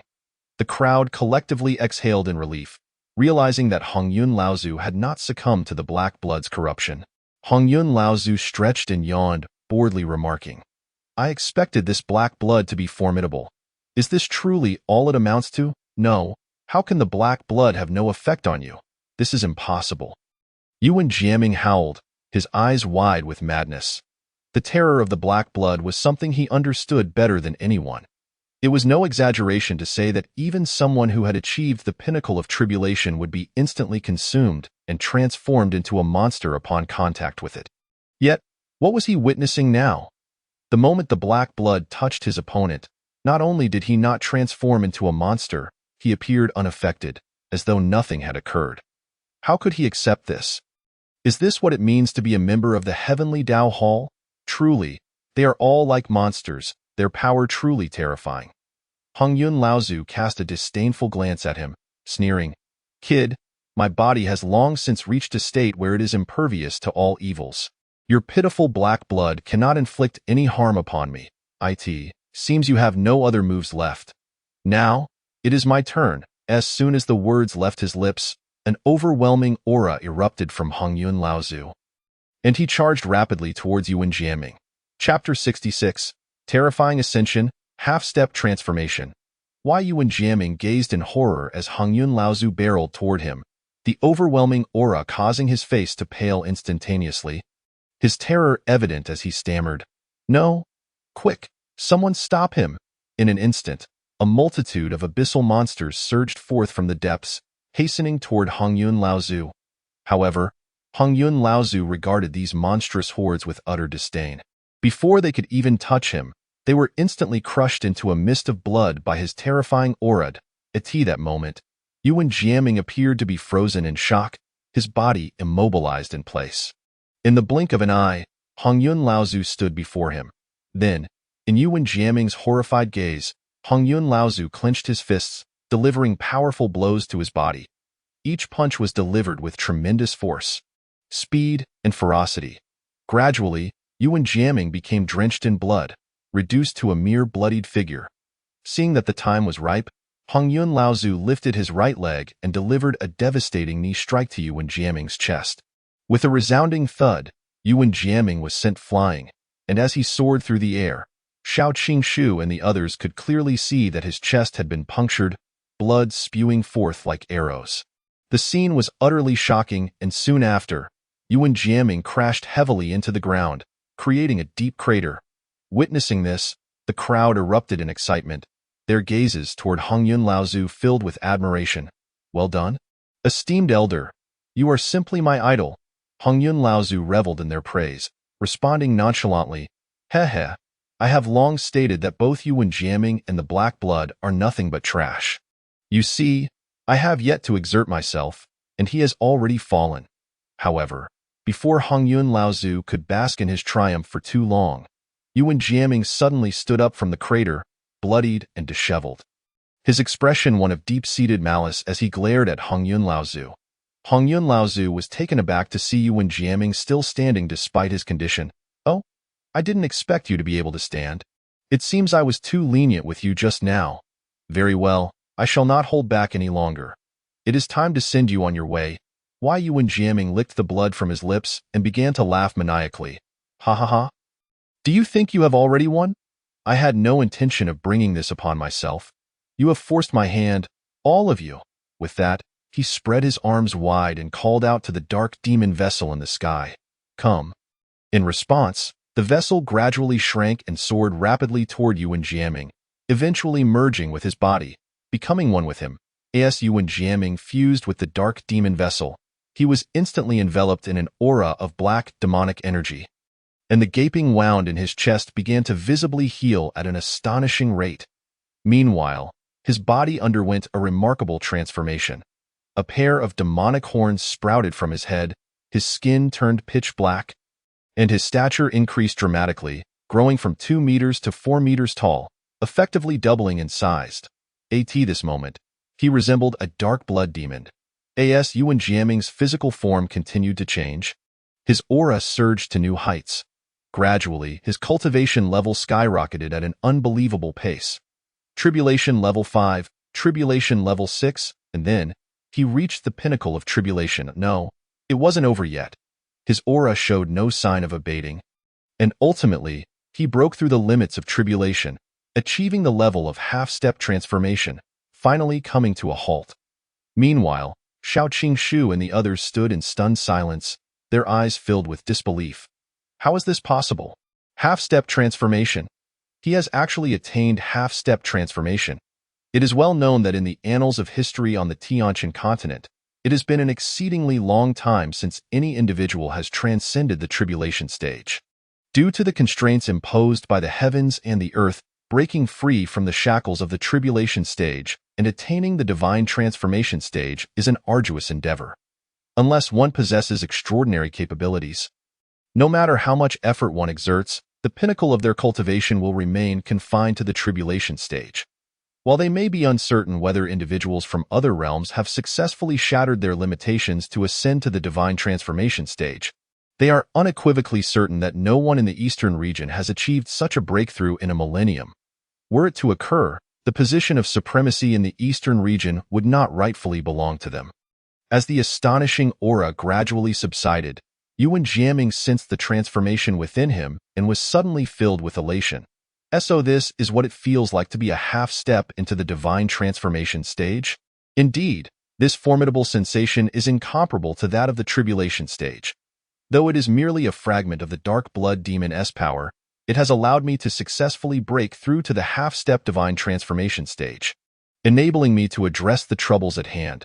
With that, Yuan Jiaming cast a scornful glance at the venerable Hong Yuan before him, his eyes brimming with murderous intent. At that moment, his face bore no trace of the earlier fear and panic. Instead, it was replaced by a fervent thirst for bloodshed. The venerable Hong Yuan regarded the demonized Yuan Jiaming with a grave expression, an immediate sense of crisis washing over him. He had not anticipated that his opponent would possess such a hidden card.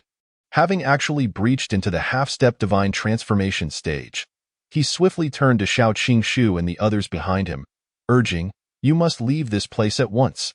The farther away, the better." Upon witnessing this, Shao Qingshu's heart filled with worry as he exclaimed, "Senior, what about you? Come with us. We can seek the Hall Master. He will surely have a solution." However, upon hearing his words, Hong Yun's expression darkened with fury. He had solemnly vowed before his seniors to complete this mission, and to flee now would be nothing short of a slap to his own face. How could he face Xie Chun after such an act? "Get out of my sight immediately, otherwise be wary of my wrath, for I shall not hesitate to strike you all down." With that, Hong Yun heightened his aura to its peak, his gaze sharp as he fixed it upon Yuan Jiaming. Witnessing Hong Yun's fearless demeanor, the onlookers felt a pang of sorrow in their hearts.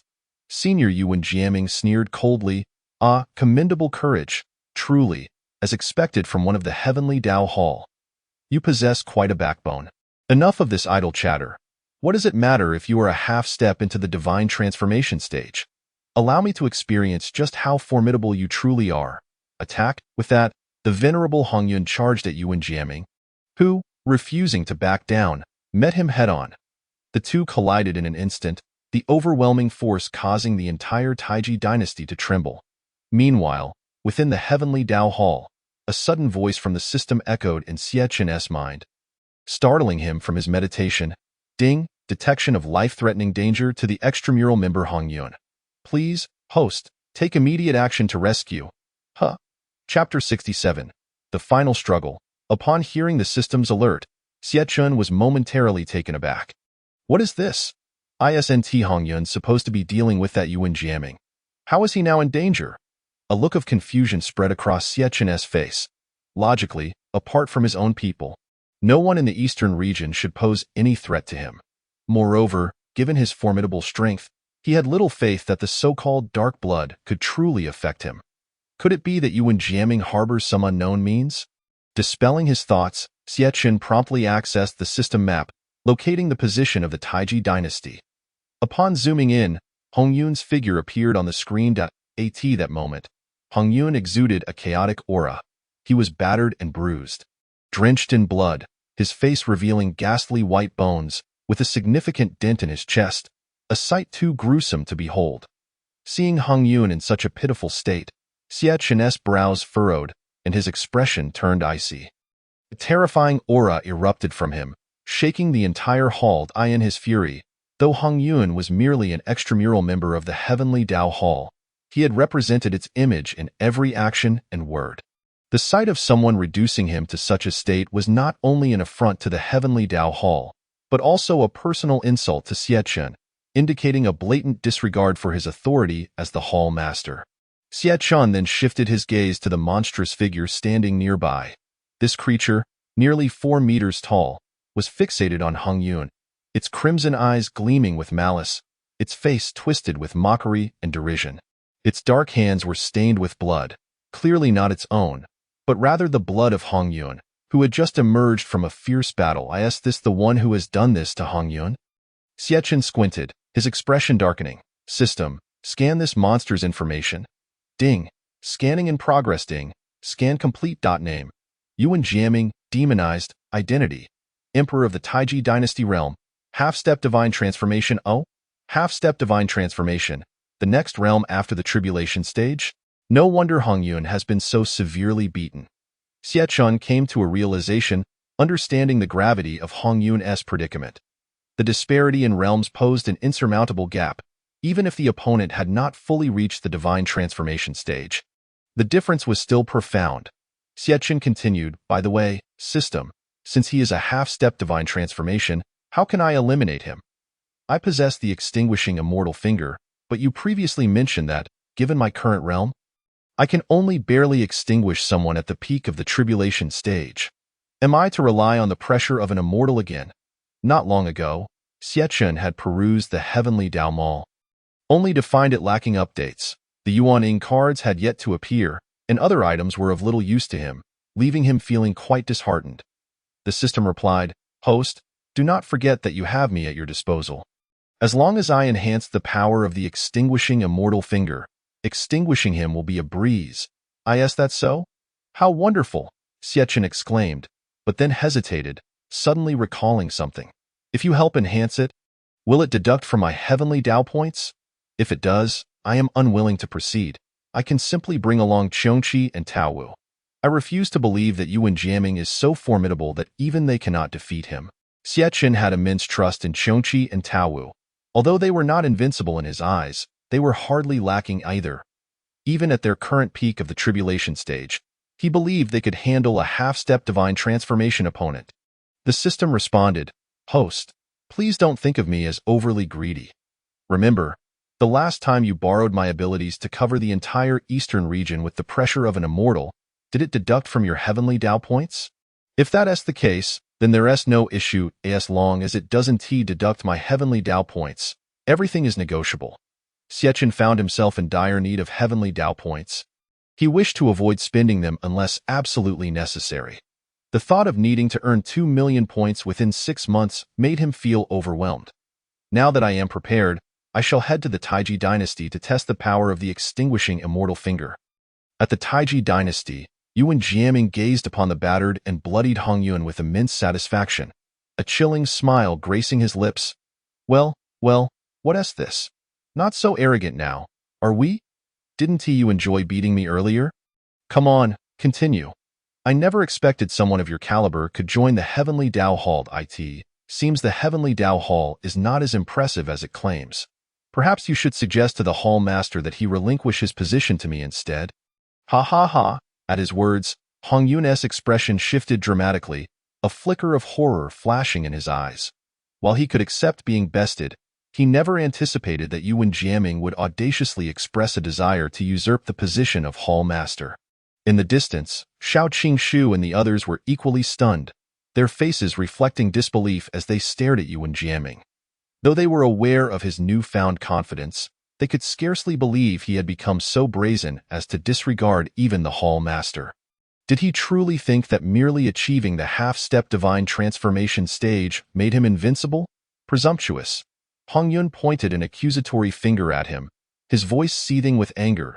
Do you have any idea that just those words alone are enough to warrant your death 100-fold? Yuan Jiaming scoffed, showing no fear for his previous remarks. What a joke. I've said what I've said. What can you do about it? In your current state, do you truly believe you can defeat me? Humph. You have insulted the Lord of the Hall, which is a capital offense. Today, I shall stake my very life to ensure your demise.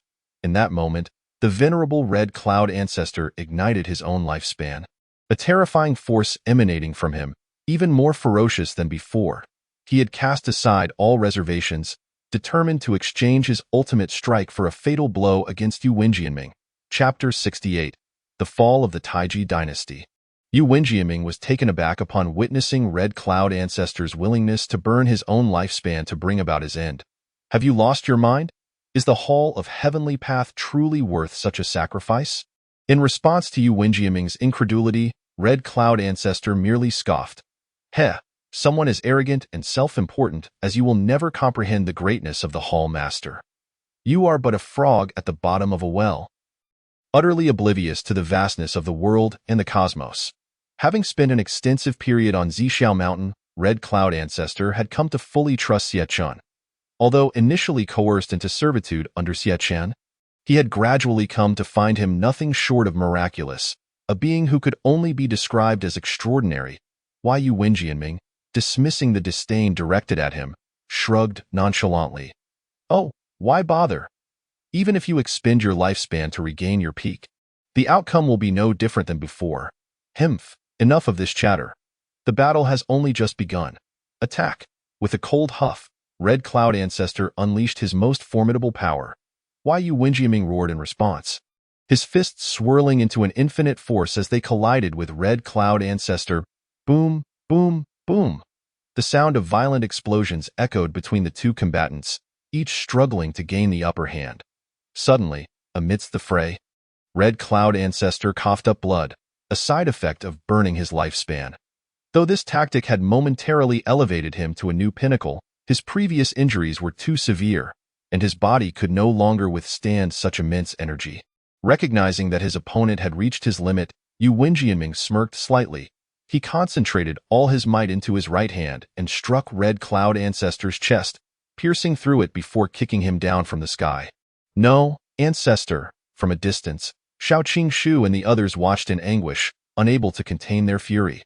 They surged towards Yu Wenjianming, fully aware of their futility, yet each prepared to face death. Seeing them rush forward, Yu Wenjiaming let out a cold laugh, unleashing a terrifying aura that swept towards them. Instantly, they felt their insides churn, blood spewing forth as if struck by lightning, all of them hurtling back to the ground. Do not rush, take your time. Once I have dealt with this demon, it will be your turn. Rest assured, none of you shall escape today. You will all perish here.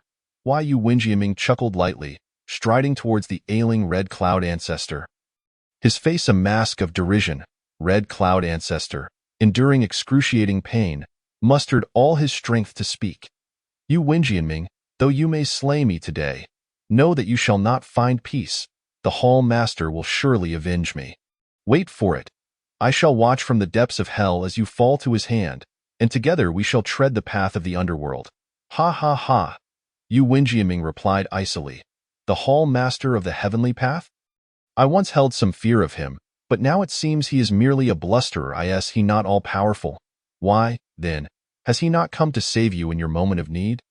Or perhaps he lacks the strength to do so? Seeing Yu Wenjiaming unrepentant at death's door, Red Cloud Ancestor chose not to engage further, shaking his head with a smile. As for the path of the underworld, you may traverse it alone. However, should the Hall Master dare to come, I would not hesitate to send him down to accompany you. Rest assured, you shall not be lonely. With that, Yu Wenjiaming ceased his banter, raising his right hand to strike down Red Cloud Ancestor. Don't! Shao Qingshu and the others, suppressing the blood surging within them, cried out in desperation. Just as Yu Wenjiaming was about to end Red Cloud Ancestor's life, he suddenly sensed an overwhelming pressure bearing down upon him. His raised hand fell limply to his side, and he found himself pinned to the ground, blood spattering from his mouth. In the next moment, a white figure materialized before him. Yu Wenjiaming raised his head. Before he could react, he was met with a powerful knee strike to his skull. Bang! Yu Wenjiaming was sent flying once more, blood trailing through the air, crashing through building after building, until at last, he smashed into a city wall with a resounding thud. The onlookers were stunned by this unforeseen turn of events, but as they recognized the white figure, their joy surged. The Hall Master. It is the Hall Master. The Hall Master has arrived at last. The Hall Master is invincible. Indeed, just as Red Cloud Ancestor was on the brink of death at Yu Wenjiaming's hands, Xietchen finally made his appearance in that vast battlefield. Silence reigned, broken only by the jubilant cheers and cries of the crowd, resounding across the land and resonating within every heart. Without turning back, Xietchen addressed the beleaguered Red Cloud Ancestor. Red Cloud, you have performed admirably, maintaining the dignity of the Hall of Heavenly Path. He then tossed a pill to him. Take this. It will heal your wounds instantly. In truth, Xietchen had arrived long ago. Yet he chose to remain hidden in the skies, observing the battle as a test for Red Cloud Ancestor to determine his worthiness for the Hall. The outcome pleased him. Red Cloud Ancestor had upheld the honor of the Hall in the face of life and death, and he could now welcome him as an official member upon their return. With that, Xietchen vanished from his position, appearing above the entire Taiji dynasty, surveying the scene with an air of supreme authority. His expression cold and unfeeling. Then, a voice of monumental magnitude, as if issuing from the very heavens, erupted from his lips, reverberating throughout the universe. Today, the Taiji dynasty shall fall. Chapter 69. The Illusion of the Heavenly Path. Hall Master, invincible. Hall Master, invincible. Shao Qingshu and the others knelt once more, fervently chanting, their spirits soaring as Xie Qin's formidable voice echoed through the skies, resonating in their ears, eye in the heavens. Xie Qin's commanding and awe-inspiring figure etched itself indelibly into their minds. A sight they would never forget. Meanwhile, Yu Wenjianming slowly emerged from the wall, appearing disheveled and monstrous, wiping the trickle of blood from the corner of his mouth with a venomous glare. Suddenly, he looked up to see a young white figure standing majestically in the sky. Gazing down at him, their eyes met, and Yu Wenjianming noted the calmness in the other's gaze, devoid of emotion, reminiscent of an emperor surveying the masses. That singular gaze sent a shiver down Yu Wenjianming's spine. The Hall Master of the Heavenly Path. You are the Hall Master? Yu Wenjianming spoke with a hint of trepidation. Although he had previously uttered numerous disparaging remarks about the Lord of the Heavenly Tao Temple in front of others, even daring to proclaim his intention to usurp the position for himself, such bravado had been expressed in the absence of his adversary. Now, confronted with the true Lord of the Heavenly Tao Temple, the fear he had once banished surged back onto his visage. After all, the reputation of the Lord of the Heavenly Tao Temple loomed large. Strangely, when faced with this formidable figure, he felt not an ounce of combativeness. His sole impulse was to flee, to escape as swiftly as possible. Yu Wenjianming drew a deep breath, forcing himself to regain composure, and respectfully addressed Xie Qin. I, Yu Wenjianming, sovereign of the Taiji dynasty, pay my respects yet. Before he could finish, Xie Qin abruptly interrupted him. I have proclaimed that today, the Taiji dynasty shall be annihilated. Xie Qin had no interest in hearing any further platitudes. Yu Wenjianming's transgressions were unforgivable. His blatant disrespect and his near-fatal assault on Hongyun warranted not just one, but hundreds of executions. However, Xie Qin required only one death to satisfy his wrath, as his words resonated amidst the fervent cheers of the crowd. Xie Qin slowly raised his right hand, his pitch-black eyes reflecting a chilling indifference, as if all present were mere insects in his sight. He then extended his index fin. A deafening explosion reverberated throughout the heavens and the earth. In an instant, a tempestuous wave of energy surged forth in all directions, uprooting the very ground beneath it, leaving everything in its path utterly obliterated. Those fleeing in the distance, including Shao Qingshu and his companions, were also thrown to the ground by the ferocious force of the blast. Fortunately, each of them had prepared defensive measures in advance. Otherwise, this overwhelming surge could have easily crushed them all. Xie Qin's single finger was utterly insurmountable. With absolute power, he annihilated everything within the Taiji dynasty. Thus, after the passage of 100 breaths, the tumultuous energy finally subsided, and the world gradually returned to tranquility. However, upon gazing at the Taiji dynasty, it was evident that it had lost its former prosperity and brilliance, reduced solely to a landscape of shattered walls and ruins. In the abyss beneath the royal palace, the lifeless bodies of abyssal monsters lay strewn about, severed limbs scattered everywhere. The once grand Taiji dynasty now housed not a single living soul. It had transformed into a desolate wasteland. From this moment forward, the Taiji dynasty was completely obliterated by Xie Qin. Time passed slowly. After an indeterminate duration, the venerable Hongyun and his companions gradually rose from the ground. Ouch, my old back. It hurts terribly. Couldn't he the senior have given us a heads-up before launching? The system is scanning, scan complete. Fire Spirit Mushroom, Cold Pool Grass, Xianzong Sword, a total value of 50,000 Heavenly Tao Points. The estimated cost for the calculation requires 16,000 Heavenly Tao Points, which can be used as the calculation fee. Only 50,000 Heavenly Tao Points? Well, it's not too shabby, I suppose. Although they cannot compare to the likes of Shao Qingshu and others from before, they are still part of a major force. While these individuals are merely ordinary figures, it is only natural that their financial resources are not as robust. Very well. Xie Qin nodded at them and waved his hand, causing the bag to vanish from the jade table. Chapter 72. The Arrival of Xianming's System. Calculate a method to counter the poison of the 5 poisons Taoist. Ding. Calculation complete. The results have been automatically transmitted to the host. Moments later, a bamboo slip appeared in Xiechen's hand. Here you go. The method you seek is all written on this. Xiachen spoke nonchalantly, extending the bamboo slip towards them. Thank you, Lord. Thank you, Lord. The crowd received the bamboo slip from Xiechun with expressions of excitement, expressing their gratitude before bidding him farewell. Not long after Yao Shang and the others departed, the system's notification suddenly echoed. Ding! Reminder to the host, the Heavenly Dao Mall has been updated. Oh, finally an update. Xiechun felt a surge of energy. Ever since the Heavenly Pride tournament, the mall had not seen any updates, leaving him rather disheartened. Having remained at the Golden Core stage for so long, had the update come sooner, he wouldn't have needed the system's assistance to deal with Yuan jamming. Xiechun promptly opened the Heavenly Dao Mall, discovering a plethora of new offerings. Yuan Ying Great Perfection Cultivation Card, 50,000 Heavenly Dao Points Heavenly Pride Ranking of Tianjiao Continent, 10,000 Heavenly Dao Points Cultivation Ranking of Tianjiao Continent, 10,000 Heavenly Dao Points Power Ranking of Tianjiao Continent, 10,000 Heavenly Dao Points. The Heavenly Dao Palace Upgrade Card, 300,000. The Yuan Ying Great Perfection Cultivation Card is a must-buy, no doubt about it. Without a second thought, Xiechun purchased a Yuan Ying Great Perfection Cultivation Card.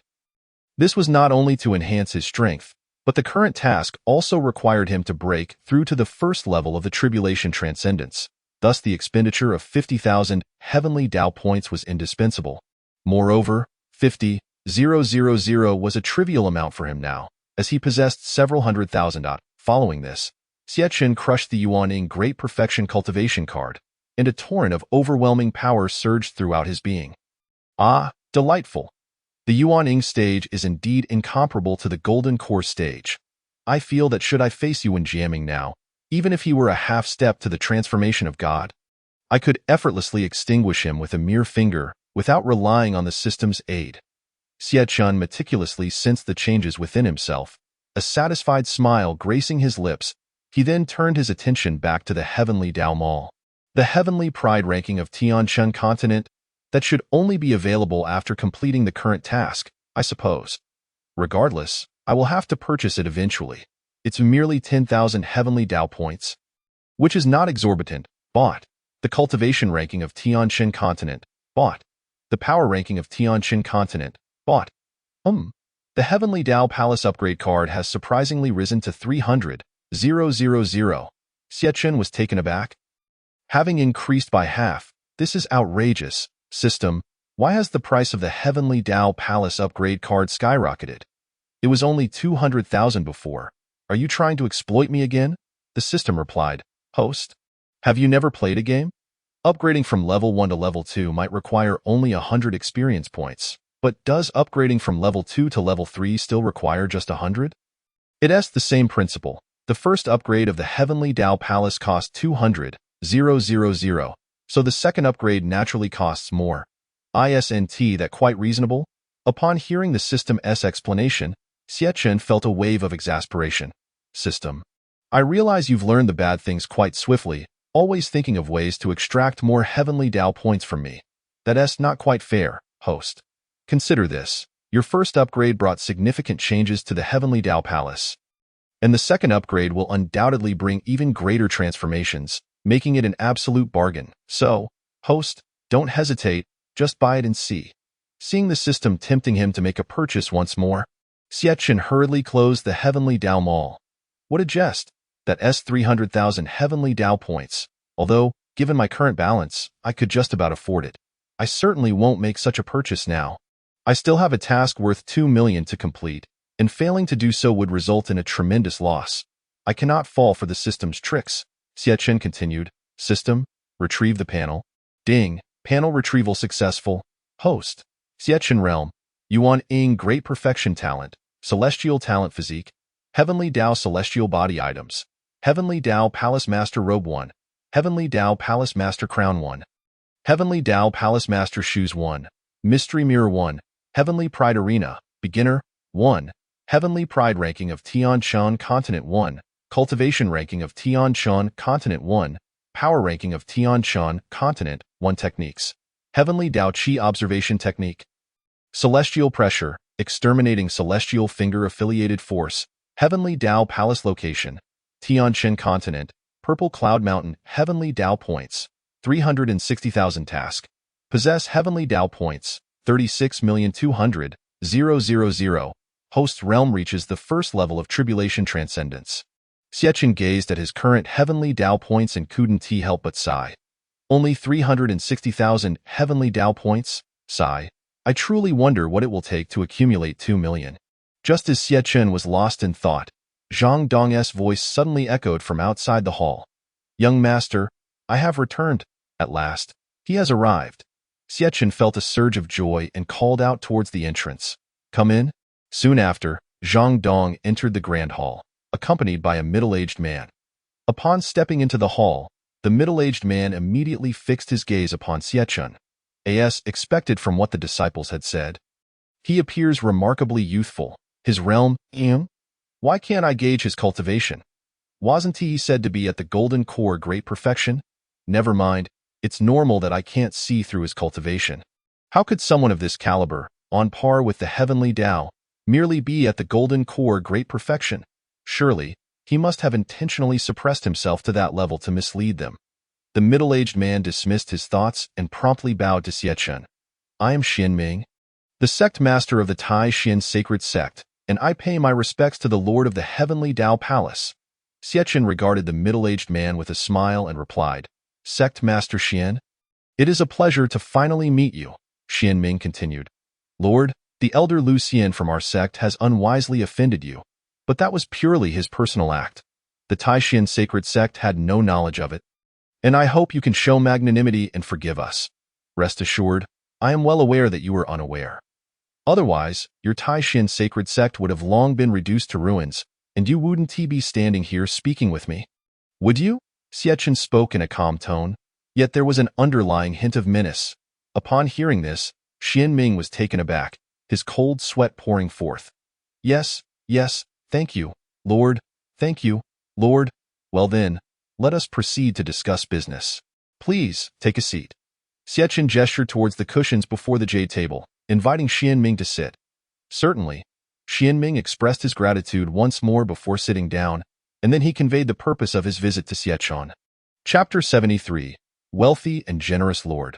I wish for the Tai Xian sacred sect to secure first place in the upcoming Disciples' Secret Realm trial. I wonder if this can be arranged? Xianming spoke cautiously. Xiechun smiled lightly. Have you forgotten the motto of my heavenly Dao Palace? As long as you can afford the requisite price, I can grant you any wish. Don T mentioned just securing first place for your Tai Xian sacred sect in the Secret Realm trial. I could make your Tai Xian sacred sect the foremost power in the entire Tianjiao continent. Is that truly possible? Xianming exclaimed with excitement, his eyes brimming with fervor and greed. Seeing his fervent response, Xiechun raised a hand to calm him. Do not be overly excited. It is indeed true. However, you cannot afford the price. Even if you offered your entire Tai Xian sacred sect to me, it would still fall short. Upon hearing Xiechun's words, Xianming felt a pang of disappointment. Yet upon reflection, he realized the truth in them. Although the Tai Xian sacred sect is a top-tier force in the central domain, many other forces are publicly stronger. Not to mention the existence of some ancient hidden forces. The depth of those forces is unknown, but if they were to emerge, the power rankings of the entire Tianjiao continent would undoubtedly be reshuffled. Once Xianming regained his composure, he spoke with a calm demeanor. You are correct. Lord, I was indeed presumptuous and should not have aimed too high. Indeed, it is good that you understand. Now, let us continue with the transaction. Xianming nodded, then produced a tome of scripture from his robe and placed it upon the jade table. Lord, may I inquire if this holy level scripture can serve as a price? Xiechun gazed in astonishment as Xianming produced a sacred level martial technique the moment he arrived, his eyes widening in disbelief. Yet, in the blink of an eye, he quickly composed himself, deftly concealing his lack of worldly experience. In his heart, Xiechun could not help but marvel. Indeed, the individuals from the central domain are unlike those from the eastern domain. They nonchalantly present a sacred level technique.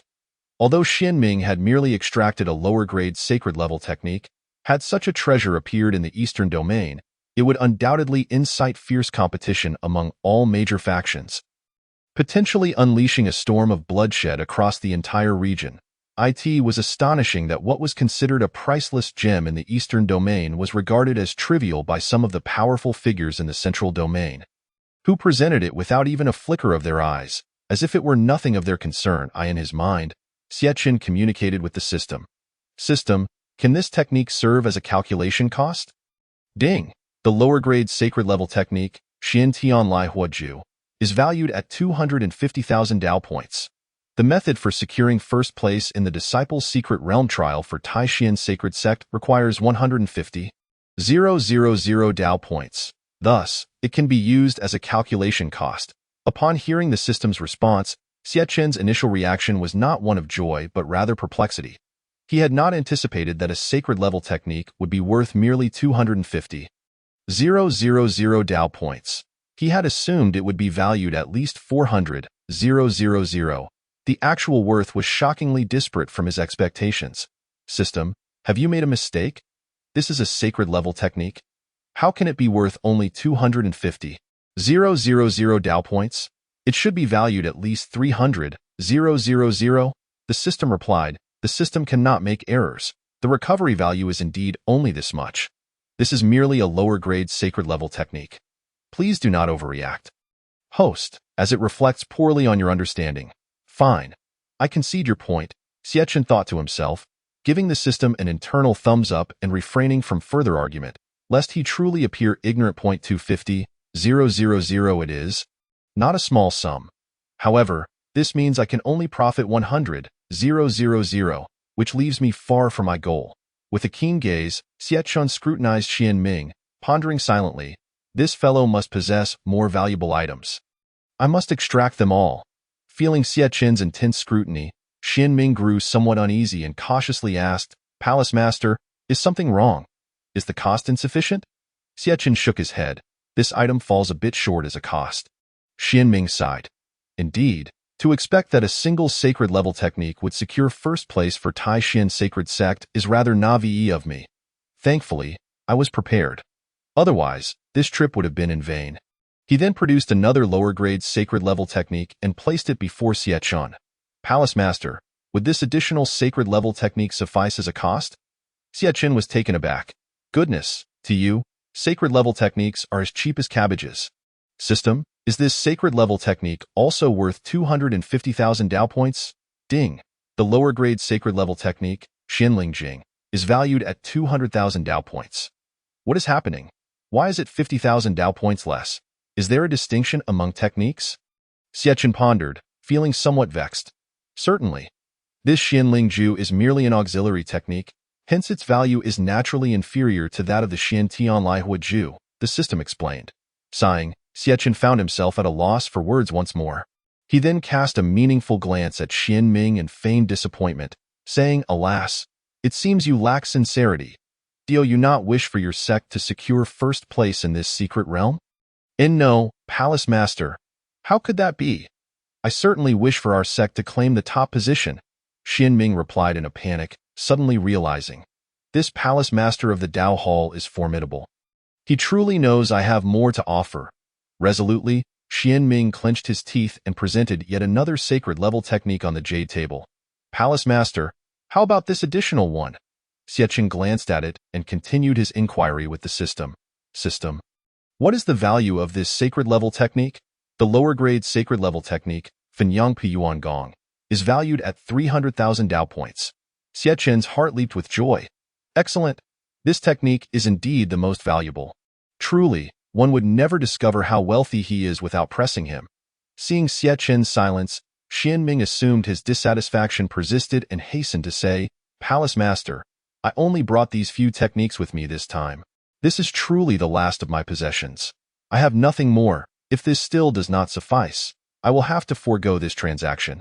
Noticing Xian Ming's earnest demeanor, Xiachen decided not to press him further. After all, he had already profited a substantial 600,000 Dao points from him. It would not be wise to push too hard and risk losing a future customer. Long-term development was key. Chapter 74. Constructing the Secret Realm Trial very well. Your attitude seems sincere enough. I shall reluctantly assist you this time. Upon hearing Xie Qin's agreement, Xianming's heart was filled with relief, and he hurriedly expressed his gratitude. Thank you, Palace Master. Thank you. Palace Master, Xie Qin continued. Furthermore, in future transactions, one must present genuine sincerity and avoid petty schemes. Think on a larger scale. Such trivial stratagems are of no use here. If I were to expose you on the spot, how embarrassing would that be for you? Upon hearing Xie Qin's words, Xianming's face flushed crimson. Thankfully, he was alone this time. Had the disciples and elders of his sect witnessed this, it would have been utterly mortifying, and he would have no face left to show anyone. Yes, Palace Master is right. I will certainly take heed in the future. Xie Qin nodded and proceeded to gather the 3 sacred level techniques on the jade table. After a moment, the system transmitted the calculation results to Xie Qin, and a bamboo slip appeared in his hand, which he extended toward Xianming. Take this. The method for securing victory for your Taishan sacred sect is entirely contained within this bamboo slip. As Xianming beheld the bamboo slip in Xie Qin's hand, a fervent light ignited in his eyes, reminiscent of a famished wolf discovering a succulent lamb, eager to consume it immediately. Thank you, Palace Master. Thank you, Palace Master, Xianming exclaimed, his face alight with excitement as he accepted the bamboo slip, cradling it with utmost reverence, utterly captivated and lost in thought. Well then, I shall take my leave. Once the secret realm trial concludes, I will certainly return to express my gratitude, Palace Master. He could hardly contain his anticipation to return and examine the contents of the bamboo slip, entirely oblivious to how unbecoming his current demeanor appeared before Xie Qin. Xie Qin paid him no mind, as nearly everyone who completed a transaction with him exhibited a similar reaction to Xianming's. Xie Qin nodded and smiled. Very well, be on your way. Upon Xianming's exit from the Grand Hall, Zhang Dong approached him. Zhang Dong inquired, So, did you obtain what you desired? Xianming's lips curled into a proud smile as he responded, Of course. I am certain that during this disciple's secret realm trial, the Zhonglan's sacred sect will be thoroughly trampled by our Taishan sacred sect. I owe you much for this. Had you not brought me to the Dao Hall, I would have been at a loss for what to do in this secret realm trial. Xianming added. Zhang Dong replied, Since I have aided you so significantly, how do you intend to thank me? Xianming contemplated for a moment. Next time, I will bring you a few jars of our Taishan sacred sect's exquisite wine. This wine cannot be purchased outside. It is exclusive to our sect on the entire Tianjiao continent. Once tasted, you will be left craving for more, an unforgettable experience. Very well, I shall await your fine wine. Zhang Dong chuckled. As Xie Qin observed Xianming's departure, a sudden flash of inspiration struck him. Indeed, a secret realm trial. I could also create one, charge an entry fee, and establish a ranking system. With so many participants from the Eastern Domain, earning a fortune of 1 million would be a breeze. Having made his decision, Xie Qin promptly communicated with the system. System, can you create a secret realm that everyone in the Eastern Domain can participate in? The system responded, Yes, but what type of secret realm does the host wish to create? Xie Qin pondered carefully. Let us implement a point system. The secret realm will be filled with various rare treasures. Each item obtained will yield corresponding points, and the higher the points, the better the ranking. Ultimately, rewards will be distributed based on rankings, with special additional rewards for the top 10, and the cultivation level should be limited to below the tribulation stage. The system replied, Understood, but the host will need to allocate 500,000 Dao points. Xie Qin was taken aback. So much? System, can we reduce it to 400,000? Not possible. Xie Qin sighed. Very well, 500,000 it is. I'll take the plunge. I refuse to believe I can't recoup my investment with so many participants. Ding! The deduction of Dao points was successful, and the secret realm is being constructed. Time for completion. 3 days. Xie Qin contemplated. 3 days, not too long. This gives me a perfect opportunity to relax. At that moment, a voice echoed from the entrance once more. Predecessor, may I enter? Xie Qin looked up and realized that the person speaking was none other than the venerable Hong Yun. Previously, Xie Qin had instructed him to return and seek him out later, but due to Xie Qin's constant engagements in transactions with others, he had inadvertently forgotten about him. Hong Yun had long since returned to Zixiao Mountain and was just about to search for Xie Chun when he noticed that Xie Chun was currently attending to clients. Not daring to disturb, he opted to wait outside until Xie Chun's dealings were concluded. After seeking Xie Chun's permission, he finally stepped into the Grand Hall. Having performed commendably in the previous battle and demonstrated sufficient loyalty to the Tianjiao Hall, this was the perfect opportunity for Xie Chun to formally induct him as a member of the Tianjiao Hall. "Come in," Xie Chun said nonchalantly. "Yes, senior," Hong Yun replied. As soon as Hong Yun entered, Xie Chun called for Zhang Dong, Qiongqi, and Tao Wu to join them in the hall. Looking at them, Xie Chun announced, "Today, I have an important declaration to make. From this moment forth, Hong Yun is no longer an external member of the Tianjiao Hall. He is now a formal member." "What?" Zhang Dong exclaimed, his eyes widening in disbelief. He could not comprehend why Xie Chun had suddenly promoted Hong Yun. Had something significant occurred during his absence? Qiongqi and Tao Wu, however, showed little reaction. To them, it made no difference whether Hong Yun was formally recognized or not, as he still had to serve them diligently. At this moment, Hong Yun's eyes were also wide with shock as he stared at Xie Chun. Unable to believe his ears, the thought of being formally acknowledged felt surreal. Once the realization dawned upon him that this was indeed true, tears of joy welled up in his eyes. He promptly knelt before Xie Chun, repeatedly expressing his gratitude. "Thank you, senior. Thank you, senior." Finally, the day he had long awaited had arrived. After working tirelessly at Zixiao Mountain, even providing massages to the two guardian beasts at the entrance, he had aspired to become a formal member of the Tianjiao Hall and reside within Tianjiao Peak. He had thought this day was far off, especially since he had not completed the tasks assigned by Xie Chun. Yet, unexpectedly, Xie Chun still welcomed him as a formal member. In that moment, words felt inadequate. His heart brimmed solely with gratitude towards Xie Chun. "All right, rise," Xie Chun said with a smile, then turned to the others. "Although Hong Yun has not fully accomplished the tasks I entrusted to him, his performance has been satisfactory."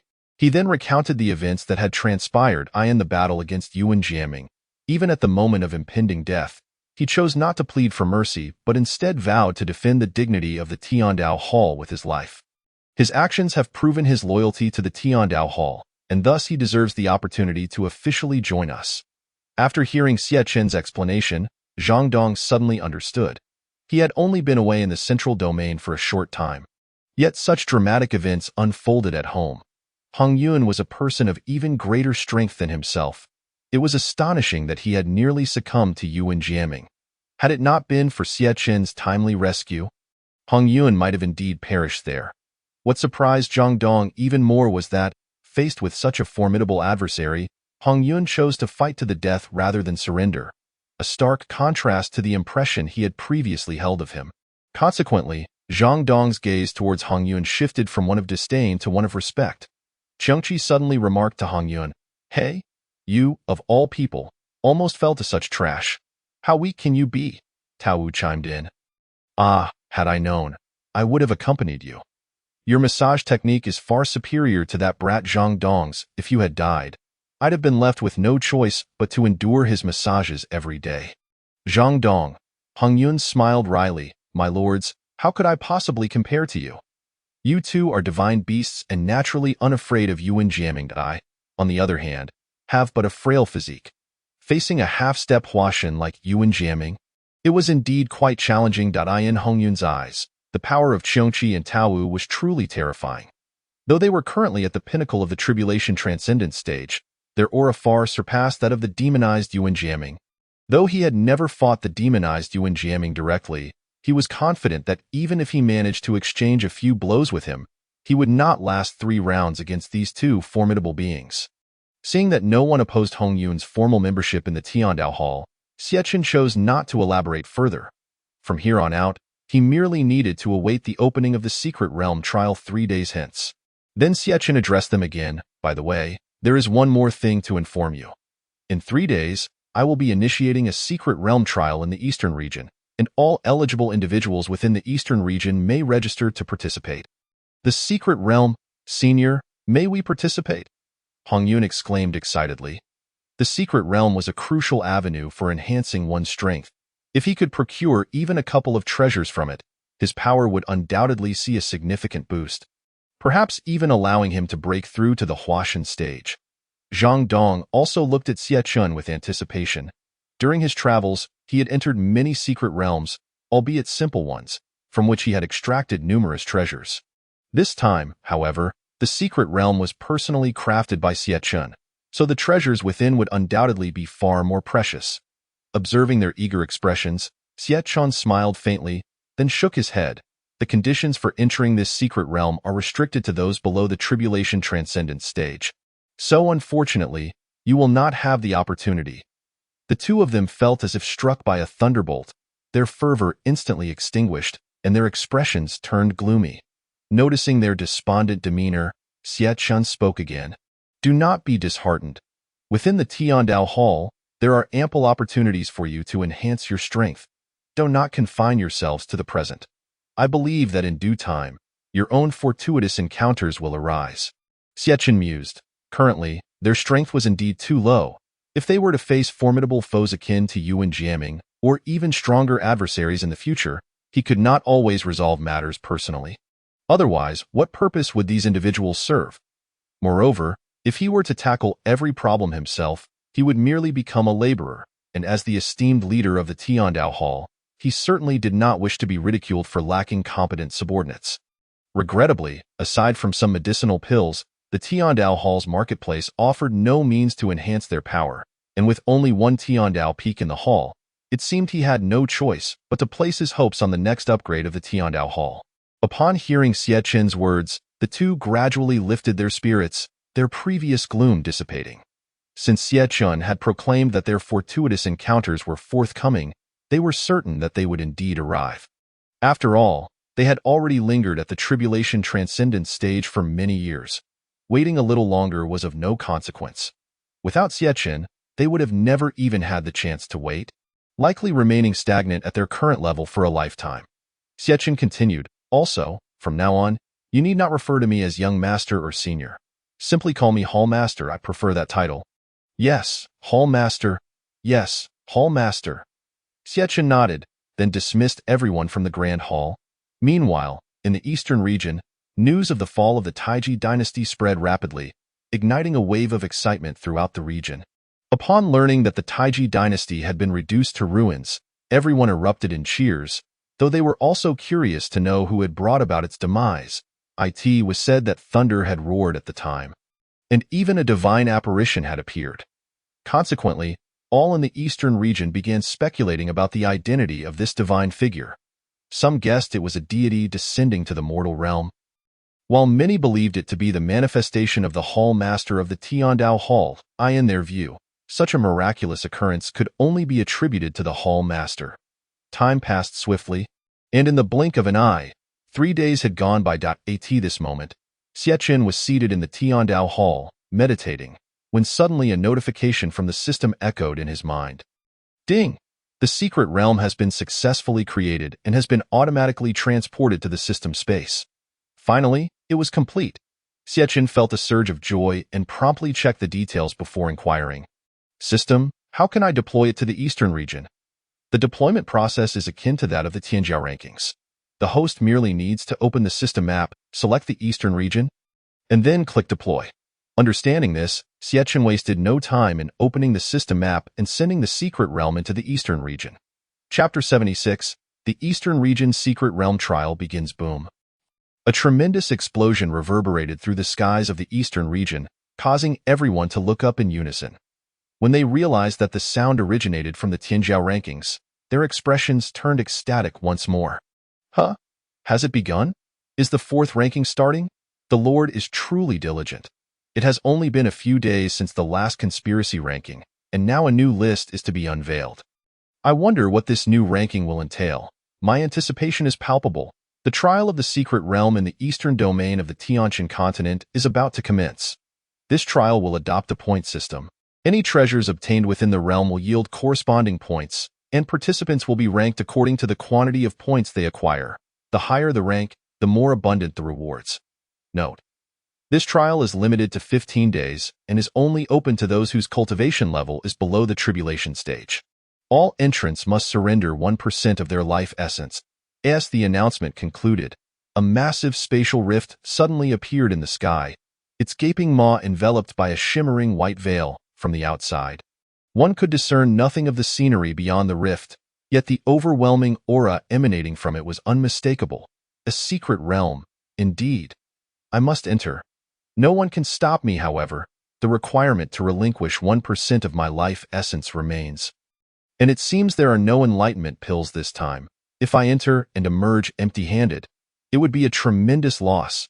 Upon hearing this, some initially fervent individuals quickly regained their composure and began to ponder. Indeed, this time there is no guarantee of a participation reward. Unlike the previous Tianjiao arena, where everyone involved received an enlightenment pill to restore their lost life essence. Should one surrender their life essence now? Recovering it later will depend solely on oneself, with no one to assist.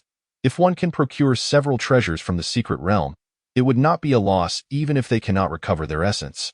But if nothing is gained, it would indeed be a monumental waste. Furthermore, the dangers within the realm are sure to be immense. Lacking sufficient strength might cost one their very life in an instant. The crowd found themselves in a quandary, uncertain whether to venture into the secret realm. Humph, a bunch of cowardly rats.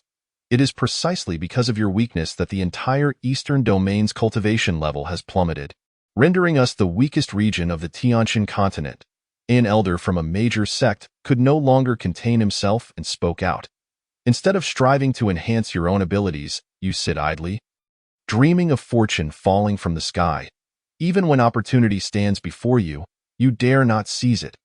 What good is your cultivation if you cannot take action? Hurry and find a block of tofu to dash your head against. Perhaps in your next life, you may be a mere mortal. With that, he unhesitatingly surrendered 1% of his life essence. Immediately afterward, he transformed into a streak of light, shooting toward the spatial rift with astonishing speed. To hell with it. I'm all in. What nonsense is life essence compared to opportunity? Indeed, how could I have hesitated earlier? My apologies, Lord, for failing to meet your expectations. Since we are all fated to meet, why not form a team? We can share the spoils equally. Agreed. I shall join. Me too. Oh. Soon, one by one, the crowd surrendered their life essence, transforming into streaks of light as they soared into the rift. In the Demon Forest Valley, Qianren sat within the Grand Hall, looking down at Qingdai and spoke. Qingdai, this trial relies on you. You must secure a top position and bring glory to our demon clan. Do you understand? Yes, Valley Master, but the Valley Spirit is still confined by you. Do you not intend to let him join as well? Qingdai inquired with confusion. Humph. I have said that he may only emerge once he has consumed that bucket of calming pills. He has only used half thus far. Qianren replied darkly. The mere mention of the Valley Spirit filled Qianren with ire. The previous Tianjiao arena had caused the demon clan to lose face in front of the entire eastern domain. And he was still seething with anger, refusing to let it pass lightly. Qingdai respectfully responded. I understand, Valley Master. I shall now prepare to enter the secret realm. Indeed, the dangers within the realm are tremendous. You must prioritize your safety. I will send a few individuals to accompany you for mutual support along the way. Also, be wary of the human race. Although we have signed a peace agreement, greed will inevitably surface in the presence of treasures. If you encounter a stronger foe, flee without hesitation. Do not act recklessly, understood? Yes. Qingdai felt somewhat exasperated. The Valley Master had become excessively cautious. She had already reached the first stage of the Yuaning realm. Yet he remained so apprehensive. Moreover, Valley Master, I must take my leave. Seeing Qianren's intent to continue speaking, Qingdai quickly interrupted, surrendering a portion of her life essence before transforming into a streak of light and departing. Qianren, predecessor, shall we proceed? Dao Songhai asked Wu Chun, who resided within him. Enough with the chatter. Let's move. Have you not seen how many have already entered? If we delay, we may miss our chance entirely. Wu Chun urged, his impatience palpable. This lad possesses no foresight. Does he not realize that in such realms, those who enter first have a greater chance of obtaining treasures? Were I not in a spiritual state, I would have charged in the moment the rift opened. Prompted by Wu Chun, Dao Songhai ceased his contemplation and immediately surrendered a portion of his life essence. instantly transforming into a streak of light. Countless beams of light appeared throughout the eastern domain, continuously converging toward the spatial rift above, creating the illusion of a meteor shower as they streaked across the sky, vanishing into the rift. Within the hall of heavenly Tao, Xiechun watched the myriad of lights rushing into the rift, his heart brimming with joy. The number of participants in this trial far exceeded those in the Tianjiao arena, and he believed that at this rate, it would not be long before he amassed 200,000 heavenly Tao points. Xiechun chuckled lightly, "Do your best, everyone. My heavenly Tao points rely entirely on you. I hope you achieve great success." Chapter 77. Xiechun enters the secret realm gradually. As the last streak of light vanished into the rift, it began to heal, ultimately disappearing from sight. Then, the authoritative voice resounded once more, audible to all within the Eastern Domain and those already inside the secret realm. The entrance to the Eastern Domain's secret realm trial is now closed. During the trial, no one is permitted to leave the realm. Once the trial concludes, all participants, except those who perish within, will be teleported back to the Tianjiao continent. As the words fell, countless screens of uniform size materialized in the skies above the Eastern Domain, each reflecting a figure, broadcasting their conditions within the secret realm in real-time. My heavens, with so many screens, how am I to see? My eyes are going to be blinded. The skies of the entire Eastern Domain were cloaked by screens, leaving the onlookers momentarily dazzled. However, some astute individuals soon discerned a trick. By simply uttering the name of a participant within the secret realm, that individual screen would immediately magnify before them, while the others would shrink and dim. Heh, brother, try calling out the name of someone in the secret realm. You might be in for an unexpected surprise. Haha, I see now. Thank you, brother. Thus, the remaining onlookers in the Eastern Domain selected their desired subjects to observe, while those within the secret realm remained blissfully unaware that their situation was being broadcast in real time. Suddenly, several screens flickered out of existence in the sky, startling the crowd. What is happening? Why have some screens vanished? Are they malfunctioning? I believe it's your mind that's malfunctioning. Clearly, this indicates that the individual has perished. Once someone dies, their screen naturally shuts down. Gasp, could it be? Has someone already fallen in such a short span of time? Less than 2 minutes? Before the adventure had even commenced, tragedy had already struck, leaving some individuals fallen. The peril of this secret realm was indeed formidable. A collective gasp echoed as onlookers felt a pang of sympathy for the unfortunate souls. While simultaneously expressing relief at their own choice to abstain from such risks, it was, in fact, a matter of misfortune for these individuals. Upon entering the secret realm, their landing spots were entirely random. Though situated on the periphery of the realm, numerous dangers still lurked. Those fortunate enough may encounter no threats at all, perhaps even stumbling upon a treasure at their feet the moment they set foot in the realm.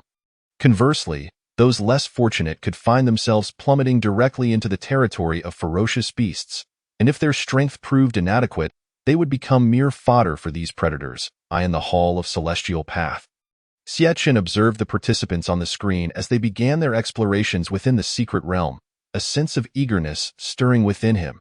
He contemplated joining the adventure himself. Thus, he addressed the system. System, may I also partake in this trial within the secret realm? The system responded. The host may enter the secret realm. However, the host does not qualify as a participant, thus cannot claim any treasures found within. That is of no consequence. I merely wish to wander and absorb the atmosphere. Xiechun replied nonchalantly. Very well, please prepare for transmission. The system instructed. Transmission in progress. 10, 50, 100. Ding. The transmission was successful. The host was about to enter the Eastern Domain's secret realm trial. As the system's notification echoed, Xiechun felt a fleeting blur before a radiant light enveloped his form, and he vanished from the Hall of Celestial Path in the blink of an eye. Xiechun found himself within the secret realm. At that moment, the system had altered his appearance. He was no longer the dashing figure he once was, but had assumed a rather unremarkable visage. His attire, once majestic, had been transformed into a nondescript ensemble. Presently, Xiechun resembled an ordinary individual, the kind that would not draw a second glance in a crowd. However, he was quite content with this guise, for it afforded him the luxury of anonymity, allowing him to explore the secret realm without disturbance. eye in his mind, he inquired of the system, "May I observe the status of other participants?" Indeed, the host need only silently invoke the names of the participants, the system affirmed. Upon hearing this, Xiachen mentally uttered the name Qi Qingdai, and lo and behold, a screen materialized before him, revealing Qi Qingdai's figure. Ah, Qi Qingdai moved swiftly, he noted, observing her surroundings, which indicated she had ventured deeper into the secret realm. After surveying her vicinity, Qi Qingdai had resolutely soared toward the inner depths of the realm, showing no inclination to linger around the outskirts. Although treasures were to be found on the periphery, she understood that these were mere trifles. The true valuables lay hidden deeper within the secret realm. Moreover, she was determined to achieve remarkable results in this trial to bring glory to her clan, leaving no time to squander on inconsequential pursuits. Xiachen dismissed the screen displaying Qi Qingdai and proceeded to mentally invoke several more names. Dao Songhai, Xiao Yin, Yi Feng. He discovered that aside from Gu Ling, all those who had ascended to the heroic rankings were present in the secret realm, and none remained at the periphery. All were advancing deeper into the realm. Xiachen mused, it appears these individuals possess clear objectives, all striving to secure commendable placements in this trial. Best of luck to you, young ones. Just as Xiachen was assessing the situations of others, he felt the ground beneath him tremble suddenly, followed by the sound of thunderous footsteps approaching from behind. Turning around, he beheld a pack of mutated wolves charging toward him, each one howling with ravenous hunger. Their jaws agape as they appeared eager to rend him asunder. "Have I been mistaken for lunch?" Xiachen remarked with a faint smile. Facing the oncoming horde of wolves, he remained utterly unfazed, exuding an air of nonchalance. These mutated creatures were merely at the foundation stage of cultivation and posed no threat to him whatsoever. With a slight upturn of his lips, he prepared to unleash his annihilating technique upon them when a voice suddenly pierced through the air behind him. "Be careful."